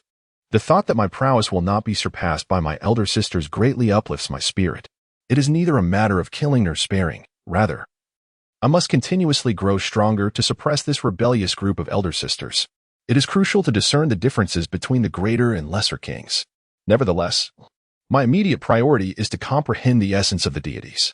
I must seize the moment to cultivate the most formidable deity. For this will accelerate my training in the realm of divine cultivation. The deities nurtured within this realm significantly influence the strength of my subsequent manifestations. The stronger the deity, the more formidable the manifestation becomes. It is widely acknowledged that the divine essence that nurtures the azure dragon deity manifests as the azure dragon form when it transcends the realm of law, intimidating countless demons with its unparalleled might. Yet, the azure dragon deity ranks merely within the top 30 of the ancient era. As for the foremost entity, exiting the confines of the system's space, Suyu retrieved the ancient deity compendium, flipping to its final page.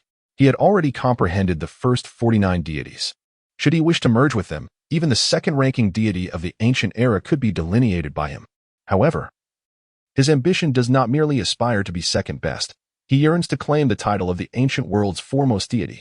That singular entity which has only graced the annals of history once, yet eternally holds the title of the supreme form of myriad laws. Indeed, though the law form is not a deity in itself, it possesses the capacity to allow lower-ranked martial artists to cultivate divine essence under the guise of a deity. To be precise, it serves as the first deity that provides a direct pathway to the realm of law. The world has long forgotten the true first. Yet this ancient deity compendium enshrines it as the first, the unparalleled of antiquity. In contemporary times, the populace is only aware that the first is the celestial emperor deity, the foremost of the human race's deities. But no matter how formidable the celestial emperor may be, he remains but a mortal. How could he possibly rival the myriad forms of all beings? Gazing at the blank pages of the compendium, Suyu's brow furrowed, as if a veil of mist obscured his vision, preventing him from discerning what lay ahead. At times, he glimpsed reflections of himself within those blank pages. Along with the passage of time, space, and the future, countless contemplations yielded distinct insights each time. Occasionally, even the ancestral divine blade deity of the Su family, a figure of celestial grade, would flit through his thoughts. All things in myriad forms could be discovered therein. Thus, what precisely is the essence of this myriad form deity? So you pondered aloud. Immersed in his contemplation of the first deity's form, he remained oblivious to the passage of time. In an undisturbed state, 5 months swiftly elapsed. Suyu's secluded chamber remained silent and undisturbed. Meanwhile, in the sacred land of the 9 heavens, momentous events unfolded. The foremost disciple of the divine sky peak, Zhao Wudi, successfully delineated the 31st deity of the ancient era, the divine king of heaven. The divine king of heaven ranks 31st in the current world. Yet within Suyu's ancient deity compendium, it barely manages to secure a position within the top 50. Nevertheless, this marks Zhao Wudi as the 3rd individual to achieve such a feat since the establishment of the sacred land, following in the footsteps of the founding ancestor and the imperial son. Previously, Zhao Wudi had attempted to comprehend the divine image of the divine king of heaven but had gleaned nothing, as the deity failed to resonate with him. However, after the recent competition for newcomers, the Holy Master once again presented the divine image to him. With no expectations, he merely intended for Zhao Wudi to retreat in the face of difficulty, to realize that the top 50 deities of the ancient era were not easily comprehended. Yet this time, he completely delineated the deity, astonishing all within the 9 heavens. Meanwhile, the inner disciple Lin Mo, who shone with his talents during the grand competition for new students, has returned. Upon his arrival, he promptly pledged his allegiance to the esteemed Taishao Peak, igniting a fervor throughout the entire sect. However, the most significant source of excitement stemmed from the revelations surrounding Lin Mo's past. The girl who had once saved him was, astonishingly, imprisoned by the Tang Qianqian family of Jingqiao. It was reported that Tang Qianqian had intercepted Lin Mo's information, leading her family to annihilate the girl's entire household. Ultimately, in a bid to extract details about Lin Mo from her, she was held captive within the Tang family for a harrowing 20 years. For 2 decades, she languished in a squalid pen, subjected to abuse. It is said that upon witnessing this scene, Lin Mo was consumed by rage, and at the cost of his own physical vitality, he transformed his originally divine form into a mutated state, successfully advancing to the realm of Yunxi. The entire Tang family, including the innocent children, met with a grim fate as he severed their limbs and scattered them across Jingqiao. Every individual dantian was rendered useless. Lin Mo returned with Tang Qianqian, and according to eyewitnesses, he intended to keep her until he reached the threshold of the Jian realm, after which he would extract her soul and burn it for a millennium before ending her life. The girl also returned, now recuperating within the 9 heavens. As time swiftly passed, only a day remained until the 1-year deadline that Suyu had stipulated. Within the grand hall of the sect, the 9 peak masters convened. Bixiu, has there been any news from Suyu? One inquired. Bixiu shook her head gently, replying, there has been none. Over the past 6 months, he seems to have immersed himself in the process of enlightenment, with no significant developments reported. Aside from the necessary consumption of spiritual energy, there have been no major movements. She was keenly aware of the total spiritual energy available at Bixiu Peak, as well as the consumption rates of each cave dwelling. In fact, Suyu's spiritual energy expenditure over the past 6 months was even less than that of a congenital realm practitioner in a month of meditation. The master of Qishao Peak furrowed his brow upon hearing this, remarking, what is the matter with our junior brother? Since arriving at the 9 heavens, he has either been in seclusion or in seclusion, never stepping outside. Does he possess a more superior depiction of a deity than that of the divine king of the 9 heavens? To comprehend the essence of a powerful deity, one must first possess a scroll depicting the deity, allowing for the unraveling of its mysteries. Only the major sacred lands and imperial clans possess the likenesses of the top 50 deities in the world. Even some imperial clans lacking sufficient pedigree can only study the portraits of their own emperors. The image of a deity serves to connect with the corresponding divine being. Deities are akin to humans. Hence, many emperors, upon achieving enlightenment, would have their likenesses inscribed and preserved within their families or sects, with the top-tier sacred images representing the emperor's visage. The way of heaven is inscribed. The deity communicates with the way of heaven. The top 50 images from ancient times are those of immortals, and they may also represent sacred beasts. Each scroll is a precious artifact, existing in singularity. The master of Danxiao Peak tousled his hair, resembling a disheveled nest, and remarked, it is impossible. The Su family has only recently emerged as a prominent clan, barely 5,000 years old, with their lineage spanning just a few generations. Within their ranks, they possess only the divine aspect of the Slayer Saint, which is merely at the level of a celestial being. If they had a more formidable Dharma form, they would not be oscillating between the first and second tiers of nobility, At the very least, they would have attained the status of a sacred lineage by now. Those outside often refer to first-rate families as noble clans, yet this is a misnomer. A more precise designation would be third-rate gentry, akin to a single prefecture, second-rate nobility, comparable to an ordinary small nation, and first-rate clans, analogous to an average dynasty. The sacred realm may indeed be considered a noble lineage, paralleling an ordinary holy site. This is indeed the most accurate data. For the third rate, one may be dismissed at any moment. The second rate may barely endure for a millennium, while the first-rate aristocracy can endure through generations, even spanning several decades. To achieve lasting prosperity, only the illustrious families of the sacred realm can accomplish this. Yet, in this era of survival of the fittest, even the illustrious families may face decline. The Sioux family has stood for 5 millennia. How could they possibly preserve divinely superior images? The cultured sacred lord, with a hint of resignation, mused, perhaps he possesses his own opportunities, for if he does not succeed, he may still cultivate the divine path of the heavenly king of the 9 heavens, alongside the invincible, receiving teachings from the ancestral master after transcending the law manifestation. Although his son, Zhao Invincible, has successfully delineated the divine nurturing of the heavenly king, he remains incomparable to Su Yu.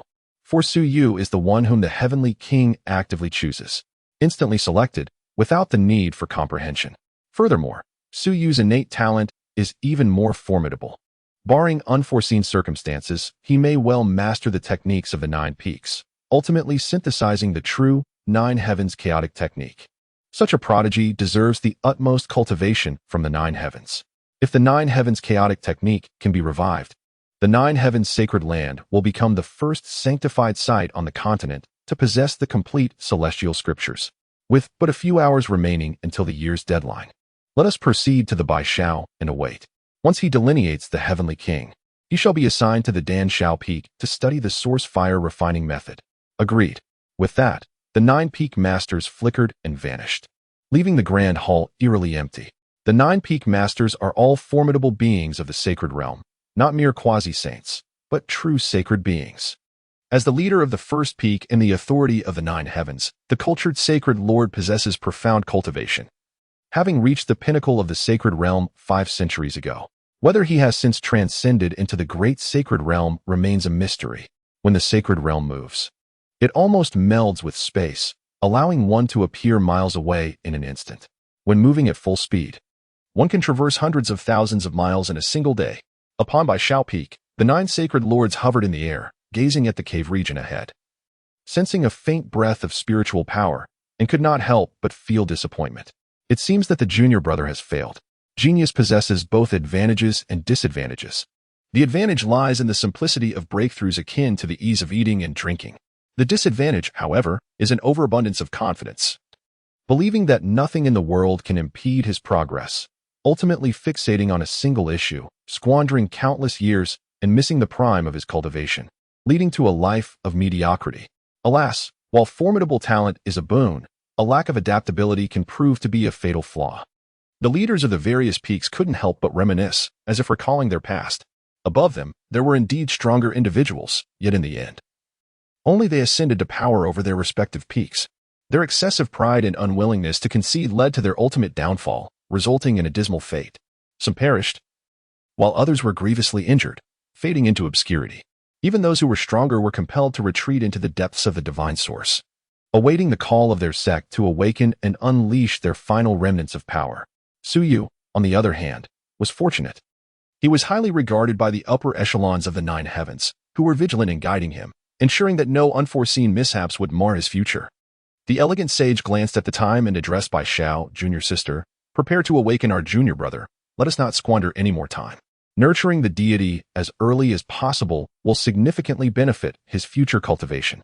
In his view, Su Yu is currently engaged in futile efforts, attempting to comprehend the divine through the absence of the deity's scroll, which was akin to constructing castles in the air, insubstantial and hollow.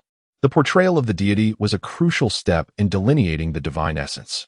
If one could delineate the deity without the scroll, then the lower ranks would not be so numerous. Why bother seeking advanced techniques and resources in the sacred lands? Bai Shao nodded gracefully, understood. With that, she produced her Peak Master's token, infusing it with a breath of energy to activate it. Boom. The Peak Master's token, an artifact governing all within by Shao Peak. Was no mere trinket, it was a sacred grade tool. Open, Bai Shao commanded lightly.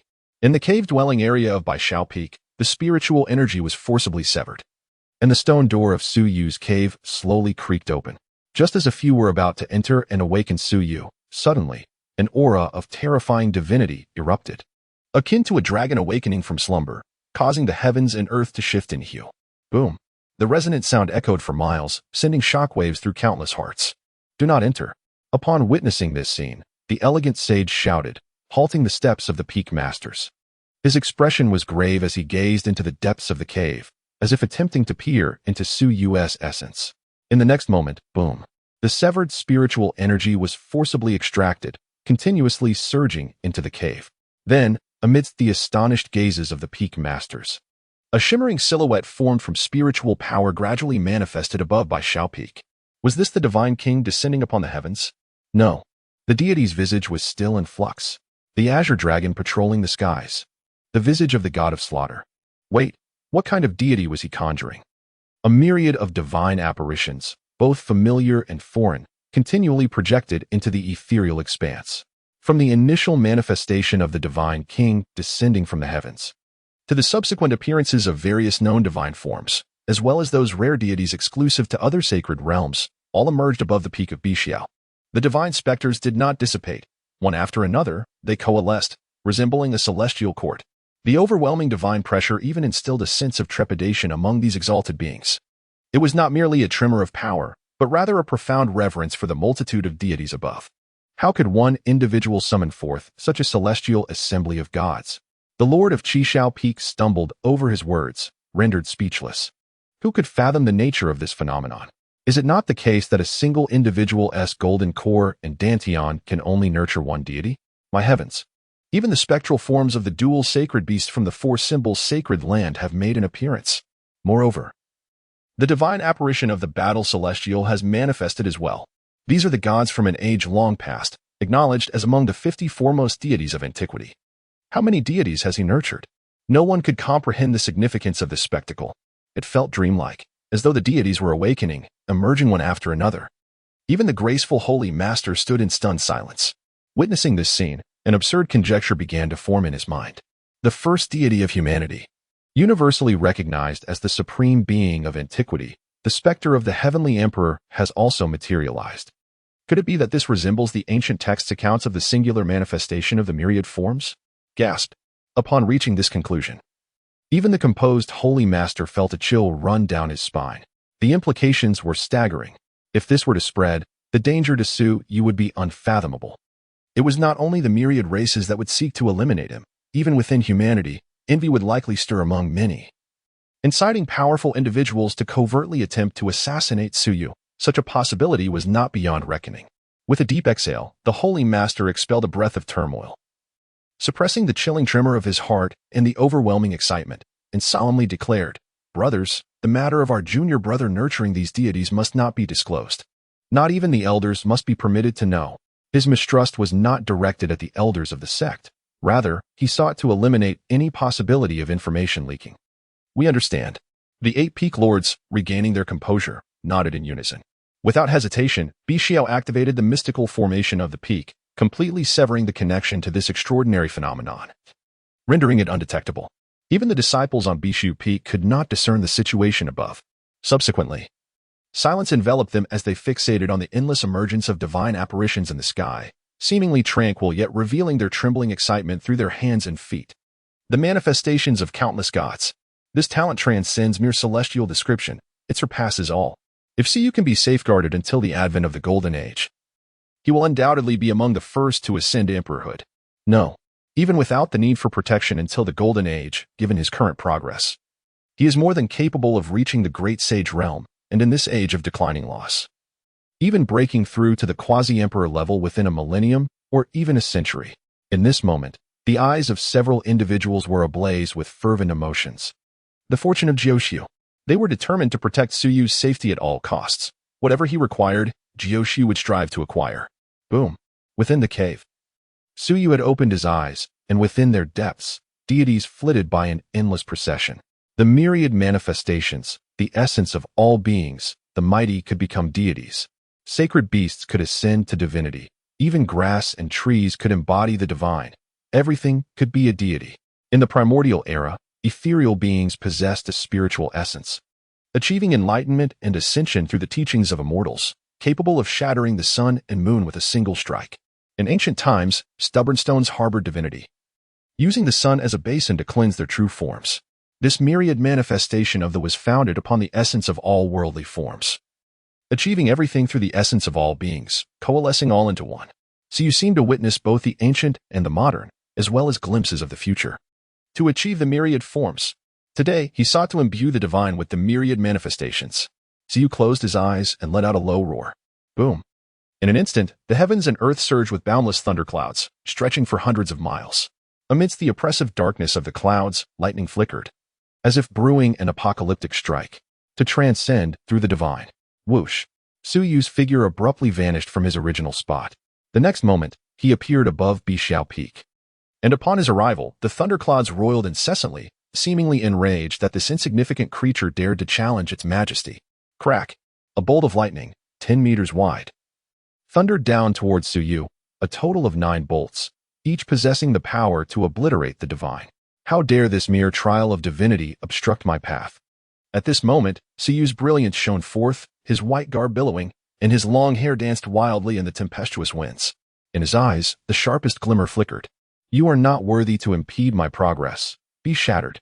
With a sweeping motion of his hand, the Deluo sword seed manifested within his grasp. Although it was merely an unformed blade, its radiance caused a momentary hesitation in the gathering storm clouds, utilizing the essence of the corpse immortal as its edge, transforming the sun and moon into a blade, shattering the immortals and fracturing the cosmos. Su Yu bellowed to the heavens, cleaving downwards, and a terrifying wave of sword energy erupted, exploding the lightning. After shattering the bolts directed at him, the sword energy showed no signs of faltering, slicing straight towards the thunderclouds above. Boom! With a single strike, the clouds began to dissipate. Observing this, Su Yu hesitated not for an instant, unleashing a flurry of strikes. Each blow bore the stunning might that could terrify even the most revered beings of the divine. Thunder echoed, as the sword light cleaved through the thunderclouds. One blow followed another, causing the clouds to shatter with a resounding crash. The thunder tribulation dissipated.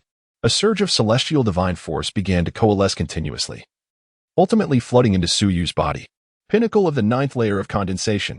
In the next moment, a golden core erupted from within Su Yu, expanding continuously. And under the nurturing of divine light, the golden core began to emit an incandescent brilliance. Crack!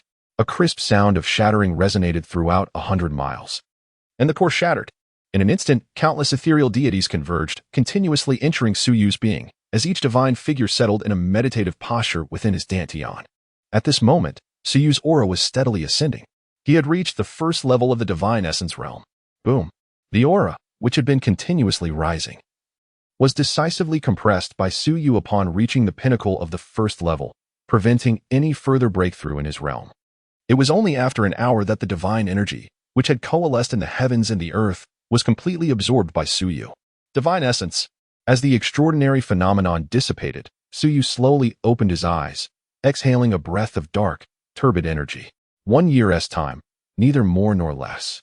Below, the 9 peak masters were wide-eyed, witnessing this remarkable event. Once they saw Su Yu complete his breakthrough, all thoughts vanished from their minds, leaving only 6 words echoing incessantly. What a monster indeed! The commotion caused by Su Yu's breakthrough into the divine essence was beyond anything they had ever seen or heard. Never had anyone been able to manifest so many divine manifestations simultaneously, each representing a genuine embodiment of divine essence. While they could once predict Su Yu's trajectory, they now found themselves utterly unable to foresee the path he would take in the future, nor could they anticipate the brilliance he would unleash in the divine essence realm. Invincible in the eastern wilderness? No. Such a breakthrough resonates profoundly, rendering the entire Xiantian and even the cosmos itself insignificant. It truly embodies an invincible presence that is acknowledged even by the sacred realm. This predicament poses a significant challenge. Can we truly bear to send our exceptionally gifted junior disciple to the mainland for trials? As the extraordinary phenomena dissipated, everyone regained their composure. Perhaps it would be wiser to allow him to explore a few secret realms within the sacred land. and only permit his departure once he has transcended the dual realms of yin and yang? The master of Jingshao Peak hesitated. For an ordinary disciple, sending them out would merely be a matter of course. Even those who are direct disciples are often driven out for training, and should they fall in the outside world, it would simply be a matter of insufficient fortune. However, when it comes to Suyu, they truly cannot bring themselves to part with him. At that moment, the elegant and sage-like sovereign spoke, gazing at Suyu in the sky with a smile, saying, "Let go." Having embarked on the path of invincibility, one cannot remain confined within the ivory tower of the sacred land. It suffices to arrange for protectors to escort him. If the junior disciple were to stay in the sacred land, he feared that Suyu would be unable to restrain himself. His insight into people has always been astute. He can see through Suyu's character at a glance. Though he appears gentle, he possesses an inherent pride. He would not engage in tranquil cultivation. Even if he were forcibly confined within the sacred land for his practice, it is likely that Suyu's rate of breakthrough would be impeded, or he might even become stagnant. This is absolutely unacceptable. As for the threats on the mainland, they are merely the various sacred lands and imperial tombs, along with the beastly races. Even if the ancient royal clans from the forbidden zones were to emerge, what would it matter? Would the human sanctuaries truly fear them? With the backing of the 3 great sanctuaries of the eastern wilderness, one would not dare to act recklessly. At the very least, it would compel countless individuals to ponder whether they could withstand the wrath of the 3 great sanctuaries. When the Holy Lord spoke, the Peak Masters ceased to voice any dissent. They concurred with this sentiment. If they wished to see Suyu truly recreate the immortal scriptures, he must traverse the path of invincibility. He would be honed into the sharpest of blades using the world's elites as the whetstone. Above, after Suyu had stabilized his aura, he quickly approached several individuals, standing before the Peak Masters. He bowed and greeted, "Greetings, senior brothers and sisters." He had sensed their presence during his breakthrough. However, who would take the time to greet others at such a critical moment? Moreover, they would not mind. If they were to hold any grievances, so what? At worst, one could simply seek an opportunity to defect from the sect. Without sufficient recognition, the sanctuary is merely a temporary refuge, easily abandoned. "Junior brother, how do you feel?" the amiable Holy Lord inquired. "The phenomenon during your breakthrough truly startled us. The depiction of numerous deities was impressive enough, but it also triggered a heavenly tribulation. Even more astonishing was that the thunderous tribulation, which posed a threat even to those at the 5th level of the spirit-nourishing realm, was effortlessly shattered by him with mere strikes. It is simply unimaginable." Suyu nodded in response, "Quite well, a complete understanding. The breakthrough came naturally without any pressure." Upon hearing this, the 9 individuals fell momentarily into a daze. Look at that.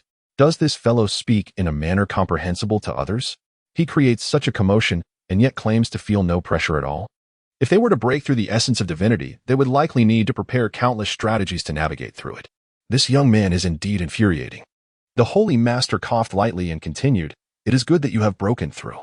Now that you have reached the realm of spirit nourishing, you should focus on consolidating your cultivation over the next 2 years. Do not rush into further breakthroughs, otherwise you will find yourself unable to enter the secret realm.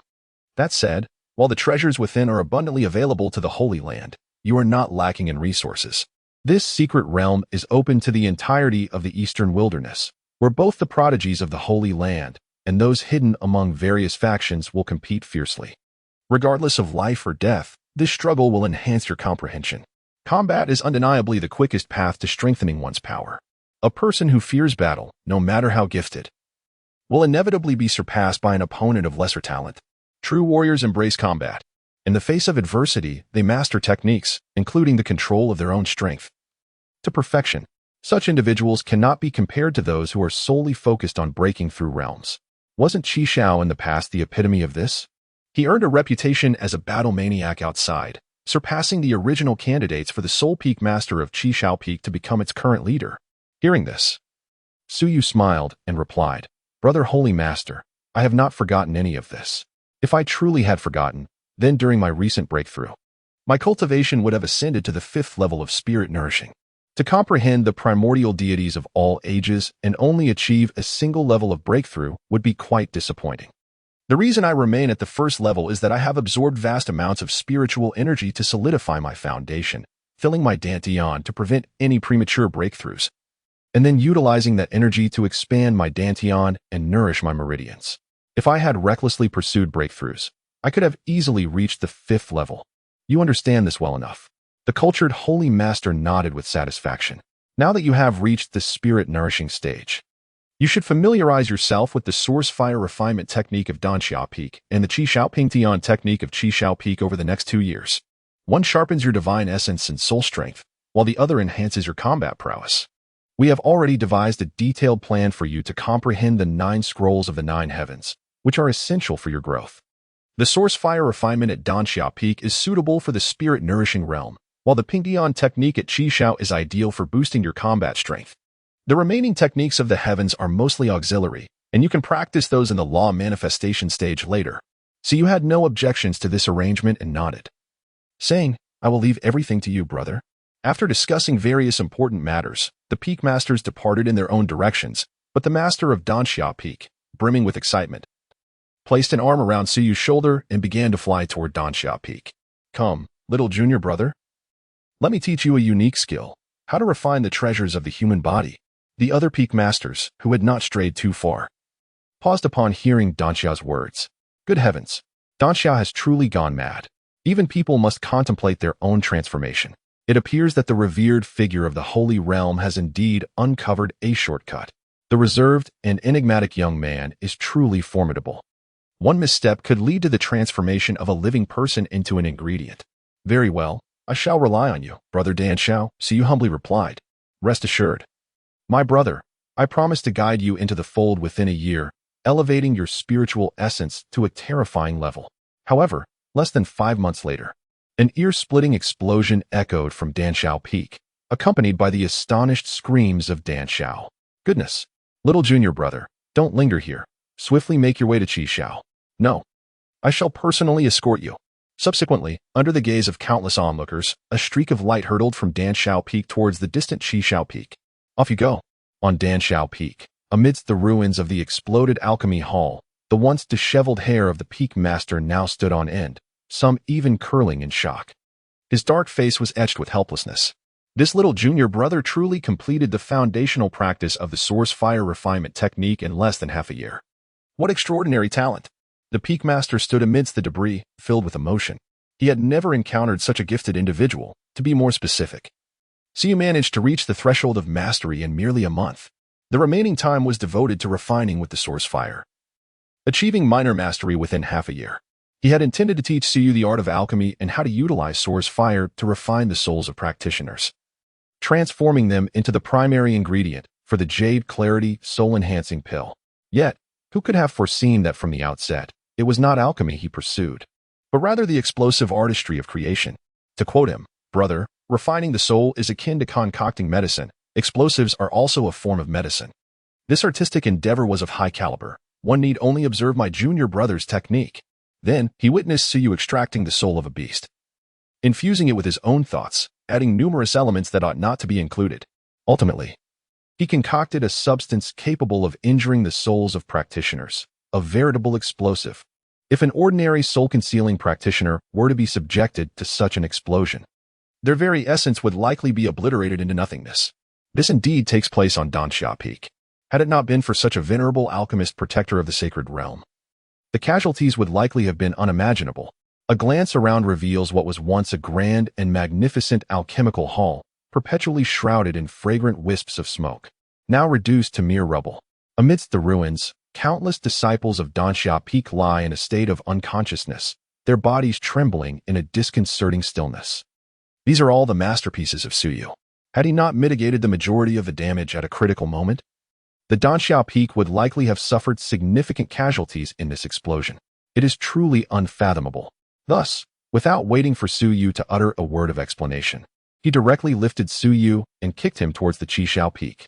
This little rascal should remain to wreak havoc upon others. He is hardly a skilled alchemist. Soon, he will seek his senior brother to request a larger budget from Dan Xiao Peak. This scoundrel has already caused me considerable loss of precious elixirs. It is utterly unacceptable to let this slide. The master of Dan Xiao Peak grew increasingly infuriated. At that moment, Suyu's figure transformed into a graceful arc, crashing heavily upon Qi Xiao Peak. Boom. Upon landing, he created a massive crater. Emerging from the pit, Suyu dusted off his clothes, scratched his head, and pondered. What is brother Dan Xiao up to?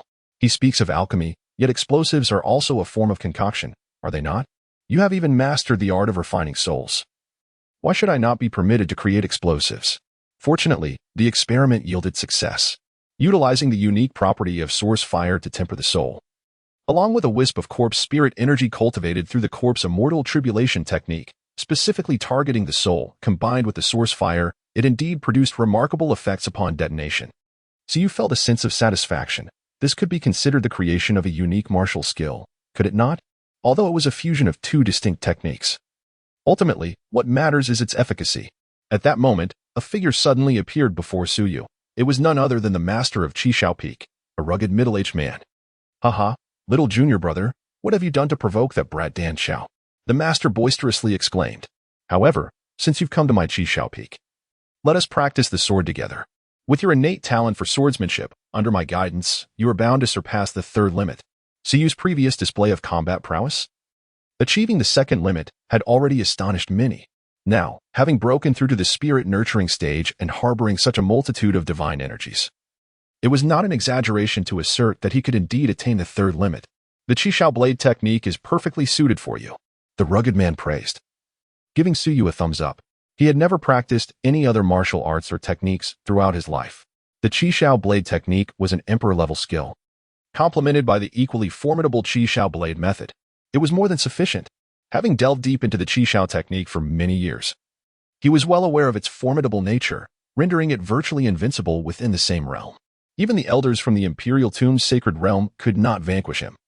In fact, he had once felled one with a single strike. Who would dare to dispute that? Upon hearing this, Suyu nodded in agreement. Very well, senior brother Qishao. I look forward to your guidance. A wealth of skills only enriches one's arsenal. Unlike others who specialize in a singular path, he was different. As long as it led to strength, he would embrace it all, including metals as well. Speaking of which, Suyu felt that his physical form was somewhat inferior and decided it was time to employ his divine ability to devour metal, seeking precious ores to consume and refine. The chosen ones were all round in their development, and he certainly could not fall behind. Ha ha ha, come, I shall personally impart my techniques to you. Master Qishao laughed heartily. Hands on hips. Those trained under him were indeed invincible. Over the course of the following year, within the Blade Discussion Hall of Qishao Peak, for nearly 10 hours a day, there were frequent duels. With numerous highly skilled sword practitioners available for sparring, Suyu's comprehension of swordsmanship advanced rapidly. In just a year and a half, he had completely transcended to the fifth realm of the unity of man and sword. He had broken through. However, the disciples of Qishao Peak in the spirit-nurturing realm lamented their plight. Most of them were only at the third realm in swordsmanship, with only a few reaching the fourth realm of subtlety. In their battles against Suyu, they faced no surprises, as they were wholly suppressed. During this arduous training, many disciples of Qishao Peak saw their swordsmanship levels rise swiftly, their realm strengthening. Bang! On a certain day, a year and a half later, within the Blade Discussion Hall, Suyu sent a 6-layer disciple of Qishao Peak flying with a single strike and called out, "Next." Ding! Congratulations to the host for successfully striking the red fate child Dao heart. Rewards granted. This is not an isolated incident. Over the past year and a half, Suyu has become enamored with this sensation. He can repeatedly summon the child of destiny with the red fate to reap benefits. It is utterly exhilarating. Below the stage, many powerful beings of the essence-gathering realm exchanged glances, yet none dared to step onto the platform. As the atmosphere grew somewhat silent, a voice rang out from outside the sword discussion hall. "Junior uncle, it is time to head to the secret realm. The Eastern Wilderness secret realm has been opened." Upon hearing Chu Tian's voice, the group of essence-gathering disciples, arranged by the master of Qishao Peak to serve as sparring partners, collectively sighed in relief. It was over. They were finally free from his relentless onslaught. Suyu was momentarily taken aback, then sheathed his sword and descended from the platform. "Here we go." After exiting the sword discussion hall, the two fell into a silence, each absorbed in their own thoughts as they made their way. Throughout this year and a half, Chu Tian had been thoroughly beaten down, his mentality shattered. Previously addressing Suyu by name, he now referred to him as junior uncle. This transformation stemmed from Chu Tian's profound understanding of this madman, who exhibited an unyielding spirit. Even during battles, he gleaned fresh insights without the need for extensive contemplation. Who could he turn to for reason?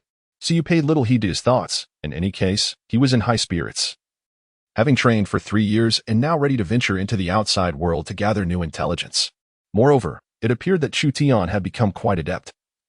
After having his villainous value harvested for half a year, he had vanished from sight for an entire year. This left Siyu with a profound sense of regret. Moreover, the thought of finally being able to seize the opportunity to capitalize on the luck of the favored child filled him with renewed vigor. And then there were his three sisters, who had long harbored a desire to eliminate him. My dear sisters, are you prepared to face my overwhelming might? At the exit of the nine-heaven sacred land, 2 warships were already stationed, ready for departure. Traditionally, the sovereign and the 8 peak masters would refrain from attending farewells. But this occasion was different. All 9 were present. The multitude of new disciples dared not utter a word, remaining as quiet as quails, peeking out from the warships to survey their surroundings. Chu Tian and Suyu approached the vicinity of the vessels, and Suyu respectfully greeted several individuals, saying, "Greetings, senior brothers and sisters." It was a jest, for even if they were thousands of years older, they were still his seniors. He boldly addressed them with such familiarity in front of so many onlookers. In the outside world, one's identity is self-bestowed. If he did not assume an astonishingly impressive identity, would he wait for a mere dog to provoke him for amusement? That would be exceedingly bothersome. Only the truly favored ones were worthy of challenging him. The sovereign and others responded with smiles.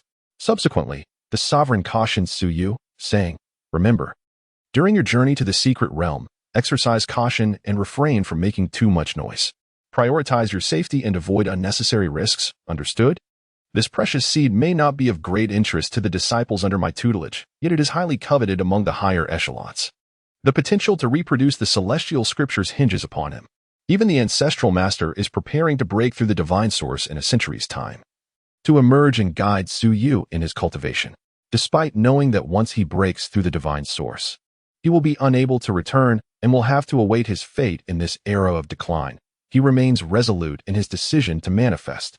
In the words of the ancestral master, there are already enough ancient ones buried in the sacred land. His presence would not be missed.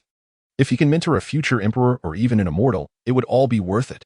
Upon hearing this, the master of Danxiao Peak could not help but interject, "Brother, you speak overly much. In a place like the eastern wilderness, it is already commendable that our junior brother does not torment those young ones. He is a madman. What further danger could he encounter? Others may not understand the ferocity of Suyu, but am I not aware? He is a madman who would dare to explode himself. Previously, I thought my willingness to use human bodies as medicinal ingredients was madness, yet after spending 6 months with Suyu, I now feel I am the sane one. Initially, I worried about his adaptation, but later discovered not only has he adapted, he has become even more unhinged. Those fierce beasts and some practitioners guilty of heinous crimes. At first, they would curse defiantly, but eventually, they begged for a swift end. Siyu is far more accustomed to conducting human experiments. The master of Qishao Peak nodded in agreement. Indeed, brother, you ought to refrain from your ramblings. This lad is exceedingly formidable. Your concerns should rest with the other prodigies. 1.5 years. A full year and a half, and every disciple of the Yunjin realm at Qishao Peak has become Suyu's sparring partner. Each one has been beaten to the point of a shattered Dao heart, although they have made significant progress. The shadow of Suyu remains deeply embedded in the hearts of the Yunjin disciples. It is likely that a manifestation of Suyu's inner demon may emerge in the future. It is fortunate that Suyu's cultivation is not yet profound. Should he break through to the 7th stage of Yunjin, I fear he would have to draw forth disciples from the Dharma aspect realm for practice. The Lord Sovereign cast a disapproving glance at the two, expressing his displeasure. You two are quite troublesome. Rather than wasting time with idle chatter, you should be contemplating how to break through to the peak of the sacred realm. These 2 individuals are truly making trouble out of nothing. It seems they are merely idle. Siyu grinned and assured, "Rest easy, senior brother Saint Lord. I have my own measures. Preserving my life will certainly be my foremost priority. Moreover, within the secret realm, only those at the 4th stage of the spirit-nurturing realm and above are barred from entry, so the only adversaries I shall face within are mere prodigies. Once I step outside, the elders from the 3 great sacred lands will be present. I cannot believe that anyone could possibly eliminate me under the watchful eyes of so many formidable beings. A great sage? A semi-emperor? Such a notion is utterly preposterous. If during the age of decline, great sages and semi-emperors could roam freely, there would not be such a scarcity of powerful figures outside. Those who have managed to transcend to the sacred realm during this era owe their success entirely to the natural protection afforded by the sacred lands. This is a place personally constructed by the emperor, capable of evading the divine retribution of the heavens. However, it is important to note that not all aspects can be circumvented. It merely allows for cultivation to the sacred realm within the sanctified grounds. Naturally, the consumption of resources is significantly greater than during the era of complete cosmic regulations.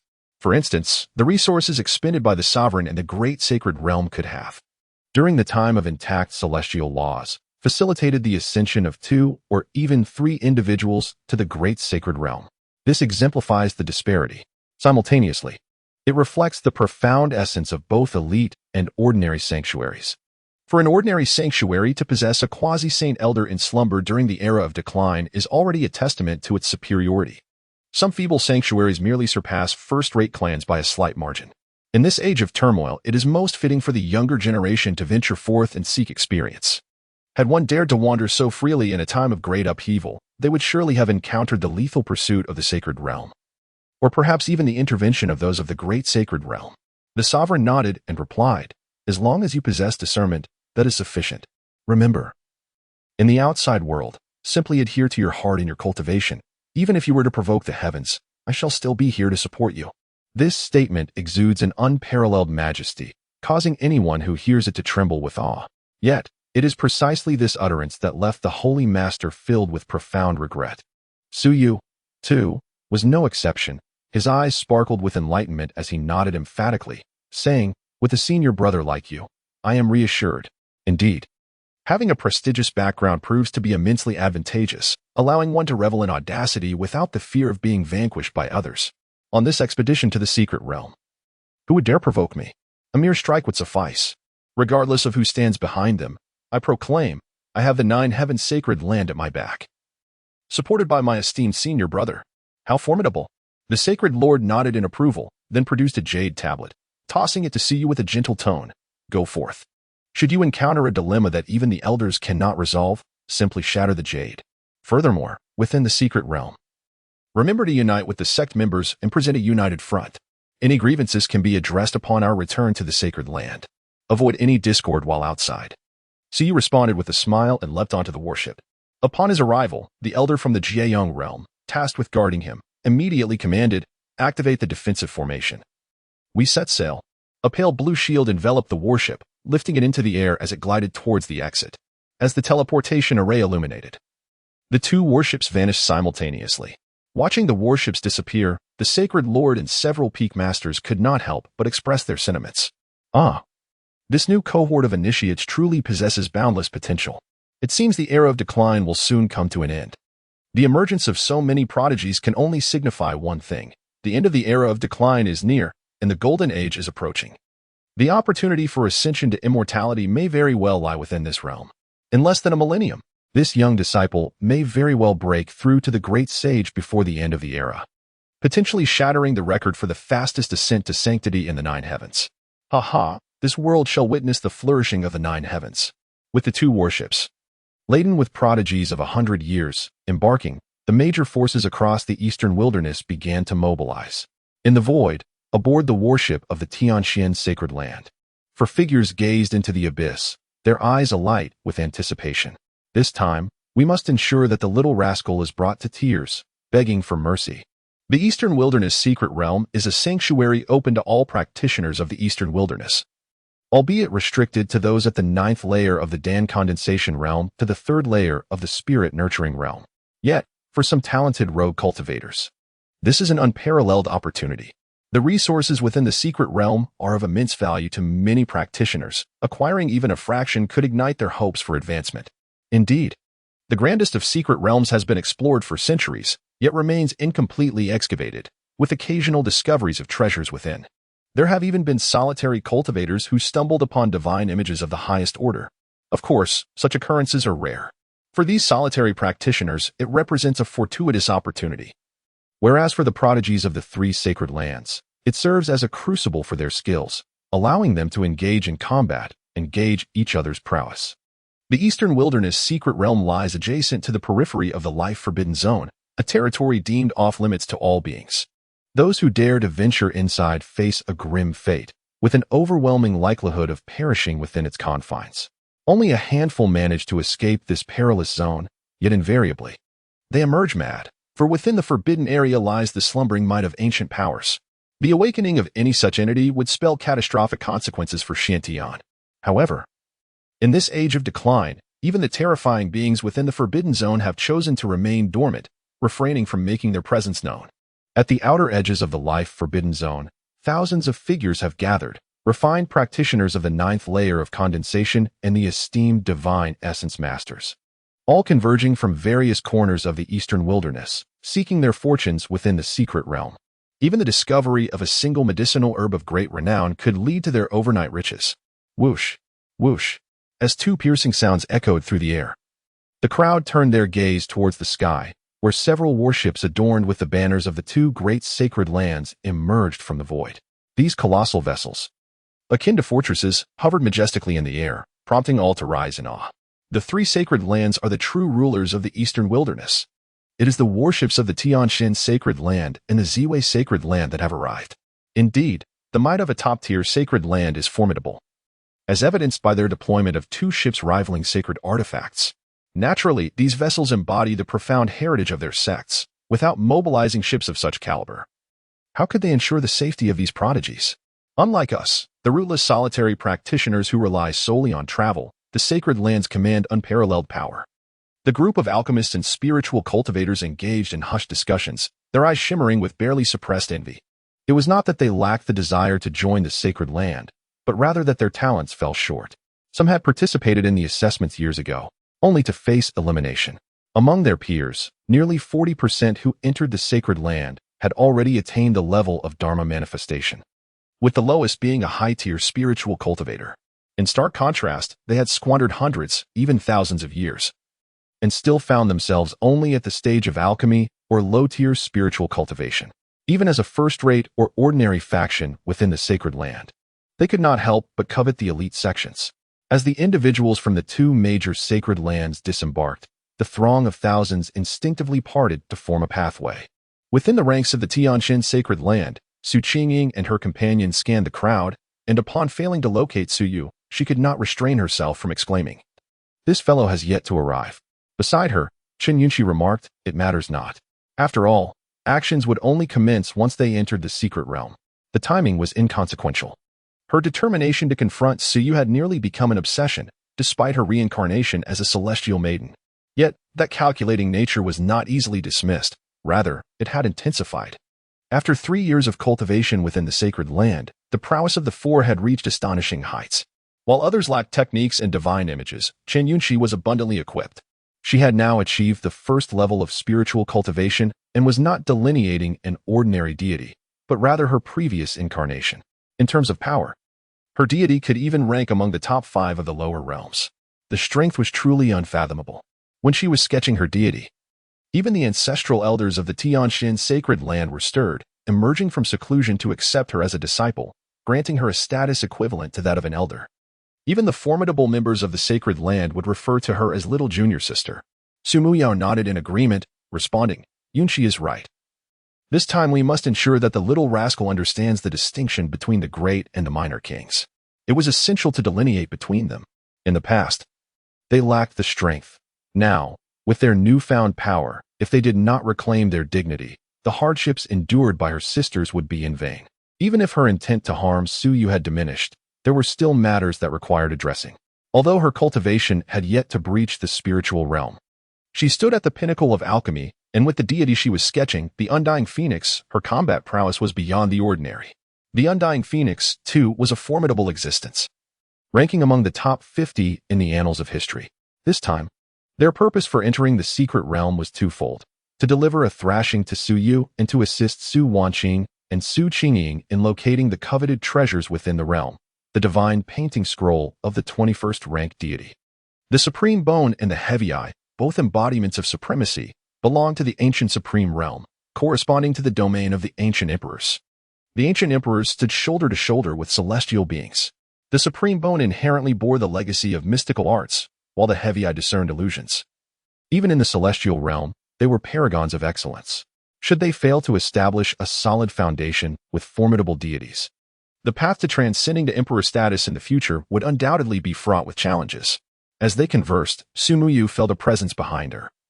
Long Feng poked his head out, Smiling at her, "Rest assured, Muyao, I shall handle the matter of dealing with him. Last time, see you and I couldn't determine a victor, but this time, I will not disappoint you." He hurriedly added, "I assure you, it's not of the murderous kind." His desire to be close to Su Muyao was overwhelming, drawn to her allure like a moth to a flame. Indeed, the undying divine phoenix body possessed an irresistible charm that captivated this true dragon. With a look of disdain, Su Muyao retorted, "What does it matter to you? If you wish to confront Suyu, why not see if you're capable?" They all exchanged exasperated glances at him and distanced themselves. Undeterred by their disdain, Long Feng remained confident, believing that eventually they would recognize his genuine intentions and formidable talents. As a bearer of the dragon body, under the guidance of the dragon ancestor, it would be a humiliation if he did not ascend to emperor status in the future. Before long, the sky behind them again resonated with a shattering sound. Two colossal warships burst through the fabric of space, emerging from the void and coming to a steady halt beside the two sacred lands of Tianxian and Zy. The disciples of the Jiuxiu sacred land had arrived. It was rumored that the two foremost prodigies of this generation had joined Jiuxiu, truly an unmatched fortune. Amidst the murmurs of the crowd, on the Jiuxiu warship, hundreds of streaks of light descended. Once the prodigies landed, they immediately scanned their surroundings. Upon locking eyes with the members of Tianxian and Zy, a palpable sense of battle spirit began to rise. With all present, it was time to open the secret realm. The realm remained perpetually accessible. Yet the three sacred lands had established formations around its perimeter to prevent rogue cultivators from entering in search of treasures and disrupting the internal structure. The truth was that the three sacred lands regarded this secret realm, situated in the eastern wilderness, as their private asset. Without their permission, no one could enter. Public access? That was merely a means to silence the masses. To grant you even a single entry slot was already a generous concession. As for the rules, it entirely depended on the benevolence of the three sacred lands. The elders of the Jiayong realm from the three sacred lands gathered together, nodding to one another, each retrieving a fragment of a jade pendant from their robes. Then, the three fragments combined into one. Boom. As the three elders of the Jiayong realm simultaneously performed their incantations, the previously tranquil forest began to warp and twist. At the center, a pitch-black fissure opened vertically, slowly widening outward. Like a grand portal, it gradually unfolded. With a resounding thud, as the formation dissipated, the original visage of the secret realm unveiled itself before the onlookers. It was a vortex several meters wide, adorned with dazzling, multicolored starlight that captivated the senses, inducing a sensation akin to the soul teetering on the brink of departure. Fortunately, the individuals on the plane were not ordinary beings. Each was a formidable warrior of the 9th level of the Dan condensation realm, thus remaining unaffected. Had their ranks been lower, their souls might have been drawn out of their bodies by the vortex. This is also the reason why only those at the 9th level of the Dan formation realm and above are permitted to enter. As the secret realm opened, the elders of the three great sacred lands cast their discerning gazes across the assembled faces, intoning coldly, "Before entering the secret realm, you must adhere to the following regulations. When gathering herbs, leave the roots intact. The harvesting of unripe herbs is strictly forbidden. Always retain 7/10 of what you find. Should anyone transgress these rules, they will face merciless retribution, along with the obliteration of their sect, family, or dynasty. Furthermore, while you may keep your cultivation techniques for yourselves and are not required to submit them to the sacred lands, any spiritual herbs you collect must have 20% surrendered. Do you understand?" Aside from the disciples of the sacred lands, the ordinary cultivators from top-tier families and sects, who were at the Dan formation and spirit-nourishing stages, trembled involuntarily. They responded in unison, "Understood." It was clear that one could not expect to reap the fruits within another's garden without paying a price. Even if they were obliged to relinquish 20%, it was a small price to pay for the invaluable resources they could gather within the secret realm. Should they chance upon a treasure trove, they might discover extraordinary herbs, even the legendary great medicinal kings, quasi-sacred herbs, or even sacred herbs themselves. After the three elders concluded their discourse on the rules, the crowd surged eagerly into the vortex. The throngs of people scrambled to enter, while the members of the three sacred lands remained unhurried, observing quietly at the entrance, allowing the others to proceed first.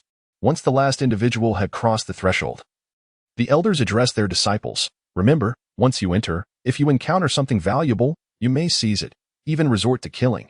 No one will impose restrictions upon you. However, ensure your actions are discreet, leaving no traces behind. Understood?" Whether there are grudges or enmities among you, within the realm, no one can restrain you. Should you wish to settle scores, do as you please. But remember this: if you witness outsiders oppressing your fellow disciples, regardless of whether they are your sworn enemies, you must intervene and stand with your comrades. Do you comprehend? The elder's tone was stern as he spoke. In this world, death was inevitable. Every individual on the path of cultivation was a rival. With one less competitor, there was an opportunity to claim more resources. Infighting among fellow disciples was permissible, but it must be done discreetly. If outsiders confront your brethren, act decisively. Observing the solemn expressions of the elders, all the disciples etched these words into their hearts. Responding in unison, "Yes, elder." "Very well, proceed," the elders encouraged. After conveying their instructions, the disciples of the three sacred lands surged into the secret realm. Amidst the throng, Suyu exchanged a knowing glance with a few of his sisters, and they all smiled. At last, I have reunited with my mischievous sisters. They would soon meet within the secret realm and engage in a battle of supremacy. Swish!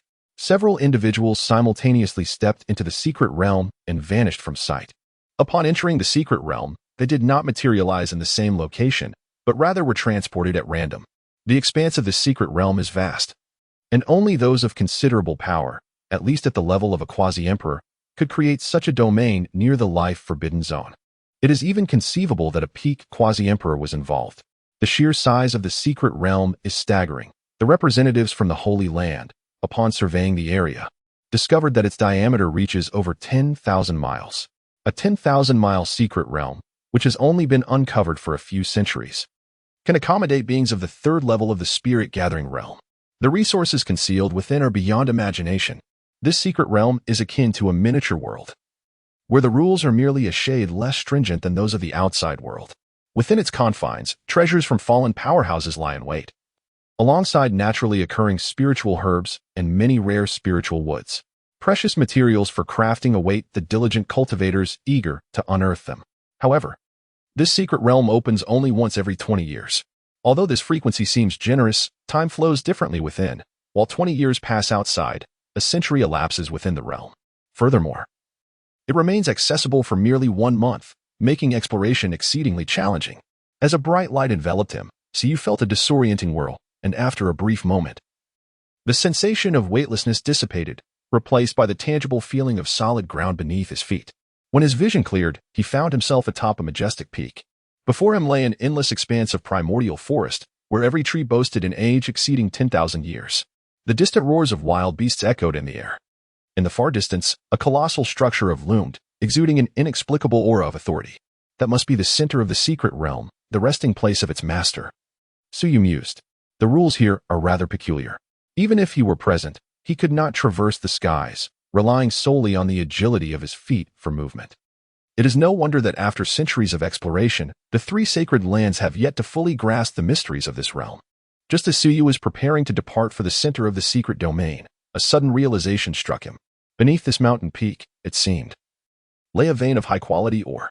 After closing his eyes and sensing the surroundings, he was immediately taken aback.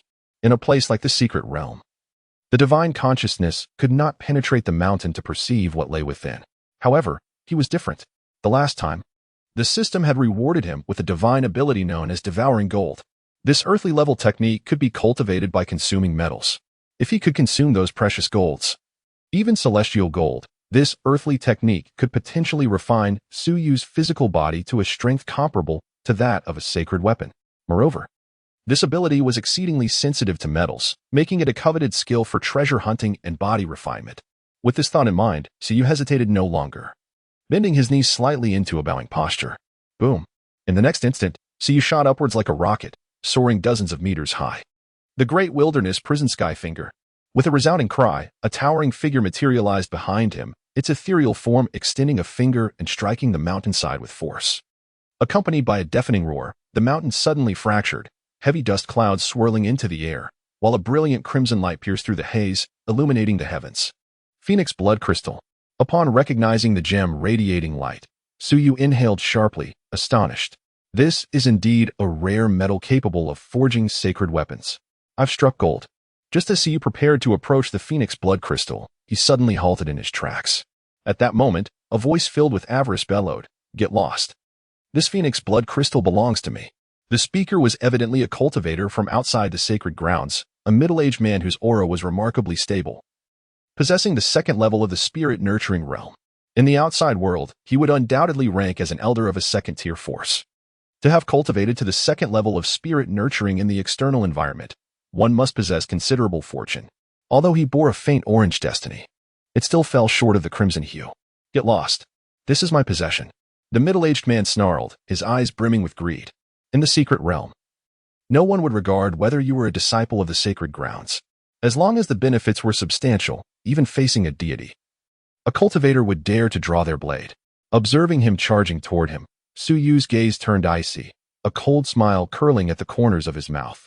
Indeed, the outside world was a brutal arena. The sacred grounds were far too comfortable compared to the conflict-free atmosphere of the sacred grounds. Su Yu found himself drawn to this exhilarating sensation, especially the thrill of enhancing his own strength. With a resounding bang, just as the man approached within 10 meters of Su Yu, he raised his hand and lightly clapped. An invisible force instantaneously compressed the space around them, solidifying the surrounding air. The harmless air transformed into a lethal weapon under the immense pressure. With a thundering bang, the middle-aged man of the second level of spirit nurturing was reduced to a puddle of flesh. His murderous intent and spiritual energy were obliterated in an instant. Until his final breath, the man could not comprehend how he had met his demise. In that moment, there was no sensation of pain. Releasing his hand, the colossal force dissipated, and the remnants of flesh fell heavily to the ground, leaving a significant mark. Despite a slight discomfort, Su Yu felt no remorse for his actions. Anyone wishing for his demise was already on his kill list. If they could not kill him, then it would be their end. After dispatching this inconsequential insect, Su Yu expressionlessly extended his hand to retrieve the phoenix blood crystal, which stood as tall as a person. The phoenix blood crystal is a unique gem that can be produced with a certain probability from the blood of avian species possessing the true phoenix bloodline, infused into a vein of premium spirit stones. Furthermore, these avian beings must possess at least the cultivation of a quasi-saint for their blood to have such an effect. It requires tens of thousands, even hundreds of thousands of years for premium spirit stones to mutate. Sacred weapons forged from the phoenix blood crystal may even exhibit special enhancement effects, such as the scorching attribute of the true phoenix. As he toyed with the phoenix blood crystal, Su Yu's thought shifted, and he retrieved the supreme Deluo sword seed from his system backpack, a formless, top-tier sacred weapon. A radiant light flickered from his hand, revealing the dormant Dao blade seed, its shimmering power causing a momentary distortion and stagnation in the surrounding space. Will you partake? Su Yu extended the phoenix blood crystal stone before the Dao blade seed. With a hum, the Dao blade seed flickered twice, seemingly expressing a desire. However, crack. Su Yu bit down on the phoenix blood crystal stone, the crisp sound of shattering resonating in the air. At this moment, the brilliance of the great Luo blade seed seemed to pause. Under the influence of the divine ability swallowing gold, Su Yu's teeth became remarkably strong, akin to a powerful shredder, capable of crushing anything. As he chewed on the phoenix blood crystal, he mumbled indistinctly, "If I don't eat it, who will?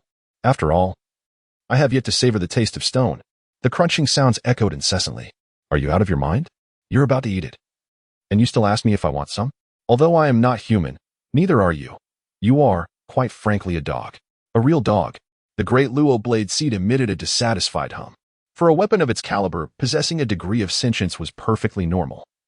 Thus it was quite displeased with Su Yu's inhuman mannerisms. It was simply unacceptable. With a swift motion, as the great Luo blade seed expressed its discontent, Su Yu cast it back into the system space. After consuming a substantial piece of the phoenix blood crystal, he let out a satisfied burp. Burp. The divine ability of swallowing gold was still only at a nascent stage, making it challenging to digest such a top-tier divine stone capable of refining holy weapons. Merely consuming a quantity of 120 was already pushing the limits. Placing the remaining phoenix blood crystal into his storage ring, Su Yu soon sensed the energy of the crystal coursing through his body. Suddenly, it felt as if thunder was rumbling within him, producing a resounding boom. Each cell in his body, nourished by the energy of the phoenix blood crystal, erupted with exuberance, causing Su Yu's complexion to flush an instant crimson. Subsequently, his entire being radiated a fiery red hue. In the air, wisps of white vapor began to escape as his body temperature soared, the moisture in the atmosphere evaporating upon contact with the intense heat. So hot. Su Yu lowered his voice, his Adam's apple bobbing, unable to suppress a low growl. The sensation is truly intense. It is no wonder that it enhances physical strength. This extraordinary ability transforms the body into a furnace. It smelts every type of metal, extracting its energy and fortifying the cellular composition. In this painful yet exhilarating process, Suyu can perceive his physical prowess steadily escalating. Initially, his physique was not particularly formidable. Throughout his battles, he relied predominantly on ranged attacks. Although the Jinyu body is powerful, when confronted by opponents 2 realms above him, it proves somewhat inadequate. Such adversaries could easily inflict harm upon him. However, the situation has now changed. His body is strengthening, an additional enhancement to his physical form. If he combines this with the power of the Jinyu body, Suyu could potentially crush opponents at the 5th level of the Yunshi realm solely with his physicality. As the enhancement concludes, Suyu exhales a cloud of mist and opens his eyes, sensing a change within him. At that moment, he feels as though his height has increased slightly and his physique has become more robust. The once loose white robe he wore now clings to him. It seems, after a brief contemplation, Suyu realizes that this enhancement not only boosts his strength, but also significantly alters his appearance. If he previously stood at a height of 1.85 meters, with a well-proportioned build, he now perceives himself at 1.90 meters, his physique having grown more powerful. If he continues to consume high-grade metals and divine stones, he might even reach a towering height of 2 or 3 meters, accompanied by an impressive musculature. The thought of such an image leaves Suyu amused yet bemused. A physique that exudes explosive power and dominance is better suited for others. After all, he embodies the refined and elegant demeanor of a young master. How could he transform into a muscle-bound brute? Suppressing his excitement, Suyu extinguishes the thought of further enhancing his body, and then surveys his surroundings, contemplating the exploration of thousands of individuals in this expansive secret realm. Ultimately, they will all converge at the center of the secret realm, right? Thus, he decides to head to the center and wait for opportunities. After all, seizing fortune from others is entirely feasible. With a resolute determination, Suyu makes no delay. He bends his knees and, in the next moment, unleashes a tremendous force. A deafening explosion reverberates as he propels himself forward like a cannonball, hurtling into the distance. With me here, not even a child of destiny shall claim any rewards. Within the depths of the secret realm, countless individuals find themselves randomly transported to disparate locations. Some, unfortunate souls, are teleported to the same spot as the most exceptional prodigies, left to helplessly witness their treasures being seized. In this mystical domain, the fortune one encounters hinges entirely upon one's own luck and prowess. Those endowed with strength can claim any opportunity that arises, while the weaker ones are merely left to savor the dregs. Should their misfortune deepen, they may find themselves effortlessly extinguished by the might of the powerful.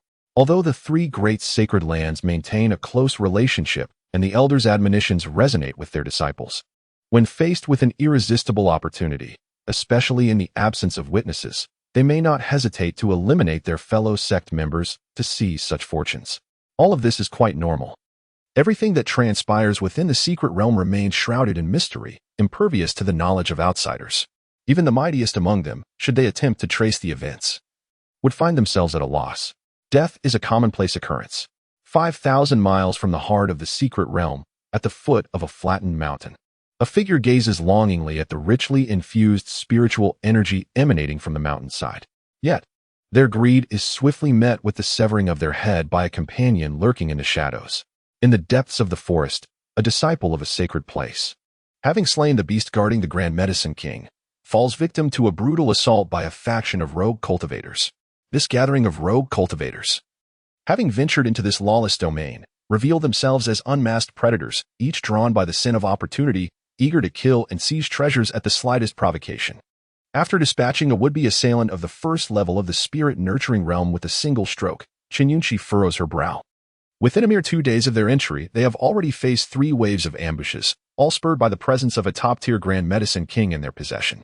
Such a treasure incites these cultivators to reckless abandon. Naturally, their realms play a significant role in attracting attention.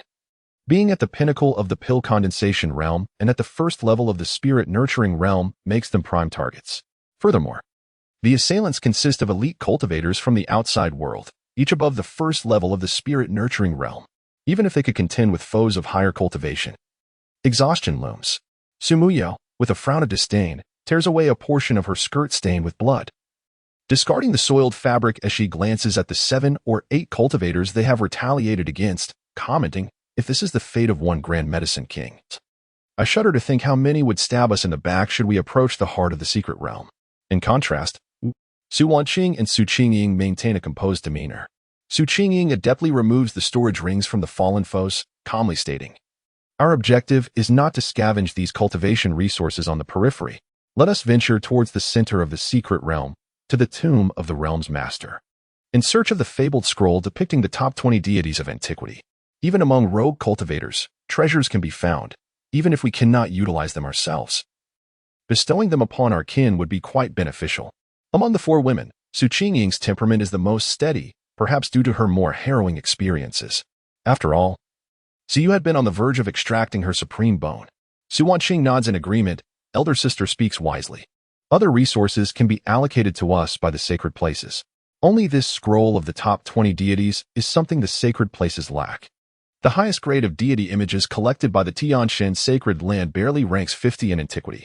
In truth, within Su Yu's tome of ancient deities, the quality of the Tianshan sacred land's deity images is ranked a mere 52nd. Qin Yunxi and Su Muyu respond affirmatively. Understood. Truth be told, they have little regard for these resources. After all, within the sacred places, as long as they exhibit sufficient prodigiousness, the elders will generously allocate resources in their favor. Once they had made up their minds, the four of them disregarded their surroundings and hastened towards the heart of the secret realm. In truth, they were not alone in their aspirations. Many others shared the same ambition. Among the talented individuals, even those from the outside world harbored their own prideful and cunning intentions, contemplating ways to ambush those searching for treasures on the periphery of the secret realm. Their plan was to engage in treachery and seize what they could. Only the true prodigies sought to enter and make a name for themselves in a fierce contest for the coveted treasures. In the ensuing 2 days, numerous gifted individuals raced towards the center of the secret realm. Restricted from flying, they relied solely on their own strength to traverse the distance, resulting in a significantly slower pace. Nonetheless, covering 1,000 or 2,000 miles within a day remained quite manageable. Aside from those whose spirits had been extinguished, nearly 1,000 individuals pressed onward towards the heart of the secret realm, as all set forth at that moment outside the majestic and grand ancient city of blue bricks. Su stood at the base of the city wall, gazing up at the towering structure that soared 1,000 meters high. With narrowed eyes, he murmured, "These wretched aristocrats, even in death, are intent on constructing such lavish edifices. Who knows what treasures lie hidden within? The more there are, the better. It will sate my hunger and provide the prodigies with the motivation to challenge me." In Su Yu's heart, this secret realm held no allure. His sole purpose in coming here was to suppress his 3 elder sisters and to accumulate the villainous reputation of the destined children. Long before entering the secret realm, he had scrutinized the individuals present. Not a single one among them was a formidable opponent. Once he emerged from the secret realm, having elevated his prowess to the level of the Dharma aspect, it would be time to return to the Su family. It had been a considerable time since he last heard from the imperial tomb. They were likely plotting something significant. Fortunately, the holy realms were generally reluctant to venture into the outside world during the end of the Dharma age, as it would deplete their foundations, and at most, only quasi-saints would intervene. Given his status, it would be entirely reasonable to invite a peak master home as a guest. Setting these thoughts aside, Su Yu approached the enormous city gate, towering hundreds of meters high, and reached out to push it open. However, despite employing all his strength, he could not budge the stone door even slightly. Must he wait for a certain period before the gate would open? Standing in contemplation, he deemed this notion plausible. After all, if entry were permitted from the outset, these talented individuals would likely have arrived long ago. Yet, if entry was not allowed in advance, how would he suppress the prodigies? Pondering this, Su Yu grew increasingly distressed.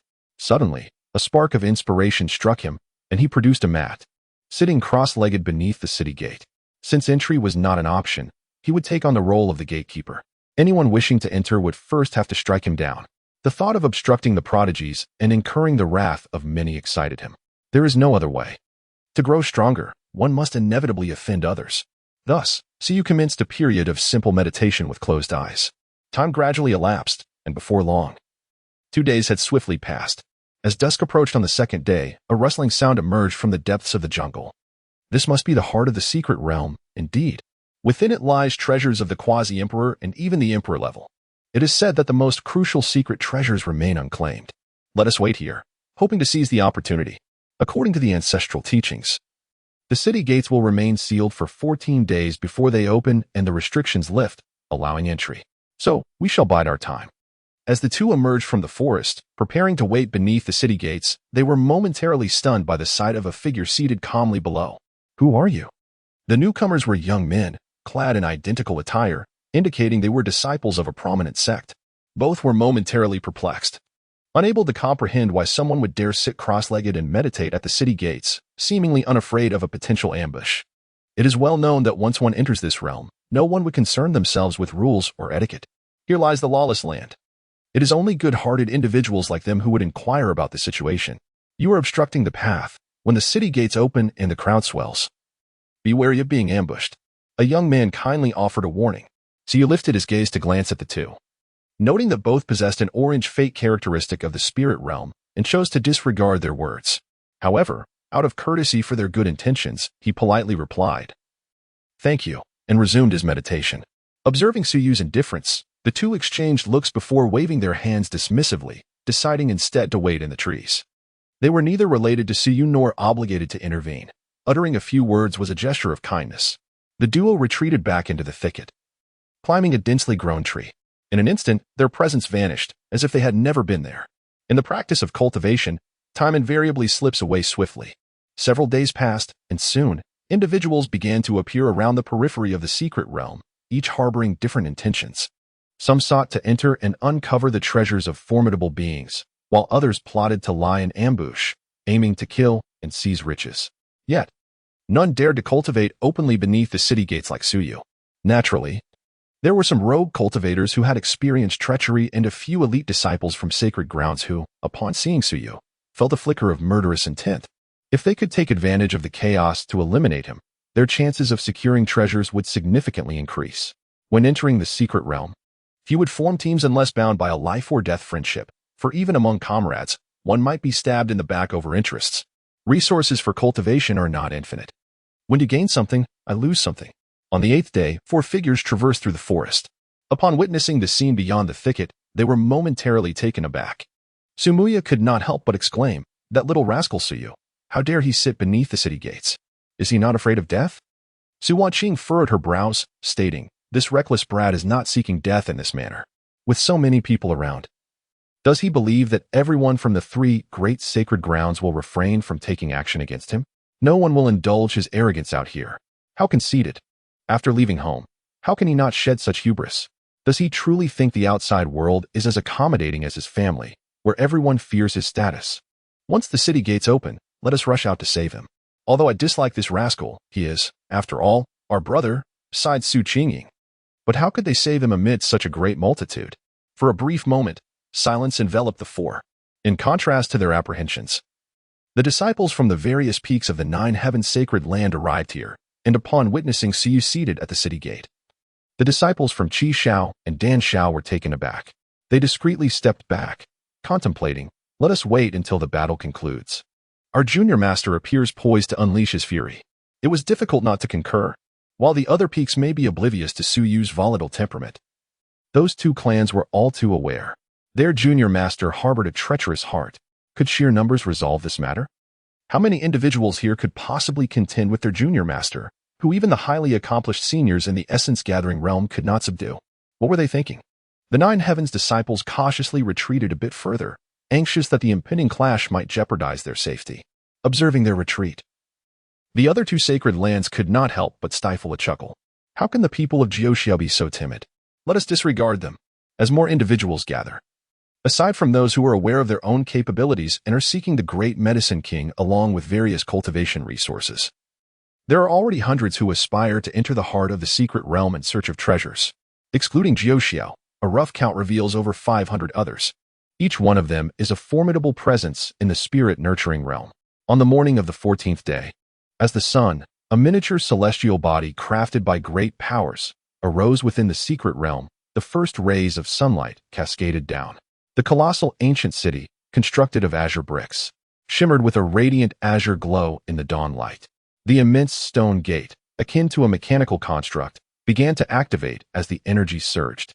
Previously inert, the stone gate now slowly opened a narrow crevice. An ancient aroma wafted through the air at that very moment. At the sight of the gigantic stone gate swinging open, numerous auras began to rise from each towering tree in the jungle. The stone gate is opened. Let's go. With the map given by my master. I am aware of a treasure location within. My master refrained from retrieving the treasures during his previous visit due to the presence of formidable adversaries. Today, we shall assist him in reclaiming them. As hundreds witness the unlocking of the gate, their eyes ignited with fervor. Treasures await. Within this narrative lies the concealed treasure of a formidable being who stands at the zenith of the universe. The treasures contained within, if of superior quality, could bestow lifelong benefits upon their possessor. The realm of a quasi-emperor is a lofty ambition that countless individuals can merely aspire to. Akin to ants gazing up at an insurmountable summit. Charge forth. One must not allow others to seize the opportunity first. The ancient city of green bricks is relatively small, making encounters likely.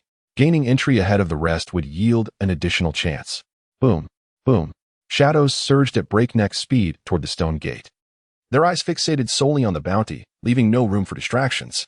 In the surrounding forest, upon witnessing such a throng racing toward the ancient city, Su Qingying and her companions were momentarily taken aback. Particularly, seeing Su standing there, motionless, ignited their urgency. This scoundrel. The stone gate is already opened. Yet he remains oblivious. This foolish boy will surely bring his own demise. Sister, let us advance. They thought, you can only die by my hand. You know I have yet to avenge the humiliation of our broken engagement. Though they scolded Siyu in their hearts countless times, he remained their brother. And they could not simply watch him perish before their eyes. However, as they prepared to move, the next scene arrested their steps entirely. As the stone gate swung wide open, Siyu slowly opened his eyes, stowed away his mat, and rose to his full height. Standing resolutely before the hundreds rushing toward the ancient city, he surveyed the crowd, flashed a grin, and proclaimed, "To enter the city, you must first pass my test." A formidable pressure emanated from Su Yu, reverberating outward and momentarily halting the advance of all present. Yet at that moment, a chilling voice echoed from beside him. "Boy, what pretense are you putting on? Do you truly believe you can halt us alone? Die." With a crack, a figure wielding a spear lunged forth, eyes blazing with murderous intent, striking decisively for Su Yu's throat. Faced with the stealthy assault of a third-tier adept in the realm of spiritual manifestation, Su Yu's smile vanished. In the next instant, boom, a deafening sonic explosion shattered the air, interrupting the advance of countless individuals. Bang! In the blink of an eye, the newly emerged spear-wielding assassin was torn asunder before the astonished gaze of the onlookers. Thud!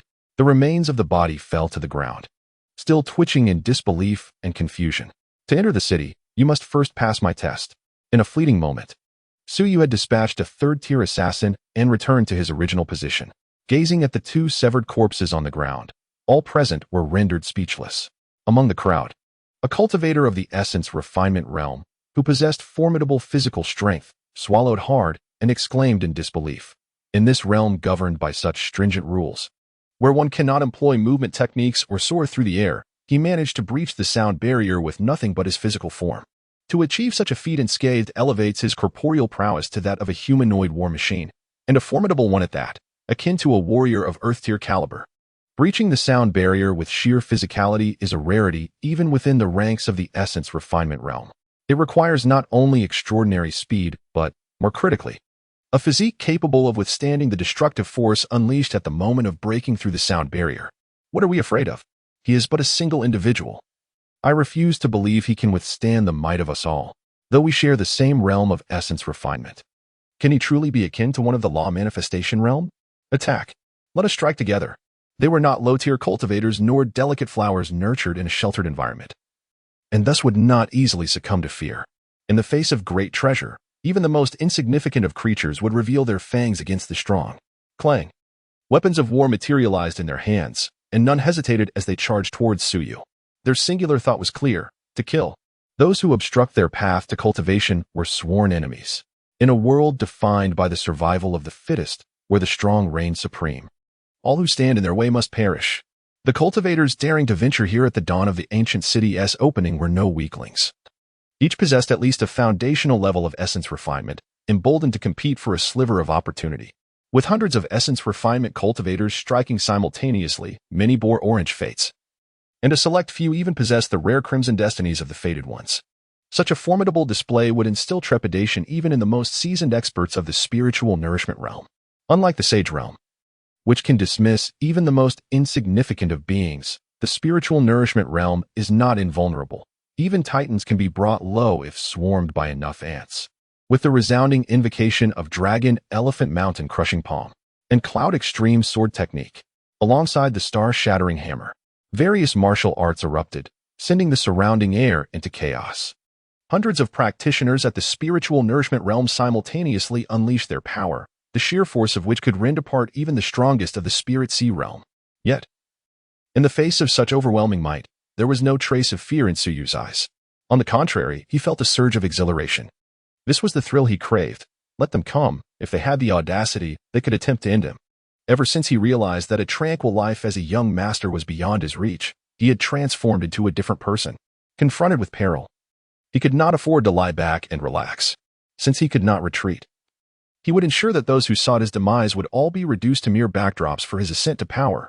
With a hum, as hundreds launched their assaults, Suyu felt every drop of blood in his veins boiling, an unprecedented sensation driving his heart into a frenzied rhythm. With a flick of his left hand, the Deluo blade seed materialized in his grasp. Whoosh! As the Deluo blade seed fell into his hand, Suyu vanished in an instant, leaving only the roar of an engine-like sound in his wake. Within moments, one of the foremost attackers was cleaved in half. Aya! The anguished scream echoed, only to be swiftly drowned out. There! Over there! One of the combatants, having pinpointed Suyu's location, shouted urgently, "His speed is extraordinary. Be cautious and do not let him close in." The battle instincts of those in the spiritual nourishment realm were not to be underestimated. Although Suyu had swiftly dispatched several opponents, they quickly regrouped. Dozens unleashed sword and spear energies, bombarding Suyu from a distance. Even the most seasoned among them would think twice before facing such an onslaught. Yet, without a hint of trepidation, Suyu boldly chose to confront them head-on. Void severing. With the Deluo blade seed in hand, he met the myriad energies with a wild glint in his eyes. A piercing brilliance that seemed to cut through the very soul. Boom. Suyu swung his blade horizontally, sweeping away the incoming barrage of attacks. As he extinguished the onslaught of blades and spears, before he could take his next action, a towering figure, close to 2 meters and 3 in height, charged from the side. His massive fist aimed at Suyu's face, a menacing roar escaping his lips. "I've got you now. Die." In the face of such a close-range assault from a practitioner of physical cultivation, even an average 5th-level spiritual nourishment realm cultivator would struggle to withstand such raw power. Indeed, the weaker ones could be easily crushed, even in their most vulnerable areas. If this punch were to land, it would undoubtedly shatter the skull. However, in the face of this blow, Suyu's reflexes were remarkably swift. With a chilling gaze, he extended his right hand like a dragon emerging from the sea, swiftly grasping the burly man's head with fingers curled like claws. With a resounding bang, Suyu forcefully slammed the man's head into the ground. The terrifying force was unleashed without reservation, causing the earth beneath him to collapse dramatically, forming a pit with a diameter of 100 meters and a depth of several dozen meters in an instant. The man's skull shattered upon impact, exploding like a watermelon. The headless corpse fell into the deep pit, its still functioning nerves causing it to convulse uncontrollably. "You dare to assault me with such a frail body?" Suyu remarked coldly. Not to mention the enhanced hardness of his body after undergoing the divine transformation of swallowing gold. Even the resilience of the body of suppression was sufficient to withstand such an attack. An external practitioner, lacking systematic training, no matter how formidable their physical strength, was merely a chaotic amalgamation of power. How could they possibly compare to him? "Ah, you insolent brat, do not overestimate yourself," someone shouted, their eyes filled with anguish. Evidently a comrade of the burly man. In response to this reckless assault, Suyu countered with a single palm strike, unleashing terrifying power that obliterated the attacker into a mist of blood. He felt no shred of compassion for such foes. While he could empathize with ordinary people suffering from calamities and famine, he held no pity for those who sought to kill and seize treasures from others. They had come with the intent to murder. The path of cultivation is inherently brutal. To ascend to the pinnacle, one must step over the corpses of others, until reaching the summit. The Divine Emperor. Fusion. Upon witnessing Suyu's boundless combat prowess, the group of strong practitioners dared not to act recklessly any longer, swiftly calling forth their divine avatars to fuse. Cultivating the divine is not merely a straightforward endeavor. The cultivation of the divine serves as a pivotal threshold. Aside from nurturing the deity, another purpose is to fuse with the divine avatar, enhancing one's combat strength exponentially in accordance with the potency of the nurtured deity. Various deities emerged in succession, with hundreds of practitioners simultaneously summoning their divine forms, resulting in a terrifying surge of power. Observing their rapidly escalating strength, Suyu retracted his icy demeanor. Under the curious gazes of all present, he opened his arms, surveyed the surroundings, and slowly uttered a few chilling words. The divine emperor appears. Facing hundreds alone, even with unwavering confidence in his strength, Suyu would not underestimate his opponents. To engage in battle, one must wield their full power. The divine emperor's avatar. At the moment Suyu's voice resonated, a majestic figure materialized behind him, evoking an instinctive sense of reverence, obscured in countenance, adorned with a bejeweled crown, and draped in regal attire. The divine emperor. The most powerful deity recognized by humanity is the ancient heavenly emperor. The moment the ethereal visage of the heavenly emperor manifested before Suyu, the formidable presence of the hundreds of individuals in the spirit-nurturing realm weakened dramatically in an instant. Struck by a profound sense of dread as the divine power within them diminished, many were left in shock.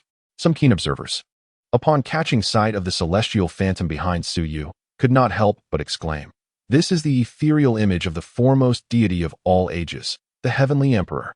My heavens, has not the image of the heavenly emperor already become extinct? How could he possess such a thing?"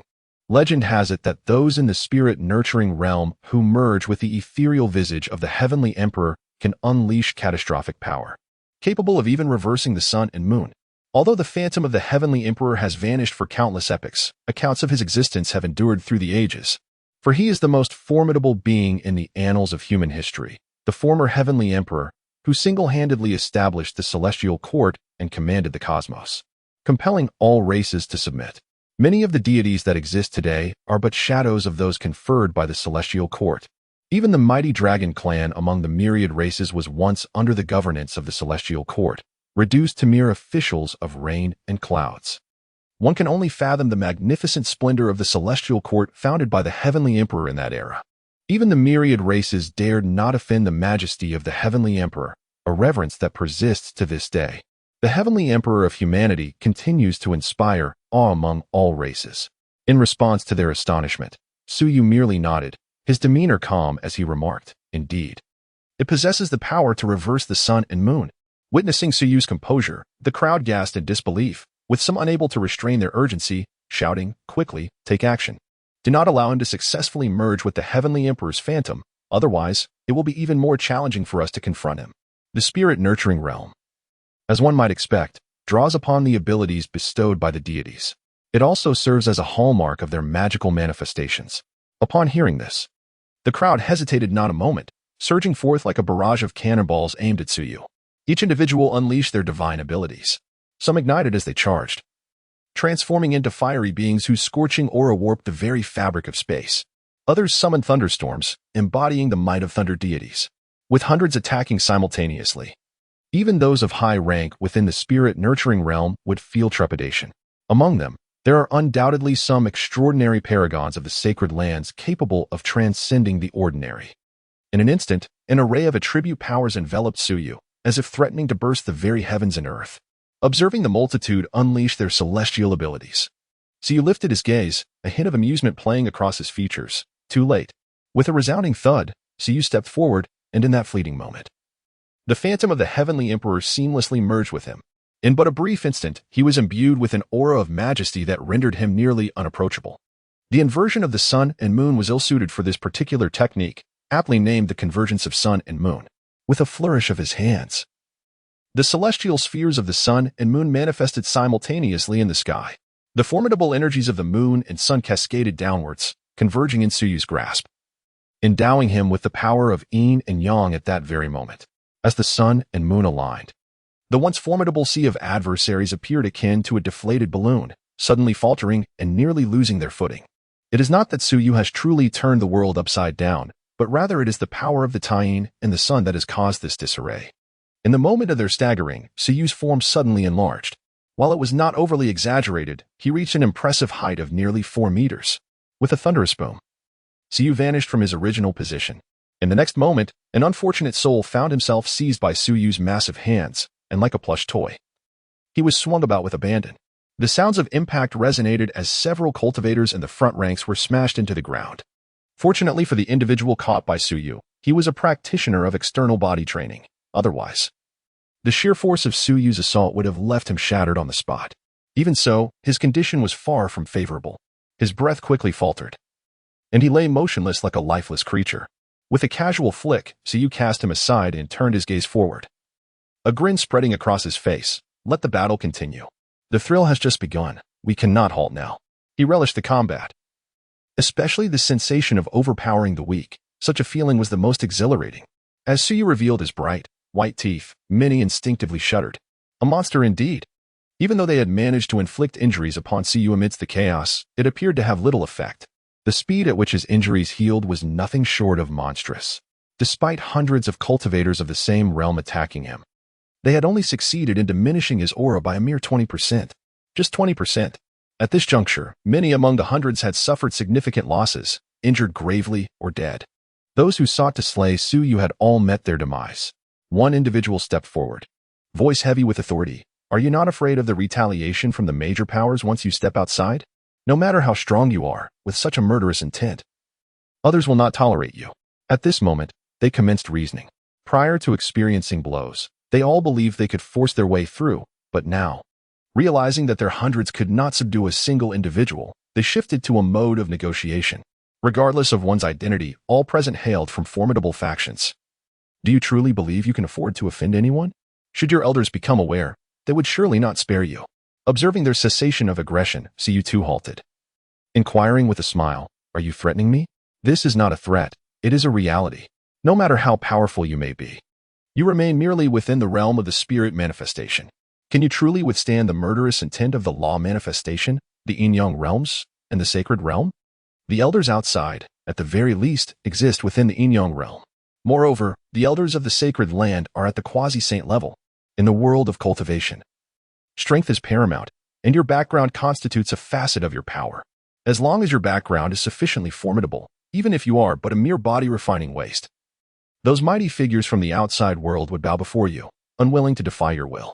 Several disciples from ordinary sacred lands regarded Suyu with piercing gazes, ominously stating, if you obstruct us from entering to seek our fortunes, our elders, upon discovering this, will undoubtedly not let you off the hook. Your faction will face repercussions as well. With a stern warning hanging in the air, they urged, wise up and clear the path immediately, or else. Before he could finish his menacing sentence, Suyu's light laughter interrupted. Or else. Or else will the forces backing you seek retribution against me. Do I, of the Jiuxiu sacred land, remain unaware that external powers dare to act recklessly? Upon the mention of Jiuxiu, everyone fell silent. Jiuxiu? So what of it?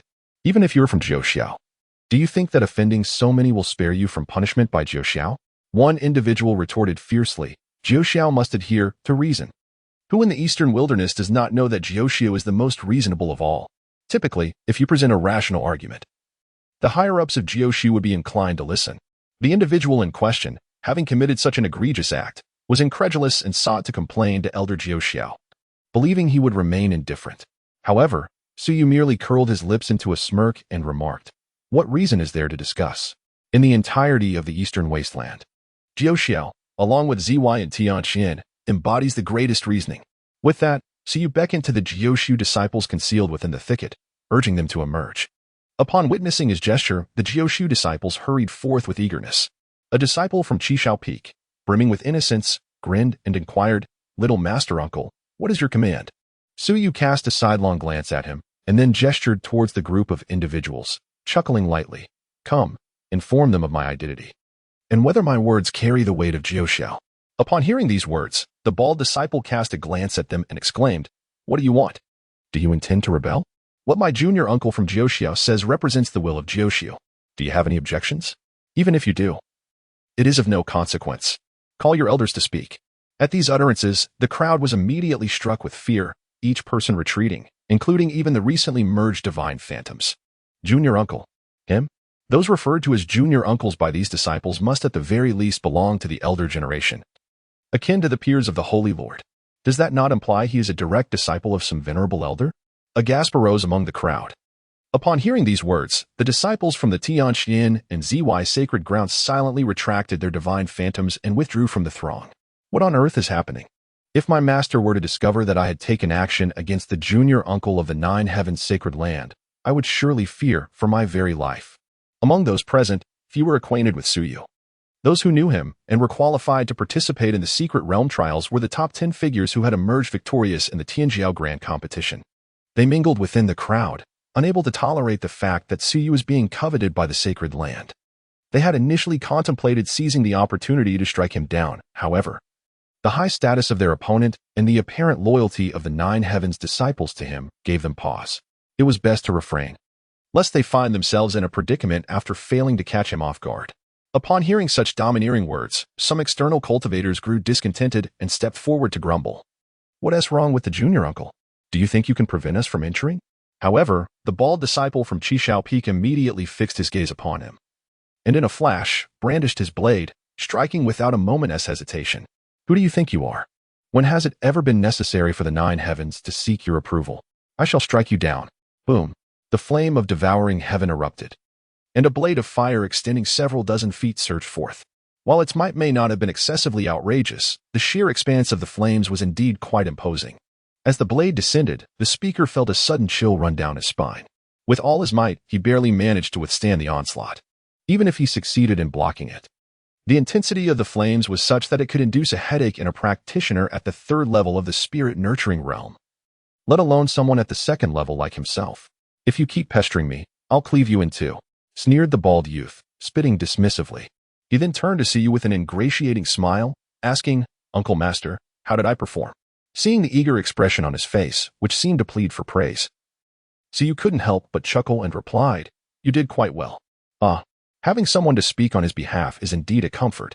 Yet, this bald youth was no ordinary character. The faint dark hue of the fade above his head was a clear indication that he was a quintessential antagonist. "Excellent. I truly admire such talent." After bestowing praise upon this bald prodigy, Siyu finally turned his gaze to those who appeared somewhat dissatisfied and calmly stated, "If you wish to enter, it is not impossible. However, I require 30% of your gains this time. If you refuse, then you shall remain here at your leisure."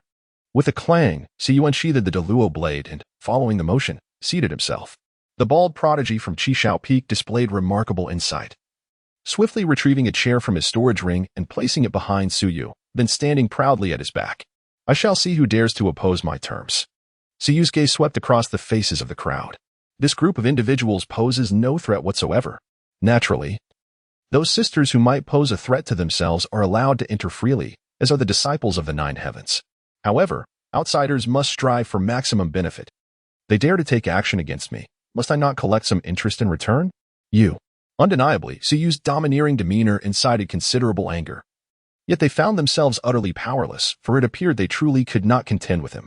Those capable of fighting were all aligned with the Nine Heavens. The three great sacred lands are closely intertwined. If there is a way to avoid confrontation, they would not resort to it lightly. After a prolonged silence, they eventually realized that no one dared to suggest taking action, as at that moment, the disciples of the Nine Heavens had emerged, each standing firmly by Suyu's side. Engaging in combat seemed an insurmountable challenge. The majority of those at the spirit-gathering realm were present, while those who dared not approach the heart of the secret realm were merely at the 9th level of the Dan condensation realm, scavenging for treasures in the outer regions. Only a select few, those at the pinnacle of Dan condensation, had the audacity to venture here. Now, they had all gathered. After much contemplation, one person begrudgingly nodded and declared, "Fine, I agree." Following this, others began to acquiesce in succession. The reason was simple.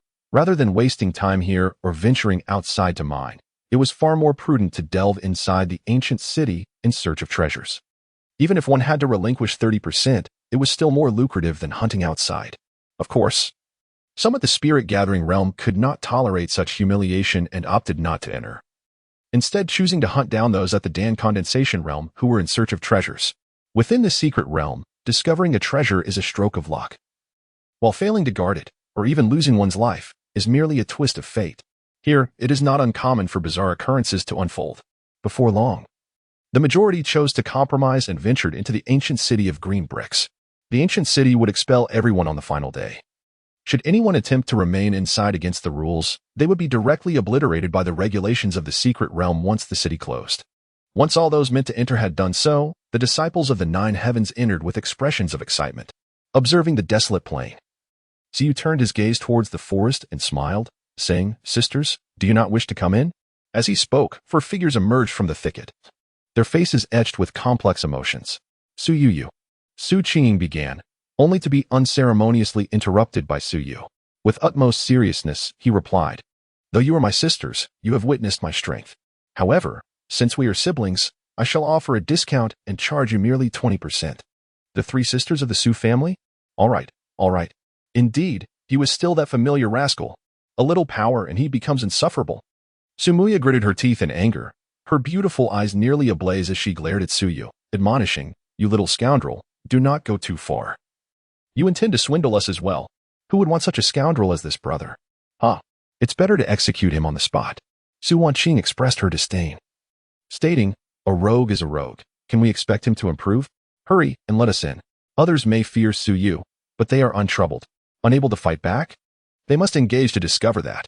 Even if he is at the third level of the divine essence realm, they are not without strength to contend. Chun Yunshi clenched her delicate fist, a smile of fierce defiance adorning her exquisite face. Enough talk. A good thrashing will make him obedient. I refuse to believe he can truly defy the heavens. In the next moment, Chun Yunshi drew her sword and lunged at Suyu, exclaiming, "Scoundrel, perish! How dare he reject my engagement and humiliate me? You shall pay for this." Seeing that Chun Yunshi had already charged forward, Su Muyo and the others wasted no time and followed suit, swords raised for an assault. Whether they would kill him was secondary. They simply could not allow Suyu's arrogance to continue unabated. As a sister, it was imperative to teach him the virtue of humility. Su Qingying utilized her temporal manipulation technique to bind Suyu in place. After much training, she had gained a preliminary mastery over the Supreme Bone's capabilities.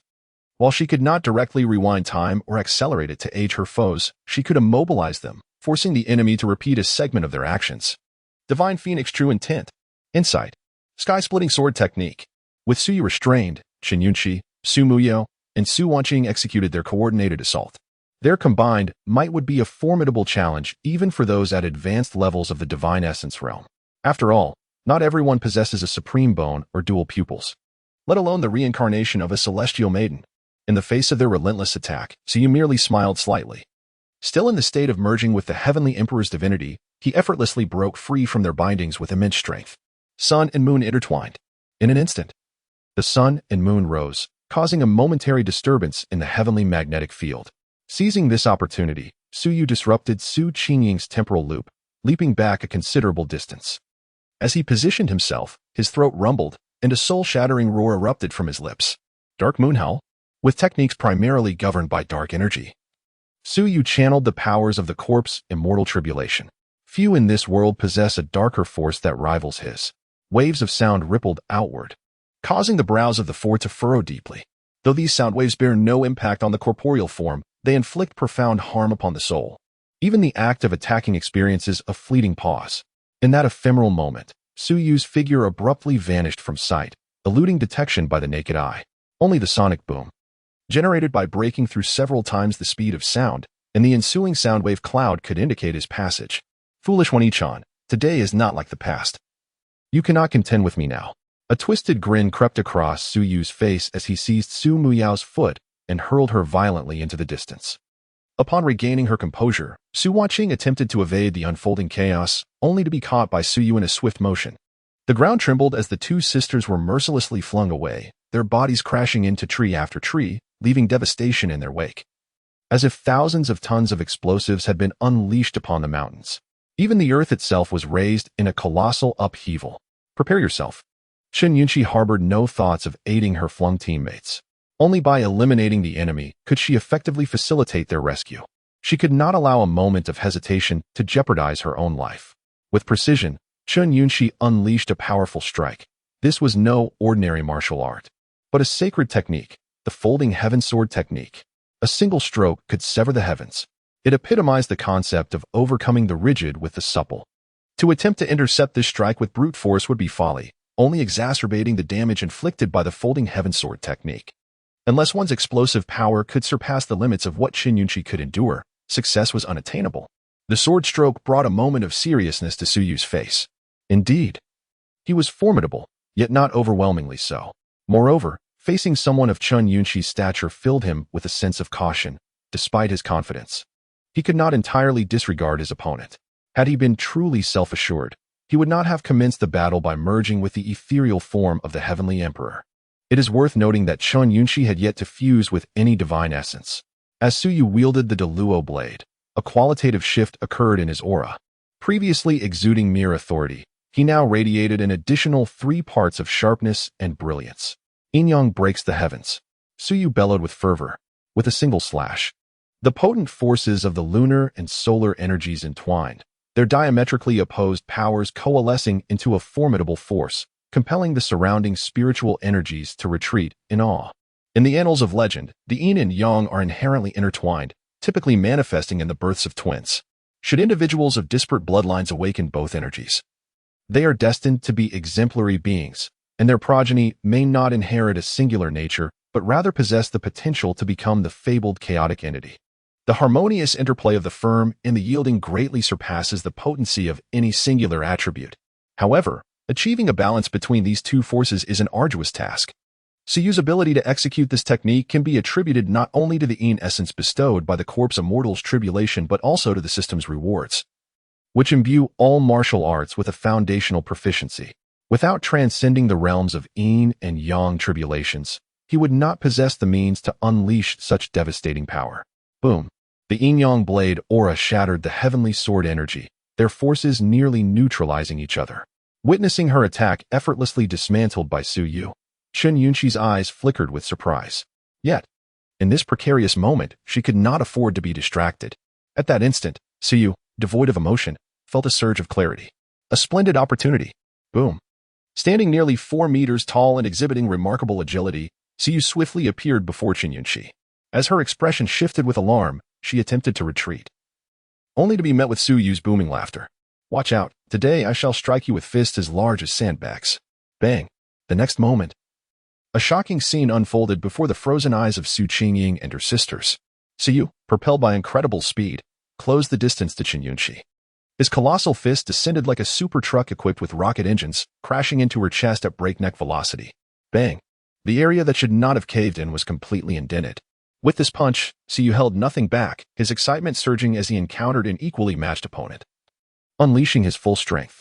When it struck Chun Yunshi, the initial sensation felt somewhat peculiar, yet soon transformed into a sense of ease, for everything was flattened beneath the force. The sound of thunder echoed as a single blow toppled all. Chun Yunshi's figure resembled a cannonball, propelled from the barrel, moving at a speed imperceptible to the naked eye. This speed has even surpassed 3 times the speed of sound. A single punch, and it's a knockout. Suyu stood in place, his tone imbued with an unprecedented sense of exhilaration as he laughed heartily. Ha ha ha. Come on, let us continue the battle. Don't stop. Indeed, this exhilarating sensation is truly delightful. If he could not subdue these few young ladies, he would inevitably find himself subdued by them. It is evident that one must not become complacent in the pursuit of strength. However, his words received no acknowledgement, for the 3 sisters, Su Qingying included, hurriedly rushed towards Chun Yunshi. Yunshi, how are you? Are you all right? The urgency in their voices was palpable, laden with concern. Over the past 3 years, they have cultivated their skills alongside Chun Yunshi in the sacred land, developing a plethora of shared experiences, and the 4 have nearly become close sisters. Witnessing their dear friend in such a dire state, their anger is palpable. From the depths of the pit, a weak voice of Chun Yunshi emerges. Cough, cough. Fortunately, it seems she is not on the brink of death just yet. Chun Yunshi struggles to climb out of the pit, her once neatly arranged hair now resembling a lion's mane, disheveled and chaotic. Seeing that she is relatively unharmed, the 3 girls finally breathe a sigh of relief. However, when Chun Yunshi stands before them, they are all rendered speechless. Noticing their stunned expressions, Chun Yunshi cannot help but inquire, "What is the matter with you? Why are you staring?" Su Muyao opens her mouth, pointing at Chun Yunshi, exclaiming, "Yunshi, your body." Hiss. That despicable scoundrel, so you really dare to strike. Chun Yunshi rolls her eyes at Su Muyao and retorts, "What is wrong with my body? I admit his strength is formidable, but my physical form is also robust. After all, I am a celestial being." As she speaks, Chun Yunshi glances down. In the next moment, a piercing scream fills the air. "Ah, my body."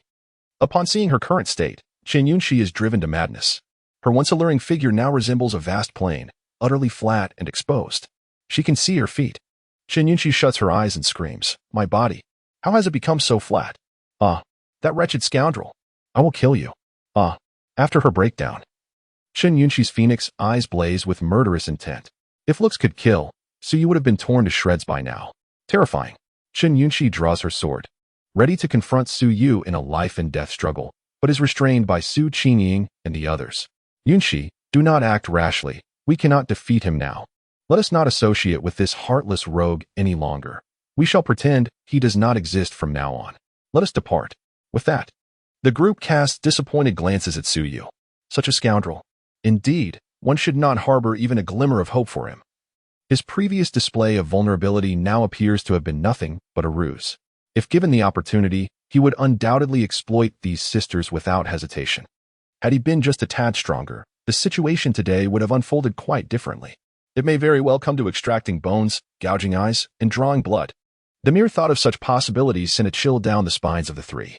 Is this cold-blooded creature truly their younger brother? They now harbor doubts, questioning whether he has been possessed by another. Upon hearing this, Chen Yunxi ceased her struggles and calmly nodded. All right, let us depart. Although somewhat settled, a day of cultivation could restore their strength.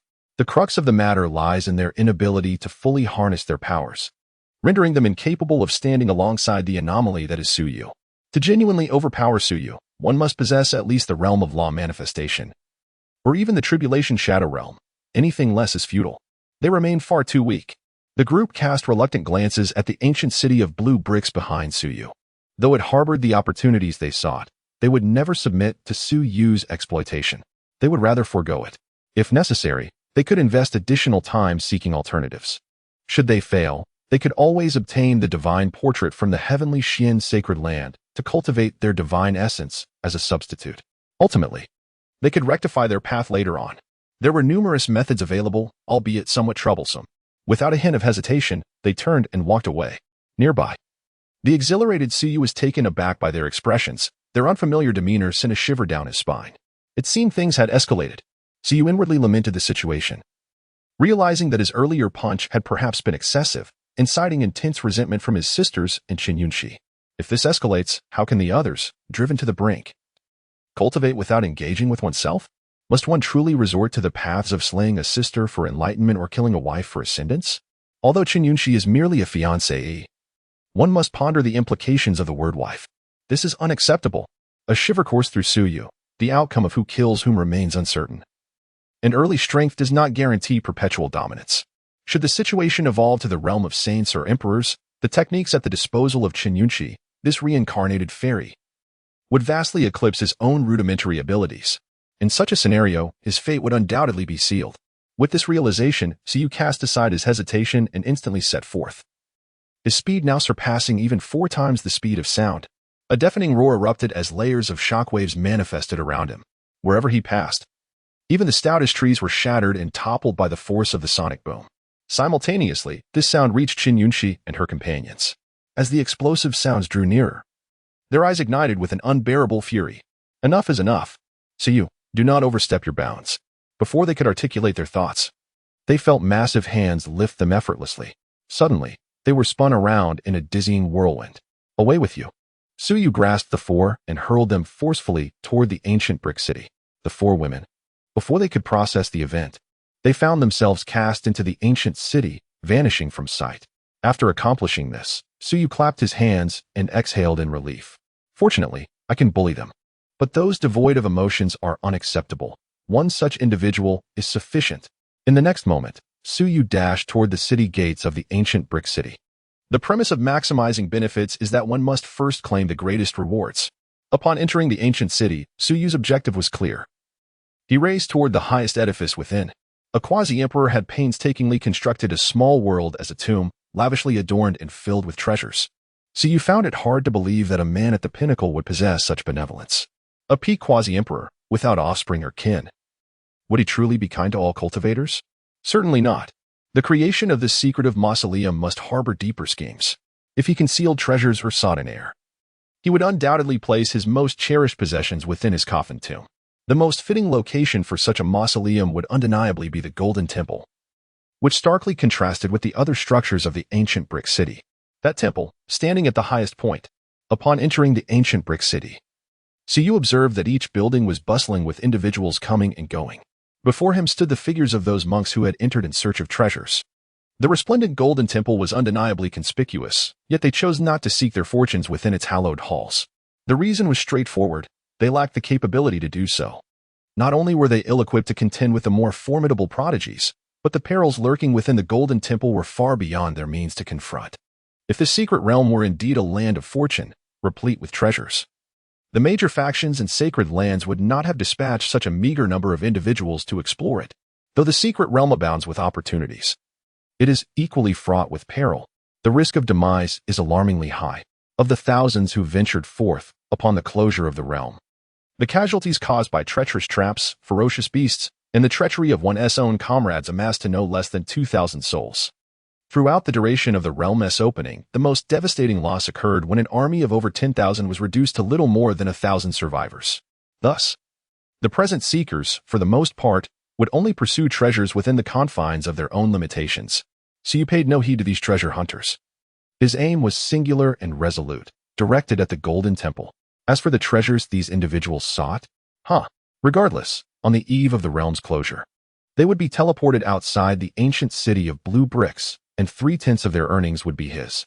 As for offending others, goodness, I have already embraced the role of the antagonist, daring to oppose even the fated children of golden destinies. What have these treasure seekers to fear from me?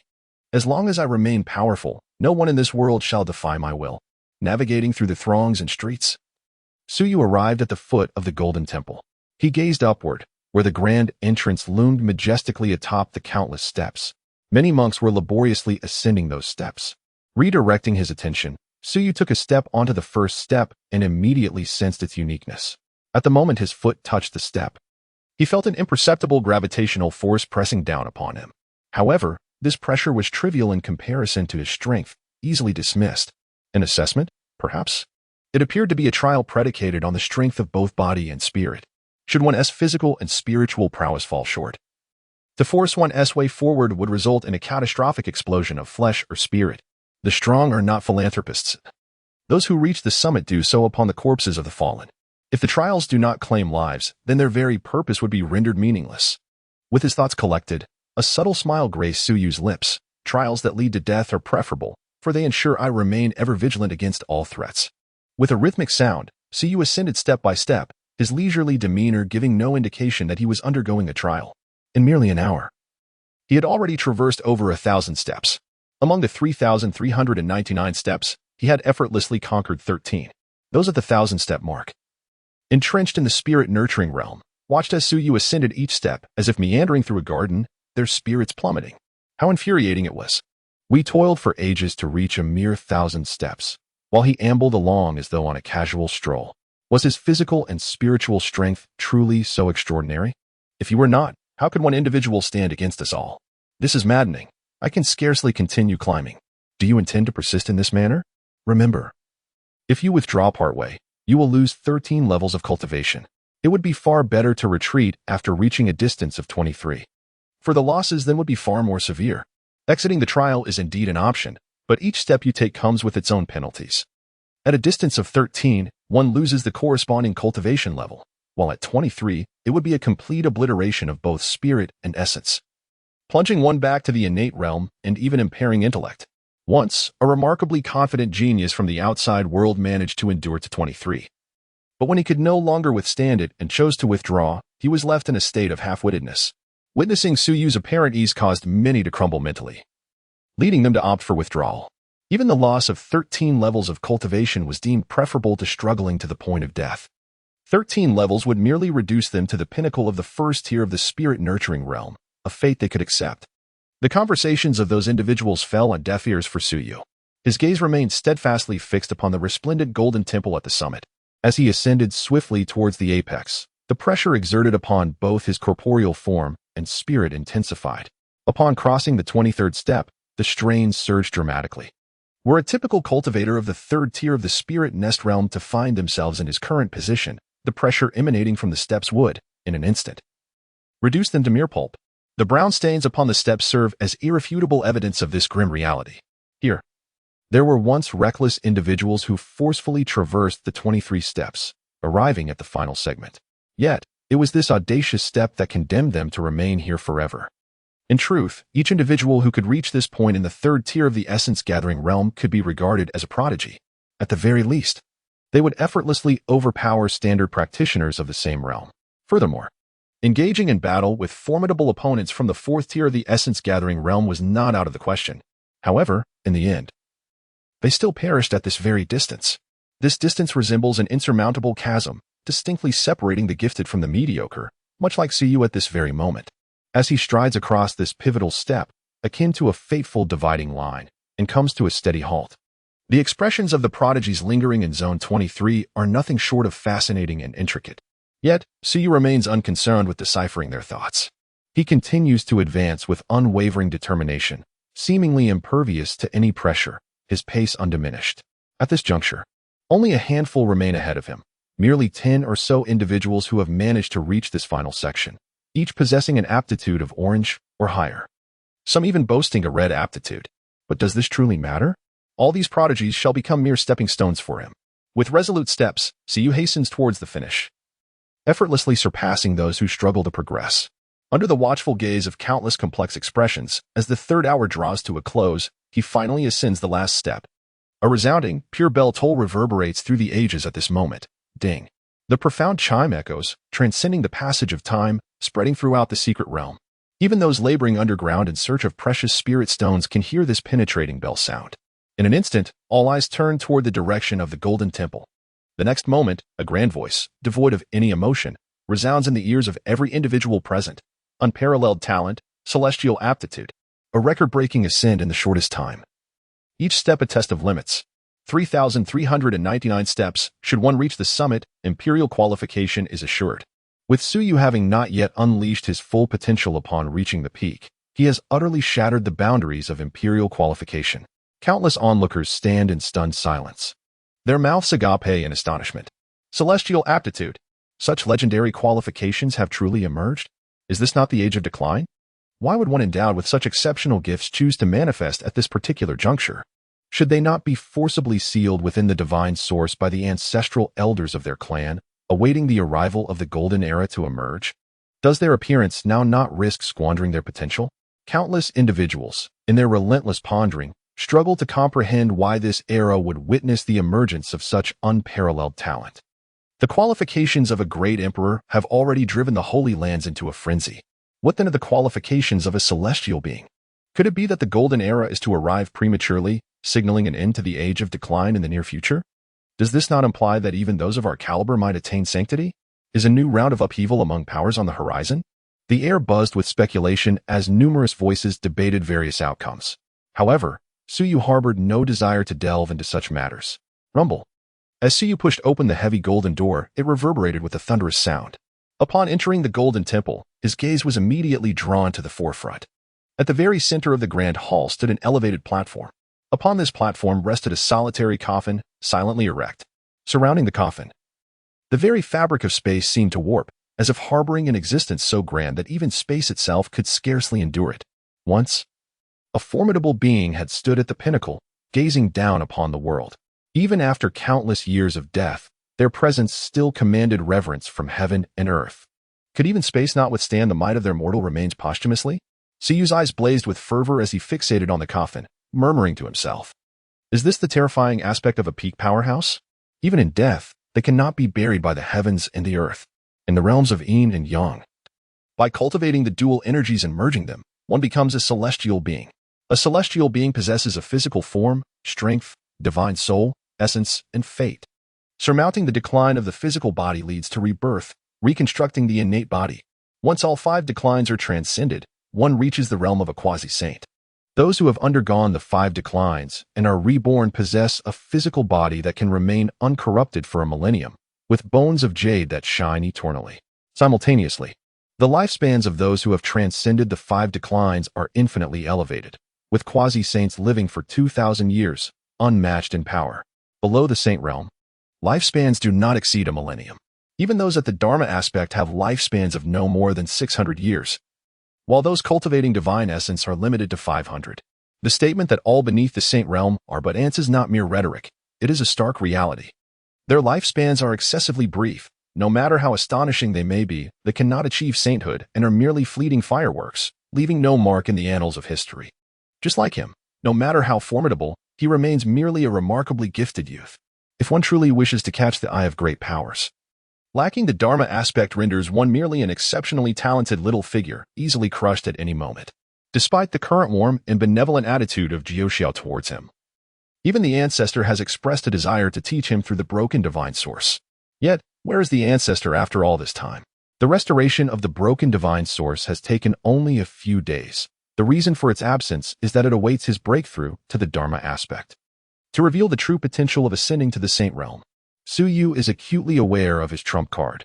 Maintaining this monstrous pace of advancement is essential to garner the strongest support. Otherwise, should he step into the outside world, he could be crushed at any moment. Even some slightly powerful dynasties possess the capability to hunt him down. He is far too weak. If one day he could reach this level, no matter who or what force, they would not dare to act recklessly before him, right? A deep sense of expectation and envy resides in Su Yu's eyes. It is precisely because he comprehends the harshness of cultivating immortality that he remains undaunted. As long as he can present the requisite conditions, even if he offends the world, there will be those willing to back him. Su Yu harbors no emotions towards anyone or any force, for all are merely utilizing one another. Even Jiuxiu merely places certain hopes upon him. As for the Su family, Su Yu understands that even if he leads an ordinary life, the Su family would ensure his safety. The intentions of that convenient father are all too transparent. He simply hopes for his son to live well. He has feelings for the Su family, but for Jiuxiao, he feels there is no need for emotional ties, as they are all merely using one another. He yearns to grow ever stronger. Su Yu clenched his fists in silent determination, reflecting inwardly. He does not wish to live this way, yet finds himself powerless, for he is weak. Weakness is the original sin. Repressing his thoughts, Su Yu surveyed the magnificent golden hall, which exuded opulence. Within its confines, he beheld exquisite statues meticulously carved from supreme divine essence, each figure strikingly handsome and radiating an air of authority. A faint imperial majesty lingered about them, undiminished by the passage of countless ages. Any ordinary person who stood before these statues would likely feel compelled to kneel. In addition to the divine essence sculptures, the hall was replete with an array of rare medicinal herbs, all remarkably well preserved. Even after countless years, their potency remained largely intact. Among these treasures, one could even discover dozens of sacred herbs. A wealthy patron indeed, Su Yu muttered under his breath. The pinnacle of existence truly lived up to its name. Even the resources casually displayed here could incite envy in a sage. After scanning the surroundings, Su Yu found no particularly valuable information. Ultimately, his gaze returned to the coffin. Here, there is nothing that he desires. Thus, it is most probable that the items were interred as grave goods within the coffin. Contemplating this, Su Yu strode purposefully towards the coffin. The closer he approached the coffin's vicinity, the more he felt the weight of imperial majesty and oppression pressing upon him. The pressure here is exponentially more intense than that of ascending a flight of stairs. The external world merely selects those deemed worthy to enter this realm. Yet it is within these confines that the true trial lies. Suppress it. As Su Yu approached within a meter of the coffin, he found himself compelled to summon all his strength to withstand the encroaching oppressive force. Veins bulged, his expression contorted, and with a low growl, he proclaimed, "A mere remnant of a corpse dares to make me kneel? Dream on." With a thunderous roar, Su Yu unleashed the full power of his prison body, resolutely resisting the overwhelming pressure as he took that final step forward. Crack! As Su Yu advanced, the high platform shattered, and the coffin plummeted. Immediately, a voice imbued with formidable might resonated from within the coffin. With talent nearing that of an immortal, how commendable. Young one, do you have an interest in bearing my cause and legacy? As the words fell, amidst the ruins of the collapsed platform, a sliver of ethereal light emerged from the coffin fashioned from ancient celestial trees. Gradually, an illusory figure began to take shape. It was the image of an elderly man, slightly hunched with age. The elder opened his eyes and gazed intently at Su Yu for a considerable time before breaking into a warm smile. Young one, I perceive your extraordinary talent. You possess the demeanor of a great emperor.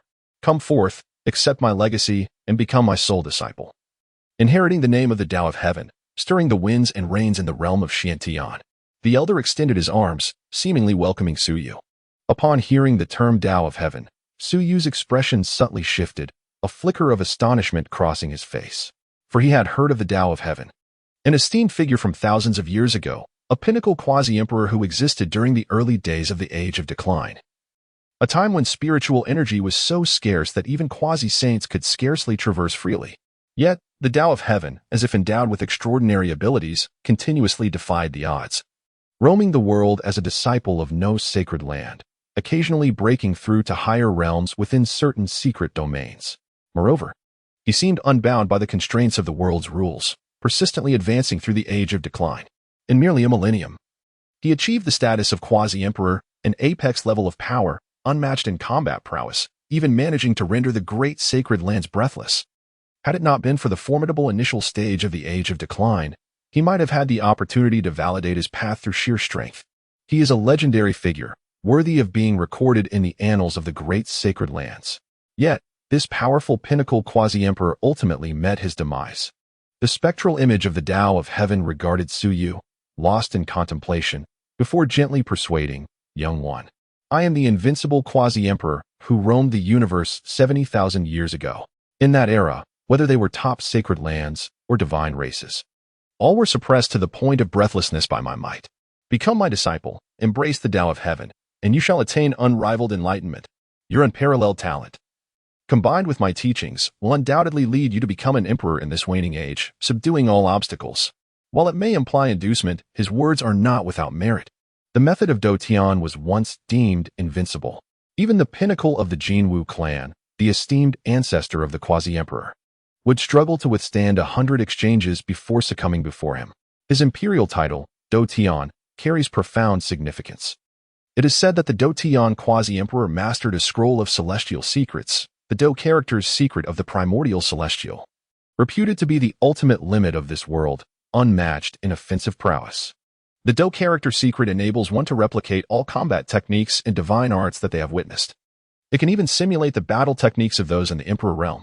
Its power is so formidable that it borders on the grotesque. It is ideally suited for those with an exceptionally resilient physical constitution. Through replication, they can even conquer the strong with their inferior might. With a sigh, the Do Tian quasi-emperor lamented, "Ah, young one, had I not been betrayed in my past, my disappearance would not have been so swift. Otherwise, even a great emperor would find a worthy opponent in me." As he spoke, a renewed confidence illuminated his demeanor, seemingly lost in reminiscence. The Do Tian quasi-emperor's gaze deepened with nostalgia before he shook his head and mused, "In this present time, I merely wish for my Do Tian method to endure. Naturally, if an opportunity arises, I would hope to cultivate an unparalleled being to traverse the forbidden zones on my behalf." As he concluded, a serious undertone permeated his words, and a flicker of intense resentment flashed in his ethereal eyes, suggesting sincerity. However, Su Yu remained skeptical of his claims, as the saying goes. One should only place partial trust in what others say. Regardless of the speaker, retaining a measure of doubt is essential, and one must never accept words blindly. Particularly when it comes to the words of such a cunning old fox, one should trust not a single word. Meeting his gaze, Su Yu lifted his head earnestly and inquired, "Is this truly the case?" Upon sensing Su Yu's apparent belief, the Do Tian quasi-emperor's ethereal form beamed with delight, exclaiming, "Of course. Otherwise, do you think I could still do anything in my current state? I am widely recognized as a man of integrity." As he spoke, the old man's spectral figure even rubbed his hands together in anticipation. He beckoned to Su Yu, expressing his eagerness. "Come, come, young one. Allow this emperor to impart to you the true methods of the emperor realm." A quasi-emperor is still an emperor, especially one so close to the great emperor like myself. A truly exceptional talent. Observing the vibrant life force radiating from Su Yu, akin to a blazing furnace, the Do Tian quasi-emperor's mouth watered in delight. It was simply irresistible. Such a youthful and vibrant physique is truly exquisite. At such a tender age, to prioritize the stability of one's foundation is indeed a rare quality. How enticing. Upon hearing these words, Su Yu's eyes sparkled with longing as he stepped forward, drawing ever closer. The Do Tian emperor's voice grew increasingly urgent. "Yes, come forth, promising talent, so that I may thoroughly examine your physique." Yet, when Su Yu found himself a mere 14 meters away from the Do Tian emperor, he suddenly halted. Noticing this, the Do Tian emperor exclaimed with impatience, "Little one, what troubles you? Come closer, that I may impart to you the supreme teachings. Thus, you shall become the man who suppresses all in this era." However, Su Yu remained stationary, the longing and haze in his eyes dissipating. A smile graced his handsome features as he addressed, "Senior, you are not convincing in the slightest. Look at you. nearly drooling. How can I trust you to approach me? So you did not wish to continue this tedious charade with the old man, but the latter's acting was simply abysmal. Every trivial thought was plainly etched upon his face, revealing an utter lack of cunning. It was impossible to maintain the pretense. Upon hearing Su Yu's words, the Do-Tian Emperor's ethereal form seemed to hit the pause button. Freezing for a moment, is my acting truly so lacking? He mused, his expression stiffening, a sigh escaping his lips. He believed he had performed admirably. In the past, when he ventured into those hidden realms, the ancient spirits would not have been so accommodating. Upon witnessing his passage through their trials, they would leap forth, eager to seize his essence. He had already promised numerous benefits, yet this young lad proved resistant to his bait. Su Yu replied earnestly, "It's not that it is poor. It is simply unbearable to witness, utterly devoid of theatricality." His words rang with sincerity. The Do-Tian Emperor's performance was indeed woeful, lacking any semblance of artistry. These words plunged the phantom into a state of desolation, seemingly tinged with a hint of melancholy. Yet, this fleeting sorrow was but a momentary affair.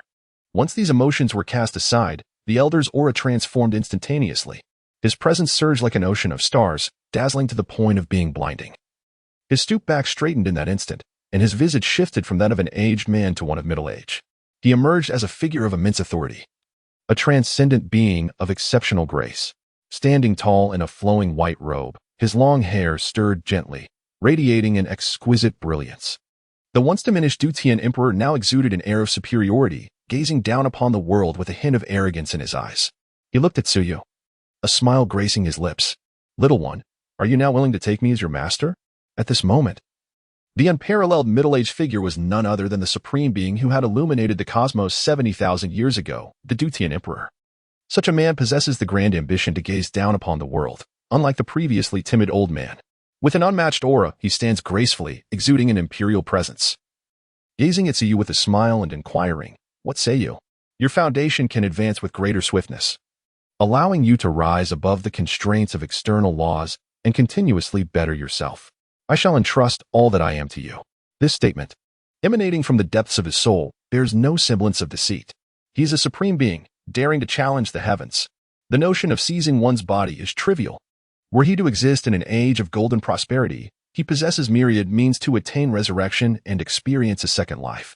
However, years of solitary struggle have enlightened him to the realization that he alone can never reverse the tides of fate. The forbidden zones are far more terrifying than he had ever imagined.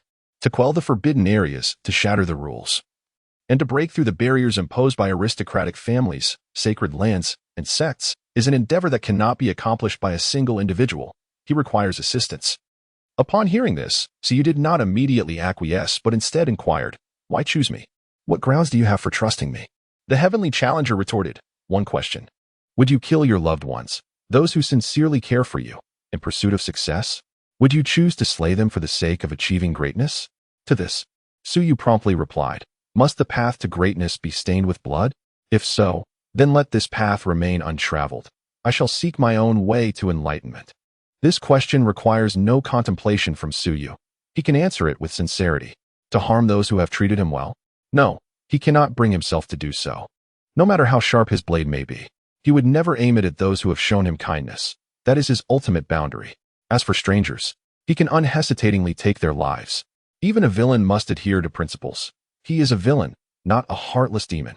What does the world's destruction matter to me? I need only to protect them.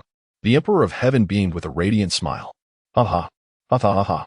After the laughter subsided, the Emperor of Heaven squinted his eyes, appearing quite pleased, and declared, "You see, you have already submitted the most impeccable answer. Your true heart is evident. Why should I need to calculate even a fraction against you?" This little fellow bears an uncanny resemblance to him, evoking a sense of fondness that mirrors his own youth, innocent and endearing. Yet, it is this very innocence that he cherishes the most. "Your heart has already brought me satisfaction. I have lived my life without offspring, abandoned by the roadside, until a humble couple rescued me from the brink of freezing to death that winter. They treated me with utmost kindness. Though life was arduous, it was also filled with joy. Alas, when I was merely 6 years old, they succumbed to a plague. Thereafter, I led a life of a vagrant, begging from place to place, enduring both violence and kindness. I harbor no resentment towards life, nor do I blame my parents for abandoning me. My only grievance lies with those who harbor malice towards me. Should anyone attempt to abduct me, I would, even in death, fight fiercely to take a piece of them with me. Some offered me coarse steamed buns, granting me the strength to persist. Their kindness I would repay in kind. When officials from the local government came to humiliate them, I fought valiantly to rescue 2 of their family. Even if I were to be pursued by the dynasty afterward, I would have no regrets. My actions throughout life have been guided purely by my heart. Indifferent to right or wrong, if he treats me well, even if he is a demon, he is someone I shall protect, for the sake of my heart. I dare to contend with the heavens. The Emperor of Contending with Heaven spoke methodically, succinctly recounting the life he has led, elucidating why he chose the title of Emperor of Contending with Heaven. He is willing to battle the heavens for that which he believes in. The highest sacred places, illustrious families, and forbidden zones all constitute heaven. Upon hearing this, so you held no particular thoughts, simply addressing him with solemnity, will you take me as your disciple? Bestow upon me your secret of the character. The emperor, initially lost in contemplation, was taken aback by this unexpected request. After a moment, he regained his composure and chuckled. You little rascal, you do not hesitate to be direct with me, demanding that which I possess. The secret of the character is not as common as cabbages found on the street. This is the secret technique of the celestial sovereign from the mythic era. Comparable to immortal arts, the most formidable secret skill of the profound heaven realm. To possess one of the 9 secrets is to claim kingship, to establish a sacred land, and to proclaim oneself sovereign. Others would eagerly kneel and offer all they have, yearning for a glimpse of the 9 secrets. Yet this little fellow before me has the audacity to ask for it outright. This left him both amused and exasperated.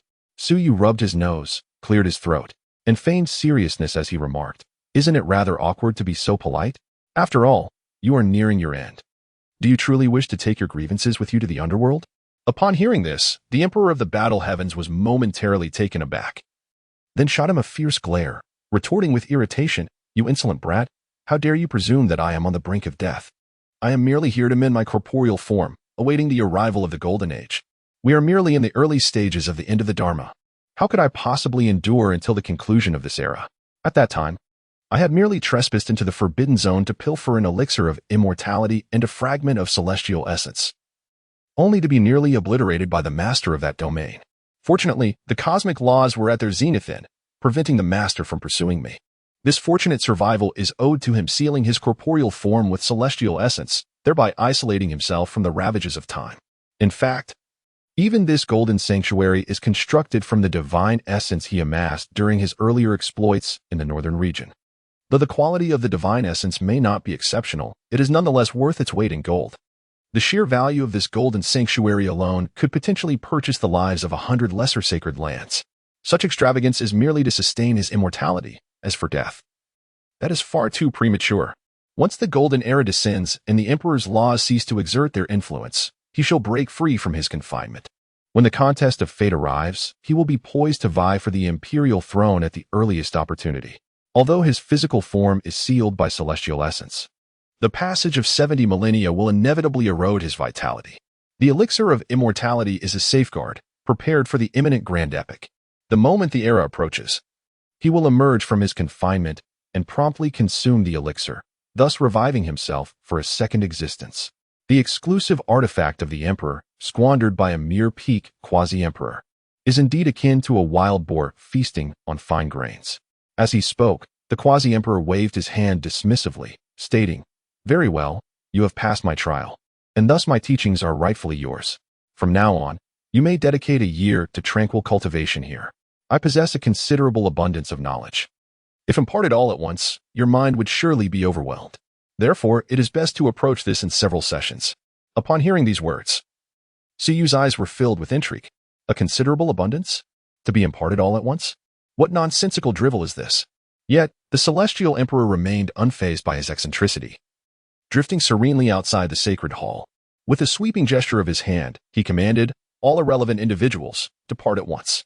In an instant, the rules of the secret realm began to manifest, and one by one, the cultivators were swiftly transported away. When they finally found themselves on the vast plain, confusion reigned upon their faces. Who am I? Where am I? How did I get here? They all shared the same bewildered expression.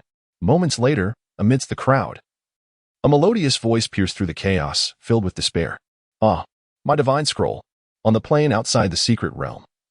The sisters Su Wanqing and Su Qingying gazed mournfully at the now-closed entrance of the secret realm, their hearts heavy with sorrow.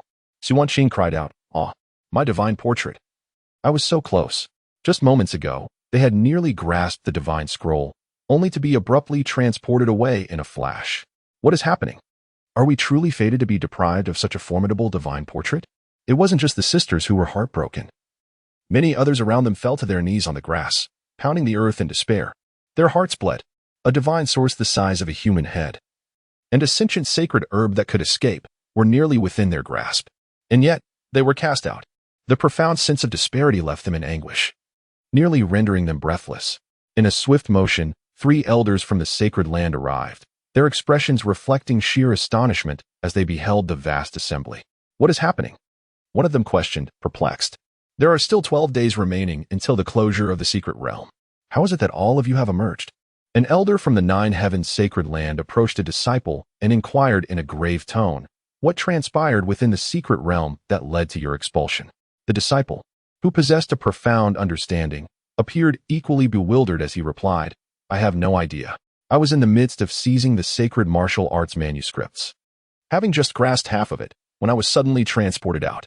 As he spoke, he raised the martial arts scroll in his hand, and upon realizing its destruction, an unmistakable sorrow clouded his eyes. "Damn it! This is indeed the sacred realm martial arts. Furthermore, it is the original manuscript, capable of producing countless copies for sale. Even if it were to be submitted to the sacred land, one could still receive substantial resource rewards. Yet now, everything has vanished. The greatest opportunity has been utterly obliterated." Upon hearing the disciple's account, the elder's expression turned grave, and he began to hover in midair, searching for the figures of the Juxiao disciples. Ultimately, he discovered that none of the disciples were missing, except for Su Yu. With this realization, a bold conjecture suddenly surged within the elder's mind. Perhaps, this conjecture sent a shiver down the spines of the elders at the quasi-saint level. Absurd. Could it truly be this young man? I inquired. "Have you ventured to the heart of the secret realm, and did you encounter your junior master there?" The disciple vigorously nodded, exclaiming, "Indeed. His junior master was remarkably formidable, single-handedly blocking everyone from entering the heart of the secret realm, subduing all challengers with ease, and ultimately, after a stern yet fair negotiation, insisted that anyone wishing to enter must relinquish 30% of their gains. By the way, where is your junior master now?" No sooner had he uttered these words than the elder swiftly covered his mouth and instructed, "Do not raise a fuss. Quickly inform them to return to the warship." Such words should not be uttered. If they were to discover that Su Yu has not emerged, it is highly likely that a multitude of individuals would conspire to engage in nefarious deeds. Upon hearing the words, the disciple, belatedly comprehending the situation, nodded repeatedly, "Certainly, elder." As he hurried off to inform the other disciples, the elder remained proactive, directly reaching out to several favored students, discreetly summoning them back. In no time, amidst the still agitated crowd, the disciples of Jiuxiu emerged one by one, silently stepping out. Once everyone had returned to the warship, the elder promptly declared, "From now on, you are to remain here in silence, without venturing outside or uttering a word. I shall investigate the autumn winds, and then we will make our departure. This matter is quite significant. Not a single detail can be disclosed, lest it cause them considerable trouble. Indeed, elder, those who are permitted entry into the sacred grounds are far from foolish. They are acutely aware that the root cause of this incident lies with their junior master, Su Yu. Perhaps, this secret realm may very well become the private property of the 9 heaven sacred land." After ensuring the safety of his disciples, the elder did not hesitate. He soared from the battleship and landed on the plains, seeking out the other 2 quasi-saint elders. "Have you found any clues?" the elder inquired. The elder from the Tianxin sacred land furrowed his brow and shook his head. "No, it seems they were all teleported away in an instant. However, we did learn that prior to the incident, a bell tolled within the Golden Temple, its sound resonating across vast distances." "How peculiar," muttered the quasi-saint elder from the Ziwei sacred land, before turning to ask, "Old Qin, why have you arranged for all the disciples from your sacred land to return to the battleship?" He surveyed the area and noticed that the disciples of 9 heavens had already departed. The occurrence was sudden. Since the inception of this secret realm, we have never encountered a situation like today. I dare not delay, nor risk the lives of my disciples, Elder Qin replied earnestly. The creator of this secret realm is, at the very least, a quasi-emperor. Who knows what unforeseen events could transpire? If there are no leads, I must return to the sacred land to report this matter and await the sovereign's decision." Upon hearing this clear and logical response, the two elders nodded in agreement, saying, "You are indeed correct. A peak quasi-emperor, even in death, would leave behind contingencies beyond the capability of us mere quasi-saints to withstand." With that, the elders of the Tianxian and Ziwei sacred lands called out, "All disciples of Tianxian and Ziwei, return to the battleship and stand by." Once the order was issued, the disciples of both sacred lands dared not delay any longer and began making their way back to their respective battleships. Upon hearing this command, Su Wanqing and Su Qingying could only suppress the disappointment in their eyes. It seems that the two sisters are fated to be estranged from these matters. Let us return and see if we can find a new divine scroll to depict our deities. We can no longer afford to delay, Su Wanqing stated. Nurturing their deities could not be postponed, for the deities are the foundation of their next realm. They must not be too hasty, nor too tardy in their breakthrough, lest it hinder their future cultivation. Being stalled at the peak of the 9th layer of Dan formation is already an exceedingly perilous situation. Prolonged stagnation could lead to the depletion of their meridians due to the accumulating spiritual energy. "Alas, it must be this way," the two sisters lamented, departing from the crowd alongside the main force. Once the disciples of the two sacred lands had withdrawn, the remaining individuals dared not linger on the plains and swiftly retreated to a safe distance. Ultimately, after the three elders had each questioned the situation to no avail, they too had no choice but to commandeer their battleship and depart. The sudden closure of the secret realm necessitated a report to the sovereign, who would determine the course of action. Before long, the area of the secret realm was cleared. No one dared approach too closely, for none could ascertain whether the abrupt closure was due to a malfunction in the realm's operational laws, potentially leading to a catastrophic self-detonation. The detonation of such a vast secret realm could obliterate countless miles of territory. After everyone had departed, the entrance to the secret realm quietly vanished, as if it had never existed at all. Ding! Congratulations to the host for successfully seizing the opportunity of the destined child and receiving a reward. Ding! Congratulations to the host for successfully disrupting the destined child's heart and receiving a reward. Ding! Congratulations to the host for achieving the feat of making countless enemies and receiving a reward. Within the Golden Temple, a series of system notifications echoed in Su Yu's mind. Ding! Reward settlement. The host has obtained 79,000 villain points. The Dragon Elephant Mountain Crushing Fist, Soul Nourishing Saliva. Mountain Driving Technique, and the Corpse Sutra of Heaven's Fisher. Dragon Elephant Mountain Crushing Fist, a martial art of the human race, capable of unleashing the might of a dragon or elephant through the frail human body. Soul Nourishing Saliva, produced by ancient soul beasts. It can nurture the spirit and restore damaged spiritual power, exclusively usable by those of the Sage Realm. Mountain Driving Technique, a technique of celestial power, when mastered, allows one to wield a whip to command mountains to part, capable of relocating 100,000 mountains. It can drive both divine mountains and those appointed by the ancient heavenly court. Corpse Sutra of Heaven's Fisher, harnessing the might of heaven and earth as a thread. It can stitch the corpses of myriad races, bringing forth their former prowess, stitching together the realms of the dead. Rank, Imperial. Upon witnessing the rewards bestowed by the system, Su Yu couldn't help but tremble, a look of astonishment gradually dawning in his eyes. Imperial rank. Corpse stitching. At last, he had gathered them all. The corpse immortal law could harness the power of heaven and earth to stitch together immortal corpses. However, he lacked the method for corpse stitching. At long last, everything has come together. With the sewing corpses manual in hand, Su Yu can now dedicate his efforts to raiding the tombs of the powerful, exhuming their remains, and stitching them together, thus allowing them to regain a semblance of their former might. Even if they do not possess their prior combat prowess, they are still formidable. At the very least, he can summon countless fearless undead warriors to undertake the majority of his tasks.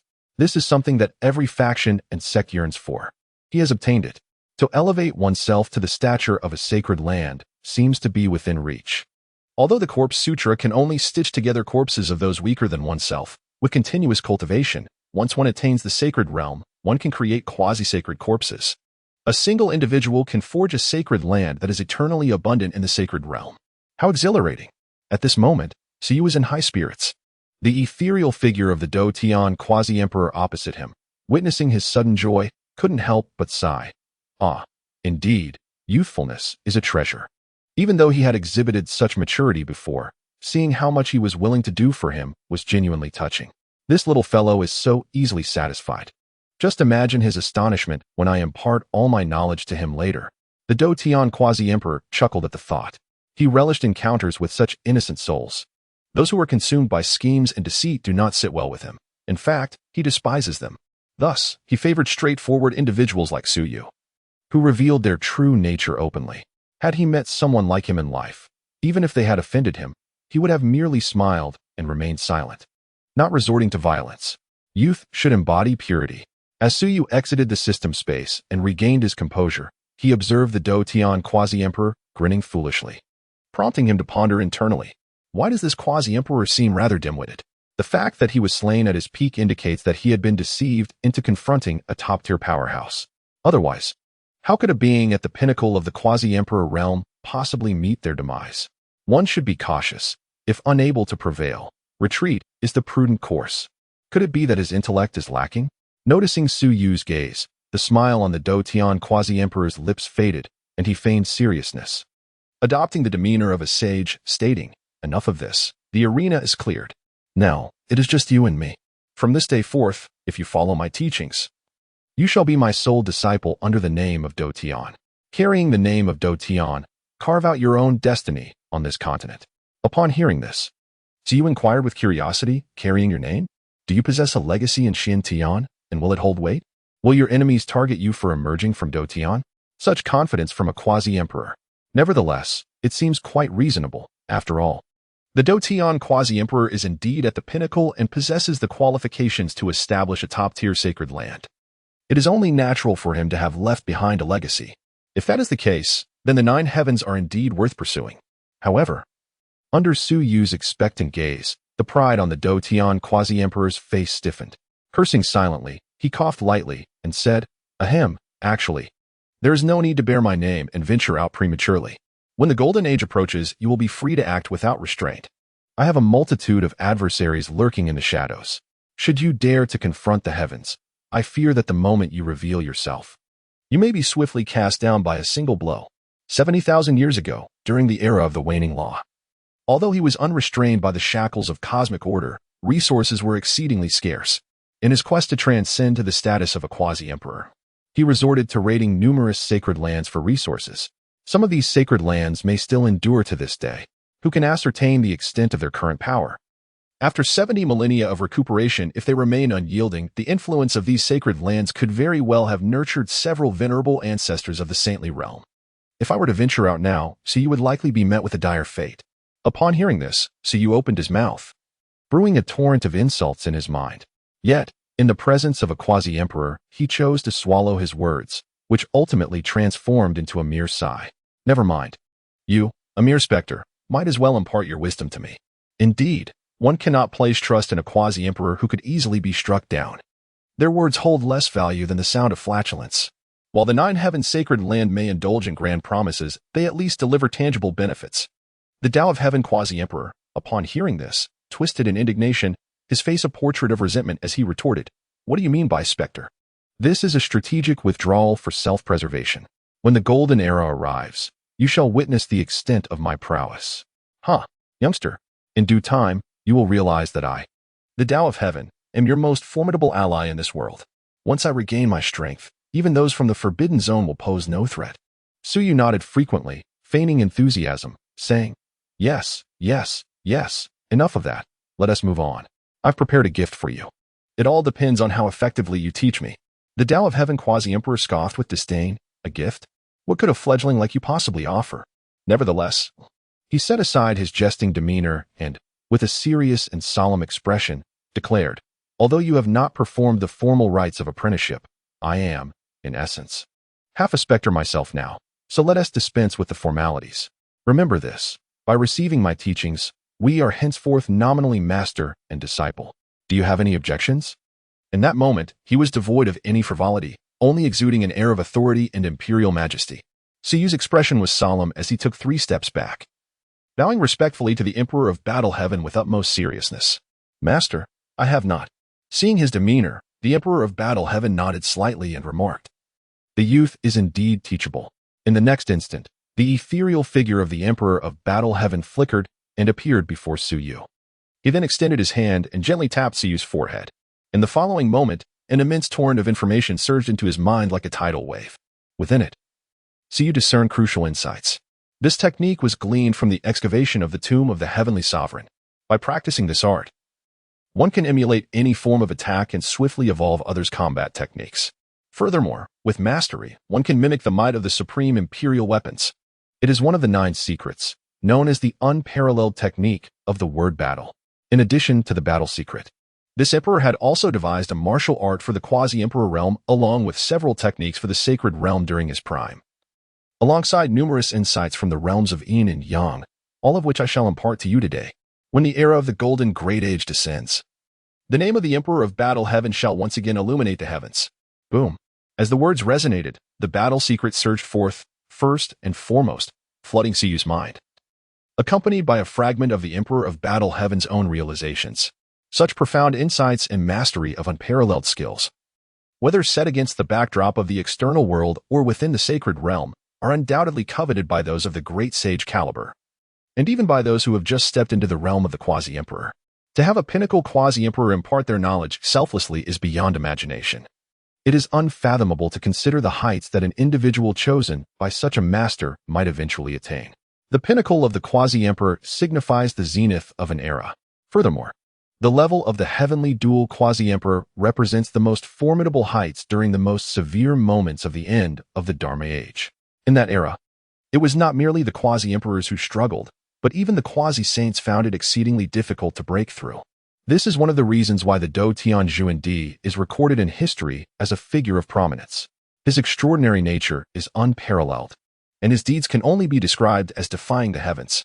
His Qing-Tian-Jing-Yang martial arts, which refine the strength of his arms to perform feats of immense grandeur, may be embellished, yet when fully realized, the might of his arms can shatter any practitioner of the same realm who lacks rigorous training. Within the depths of his consciousness, Su Yu's spiritual avatar sat cross-legged at the center of his awareness as the soul of Do-Tian-Zhuan-Di elucidated the martial arts techniques before him. Such an opportunity for direct transmission of knowledge from a Zhuan-Di level master is beyond imagination. In the sacred lands, aside from the long-sealed progeny of emperors and the young ancestors, it is utterly impossible to receive such dedicated instruction from a Zhuan-Di. Not to mention a Zhuan-Di. Even a venerable elder of the great sage realm, or even a saint realm elder, would not provide such meticulous guidance.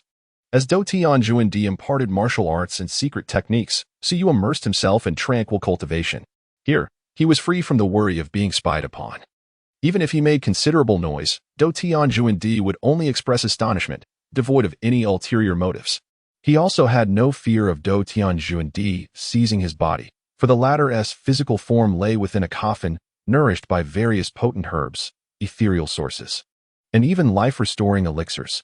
The resources devoted to this physical form were immense, rivaling the entirety of a sacred land's offerings. In comparison, Su Yu, despite his unparalleled talent, could only be considered modest alongside Do-Tian-Zhuan-Di. The Do-Zimi, primarily based on simulation, is remarkable for its ability to manifest these simulations into reality. Su Yu set aside other martial arts to focus intently on the Do-Zimi. The concept of simulating all techniques closely resembles the simulators of his previous life. Thus, he pondered whether the simulation of manifestations could extend to simulating beings as well. With a spark of insight, Su Yu felt his hypothesis might hold merit. The ability to simulate battle techniques and the might of extreme imperial weapons clearly stemmed from previously manifested phenomena. Those that could not be simulated were undoubtedly never realized. Therefore, the true essence of the Do-Zimi must lie in the realm of time. Perhaps it involves extracting fruits from the records of the river of time? No. Or perhaps it dissects the essence of what has been witnessed, sketching it according to the laws of heaven and earth. Realizing he had stumbled into a misdirection, Su Yu acknowledged he was still a step away from fully grasping the Do-Zimi, but not by much. With this thought, he opened his eyes. Returning from the sea of consciousness, once again in control of his physical form, Su Yu swiftly executed the somewhat unrefined Do-Zimi. He recalled the details of his previous battle and locked his focus on Lin Mo, the opponent from that encounter. Boom. In the next instant, countless images flashed before his eyes, as if he were dissecting the essence of battle tactics. Then, with a sudden movement, Su Yu unleashed a powerful punch. Batian. Bang. Su Yu struck the pillar of the Golden Temple with a powerful punch. Despite being constructed from divine essence, the Golden Temple had been fortified by formations, rendering it impervious to even Su Yu's full-force assault. As his fist approached the pillar, a transparent barrier emerged, absorbing the kinetic energy of his attack. The full force of his strike merely created ripples upon the surface of the barrier. The first-grade unparalleled physical combat technique had been successfully simulated. Although it was not yet perfected, it was more than sufficient. Indeed, aside from manifesting in the passage of time, the essence of the character secret was to enable me to swiftly analyze and evolve the fundamental nature of combat techniques, thereby allowing me to channel specific meridians with the spiritual energy of the character, all without needing to comprehend the martial arts scriptures. A brilliant light erupted in Su Yu's eyes, a reflection of the delight he felt in grasping the character secret. Even though he was merely at the threshold of understanding, it was more than enough. The 9 secrets proved to be extraordinarily powerful, a method that defied the heavens. With my current cultivation and comprehension, evolving a first-grade unparalleled martial art posed no challenge whatsoever. I could even trigger the L in character secret and then activate the U character secret, allowing me to transcend borders and evolve martial arts of the yin and yang realms. At this moment, Su Yu gained a clearer understanding of his own strength. The secret of the character Lin bestowed upon him the power to transcend boundaries and vanquish foes within the realm of divine prohibitions, while the secret of the character Do endowed him with the ability to wield formidable martial arts. Sufficient, just as Su Yu reveled in his delight. A voice tinged with surprise echoed from afar, that of the Emperor Do Tian. You lad, was that martial art just now executed using the secret of the character Do? It possesses form and might, yet lacks soul. The figure of Emperor Do Tian floated towards him, his ethereal gaze reflecting astonishment and considerable agitation. This little fellow possesses an exceptionally formidable talent. How long has it been since he began his cultivation? Merely 4 months. In just 4 short months, he has comprehended the secret of the word Do, and even managed to execute a simulation of it. Although it took multiple attempts to successfully trigger the secret, this speed is undeniably extraordinary. How long did it take him? A full 5 years to grasp the profound techniques of the celestial master. Yet Su Yu accomplished it in 4 months. His genius is unparalleled. Indeed, this statement holds true. According to his understanding, he was previously the fastest to grasp the fundamentals of the Do character secret. However, this record has now been reduced by more than tenfold by Su Yu. If this were to spread, it is likely that those from the divine clans, and even some lords of the forbidden zones, would be unable to refrain from sending individuals to retrieve him for training. Upon hearing this, Su Yu glanced at his personal attribute panel in his mind and noticed that the technique section had already recorded the Do character secret. He then nodded in affirmation. Yes, it is the martial arts triggered by the Do character. Haha. Excellent. I now possess even greater confidence in you. Seeing Su Yu's acknowledgement, the Do Tian quasi-emperor's face broke into a radiant smile. With the arrival of the Golden Age, Su Yu's ascension to the quasi-emperor realm seems almost inevitable. Subsequently, he tossed a storage ring before Su Yu, stating, "This is a collection of resources I gathered in the secret realm while you were in your training. They're of no use to me now. I have calculated that, given your solid foundation, these resources will suffice for you to reach the Saint Realm, or even the Great Saint Realm. Go now. It is time to leave, lest suspicions arise. If you encounter insurmountable troubles, you may bring them here. I shall ensure your safety." Su Yu inquired, "What if a quasi-emperor comes? Below the 4th realm, all who come are merely nourishment for my secret realm." The Do Tian quasi-emperor replied with overwhelming confidence. Hearing this, Su Yu felt a surge of relief, accepting the ring and nodding gently. "Very well. I shall take my leave. Go forth." The Do Tian quasi-emperor gestured dismissively, then turned to glide back into the coffin. However, as he turned, Su Yu respectfully performed the standard disciple's bow. "Though I have not formally become your disciple, there exists a master-disciple bond between us. I, Su Yu, pay my respects to you, my teacher." With those words, Su Yu decisively stepped out of the golden divine palace and vanished. Within the hall, the ethereal figure seemed to experience a slight tremor, its tone tinged with a mix of helplessness and satisfaction. "At least he understands, the boy, with your lack of hostility. Go forth and create your own commotion. Even if the heavens were to shatter, I can still uphold this vast firmament for you." Whoosh. In a forest 10,000 miles from the plains of the secret realm, a flash of white light appeared as Su Yu materialized. Observing the surrounding scenery and the thin spiritual energy in the air, Su Yu realized that he had indeed left the secret realm. The outside world is truly barren, he could not help but lament. Compared to the sacred lands, even the Su family, which had long mingled among the first and second-tier noble families, found the spiritual energy content in the outside world to be exceedingly meager. To achieve the condensation of the Dan realm in such a harsh environment would, during normal times, signify that each practitioner could contend for the essence of divinity or even attain the form of Dharma. First, I shall return to the 9 heavens to report. Having been away for such a long time, if I do not return to provide an explanation, there will undoubtedly be consequences at the 9 heavens. Suyu was acutely aware that joining the sacred land appeared to be a remarkable opportunity, granting access to an abundance of resources and privileges. However, it also entailed numerous constraints. For instance, during this expedition into the secret realm, he had directly acquired something of immense value. Yet the sacred land would not only demand its return but would also impose certain limitations on him. There was even the possibility that they would prevent him from venturing outside. Although his mentor, the seemingly inept Emperor Do Tian, did not exude intelligence, he had nonetheless considered this aspect on Suyu's behalf. Thus, upon his departure, Suyu discreetly placed a prestigious emperor-level cultivation manual along with its accompanying martial arts techniques into his storage ring. This is to be submitted by Suyu for accountability. As long as he presents this ring, the scrutiny he faces will significantly diminish. Simultaneously, it conceals a subtle trap. He has discarded an incomplete manuscript of the Dozi secret technique, intending to divert the attention of the ancient figures in the sacred land away from him. Furthermore, Suyu could even claim a reward for submitting such a high-level technique. Months have passed, and it appears that the various factions have not yet abandoned their pursuits of the secret realm. Above him, the occasional sound of sonic booms reverberates, caused by the powerful cultivators venturing into the secret realm. Retracting his gaze, Suyu refrains from wandering about. Instead, he directly retrieves a mat and sits cross-legged on the spot, subsequently producing the spatial scroll bestowed by the sacred land and shattering it with force. Crack. As the scroll crumbles, a swirling vortex materializes before him. This is a teleportation scroll.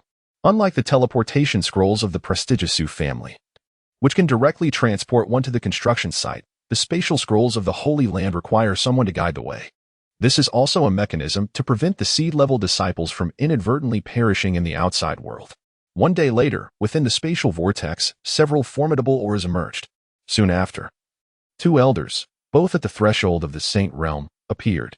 Upon stepping out of the passage and catching sight of Suyu seated before them, they were momentarily taken aback, followed by expressions of delight as they exclaimed, "Suyu, you have emerged." Hearing the elders' voices, Suyu opened his eyes and nodded, saying, "Indeed. Elders, let us return to the sacred land. I possess a treasure of great significance, and I dare not wander carelessly." Upon hearing this, the 2 elders, both of saint-level cultivation, paused in their breathing and hastily replied, "Very well, let us return swiftly." After retracting his sitting mat, Suyu followed the 2 elders as they stepped into the spatial passage. During the journey, the 2 elders refrained from asking questions, instead casting curious glances at Suyu.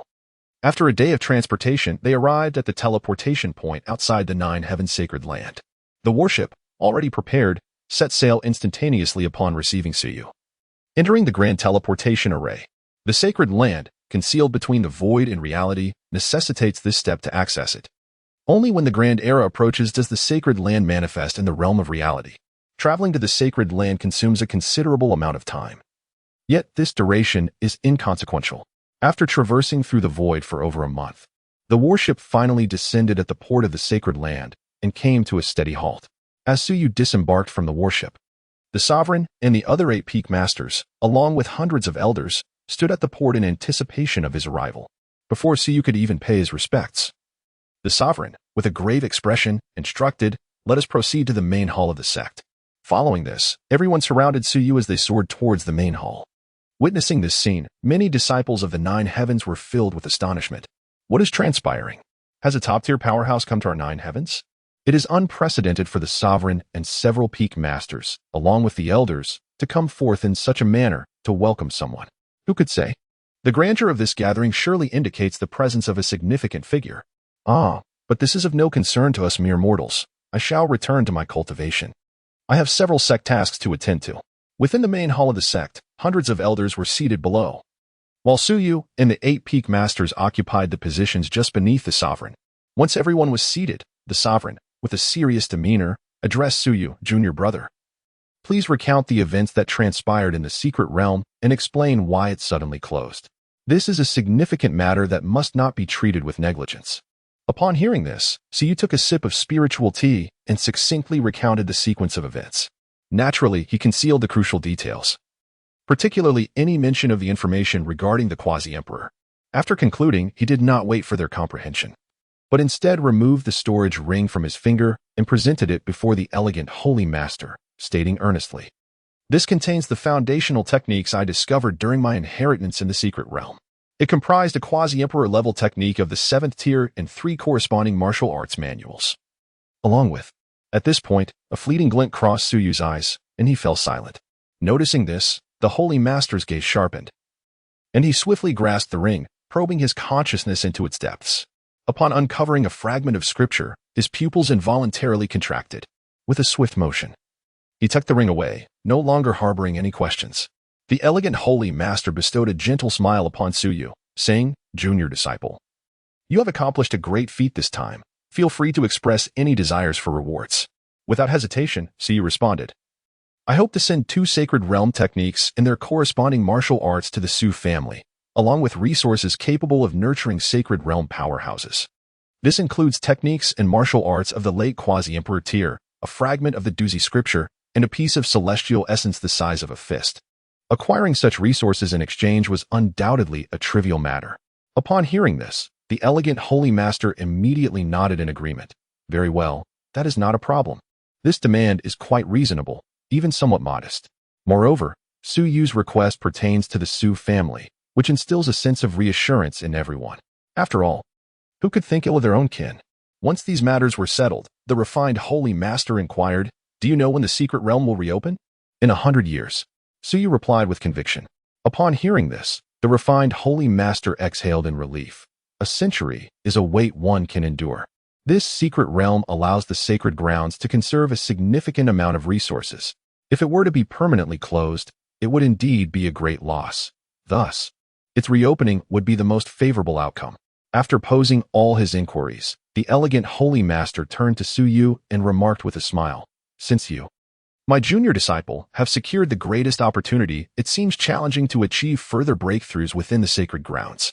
Instead, why not accompany Elder Geo to explore the newly emerged island?" Suyu was momentarily taken aback, responding with surprise, "What island?" The holy master remained silent.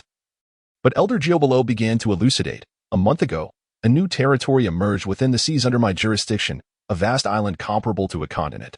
The Holy Master has arranged for us to embark on a journey to this newly revealed land in 2 days to carry out the celestial sealing of the realm." Upon hearing Elder Geo's words, the refined Holy Master smiled warmly and inquired, "Are you interested, my junior disciple?" Suyu felt a surge of excitement. The celestial sealing. It seemed quite thrilling. "Let us go." 1 day later, as the Holy Master and the 8 Peak Masters bid farewell to Suyu and Elder Geo as they departed aboard the warship, a lingering smile remained on the Holy Master's dignified face. He gently said, "Junior brothers and sisters, let us proceed to the Sacred Academy to ascertain the authenticity of this fragment of the fighting character secret manual that our junior disciple has unearthed." The greatest opportunity within the realm of a quasi-emperor had nearly been exhausted by Suyu.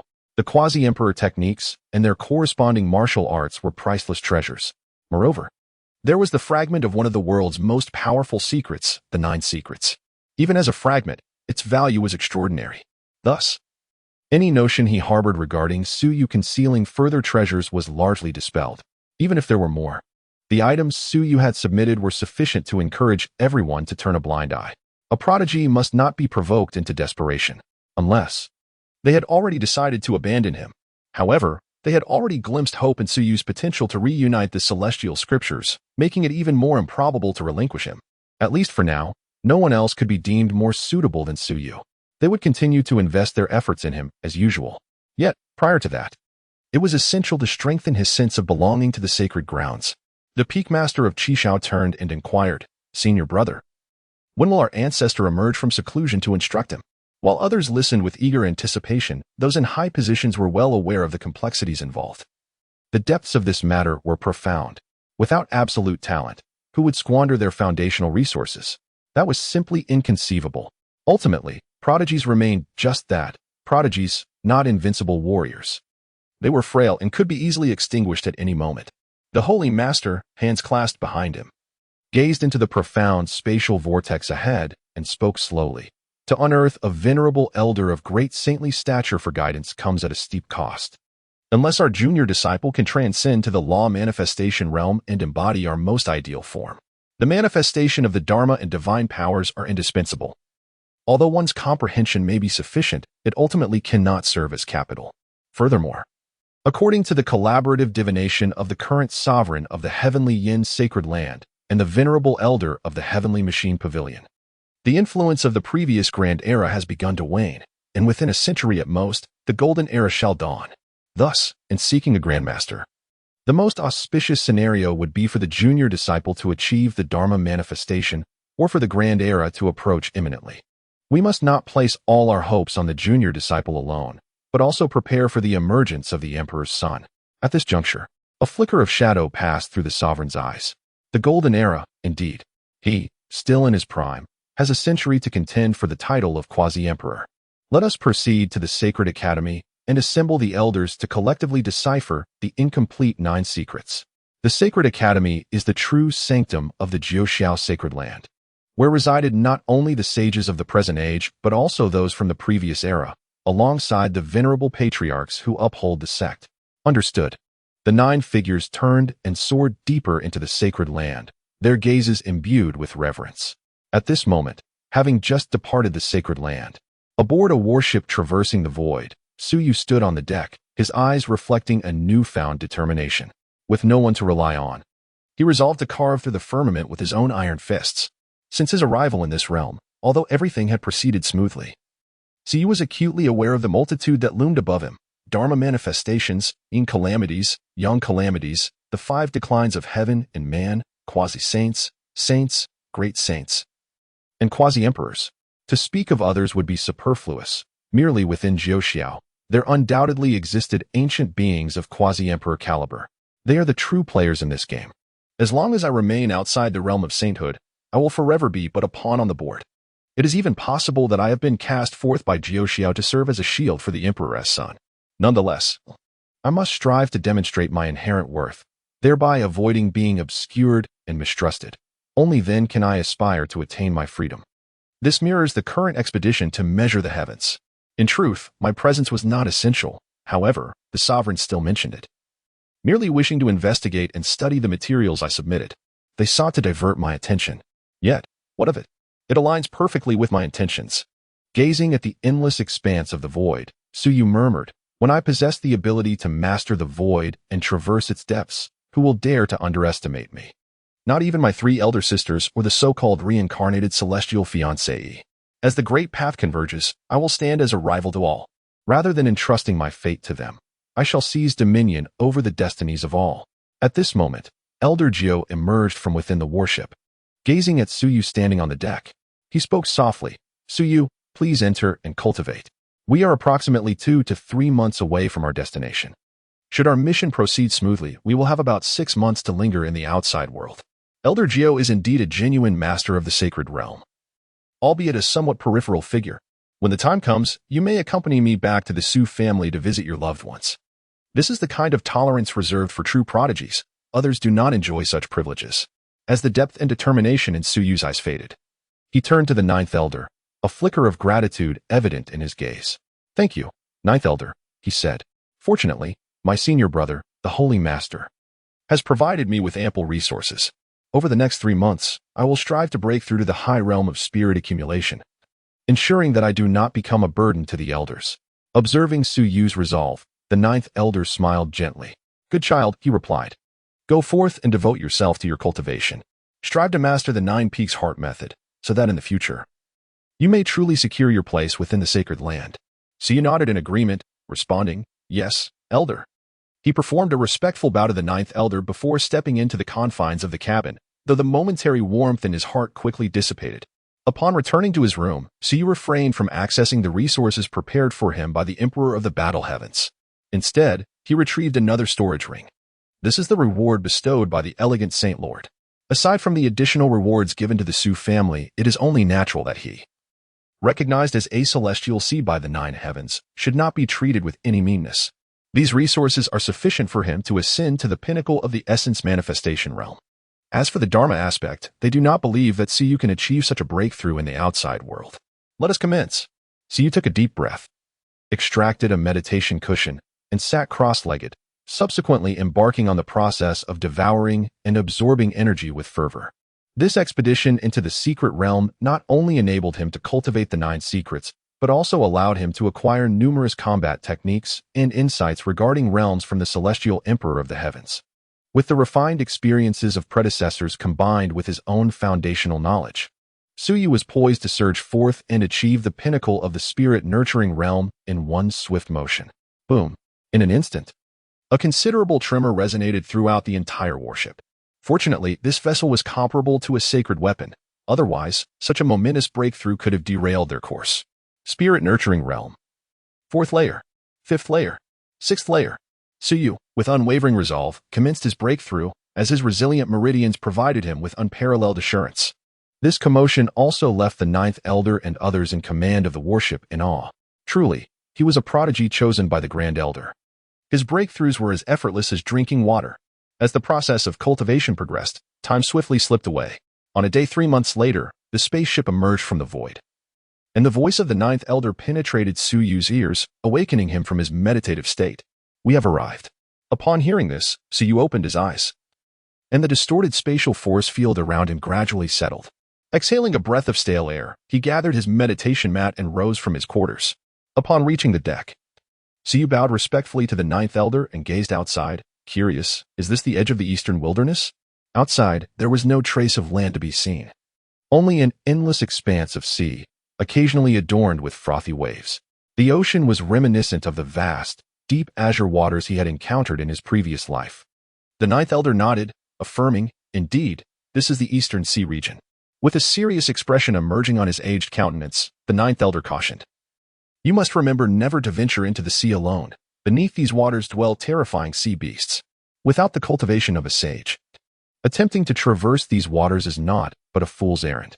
Most sea beasts lack orthodox cultivation methods. However, the mysteries of the ocean allow them to attain strengths comparable to that of the celestial realm, or even quasi-saints, merely through consumption and mutation. He recounted a recent incident where a quasi-saint, nearing the end of his lifespan, sought to cross the sea to explore remote islands in search of longevity. Yet, barely 1,000 miles out, he was devoured whole by a whale beast, colossal as an island. Even I would not dare to act recklessly. The warship was protected by a formation that concealed its presence, allowing for smooth navigation. The 9th elder's face bore a hint of pride as he continued.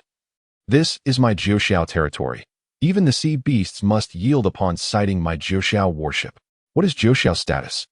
It is one of the paramount sovereigns of the eastern wilderness. In this maritime expanse, even with the presence of the demon clan, they reside far beyond in the depths of the ocean, fostering amicable relations akin to those with the 9 heavens. Otherwise, how could the sacred land dare to embark on the endeavor of measuring the heavens here? Upon hearing this, Siyu's countenance brightened with a hint of a smile as he nodded, acknowledging, I understand. Indeed, having formidable forces to rely upon in the early stages is invigorating. It allows one to act with abandon, venturing into any territory without restraint. The warship glided through the waters at a velocity nearing 10,000 miles per hour. And even as it stirred up towering waves, no marine beast dared to leap from the depths to meet its demise. As Siyu gazed ahead, after a duration exceeding 1 hour, a small black dot finally emerged within his sight. That was the newly arisen island. Although referred to as an island, its vast expanse spanned tens of thousands of miles, verging on the scale of a continent. Upon the sighting of the island, curiosity welled within Siyu, prompting him to inquire, Elder, what does measuring the heavens entail? To be candid, this was his first encounter with such a term. The 9th elder chuckled, stroking his beard as he elucidated. Measuring the heavens refers to the delineation of the land within one's territory, incorporating it into the realm, conferring identity, and enabling interaction with regions such as the eastern wasteland via maritime vessels regulated by the 9 heavens. It is the conferment of identity upon these newly emerged primitives. Siyu grasped the underlying significance of the 9th elder's explanation. Although the elder articulated it thus, the deeper implications remained consistent with the old adage. To annex this uncharted territory, appoint specialists to develop the land and extract resources. Ultimately, all resources would be submitted to the sacred land, leaving only the ordinary resources for the common folk. Nonetheless, it is essential to proceed with a semblance of legitimacy. This brings to mind the concept of celestial hierarchy. Indeed, it bears a resemblance to the mechanisms of the ancient celestial court. The celestial court bestows titles across the cosmos, whereas the sacred land merely confers authority upon its own dominion. Soon, the diminutive black dot rapidly enlarged. Boom! As the spacecraft entered the island. It did not pause for a moment and proceeded directly toward the center. Upon the vessel's arrival on land, the vast divine consciousness of the ninth elder instantly radiated outward, extending for thousands of miles and enveloping the entire island. After a brief moment, the ninth elder retracted his consciousness and declared solemnly, "All is well." The island harbored 3 dynasties, with the most formidable practitioners being merely at the level of the law manifestation realm, signifying an uncivilized territory. Swiftly, the spacecraft soared above a bustling capital, where a colossal warship loomed over the city, casting shadows that obscured the sun. Beneath, countless ordinary citizens gazed up in terror, bewildered by the spectacle. Subsequently, from within an imposing architectural marvel of the capital, several formidable figures, exuding the aura of the soul-nurturing realm, bellowed, "Who approaches? Depart immediately from the skies above the capital of Jingqiao." They did not inquire as to the reason, and instead launched their most potent attacks without hesitation. However, the assault from this group of formidable warriors struck the spacecraft, failing to incite even the slightest ripple. Boom. Humph. At this sight, Elder Gio let out a cold snort, unleashing an overwhelming pressure so intense it rendered one breathless, causing the 10 or so spirit-nurturing experts to crash heavily to the ground with a resounding thud. Uncertain of the celestial being's intentions, one might ponder the purpose of their visit to our Jing dynasty. As the oppressive force rose, an ancient voice echoed from within the palace, tinged with trepidation. Subsequently, a frail elder, whose cultivation had reached the law manifestation realm, appeared before the warship, trembling as he bowed in respect, lowering himself to the utmost humility. However, Elder Gio offered no acknowledgement of his thoughts. He stepped forward, instantly departing the deck and descending into the skies above the royal capital. After surveying the surroundings, he bellowed, "Measure the heavens." Yes. On the deck, several outer sect elders of the Calamity Young realm responded in unison. Boom. Following this, multiple individuals simultaneously unleashed an aura as fierce as the blazing sun, their overwhelming presence forcing countless ordinary citizens to kneel in reverence, their eyes filled with awe. The celestial measuring rod, rise. This instrument is utilized to gauge the heavens and the earth for uncharted islands such as this. The measuring rod will precisely calculate dimensions and record them for future arrangements of formations. Buzz. The holy-grade measuring rod swiftly ascended into the clouds under the guidance of several individuals, its might fully revealed. Soon, data was transmitted back. The outer sect elder of the Calamity Young realm spoke in a cold, emotionless tone. Length, 43,723 miles. Width, 31,097 miles. A continental-level island, with a low concentration of spiritual energy, rich in mineral resources and spiritual wood, classified as high value. Upon hearing the measurement results, Elder Gio nodded in acknowledgement. He then shifted his gaze to the trembling elder of the law manifestation realm, stating indifferently, "This land falls within the territory of my Jiuxiao sacred ground. You shall henceforth be subjects of Jiuxiao." Without waiting for the elder's consent, he directly commanded several outer sect elders, summon the celestial excavation shovel, extract the spiritual veins, seal them within the Qinkuan bag, and bring them back to the sacred ground, taking 7 and leaving 3. Retain the low grade and extract the high grade. Understood. Rumble. Soon, a significant tremor resonated throughout the entire island. This is the commotion generated by the excavation of spiritual veins. Such commotion instilled a profound sense of dread among the ordinary inhabitants of the island. Even the cultivators exhibited a palpable fear in the presence of such celestial prowess. The unfolding events transcended their comprehension. The common folk prostrated themselves, fervently invoking the deities. Meanwhile, aboard the warship, Suyu silently observed this spectacle, watching the elders, who had previously shown him kindness, now manifesting an almost divine demeanor before outsiders, remaining taciturn. This was the true visage of the sacred ground, domineering, assertive, and indisputable. With a mere word, life and death were decreed. Such was the exclusive privilege of the powerful. The clamor generated by the celestial tool excavating the exalted spiritual veins reverberated throughout the entire island.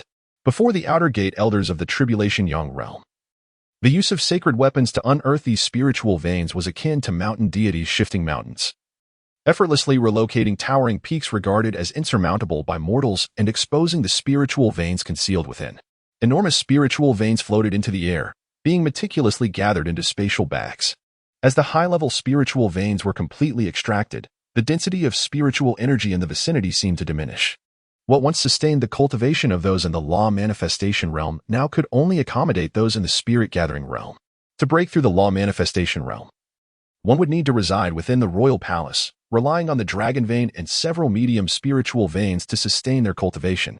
Great Immortal, I beseech you to show mercy. With all these spiritual veins removed, how shall our people survive in the future? Without these veins to anchor us, even the winds and rains will be thrown into chaos. Observing the spiritual veins of his dynasty being stripped away, the elderly law manifestation cultivator, with scant hair upon his head, trembled uncontrollably, his voice quivering as he implored, Great Immortal, we are but a remote corner of the world. It is not worthy of your esteemed presence. It was not that he did not wish to resist, but in the face of these invaders, he was overwhelmed by an unprecedented sense of terror. This sensation resembles the expression of a mortal gazing upon their own reflection. Remarkably, he still harbors such emotions. It is evident that the newcomer possesses an overwhelming power, instilling a sense of helplessness that quashes any thoughts of resistance. Their methods are akin to those of deities. To his pleas, Elder Gio merely cast a sidelong glance, responding calmly, Rest assured, Gio Shao knows how to conduct affairs with discretion. You shall remain here to continue your cultivation. This domain falls under my jurisdiction. Henceforth, the waters will be tranquil, and we shall arrange for individuals to instruct you in more efficient methods of extraction and cultivation. Step aside, Immortal. Upon hearing these words, the elder was taken aback, wishing to articulate further, yet he was cowed into silence by a mere glance from Elder Gio. Boom. The elder's body felt as though struck by a tremendous force, crashing down into the palace. This scene left everyone pale with fear, for it was. This is indeed the pillar of the Jing dynasty, the eunuch Wu Zun, who has lived for 5 centuries and serves as the greatest support for the dynasty. If even he cannot withstand a mere glance from the opponent, how can they hope to resist? Sensing the collective trepidation among the crowd, Elder Gio cast a sweeping gaze over the capital and continued, There is no need for you to be concerned. Should you choose to enter the realm of Gio Shao, we shall send envoys every decade to recruit disciples. Those with adequate talent will be welcomed into our ranks. Those with extraordinary opportunities will find it effortless to surpass their limits within Gio Shao. Rather than languishing in this small nation, it is the pursuit of the path of immortality that you should aspire to. His assertion was indeed not unfounded. An island abundant in high-grade spirit veins and rare minerals. Yet its mightiest warrior barely reaches the level of a Dharma manifestation. Such a reality is rather incongruous. Under equivalent resources, the emergence of a sage would be a reasonable expectation. For ordinary individuals, the prospect of joining Gio Shao is undoubtedly splendid. However, for the ruling royalty, the situation is less benevolent. They must rekindle their fighting spirit to maintain their position, lest they be overthrown one day.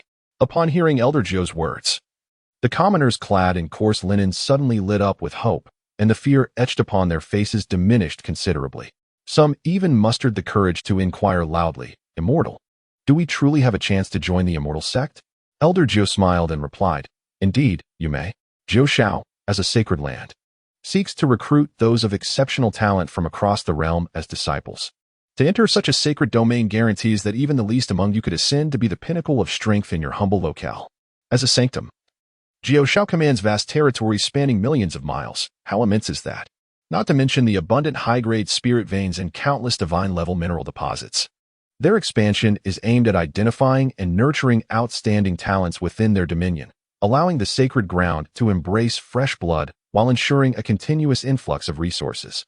Clearly, such pronouncements have ignited a yearning among the common folk. If they could enter the sacred land, might they also attain strength akin to that of the immortals? At this moment, their fears had dissipated. An hour later, several elders from the celestial realm returned, presenting to Elder Gio the bags filled with spiritual veins and numerous high-quality veins. They reported, the collection of high-grade spiritual veins has been completed. 3 remain for basic operations, and the rest have been retrieved. We shall proceed to the next location. Elder Gio nodded in acknowledgement. Understood. Once the elders boarded the ship, Elder Gio turned his gaze towards the distinguished middle-aged man clad in black and yellow robes below, and coldly remarked, Soon, Individuals from Jiushi will come to register. Should you dare to play tricks, you shall be eradicated. Having uttered this warning, Elder Jiu turned and departed, paying no heed to the reactions of the officials of the dynasty below. In his eyes, the scheming minds of this insignificant group are hardly worthy of mention. Should they dare to act recklessly, it would merely be a matter of crushing them with a single blow. In the face of absolute power, all strategies dissipate into mere illusions, easily extinguished at a moment's notice. Boom. The warship soared into the sky, leaving behind a multitude of ordinary people kneeling in awe. In their eyes, the ninth elder and his companions appeared as formidable beings akin to deities, worthy only of reverence. On the warship, the ninth elder turned to Su Yu and smiled, inquiring, "How do you feel? Is this experience somewhat unsettling for you?" He comprehended Su Yu's sentiments at that moment. After all, witnessing such overwhelming dominance can indeed be quite daunting for a young mind. Even he had been similarly intimidated in his youth. Yet now, he had grown accustomed to it. To the ninth elder's surprise, Su Yu gently shook his head and replied, "Not at all. I find this to be perfectly normal. This seemingly indifferent approach is, in fact, the most effective. To treat the rulers of the dynasty with gentle words would surely give rise to ulterior motives. Dismantling their thoughts with a thunderous force is the optimal choice. If it were he would act similarly." The domineering and assertive manner displayed by the ninth elder serves as the finest remedy for Su Yu, solidifying his resolve to embrace the role of the antagonist. He, too, ought to embody such strength. Surprised by Su Yu's response, a flicker of astonishment passed through the ninth elder's eyes, quickly followed by a sense of gratification. Indeed, such character is essential for establishing oneself within the realm of cultivation. If one remains ensconced in the navet of an ivory tower while venturing out, they would be devoured, leaving nothing but bones. Such a promising disciple, the ninth elder mused inwardly, nodding in approval. No wonder the esteemed elders hold this young one in high regard. Soon, the warship arrived at another royal capital. Proceeding with the same operational style as during its time in the Jing dynasty, everything progressing with utmost smoothness. After gathering the spiritual veins and mineral resources of this dynasty, the warship made its way to the third dynasty. However, this time, an unexpected occurrence arose. As the ninth elder reiterated his previous assertions, an irate voice suddenly erupted. "By what right do you take away the resources upon which we depend for survival? With just a few words, you downgrade our cultivation environment. By what right?" Boom. Beneath the royal capital, a young man clad in black robes and bearing a resolute countenance wielded his sword towards the warship, his face contorted with rage. Pushed to the brink. Although his cultivation had yet to break through to the Dharma manifestation realm, standing at the pinnacle of the ninth layer of the spirit-gathering realm, the might of his sword strike could cause even a Dharma manifestation expert to pale in fear. Fighting beyond his level. "We have never provoked you. By what right do you come here and seize the very foundation of our existence without a word of warning?" Flowing cloud sword technique. Clang. This sword, capable of compelling the clouds to dance at its behest, transforms the gentle wisps into a sharp blade that strikes towards the warship with magnificent force, captivating all who behold it. Yet, alas, it is far too feeble. When confronted with a vessel of divine weaponry, such an assault is utterly inconsequential, barely causing a ripple in the vastness. Witnessing this scene, the young man in the black robe was instantly struck with disbelief, exclaiming in horror, "How could this be?" His sword strike, which would earn accolades from even the ancestors of empires for its ability to wound the illustrious, now fell upon the unyielding metal like cotton candy, producing no sparks whatsoever. Undeterred by this reality, he unleashed a flurry of sword strikes, yet still failed to breach the warship's defenses.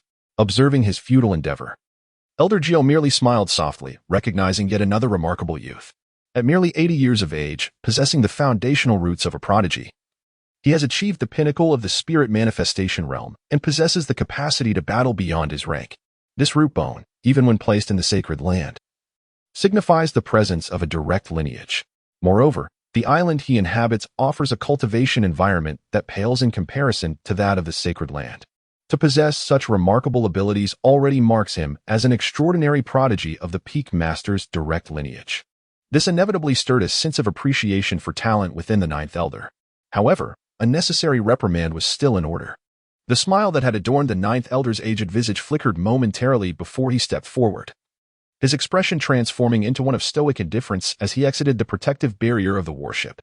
With a thunderous crash, an overwhelming pressure surged forth like a tidal wave, sending tremors through the entire royal capital. Countless individuals were compelled to kneel in submission. The young man in the black robe was no exception, being forcefully propelled through the air and landing heavily upon the cobblestones of the city. Child, why do you resort to seizing the very essence of survival over a mere disagreement? The ninth elder loomed above, casting a disdainful gaze upon the prostrate figure of the black-robed youth, his voice devoid of warmth. Countless rare resources lay before you.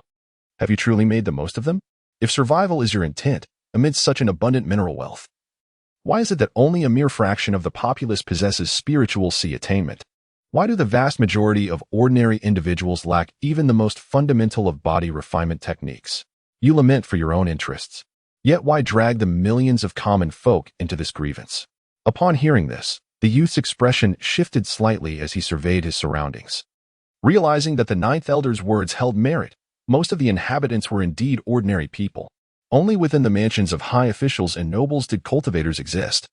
The black-robed youth began to defend himself, but was swiftly interrupted by the ninth elder. Your cries of injustice resonate solely for those exalted cultivators, not for the common folk. The very foundation of survival you speak of is merely the domain of cultivators. The ninth elder let out a soft huff, his voice rumbling like thunder. To command countless resources should be a boon for humanity, yet what I witness is your royal capital enacting martial prohibitions and extinguishing laws, confiscating all martial tomes to either destroy or hoard them within the vaults of the affluent. Tell me, in such an environment, do ordinary people have any opportunity for cultivation? If you hail from nobility, my words may hold little weight for you. But if you come from humble beginnings and still speak thus, then you are merely complicit with those who revel in privilege and resources. Each word from the ninth elder struck true, piercing the heart of the black-robed youth, causing his complexion to shift continuously. Indeed, he came from a modest background, yet had never perceived resources as being hard to obtain, thanks to his system. Furthermore, he was a transmigrator. Throughout his time, he had relied on signing in at the royal palace to receive rewards, never having taken a single resource from the dynasty. This time, his actions were also intended for the people. However, he had never contemplated the ensuing situation. His gaze was perpetually fixed upon the heights. Noticing his silence, the ninth elder's indifferent expression faded, replaced by a smile as he softly spoke. Do you know that under my dominion, in the realm of Geotiel, everyone has the opportunity to cultivate the fundamental laws, ensuring that no one is easily condemned to starvation? Every decade, I recruit disciples from various regions, with affiliated sanctuaries scattered far and wide, and the martial arts flourishing. What do your achievements amount to? Here, you may appear commendable, but within Geotiel, you are merely at the level of an inner disciple. There are those younger than you whose cultivation can rival yours. What grounds do you have for your arrogance? Upon hearing the ninth elder's words, the young man in the black robe froze. He had always prided himself on breaking through to the essence spirit realm before the age of 100, for on the continent, each eminent figure of the Dharma had surpassed 400 years. He was undoubtedly a prodigy. Yet, upon hearing this, his composure began to waver. Impossible. No one could be that talented. The young man in the black robe shook his head in denial. He could not accept this. He had already acquired a system and had been signing in at the royal palace for 80 years, poised to reach the pinnacle. Yet now someone was telling him he was insignificant? Unbelievable. Seeing that he had struck a chord, the ninth elder turned to the observing Suyu on the warship and smiled. Suyu, why don't you teach him what it means to be a prodigy? A sharp blade should be wielded by one even sharper. Suyu was the perfect candidate for this. Coincidentally, during his journey, this young fellow had also achieved breakthroughs to the peak of the essence spirit realm, placing him on equal footing with the black-robed youth. Upon being called, Suyu grinned widely. I could not ask for more. With a resounding thud, Suyu stepped forward, standing midair with his hands clasped behind his back, his cultivation at the peak of the essence spirit realm radiating with unmasked intensity. The air trembled, his robes billowing in the gusts. Suyu's gaze locked onto the black-robed youth, where the latter's system evaluation data materialized before him. Name, Lin Cheng. Qualification, prodigy. Fate, golden. Character evaluation, 80 years of signing in at the royal palace, a eunuch with a pure background, breaking through to complete oneself from innate shortcomings, born invincible. Destined to become a martial sovereign emperor. Seeing this appraisal, Suyu chuckled, thrilled to have encountered another child of destiny with a golden fate. Moreover, a eunuch? Ha. Observing Suyu, who stood gracefully in his white robes, exuding an aura of a celestial being, Lin Cheng's eyes shifted, filled with disbelief. How could this be? There was someone younger than him who was even stronger? He could distinctly sense that Suyu was merely 21 years old, yet possessed cultivation on par with his own. At this age, even a youth renowned for his extraordinary talents, a prince of the dynasty, merely possesses the cultivation of the spirit sea realm. How could you possibly be so monstrous? Lin Qing exclaimed, "Is the outside world truly that formidable? I refuse to believe it." With a surge of emotion, Lin Qing soared into the sky. His sword aimed directly at Su Yu's brow. In response to his sudden assault, Su Yu's lips curled into a subtle smile, his calm demeanor concealing an undeniable aura of dominance and confidence. "Do not dare to compare me with the strongest of your island. They are not worthy." In the outside world, even those of the same age, hailed as prodigies among the essence condensation masters, are merely one of the many who have fallen before me. Even someone of your caliber only possesses the qualification to challenge me at this present stage. Yin Yang breaks the heavens. With a single strike, embodying the essence of the dual forces of heaven and earth, he shattered the myriad sword auras of the flowing clouds. Bang! Ding! Congratulations, host, for successfully defeating the Chosen One, earning rewards. Ding! Congratulations, host, for receiving rewards. 45,000 villain points. The law of heaven manifesting on earth, celestial collapse. In the photo stick, the law of heaven manifesting on earth, a celestial divine art that bridges heaven and earth, allowing one to expand oneself through the simulation of cosmic phenomena, and enabling one's cultivation and combat prowess to geometrically amplify, applicable only to those at the Dharma aspect realm and above. Celestial collapse, a martial art of the holy realm, capable of toppling the very fabric of the universe with a single strike. Photo stick, a sacred weapon forged by the ancient great sage of Fudo, crafted from gravity-infused metal, its weight immeasurable, adapting seamlessly to the wielder's strength fluctuations, a supreme, sacred weapon. Upon witnessing the rewards bestowed by the system, particularly the law of heaven manifesting on earth, Su Yu's pupils constricted, a surge of astonishment and elation washing over him. The law of heaven manifesting on earth. This is indeed the most renowned divine ability from a previous life, and astonishingly, here. The power of the heavenly law surpasses even the realm of the law manifestation itself. The realm of law manifestation is the level that Su Yu is poised to transcend next, marking a significant milestone in his journey. As the term suggests, the law manifestation allows one to step beyond the bounds of mortality, transforming the deities nurtured during the divine realm into manifestations of law to enhance one's combat prowess. By merging with the divine manifestations, not only can one's strength be augmented to a certain degree, but the physical form can also expand immensely. However, this expansion is not without its limitations. Historical texts record that the highest achievement within the realm of law manifestation can reach hundreds of meters in size. Characteristic of the giant spirit deity. The giant spirit deity, ranked among the top 100 deities, possesses immense strength. This is the highest record known. However, the method of law of heaven and earth is entirely distinct from that of deities. It is a power derived from one's own magnification, rather than a capability achieved through the fusion with divine beings. In other words, so you can integrate the Dharma form and then unleash the law of heaven and earth. At that point, the heights he could reach are beyond even his imagination. Particularly, the might of the law of heaven and earth evolves in tandem with the magnification of his body. In simple terms, the greater his stature, the more formidable his combat prowess becomes. Upon the emergence of this extraordinary technique, it has unequivocally laid the foundation for Su Yu's invincible manifestation of the law. It can even be asserted that once Su Yu ascends to the realm of the law, the only formidable opponents that could threaten him would be those powerful beings surpassing the realms of yin and yang. How delightful! Su Yu mused silently, overwhelmed with exhilaration. In that moment, as he gazed upon Lin Qing, whom he had vanquished, his eyes bore a hint of warmth. Truly remarkable. It is no wonder he is the chosen one. The rewards bestowed upon him are far more abundant than those offered to others. The higher the cultivation of the chosen one, the greater the rewards reaped upon their defeat. At this moment, Su Yu remained blissfully unaware that his opponent was, like himself, a traveler from another world.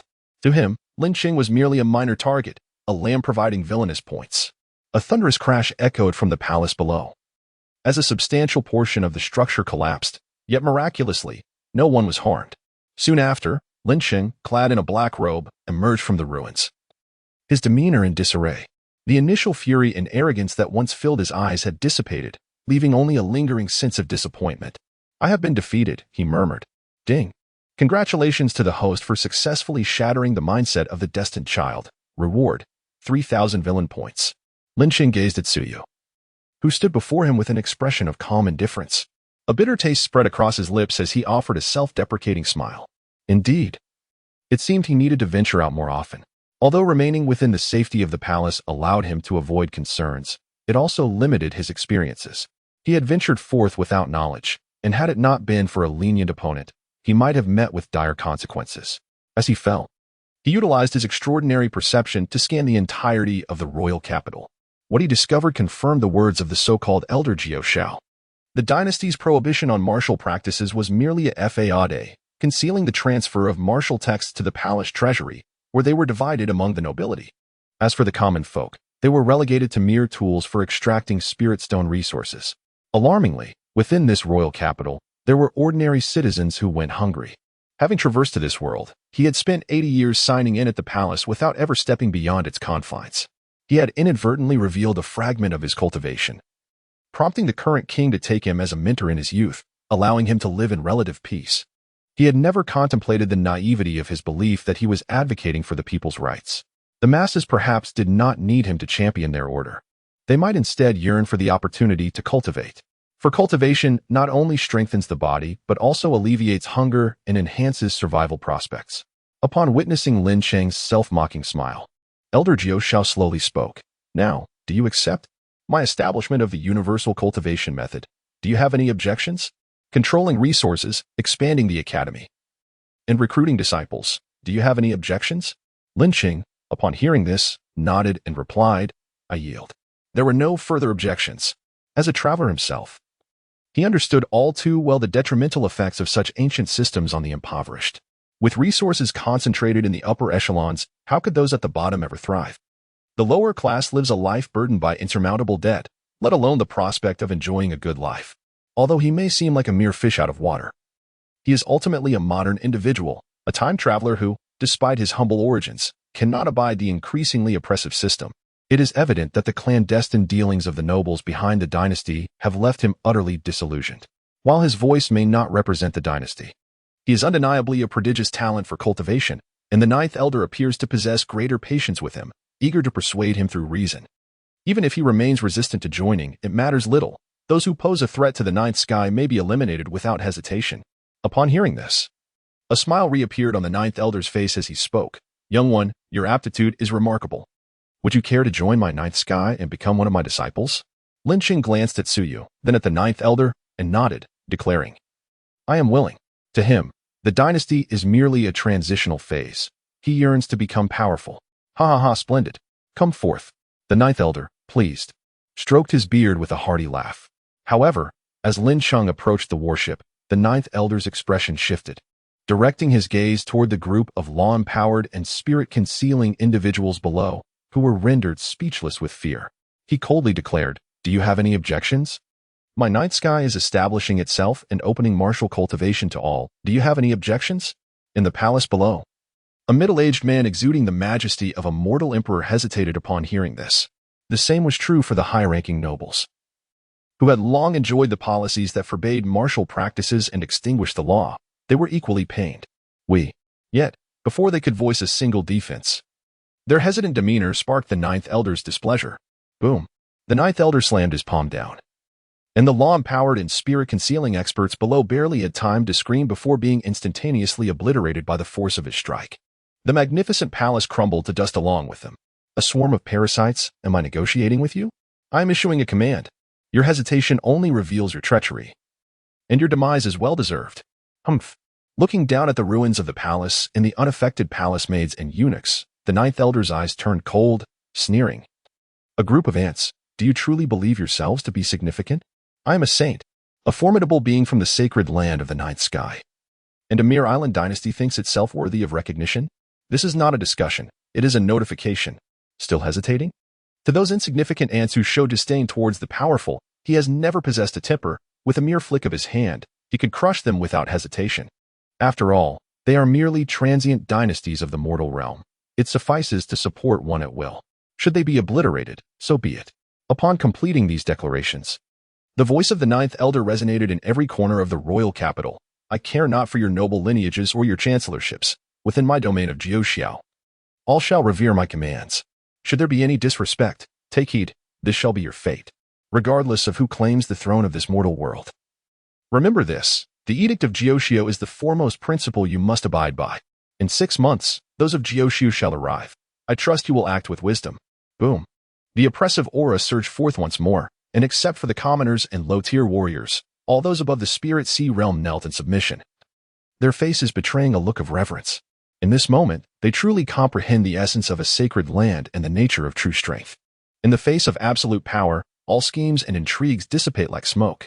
Beyond these formidable beings, the unaffected low-level cultivators and ordinary people gaze in awe, their faces reflecting not only reverence but also longing and excitement, for they too can once again pursue the path of martial arts. After a century, following the ascension of the new king and the implementation of laws prohibiting martial practices, the number of cultivators within the dynasty has drastically diminished. Those unregistered as cultivators face annihilation, forcing sects to retreat into seclusion, ceasing to accept disciples, while individual practitioners must align themselves with noble houses as retainers. The transition from a flourishing martial realm to one dominated by the common folk occurred in merely 100 years. They had once believed they would never have the opportunity to cultivate again in their lifetime, yet now, unexpectedly, that chance has emerged. This prompted the common folk to kneel in reverence, chanting praises for the immortal beings. Upon returning to the worship, Elder Geo inquired of several elders in the Jieyong realm, "How has the resource collection from the island fared?" In response, Elder Geo was informed that a total of 33 high-grade spiritual veins and 7 high-grade fine iron mines had been gathered, along with several potent medicinal herbs and numerous resources that could only be utilized by those of substantial cultivation. 4 high-grade spiritual veins and 2 fine iron mines were retained. While the medicinal herbs were preserved for future propagation, the mid and low-quality mines and spiritual veins had remained untouched. High-grade spiritual veins possess the potential to nurture beings of the saintly realm, a resource that would be considered quite valuable even within sacred lands. Such a harvest was indeed beyond expectations. To govern this island, it is imperative not to leave behind too much. The emergence of a saint is the utmost limit. Furthermore, bringing these resources back to the sacred land would enable Jiuxiao to cultivate many more formidable practitioners, allowing the disciples to lead a more prosperous life. Pleased with this outcome, Elder Geo nodded in agreement and declared, "Very well, let us prepare to return." "Understood," came the reply. After giving his orders, Elder Geo turned to Lin Qing, who had been quietly observing, and smiled. "Young one, will you be returning with us to Jiuxiao, or do you wish to remain here?" Lin Qing clasped his hands in respect and replied earnestly, "I wish to join Jiuxiao." It was time for him to embrace a new environment. In the words of the ninth elder, this place is merely an island, and remaining here would yield little advancement. It is essential to venture into a grander world to gain broader experiences and opportunities.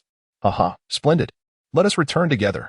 The ninth elder chuckled heartily, stroking his beard with satisfaction, and remarked, "With a prodigious talent like you joining us, our 9 heavens will undoubtedly flourish even more." The infusion of youthful vigor is what the 9 heavens needs to thrive. Now, with the task of measuring the heavens concluded, and with 6 months remaining before our return, I can take you on a tour of the outside world. The ninth elder smiled at Suyu and said, "Let us visit your home first." While an ordinary person would be overjoyed at the prospect of hosting a powerful sage in their abode, the elder regarded Suyu with the belief that, as long as he does not perish prematurely, his future achievements will surpass even his own. The prospect of him becoming a great sage is promising.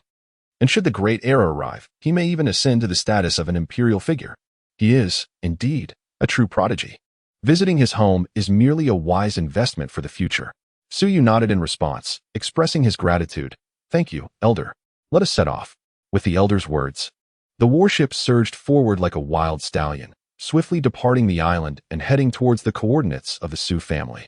At this moment, in the hidden realm of the Su family within the eastern wilderness, Su Yuxing sat at the head of the council chamber, observing the excited expressions of the elders below. He spoke earnestly, "Esteemed elders, the 9 heavens have just sent resources, including those that will aid my father in overcoming his great tribulation, which have already been delivered. With the resources bestowed by the 9 heavens, we can expect a significant enhancement of the Su family's strength, elevating us at the very least to the ranks of a top-tier family. Should my father break through the shackles of the heavenly realm and defy fate, the prospect of achieving quasi-saint status is within reach. Thus, the Su family shall ascend to the status of a quasi-saint family." Even Su Yuxing could hardly contain his excitement. Truly, The young master has brought great pride to us. Just a few years in the sacred land, and he has already procured resources capable of nurturing a sage-level powerhouse. Ha ha, our young master is indeed remarkable, bringing such immense joy to the Sioux family. From a young age, I sensed that the young master was destined for greatness. The head of the family is exceptional, able to raise a true dragon like the young master. The elders of the Sioux family chuckled and praised him, and Su Yuxing relished their admiration. He smiled and said, "Let us remain modest. Although Su Yu has caused his share of trouble in the past, there are few grievances among the family members. After all, we are all part of the Sioux family. As long as no harm comes to our own, all is well. Otherwise, we would not be willing to go to war with the Hu family. The Sioux family's protective nature is hereditary. We may quarrel among ourselves, but if outsiders seek to provoke us, we shall unite and confront them without hesitation. I wonder how that lad is faring in the 9 heavens." As Su Yuxing cast a glance at the elders engaged in fervent discussions, his gaze drifted towards the window, filled with a sense of nostalgia and reflection. He had hoped that Su Yu would remain composed within the confines of the Su family, yet he was astonished to discover the young man's immense potential. With a single leap, he had surpassed the Dragon Gate, transforming into a true dragon.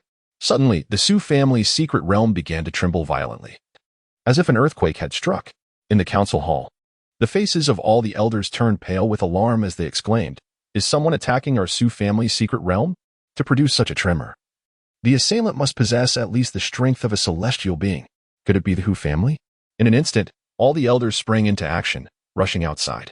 Not only them, but also a group of frail, balding elders emerged from the ancestral tomb of the Sioux family, hurrying towards the outside world.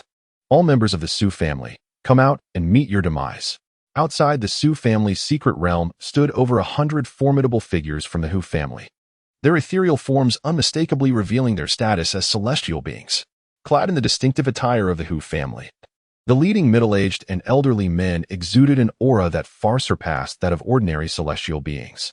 One among them possessed a fluctuating spiritual power, indicative of a being at the 4th minor realm of the celestial decline, the decline of the essence. The middle-aged man's power was equally formidable, radiating like a blazing sun, invigorating the atmosphere and causing the surrounding spiritual energy to simmer. Without uttering a word, the elder at the celestial level unleashed a barrage of punches towards the Sioux family's secret realm. The dreadful force sent tremors through the mountains and valleys. "Sioux family, are you not coming out to face your fate?" With another punch, the protective barrier of the Sioux family's secret realm showed signs of imminent collapse. Just then, a streak of light shot out from the entrance of the secret realm, slicing towards the elder with a blade in hand. "Hukian, do you truly believe that breaking through to the 4th realm allows you to act so arrogantly? Begone!" A robust elder with short hair charged forth, brandishing a blood-red slaughter knife towards the Hu family. The overwhelming surge of blood-red energy, potent enough to cause even celestial beings to feel a piercing pain in their souls, forced the 100-strong assembly to retreat several steps. Witnessing this, the celestial elder's expression shifted, and he brandished a long spear, colliding with the blood-red slaughter knife. The clash of the two celestial forces resonated through the air, decimating trees within a 100-mile radius. "Su Tianming, have you lost your mind? How dare you strike at the weak? Do you not possess any dignity as a celestial being?" The Hu family's celestial being bellowed in rage upon seeing their kin affected by the aftermath, their fury boiling over. "You are truly deranged. You exhibit not a shred of the demeanor of a true powerhouse." Upon hearing those words, Su Tianming scoffed derisively and retorted, "You, a wretched creature, dare to bring your people to block the gates of the Su family? If I do not unleash my full might to eradicate you worthless scum, would that not be a disservice to you? How do you find my shamelessness? Will you still have the audacity to proclaim that the Su family lacks dignity? Look at how I am providing you, Hu family, the opportunity to tarnish my reputation. You ought to express gratitude to my esteemed ancestors." As he spoke, Su Tianming unleashed a flurry of strikes, paying no heed to the possibility of harming bystanders. In his eyes, anyone bold enough to provoke him deserved no consideration for their youth. Death was merely a finality. There was no resurrection. After sustaining several blows, Hu Quan, now enraged, retaliated with lethal intent, launching wide-ranging attacks. Truly, Su Tianming was devoid of shame. "Very well, today I shall witness the annihilation of your Su family." The two celestial beings engaged in a battle that spanned a vast area. If left unchecked, the devastation could extend hundreds, even thousands of miles. especially as both were in the realm of celestial decline. Each strike they executed caused a surge of spiritual energy, leaving the bystanders in distress. Celestial decline is a phenomenon with a temporal aspect. At times it can be formidable, while at others, exceedingly feeble, so weak that it falls short of even the spirit sea realm. Yet, when powerful, it rivals the quasi-saint level. This celestial decline arises from a nascent stage, occurring in phases. Surpassing the decline of the physical body grants strength akin to a quasi-saint, while overcoming the decline of power elevates one's might to a similar tier. However, those who have yet to endure the decline are merely of the upper echelon of tribulation strength. Navigating through decline is straightforward. Accumulate strength. Endure the passage of time as one weakens, simultaneously augmenting one's power during moments of frailty. And then choose an opportune moment to transcend the tribulation, ensuring that the heavenly tribulation does not impede one's passage, thereby guaranteeing a stable emergence from the decline. When Su Tianming initially confronted the decline of his spirit, it was during the tribulation that his spiritual power unexpectedly waned, leading to an inability to withstand the heavenly tribulation, almost resulting in his demise and a significant reduction in lifespan. Yet now, with the treasures bestowed by Jiu Xiao, his spiritual power had once again been revitalized. As for your grandiose claims of annihilating the Su family, I suggest you swallow those words back. Su Tianming laughed heartily, his gaze suddenly sharp. Today, either the Hu family perishes or the Su family meets its end. Spare me your lofty rhetoric. Let us see who falls and who prevails. Annihilation blade technique. Celestial slaughter. Boom. With a single stroke, the white clouds in the heavens were stained a deep crimson, an overwhelming aura of slaughter permeating the atmosphere, a spectacle most terrifying. Humph. The 8 extremes spear technique. Hu Quan, unwilling to be outdone, let out a cold snort and engaged directly with Su Tianming. The intensity of their battle escalated, culminating in a fierce confrontation amidst the clouds. The term celestial being signifies not only the chasm that separates them from mortals, but also denotes those of this realm capable of stirring the energies of heaven and earth. Boom. The clash between the two celestial beings was nothing short of formidable. Their combat amidst the clouds echoed like rolling thunder, causing all living beings to tremble in fear, prostrating themselves, too frightened to raise their heads. Observing his father leading the charge, Su Yuxing's gaze turned icy as he faced the over 100 manifestations and the numerous beings from the Hu family dwelling in the realms of yin and yang. He unsheathed his battle blade, pointing it forward, and spoke coldly. Kill. Members of the Su family may perish, but this group of wastrels shall not be allowed to trample upon our dignity. With a resounding bang, the sound of an explosion erupted as Su Yuxing unleashed his full power and surged ahead. Kill. Witnessing their family head and elder charging forth, the elders and seniors of the Su family felt their blood surge, each one rushing forward, fearless in the face of death. The Su family had never known fear in battle. Historically, their stance had always been unwaveringly strong. Anyone who offended the Su family deserved death. Should the aristocracy provoke them, they would retaliate fiercely, uprooting them entirely, leaving not a single trace behind. This is the reason why the Su family has oscillated between first-rate aristocracy and second-rate nobility since their rise to prominence. Their formidable prowess. At times, even the strongest among them have been annihilated. The celestial realm has vanished, and not a single being from the yin and yang realms remains. Yet, before long, a new celestial powerhouse emerges from the Su family, leading them back into the ranks of nobility. What madness is this? The members of the Su family charge forth without uttering a word? Upon witnessing the Su clan's formidable advance, the formidable Hu family warriors were left dumbfounded. They simply could not comprehend the Su family's mindset. Surely, a brief dialogue could have averted this conflict? Why engage in a fight to the death without any opportunity for negotiation? Charge. What are you hesitating for? The Hu family members, regaining their senses, also surged forward, clashing with the enraged elders of the Su family. Numerous avatars were conjured, and the heavens bore witness to the emergence of dozens of towering giants, each reaching heights of 100 meters. A single punch unleashed such force that the air was obliterated, creating a vacuum.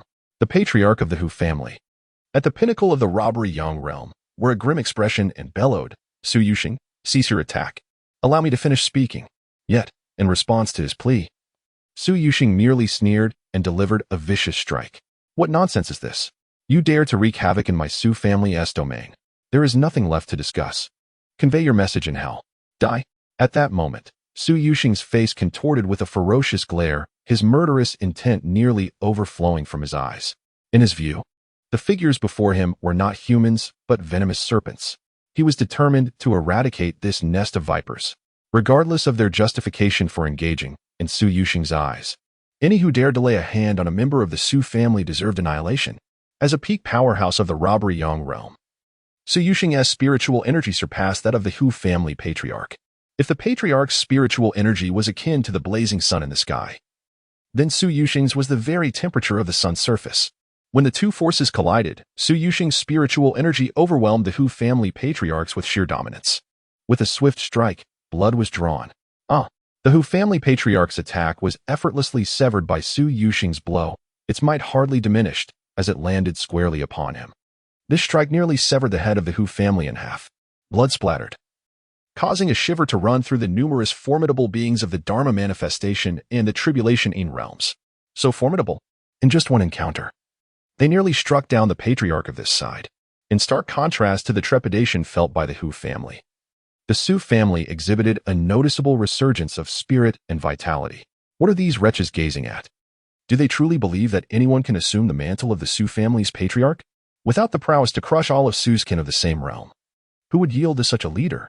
In his prime, Su Yuxing had vanquished the entirety of the Su clan and subdued the external world before returning to take the helm. Moreover, had it not been for the previous patriarch, Su Tianming, suffering injuries during the passage of his divine soul, he might not have returned even now. Su Yuxing possessed the strength to battle beyond his level, and not merely against ordinary contemporaries, but against those cultivated within the sacred grounds. Su Yuxing's amiability stems from his position as patriarch. He can no longer afford to create enemies indiscriminately. What are they contemplating? After injuring the patriarch of the Hu family, Su Yuxing stood defiantly in the void, addressing the assembled members of the Hu clan with a derisive smile. Hu family, unleash whatever abilities you possess. If this is the extent of your trump cards, and you dare to proclaim the annihilation of the Su family, then prepare to meet your end here. As a faction inclined towards conflict, the history of the Su family is not unknown. Yet, such a feeble force is clearly not the entirety of the Hu clan. They must possess other hidden cards, emboldening them to recklessly invade the Su family's domain. Su Yuxing, you seek death. Do you truly believe that without the emergence of the sacred grounds, your Su family can remain invincible among the first-rate sects? Within the ranks of the Hu family, the patriarch who had barely survived a grievous wound, heard these words and, with eyes ablaze, bellowed fiercely, "Today, I declare that your Su family shall be annihilated." Crack. As Hu's roar reverberated, he utilized pure Yang's spiritual energy to mend his injuries, then produced a scroll from his bosom and crushed it with force. Boom. In an instant, the shattered scroll unleashed a surge of spatial energy, forming a dark vortex ahead. This is the construction of a temporary spatial conduit. A resounding boom echoed, and a terrifying pressure erupted from within the spatial passage. This surge of power sent the figure from the law realm spitting blood, forcing the robbery realm to barely withstand the pressure. This formidable force was primarily directed at the two celestial beings above the clouds. Subsequently, before the eyes of the onlookers, the two celestial beings tumbled down from the clouds in a disheveled manner. Witnessing this scene, the members of the Su family felt a jolt of alarm. The celestial beings had fallen? A saint had been summoned by the opposition? The mere mention of the word saint sent shockwaves through the Su family ranks. In this era, the term saint signifies the pinnacle of power. During the end of the Dharma, even saints were reluctant to remain in the outside world. Only a saint could possess a slight advantage in traversing the external realm. After Su Tianming plummeted from the clouds, a brooding intensity enveloped his gaze as he spoke in a deep tone. It's merely a quasi-saint. There is no need to overly concern ourselves. Although the disparity between the celestial realm and the quasi-saint was minimal, the latter still bore the title of saint. They were the complete embodiment transcending the celestial beings, having undergone the 5 decays and emerged reborn. While it is true that in terms of power, celestial beings could rival quasi-saints, it was only a comparison. What audacity! A first-rate force from the outside world dares to speak recklessly against a quasi-saint? A soft, sinister chuckle resonated from the spatial passage. Almost immediately, under the gaze of the crowd, a middle-aged quasi-saint and an extraordinarily charismatic young man emerged simultaneously from the spatial passage. Upon their arrival, the surrounding spiritual energy instinctively recoiled for dozens of miles. for this was a saint. In the end of the Dharma era, no mundane or spiritual entity could approach a saint. Once the middle-aged quasi-saint stepped forth, he stood with his hands clasped behind his back, casting a sweeping glance over the ranks of the Su family before bellowing, "Where is Su Yu? Come forth at once." At this moment, both Su Tianming and Su Yuxing fixated their gazes simultaneously. "Are you searching for Ayu? Is this the enemy that Ayu has offended?" Before the two could contemplate further, the extraordinary youth beside the middle-aged quasi-saint chuckled and said, "Elder Yu, perhaps this fellow anticipated our arrival and fled in advance. Alas, no matter where he runs, I shall find him and crush him." Boom. As the words fell, a formidable aura emanated from the youth, radiating the peak of the spirit-nurturing realm. Under this overwhelming presence, even the newly ascended great venerables felt a tinge of astonishment, as they sensed an unmistakable hint of threat emanating from him. To pose a threat to those of the law manifestation stage, this was undeniably a prodigious talent. Moreover, judging by his appearance, he seemed to be under 100 years of age, a peak spirit-nurturing prodigy not yet a century old. Even among the sacred lands and eminent families of emperors, he could easily be regarded as a top-tier direct disciple. "Who on earth are you?" Su Tianming could not help but shout. Bang! However, as soon as his voice fell, his body felt as if struck by a tremendous force, and he was sent hurtling backward. How audacious for a mere celestial, freshly replenished in his soul's essence, to make a ruckus before me. The middle-aged quasi-saint merely stood his ground and unleashed a punch into the void, sending Su Tianming, a celestial of the fourth realm, flying over 100 miles away. Such power is truly astonishing. Withdrawing his hand, the middle-aged quasi-saint cast a disappointed glance at the head of the Hu family and to Quan Hai, shaking his head in disdain. "TSK, TSK. Initially, he had harbored hopes that they possessed some unique abilities, intending to have them assist him in unlocking the secrets of the Su family as hidden realm. Yet, they faltered right from the onset. It appears they are merely a group of mediocre individuals with decent talents. In comparison to the soon-to-be-destroyed Su family, the disparity is staggering. As a quasi-saint, his perspective on matters is inherently distinct, allowing him to easily discern the chasm between the Hu and Su families. Even though the Hu family may have one or two celestial beings concealed within, they pale in comparison to the vigor and explosive potential of the Su family. Sooner or later, they will be met with a counterattack from the Su family. The members of the Hu family, upon hearing this assessment, could only bow their heads in shame, utterly unable to refute it, especially their patriarch, who had been so easily vanquished. After addressing the Hu family, the middle-aged quasi-saint finally turned his gaze back to Su Yuxing, a cold smile forming on his lips. "Very well, since you refuse to divulge the whereabouts of Su Yu, I shall first eradicate you insignificant insects, and then I will search at my leisure. After all, we cannot afford to linger in the open for too long." Boom. With that, the middle-aged quasi-saint extended his right hand, grasping at the void. In an instant, countless strands of spiritual power and celestial energy surged forth, coalescing behind him into a colossal arm. Thunderous crash. Bang. Yet, before he could unleash a punch capable of obliterating the Su family as hidden realm, his body was violently hurled away in the next moment. This scene astonished everyone, and soon after, a colossal vessel emerged. "What are you? To dare attempt the annihilation of the Jioshu disciples clan?" Upon uttering these words, all eyes were drawn to a warship, immense as a small mountain, appearing at the location where the quasi-saint once stood. In the blink of an eye, a figure soared from the ship, expanding to colossal proportions, akin to a giant. Seizing the quasi-saint who had been sent flying, an overwhelming and suffocating aura of holy might erupted without restraint, sending shivers through the souls of the two heavenly beings. Even though they were currently at the fourth decline, their soul strength comparable to that of a quasi-saint, in the presence of a true pinnacle saint. Their feeble spiritual power resembled that of an ant, insignificant and laughable. Even the middle-aged quasi-saint felt as fragile as a mere insect in his grasp. "Ah, so it is the wretched rats from the imperial tomb," the ninth elder declared, revealing his saintly form and showcasing the might of the sacred realm. The moment he apprehended the middle-aged quasi-saint, he discerned the nature of his spiritual attributes and understood the origin of this intruder's power. The people of the imperial tomb, that infamous holy ground renowned for hunting the strong, their notoriety unmatched. Yet, many great powers chose to turn a blind eye towards them. For these vermin could sometimes prove useful, particularly when the task was too inconvenient for their own kin. They would enlist the aid of the imperial tomb. Their spiritual attributes predominantly focused on stealth and explosive power, essential for assassination, requiring exceptional concealment techniques and the ability to swiftly eliminate adversaries of equal standing. Thus, they were easily identifiable. Jiuxiao? The middle-aged quasi-saint's countenance turned pale and ghastly as he was captured. He yelled, "How could you arrive so swiftly? It shouldn't be possible. Even if my presence was revealed, even if news of the conflict between the Su and Hu families had spread, it shouldn't have warranted such rapid response. How long has it been since my arrival? Mere moments? Moreover, why is a saintly being here upon my arrival?" The ninth elder retorted with a cold laugh. "That is not for you to know, you wretched rat. Perish." He had no desire for idle conversation. Instead, he found satisfaction in using this rat's head as a means to curry favor with Suyu. With this thought, the ninth elder felt a surge of joy. With a resounding bang, the middle-aged quasi-saints had exploded like a watermelon. His physical form was likewise reduced to a mere pulp by the ninth elder's grasp. The chasm between a quasi-saint and a true saint was monumental. No matter how powerful a quasi-saint, they remained merely a quasi-saint. Yet he was a genuine saint, and moreover, a being at the pinnacle of the saintly realm, on the verge of ascending to the level of a great saint. To extinguish a quasi-saint was childish play for him. With a casual flick, he hurled the mass of mire away. His enormous eyes turning to the young man who had become paralyzed with shock beside him, and he disdainfully inquired, "Now, you tell me.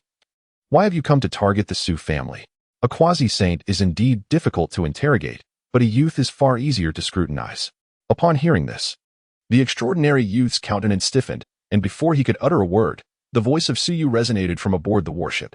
"Elder Jiu, these individuals have come seeking me." Suyu's calm declaration drew the attention of all present. Under their watchful gazes, Suyu descended from the vessel, turned to the youth, and inquired, "Are you the new saint cultivated by the imperial tomb?" Upon witnessing Suyu's appearance, the youth bellowed, "Lin Yi, you have been nurtured by the imperial tomb since childhood. And yet you dare to betray us. The elders are furious. If you wish to spare your Lin family from the flames of the sacred grounds, you must take your own life immediately to perhaps save your kin." He was acutely aware that with the emergence of a peak saint, his return was all but impossible. Though he held the title of saint, the imperial tomb had fostered many. Should he perish, another saint would inevitably be chosen. As for the notion of a saintly assassin coming to his aid, in the eyes of the sacred grounds, a quasi-saint peak elder from the outer sect was deemed sufficient to eliminate any unstable elements. Who could have anticipated that the so-called traitor would be afforded protection by the nine heavens sacred realm? His proclamation left all present in utter astonishment, each gazing at Suyu with wide eyes, as if they could hardly believe that Suyu had already been possessed by the saint of the imperial tomb. Surely, the figure standing before them was not an ally but a representative of the imperial tomb itself. Even Elder Gio wore a look of bewilderment, though a glimmer of murderous intent soon ignited in his eyes. Yet, before any action could be taken, Suyu chuckled, "You speak of that soul entity? After merely a few years of cultivation, a congenital soul presumes to seize my form? How naive. As for your Lin family, they may be eradicated without a second thought, reduced to ashes if need be." Suyu had initially expected his adversary to possess some formidable card, yet it turned out to be reliant on such vile tactics. However, Linya's affairs held no relevance to him. If they are to be turned to dust, then so be it. Annihilate the entire clan? Do as you will. Faced with Suyu's demeanor, the youth was momentarily taken aback, only to erupt into a furious laugh. "Very well, very well. The elders were indeed correct. You are a most unruly lad. No wonder you have not responded to the sacred grounds messages for so many years. Did you think we had prepared only this?" With that, the youth suddenly produced a lamp flickering with ethereal blue flames. "This is the soul lamp bearing a fragment of your soul's essence. I wonder how long you can maintain your facade." As he spoke, the young man directly employed his life soul lamp to cast a soul spell upon Suyu. Utilizing the essence of the soul as a medium, this incantation was the most efficient and direct means of exerting control over another's spirit, subjecting them to an agonizing existence worse than death. Yet, no matter how fervently he unleashed the soul spell, even as the flames of his life soul lamp flickered perilously close to extinguishment, Suyu remained utterly unmoved before him. What was he doing? Playing with a lamp? Apply yourself. Did he not claim he would reveal his true form? Initially, Suyu harbored some trepidation about the potential repercussions. However, upon witnessing no adverse effects following the casting of the spell, he felt an immediate sense of relief. How could this be? The young man's eyes widened in disbelief, as if grappling with the enigma before him. How could someone withstand the ravages of a soul spell? It was common knowledge that as long as even a fragment of one's soul essence resided in another's possession, anyone, even an emperor, could be manipulated by a mere fledgling of the pulse condensation realm. Are you not Lin Yi? The young man glared at Su Yu, shouting. Where is Lin Yi? If he was not Lin Yi, then who was the one who had previously used Lin Yi's communication jade pendant to convey messages to them? Su Yu retracted his smile, stepping forward with the full force of his peak spiritual realm combat prowess, hurtling towards the young man. Boom. A deafening sonic boom erupted, jolting the young man back to reality. I have told you, the soul entity you refer to as Lin Yi has been obliterated by me. I am Su Yu. Su of the Su family. With those words, Su Yu raised his right hand, forming a fist. At that moment, an overwhelming physical power surged forth, reaching speeds multiple times that of sound. Amidst this rapidity, it seemed as though the roar of dragons and the trumpeting of elephants resounded. Dragon-elephant mountain collapse. Boom. Su Yu's assault was executed with utter decisiveness and ferocity, launching a full-strength strike. What did the peak say to the spiritual realm? Was he not also a being of the same realm? If he could not vanquish even a scion of a villainous faction, what purpose would his training serve? How could he alter his destiny? There was already one villain. That sufficed. What were you to dare question my identity? Remember, your so-called Lin Yi has long since perished. I am indeed the one who killed him. Su Yu bellowed, delivering a crushing blow. This punch unleashes 100% of its power. This is a power that can only be unleashed through the utmost mastery of the physical body, capable of shattering space and breaking the sound barrier. With the force of his fist, a roar reminiscent of a dragon's cry and the trumpet of an elephant erupts. Roar. Under the terrifying speed and might, the young man seems to be ensnared in an illusion, perceiving not a human charging at him, but a true dragon and a divine elephant. Impossible. The youth shakes his head frantically, drawing forth his weapon to strike back. Bang. A crisp shattering sound reverberates as the young man's longsword fails to endure even for a moment, obliterated by a single punch from Su Yu. Along with his skull, it bursts into a mist of blood. In terms of sheer strength, Su Yu has long surpassed the pinnacle of divine essence. With this fist, even a grandmaster of the law could be slain. Ding. Congratulations to the host for successfully killing the son of destiny with a pale golden fate, earning rewards, 130. 000 villain points, the blade of killing, holy light technique, and heaven's escape talisman, along with a realm advancement card, X3. The blade of killing, a demonic weapon nurtured by blood. Growing stronger with each kill, the more formidable the victim, the greater the power it accumulates. If it could be nourished with the blood of 100 grandmasters, its full potential could sever the heavens, classified as a holy weapon. Holy light technique, created by the third empress, mimicking the laws derived from the chaotic body. It can neutralize all forms of attack, offering unmatched defense, merging offense and defense, renowned as the supreme secret art beneath the imperial martial arts. Heaven's escape talisman. Utilizing this talisman allows one to conceal oneself and escape millions of miles away. Classified as holy grade. Due to the failure to diminish the opponent's fortune value upon slaying the son of destiny, the rewards are relatively sparse. Please take note. Su Yu paid no heed to the system's reminder. For anyone who posed a threat to his existence, they must be eradicated at once, rather than nurtured only to be killed later. The children of destiny are not beyond elimination, as long as they pose no threat to him. He could treat them as mere lambs, slowly reaping their value.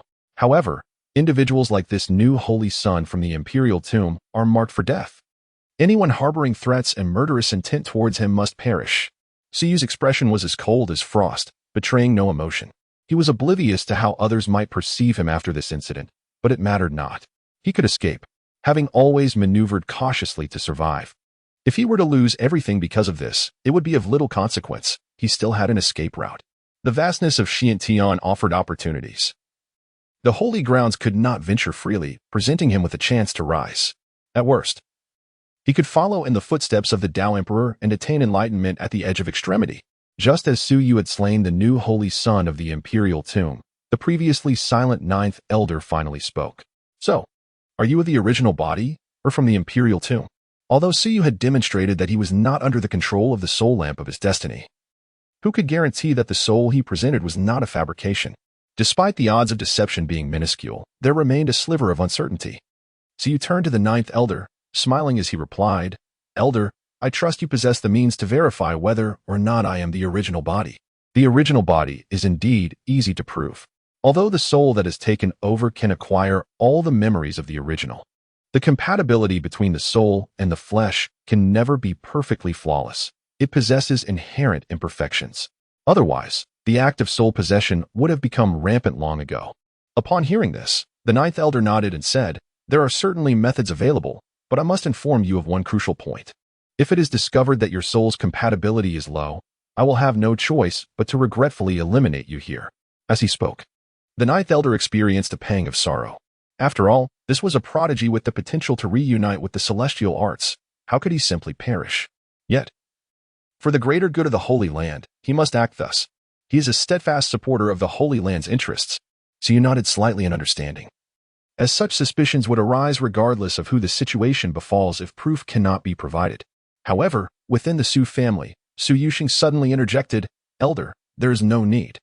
I believe Yu has not been possessed." The utterance drew the simultaneous gaze of Su Yu and Elder Jiu, particularly the former, whose eyes gleamed with a hint of surprise. Under their scrutiny, Su Yuxing, maintaining an unruffled demeanor, spoke calmly. If Yu has indeed been possessed, he would not return this time. He was acutely aware of who Su Yu was, just as he understood the nature of the imperial tomb. The denizens of the imperial tomb were notoriously aloof, devoid of familial bonds, driven solely by the principle of self-interest as paramount. Yet, Su Yu had returned. Thus, he held firm in his belief that Su Yu had not been taken over. Elder Jiu silently nodded, yet he responded earnestly, "Your belief holds no weight. However, this matter pertains to the interests of the sacred land, and I cannot act so hastily." With that, a radiant flicker emanated from the storage ring on Elder Jiu's hand, revealing an ancient mirror. This was the source realm. When illuminated by it, one could directly unveil the essence of a person's soul. If there were no discrepancies, the reflection cast by the source realm would solely depict his true self. Upon hearing this, Su could not help but murmur to himself, "Is this not akin to a mirror that reveals one's true form? It can unveil his genuine appearance." As the words fell, Elder Jiu promptly raised the origin mirror towards Su, then infused a trace of spiritual energy into the origin realm. "Let us see if you are indeed the original form." With a hum, the origin mirror emanated a profound and gentle radiance that enveloped Su Yu. In that moment, he felt as though something deep within his soul was being scrutinized, yet there was no sense of discomfort. Under the watchful eyes filled with tension and anticipation, the light of the origin realm gradually receded. Ultimately, only Su Yu's present visage remained within the mirror, unchanged in the slightest. Upon witnessing this scene, Elder Jiu exhaled deeply, stowing away the origin mirror, and then offered an apologetic smile. "My apologies. It seems I have been overly cautious." The outcome of the origin realm left him entirely convinced that Su Yu was indeed the original form and had not been possessed. His belief in this result stemmed from the fact that this origin mirror was a treasure of quasi-emperor grade, a precious artifact bestowed upon him by the Holy Master just before embarking on his journey, intended to ascertain whether Su Yu had been usurped by the master of the secret realm. The origin realm could reveal even the souls of quasi-emperor level, making it impossible for Su Yu to deceive. The result was abundantly clear. The test had been passed. Su Yu, unfazed, smiled lightly and waved his hand, saying, "Your composure, Elder Jiu, is indeed commendable, and it serves to affirm my innocence." After all, he had traversed dimensions entirely, not merely soul transferred. Who could discern this? His only trepidation lay in the fear that the memory vessel possessed soul power. Now it appeared that he had indeed been overly concerned. The system's craftsmanship was certainly not so hasty. Shifting his tone, Su Yu cast his gaze towards the members of the Hu family who stood frozen in place, hesitating to depart, and coldly declared, "However, since my innocence has been established, it is time to clear this place." At his words, Elder Jiu was momentarily taken aback and inquired, "What do you intend to do?" Su Yu's smile faded, replaced by an expression of icy ruthlessness. Colluding with the Emperor's grave and committing transgressions against the Su family warrants the annihilation of their entire clan. No mercy in killing. With a deep breath, though his heart was ablaze with fury, he knew he could not unleash it indiscriminately. Yet, he had ample justification to vent his wrath upon these intruders. The charge of colluding with the Emperor's grave was sufficient to justify their extermination. As expected, upon hearing Su Yu's demands, Elder Jiu nodded slightly in agreement, responding, "Permission granted. This request is acceptable. After all, the families colluding with the imperial tomb have no need to continue existing in the eastern wilderness. It is quite fitting," allowing him to witness the potential of the Su family. Two celestial beings, several Yin-Yang tribulation realm experts, and over 100 Dharma manifestation realm practitioners. Such formidable strength is perfect for testing the combat prowess of the Su family. Having received consent, Su bellowed, "Kill. Not a single one shall remain." Boom. With those words, Su bent his knees and shot forth like an arrow, gripping the killing blade tightly as he struck. What of the Dharma manifestation realm? Today, let Suyu's name resound throughout the eastern wilderness with this battle. What of having countless enemies? From now on, he would bear the burden of fighting the world alone if need be, witnessing the decisive action of their young master. The elders of the Su family and the nearly expired tribulation realm experts were invigorated, charging forth with fervor. Su Tianming, seeing this spectacle, burst into hearty laughter. Excellent, excellent. Truly, the descendants of the Su family embody the spirit of daring to fight and kill. Hu Quanhai, come forth. Today, I shall sever your head to inspire my dear Ayu. Boom. Even with a slight injury. Su Tianming's fervor remained undiminished as he charged toward the Hu family's celestial being. Upon witnessing this, Hu Chuanhai's face turned pale and grim. Hearing those words, he sneered, "Today, our Hu family shall perish, but before that, I shall take as many of your Su family members to hell with me as I can." Bang. At that moment, the two celestial beings unleashed their full power, communing with the heavens to condense their Dharma forms, ultimately merging them with their bodies, enlarging themselves hundreds of times, and directly penetrating the clouds. Su Yuxing similarly laughed. "It has been a long time since I have taken a life. Today, I have pin-up rage. Not a single one of these scoundrels shall survive." Frustration. Although the Su family was a top-tier power without intervention from the sacred realm, the mere appearance of a quasi-sacred being nearly brought them to the brink of annihilation. He, too, was incensed. The Su family must grow stronger, and he, Su Yuxing, must become formidable as well. The sacred realm is nothing. He can break through it. The blade of the human slayer. Buzz. The blade hummed, emanating a rich aura of blood and slaughter as it cleaved toward the Hu family's tribulation realm expert. In this moment, Su transformed into a magnificent sun, descending abruptly into the ranks of the Hu family. Although the Su family may have been slightly inferior to the Hu family in terms of the level of their legal manifestations, their combat prowess instilled a profound sense of dread in the hearts of the Hu family members. The members of the Su family exhibit an almost frenzied demeanor, displaying a reckless disregard for life. Kill. Upon witnessing this scene, Su no longer concealed his own power. His eyes ignited with divine light, seemingly igniting the very air around him. The void suppression blade. The immense strength of the suppression body enveloped the blade of slaughter, unleashing a technique capable of severing the void. Its magnitude was such that even the most formidable avatars would be taken aback. With a resounding crash, a single strike from Su sent two initial stage avatars of the Hu family flying. Above in the sky, blood mist continuously erupted. Observing this brutal spectacle, the Elder of the Nine Heavens and Lin Cheng aboard the warship were utterly astonished. Each individual appeared to be a relentless killer. Are the members of the Su family truly this formidable?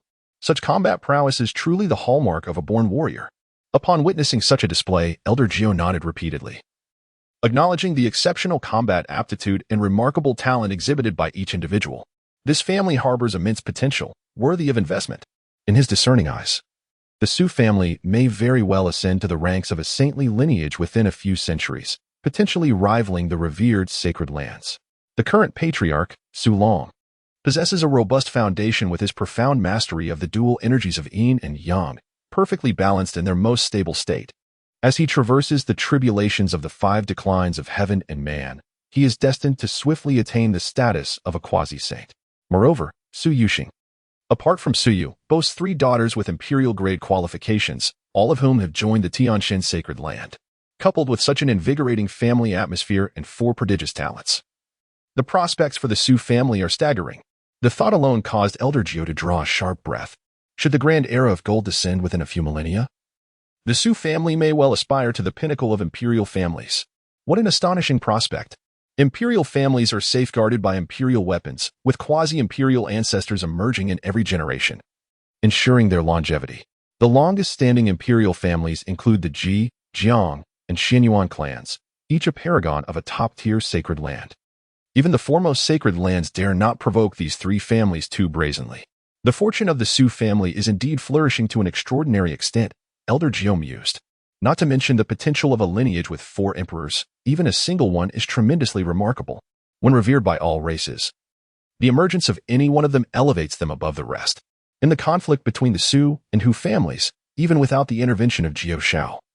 The situation would still appear overwhelmingly in favor of the Su family, whose members exhibit a ferocity akin to that of rabid dogs, relentlessly pursuing and viciously attacking their foes.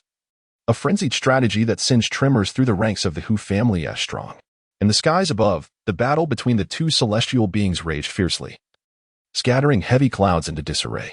The vapor was evaporated, transforming into white mist that cascaded downwards. This pristine, unblemished mist, upon descending to a certain height, was quickly tainted crimson by the blood mist permeating the battlefield of the law manifestation realm. Siyu stood resolutely against the two adversaries of the law manifestation stage. His expression is frigid as frost. Both of these formidable beings from the realm of Dharma were powerful figures of the first order, yet upon confronting Suyu, a peak master of the spirit-nurturing realm, they found an unsettling sense of fear creeping into their hearts. Madman. This is the unanimous assessment from two individuals regarding Suyu. They had previously witnessed, with their own eyes, a being of the Dharma manifestation realm being cleaved in two by Suyu. Just as these two found themselves in a predicament, a thunderous roar snapped them back to reality. You two, come with me. Let us eliminate this wretch. If not for him, how would my Hu family have fallen to such a fate? Boom.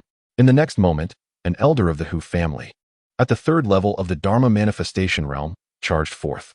His eyes were bloodshot, fixated on Suyu's head as he lunged forward with his spear, seemingly intent on piercing Suyu's skull. Die, you little scoundrel. This is all you're doing. With a sharp sound, the air was sliced as the elder advanced directly towards Suyu. Upon witnessing the elder breaking through the encirclement in his rush to attack Suyu, a group of elders from the Su family gasped in shock, eager to rush in to rescue Suyu, but they were thwarted by their respective opponents. On the warship, Elder Jiao and several outer sect elders were about to intervene to save Suyu when they were abruptly interrupted by the unfolding chaos. Do not save me. Suyu's gaze was icy, and his voice was filled with frosty determination. Today, no one shall impede my vengeance. How infuriating it was to be so casually doubted. So easily targeted for extermination, such indignities were unbearable. Suyu's eyes, cold as death, were fixed on the approaching elder. Break for me. Suyu closed his eyes momentarily, then opened them with a fierce shout. Boom. In an instant, the heavens and the earth transformed.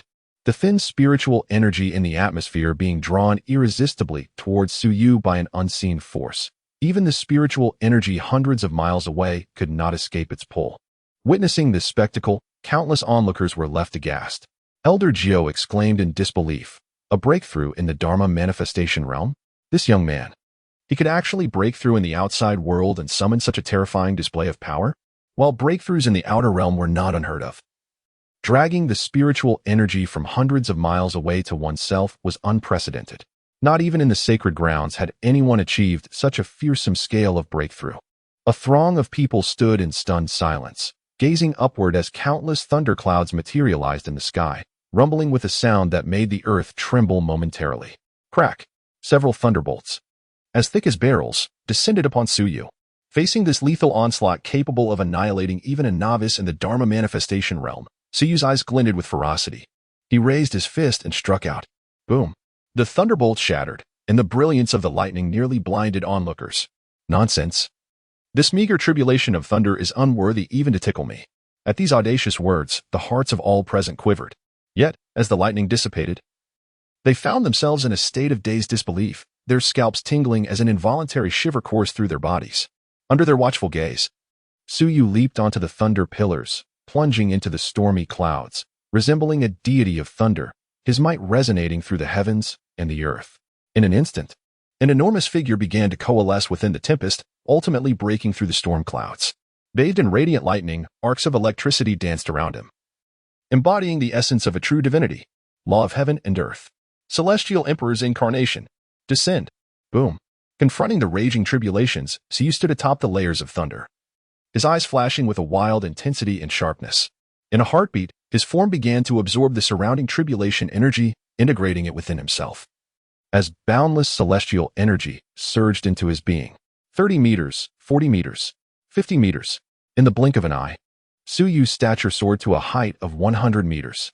Concealed within the 10-mile expanse of tribulation clouds lay unfathomable power, should it be unleashed in full force. Even a formidable being at the second tier of the law avatar realm would be obliterated on the spot. Yet, This terrifying strength did not faze Suyu in the least. He reveled in the sea of thunder, akin to a true thunder deity. Continuously absorbing its essence to bolster his own being, he endeavored to shatter his limitations, stepping into a pivotal transformation. He sought to enter the realm of the law avatar. He aspired to achieve greatness. Every strand of his hair stood erect under the influence of the thunderous power, wild and chaotic yet brimming with sharpness. While his eyes flickered with the brilliance of lightning, law of heaven and earth. Boom. It was as if the universe had resonated with a stirring chime. That was the rhythm of Suyu's heartbeat. The law of heaven and earth, the celestial might of the heavenly tactics, possessed the power to traverse the cosmos. With each step Suyu took, his form surged to a staggering 300 meters. Witnessing this spectacle, both the law avatar and the yin-yang realm's strongest were left in a state of astonishment. Even the seasoned ninth elder, upon witnessing this scene, was rendered speechless. Had he just entered the law avatar, standing at a height of 90 zhang? No, wait. This did not appear to be the incarnation of the law avatar. The ninth elder's eyes sparkled with a glimmer of insight, as if striving to comprehend Suyu entirely. Ultimately, he gasped in disbelief, exclaiming, "What manner of creature is this young man, wielding the power of divine arts even at the threshold of the law avatar realm? No. It must be said that he has only just embarked upon this path. How could he possess such formidable divine arts? Divine arts are not mere martial skills or techniques. They are innate gifts, bestowed by nature itself, reserved for those endowed with exceptional physiques. However, such divine arts only reveal themselves upon transcending the tribulation of the sun. Moreover, most of the divine abilities are merely of the earthly fiend level, or even the human level. Suyu's unique application of his divine abilities clearly indicates a more formidable and terrifying celestial gang divine technique. It is worth noting that nearly 90% of cultivators only have the opportunity to master an innate divine ability upon transcending the catastrophic yang, which entails achieving a balance of yin and yang attributes and reshaping their physique. Yet, Suyu astonishingly managed to activate it even in the realm of law manifestation. What is this concept? Even among the many great emperors immortalized by history, few possess such extraordinary traits. Only the legendary chaos body could meet such criteria. Yet, Suyu's prison body is not a chaos body. At this moment, the ninth elder felt as though his worldview had been profoundly shaken. Though his gaze was filled with astonishment, it was predominantly infused with fervor. This young prodigy must be nurtured. With him around, the nine heavens shall undoubtedly reign supreme in this era, establishing itself as the most formidable sacred ground. It is imperative to cultivate a good relationship with the Su family, even if not for the sake of the sacred ground. For his own sake and that of his descendants, forging a bond with the Su family is essential, should he miss this current period of weakness. Once this young man becomes powerful, it would be too late to seek alliances. Although he is a staunch advocate for the interests of the sacred ground, he also has his own family to consider and must strategize for their benefit. As long as he operates within the established rules, he will endeavor to carve out a path of opportunity for himself. At this moment, Suyu's status in the eyes of the ninth elder has risen to unprecedented heights. This is a little fellow with boundless potential. In the future, he shall undoubtedly ascend to greatness. Naturally, many share the same aspirations. However, the Hu family, opposing Suyu, has descended into despair. They have witnessed the rise of a prodigy at the cost of their entire clan's existence. Hurry. We must not allow him to break through so easily. We must disrupt him and inflict injury during his tribulation. Charge forth, heedless of death. The manifestations of the Hu family screamed hoarsely one after another, attempting to exchange their lives for Suyu's injury. Yet, most were met with derisive laughter from the elders of the Su family. They would not permit this group to interfere with their young master's breakthrough. He is the rising sun of the Su family. How could they allow these individuals to mar the dawn of his ascent? Observing the fierce battle below, Suyu smiled. Feeling the surging power within him, a sensation both enchanting and pleasurable, it was simply too delightful. His strength continued to grow, and the feeling of destiny gradually being seized into his grasp was intoxicating. Mere divine abilities, and they are already in such a frenzy before even merging with their manifestations. Very well, I shall reveal a portion of my trump cards today. Gazing at the swarm of Hu family's manifestations eager to charge forth, Suyu grinned. He then turned his gaze toward the tempestuous clouds of tribulation. Inhaling deeply, I establish my foundation with myriad manifestations, laying down the unparalleled foundation of eternity. This is not merely to achieve invincibility among peers, but to dominate an entire realm. This is a trump card, but this manifestation is not. Heavenly Emperor's body merge. Su formed the incantation, and in the midst of the tempest of thunder, the vitality and energy from the depths of the tribulation began to wildly converge. Under his guidance, a towering figure began to coalesce behind the 90 zhang tall Su. It was a colossal phantasm, 300 zhang high. Its features obscured beneath a bejeweled crown, yet the imperial might it radiated rendered all unable to gaze directly upon it. Adorned in dark garments embroidered with celestial mountains and rivers, the overwhelming presence of the emperor emanated a profound sense of oppression. The empress might. This is the heavenly emperor's body. By heavens! Our young master of the Su family has comprehended the paramount manifestation of our human race since time immemorial. At the moment the heavenly emperor's body materialized, the elders of the Su family trembled with disbelief. This monumental revelation nearly robbed them of their sanity. The universally acknowledged foremost manifestation, the heavenly emperor's body, has been grasped by their young master. Such immense surprise is truly akin to winning the grand lottery. To comprehend the divine essence of the celestial emperor, even if one does not ascend to the rank of emperor, one can still be regarded as an emperor. Should one fail to achieve this, they shall at least become a great emperor. However, to be recognized as the true emperor is an inevitability. The Su family shall flourish. Aha! This scene invigorated the elders of the Su family, who unleashed their fury upon the Hu family's avatar with unrelenting ferocity, delivering blow after blow with reckless abandon. Merge. With Su Yu's command, the divine form of the heavenly emperor coalesced behind him and instantaneously merged into his being. In an instant, Su Yu's physique swelled dramatically. Boom. 400 meters, 500 meters. Ultimately, he came to a halt at a staggering 1,000 meters. Bang! As the avatar materialized, Su Yu raised his hand to disperse the heavenly tribulation, then plunged into the battlefield of avatars, seizing two formidable warriors at the 5th tier of the avatar realm before anyone could react. In the next moment, under the astonished gazes of the two 5th-tier warriors, Su Yu exerted a sudden and tremendous force. With a resounding bang, their corporeal forms were mercilessly crushed into a pulp. With the initial formation of his avatar, I shall be invincible. Today, those who dare to offend the Su family shall meet their demise. Boom.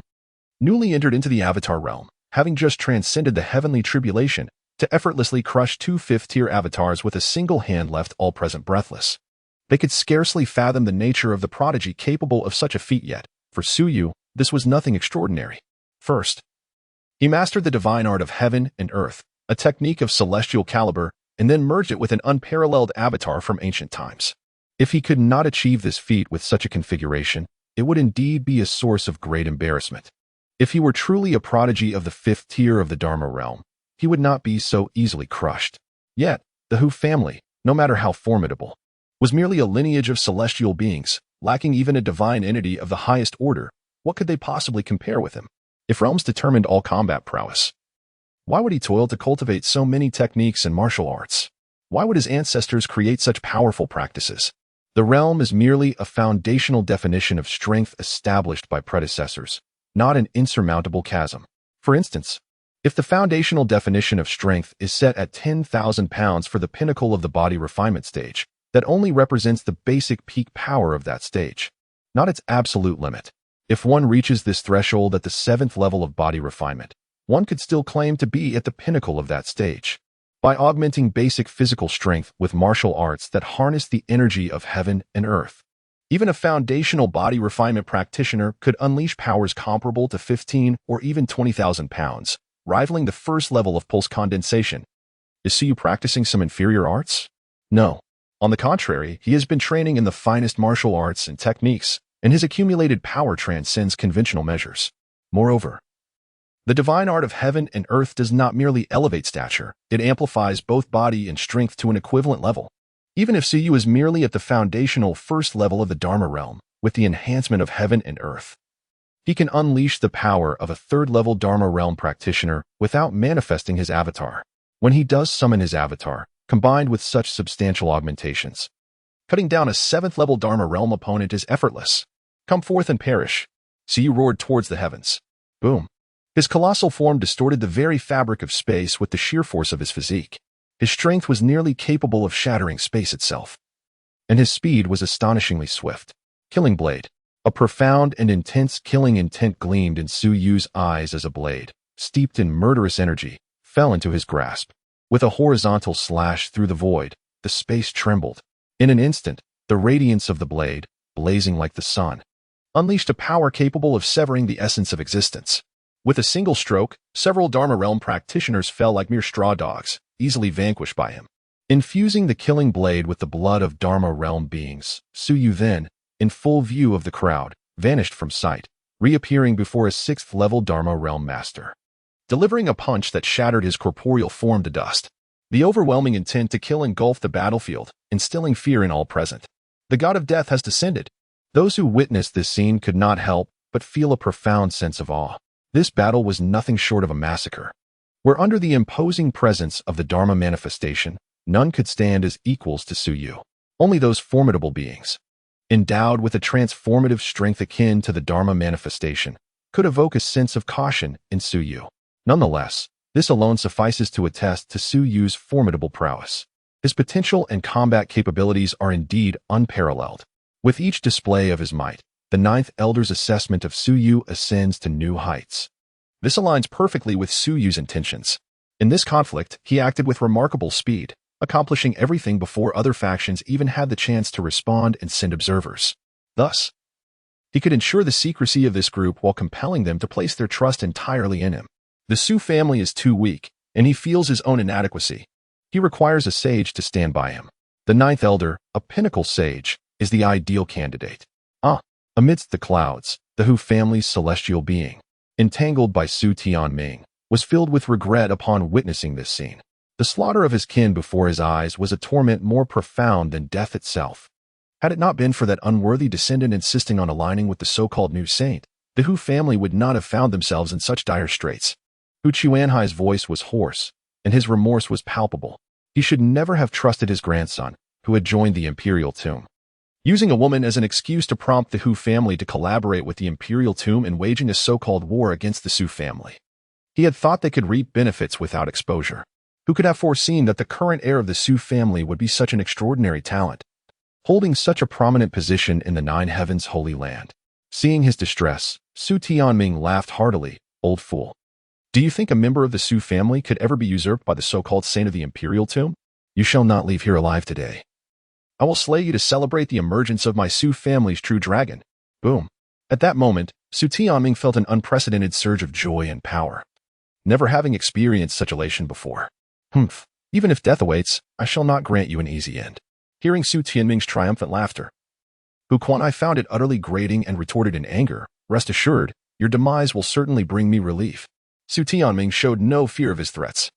Although his spiritual injuries had only recently healed and he could not match Hu Kuan-I, who had immersed himself in power for years, his battle spirit was even more robust. He feared not death. This alone was sufficient. Annihilate the gods. Boom. Within the battlefield of the Calamity Yang realm, Su Yuxing faced 3 late-stage Calamity Yang practitioners, his blade slicing through the air with a resounding whoosh. Though he appeared somewhat disheveled, the dripping blood from the blade attested to the fact that he had already slain more than one Calamity Yang warrior. Today, I shall slay you. Not only to celebrate my son's entry into the Dharma aspect, but also to confront the celestial beings of the 5 declines with your lives. Su Yuxing shed all pretense, transforming into a god of slaughter, exuding arrogance. He regarded fellow practitioners of the same realm with utter disdain. However, before the 3 late-stage Calamity Yang elders could deliver their harsh retorts, Su Yuxing charged forward, interrupting them. You take my blade first, and if you survive, then we can converse. The 3 elders were left speechless. The battle, which began with the invasion of the Hu clan into the secret realm of the Su clan, reached its conclusion in merely half an hour. As time progressed, within less than an hour, with the final member of the Hu clan falling, the conflict came to a definitive end. Thud. Suyu descended from the sky, his towering figure gazing towards the warship. He respectfully clasped his hands towards the 9th Elder, who stood at the forefront of the vessel, expressing his gratitude. I sincerely thank you, 9th Elder, for your assistance this time. Why speak of such matters? Let us discuss them further upon your return to the Su clan, the 9th Elder replied with a chuckle. Suyu nodded in acknowledgement and then cast his gaze upon the numerous colossal corpses of the scattered about. With a mere thought, a whip, forged from the power of divine abilities, materialized in his hand. Divine ability, mountain drive. Crack. The whip struck the surrounding mountains, and in an instant, the peaks trembled as if startled rabbits, shifting their positions to reveal bottomless pits. As they quaked, The corpses tumbled into the abyss. Once all the bodies had disappeared into the chasms, Suyu struck once more, causing the mountains to return to their original places. Witnessing this astonishing spectacle, the ninth elder's eyes widened in disbelief. How? How do you possess such an abundance of divine abilities? Has the world gone mad? How can one individual possess two distinct divine abilities? Perhaps the other phenomena could be comprehended without such astonishment, yet this duality of divine powers genuinely terrifies Elder Gio. For a fleeting moment, he even questioned whether this person might be a reincarnated immortal. Not only do the sacred martial arts emerge in abundance, but their combat prowess has also reached an astonishingly absurd level, capable of contending with those in the realm of law manifestation immediately upon breaking through. Now, he has even displayed the means of wielding dual divine abilities. This is simply too shocking to fathom. Divine abilities are the hallmark power that can only be awakened in the realm of cataclysm, a method of transcending the mundane and ascending to immortality. A martial artist is typically endowed with a singular divine ability. It has never been heard of someone wielding two. In the face of Elder Gio's astonished gaze, Suyu merely smiled faintly and said, "There is even more." With that, Suyu suddenly drew forth a divine spear, a weapon belonging to a formidable figure from the Hu family, which he had casually picked up from the battlefield.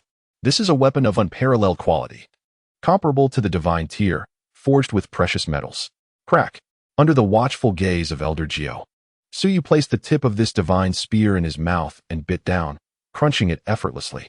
As he consumed the spearhead, Suyu resembled one enjoying crispy snacks.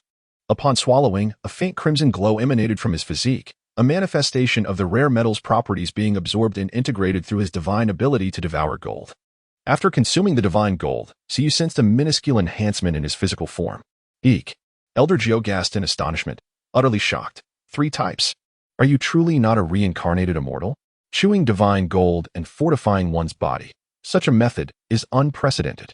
If one were to assess the rank of divine abilities, in Elder Gio's discerning eyes, this would be classified as a grade of earthly fiend, and with the capacity to enhance the physical form. It could easily rival the typical celestial gang divine abilities. This matter has become inconsequential. What truly matters is that this young man can master and wield 3 divine arts.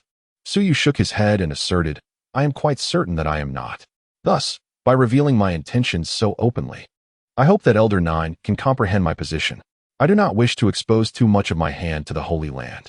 However, here with you, Elder 9. I hold nothing back. Suyu's gaze was sincere, and his demeanor exceedingly earnest. You are well aware that the Holy Land does not lack for my presence. Nor is it my place to interfere. I merely need to fulfill my own responsibilities, to gather the celestial scriptures that the 3 great Holy Lands wish to see. And the remaining tasks shall not concern me. Coming from a prestigious family, I naturally must consider everything for my clan. Moreover, Elder 9, you are not from the core line of succession. We each have our own families. Within the bounds of the Holy Land's principles, I hope that you, as a figure of the sacred realm, can extend your protection to the Su family. Once I or my 3 sisters achieve success in our cultivation. At this point, Suyu chose to refrain from further elaboration, as his meaning was already abundantly clear. To continue would be redundant. Elder 9 stared at him in astonishment, then nodded solemnly, "I promise you, as long as it is within the regulations of the Holy Land, all can be accommodated. To provide protection for the Su family? This is quite simple. Before the great calamity descends, even the sages find it challenging to traverse the outside world. The higher their realm, the greater the threats they encounter. Should they linger too long, they risk incurring irreversible harm to their foundations. For one like him, remaining in the external world for even a month is the utmost limit. If a great sage were to arrive, death would be inevitable within a week. He can also perceive that in recent years, the age of decline for heaven and earth has increasingly weakened. In another century, even the pinnacle of sages might endure a year in the outside world. It is time for him to begin plotting. The current threat to the Su family stems from being targeted by the Imperial Tomb. However, should he intentionally spread rumors, the Imperial Tomb would redirect its attention back to him and Suyu. Once he discreetly transfers the Su family to the small secret realm established in the 9 heavens, their safety would be essentially assured. He possesses the authority to accomplish this. Moreover, given Suyu's remarkable pace of advancement, it is likely that within a century, he will have the opportunity to ascend to the realm of quasi-saint. Remarkable. Suyu has only been in the 9 heavens for a few years, and he has already achieved the manifestation of the Dharma. He began with the condensation of the elixir, followed by 3 years of nurturing his spirit, and then progress to the manifestation of the Dharma, all within a mere span of 5 years. The pace of this cultivation is exceedingly extraordinary. Anyone who claims that he lacks the hope of transcending to the great emperor would find the ninth elder to be the first to refute such a notion. In light of this, my heartfelt gratitude goes to the ninth elder. Upon receiving his affirmation, a radiant smile blossomed on Suyu's face.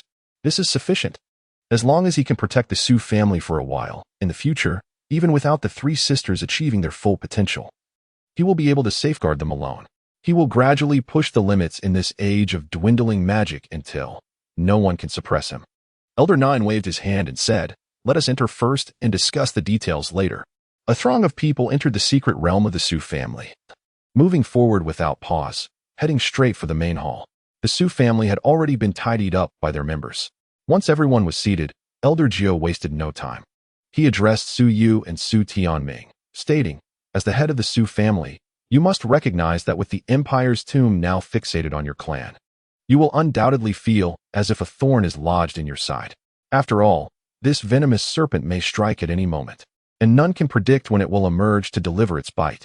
Therefore, I propose that your entire family relocate to a secluded sanctuary that I have established. Although my family resides there, it is sufficiently spacious to accommodate your needs." Upon hearing this proposal, Su Yu and Su Tianming were momentarily taken aback, unable to fully process the implications.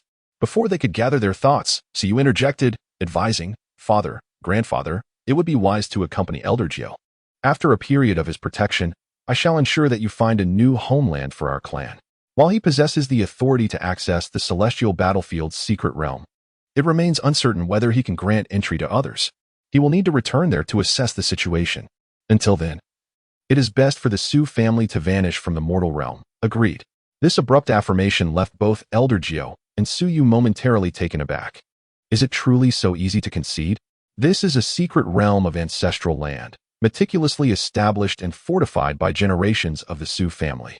Appearing to comprehend Su Yu's confusion, Su Yuxing solemnly remarked, "No matter how splendid the ancestral land may be, it pales in comparison to the lives of our kin. If there is a place to relocate to, we naturally have no objections." Su Tianming cast a glance at the assembled elders and commanded, "You all shall accompany me to the family cemetery. We will excavate the ancestral graves and relocate them to be reinterred at a later date. Everything that can be unearthed must be removed." Understood. Swiftly, a throng of elders followed in Su Tianming's wake, departing the grand hall to commence the excavation of the graves. Su Yuxing likewise took his leave, stating, "I will inform the family members to prepare, and then we shall convene at the family plaza." In an instant, the once bustling hall became desolate, leaving Elder 9 and Su Yu in a state of bewilderment. "Wait, we merely asked you to move. Why are you excavating the ancestral graves? Must even the graves be relocated?" The actions of Su Yuxing and Su Tianming were remarkably swift. One notified the family members, while the other led the elders to the graves. Although it was termed as excavation, it essentially involved placing the graves into a vast storage space. The Su family's efficiency was commendable. From notification to assembly, everything was accomplished in the span of merely 1 hour. Such unwavering execution evokes admiration even from the ninth elder. The Su family truly embodies unity of purpose. No inquiries into the rationale are made. The family command has been issued, and thus it must be executed unconditionally. In truth, this has become an ingrained directive within the very essence of the Su family. After all, the Su family has endured numerous cycles of rise and fall, and every family edict must be followed without question. Only in this manner can they carve out a glimmer of hope in dire straits. As the assembly gathered in the plaza, there was little in the way of dialogue or oratory. Rather, purple gold warships continuously soared into the air. Board the ships. With a single command from Su Yuhang, the members of the Su family boarded the vessels in an orderly fashion. Once the multitude of over 10,000 clansmen had embarked, the ninth elder and Su Yu followed suit, stepping out into the realm beyond the secret domain. At this moment, no outsiders had yet arrived, as their actions had been remarkably swift and the Su family's location was indeed somewhat secluded. With a resounding crash, once all the warships had departed from the Su family's secret realm, the ninth elder, at the behest of the family patriarch Su Tianming, unleashed a powerful fist that shattered the very essence of the Su family's ancestral land, a place they had relied upon for survival over the years. Having accomplished this, the ninth elder returned to the Nine Heavens warship and addressed Su Yuhang. "Proceed now, Follow my lead as we traverse the void. Understood, Su Yuhang replied, nodding in affirmation. As the ninth elder regained control of the warship, a beam of guiding light emanated from the ship's rear, entwining several of the Su family's purple-gold vessels. Whoosh. Subsequently, the ninth elder navigated the warship to carve out a pathway through the void, leading the Su family members into its depths, where they vanished from sight. After a period of tranquility, several hours passed. Suddenly, the space near the Su family's secret realm began to distort, and from within emerged several figures cloaked in black robes. Their presence exuded an eerie aura, seemingly merging with the very fabric of the cosmos, making them nearly undetectable. They appeared as phantoms, lacking any corporeal form. Observing the shattered secret realm and the debris scattered about, it seemed that someone beneath the black robes furrowed their brow. The sin of a saint-level powerhouse lingered. Where are the bodies? The auras of the elder Yu and the saint had vanished without a trace, and the air bore no sin of the former saint. Buzz. Almost instantaneously, an immense surge of spiritual energy akin to a vast ocean poured forth, enveloping a radius of 1,000 miles within its reach.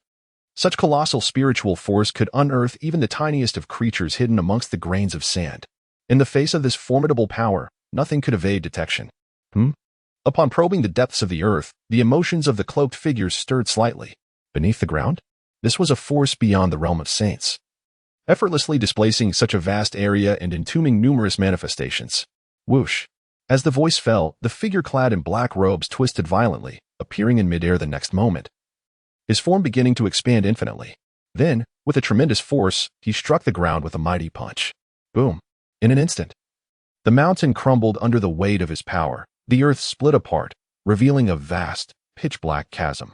The figure descended into the abyss, using sheer strength to pry it open. Only when it was fully ajar did he leap out, regaining his human form. He followed a few others in black robes down into the chasm. Upon witnessing the scattered corpses of the Dharma forms in the Yin-Yang realm, he felt no emotional turmoil. They merely approached a patch of blood-stained soil and knelt down. It was the blood of the elder Yu and the son. As expected, both were dead. The son had not been slain by the same individual. He could sense within the remnants of the son's blood a faint trace of power at the pinnacle of the spirit sea. This was undoubtedly not the work of someone from the sacred realm.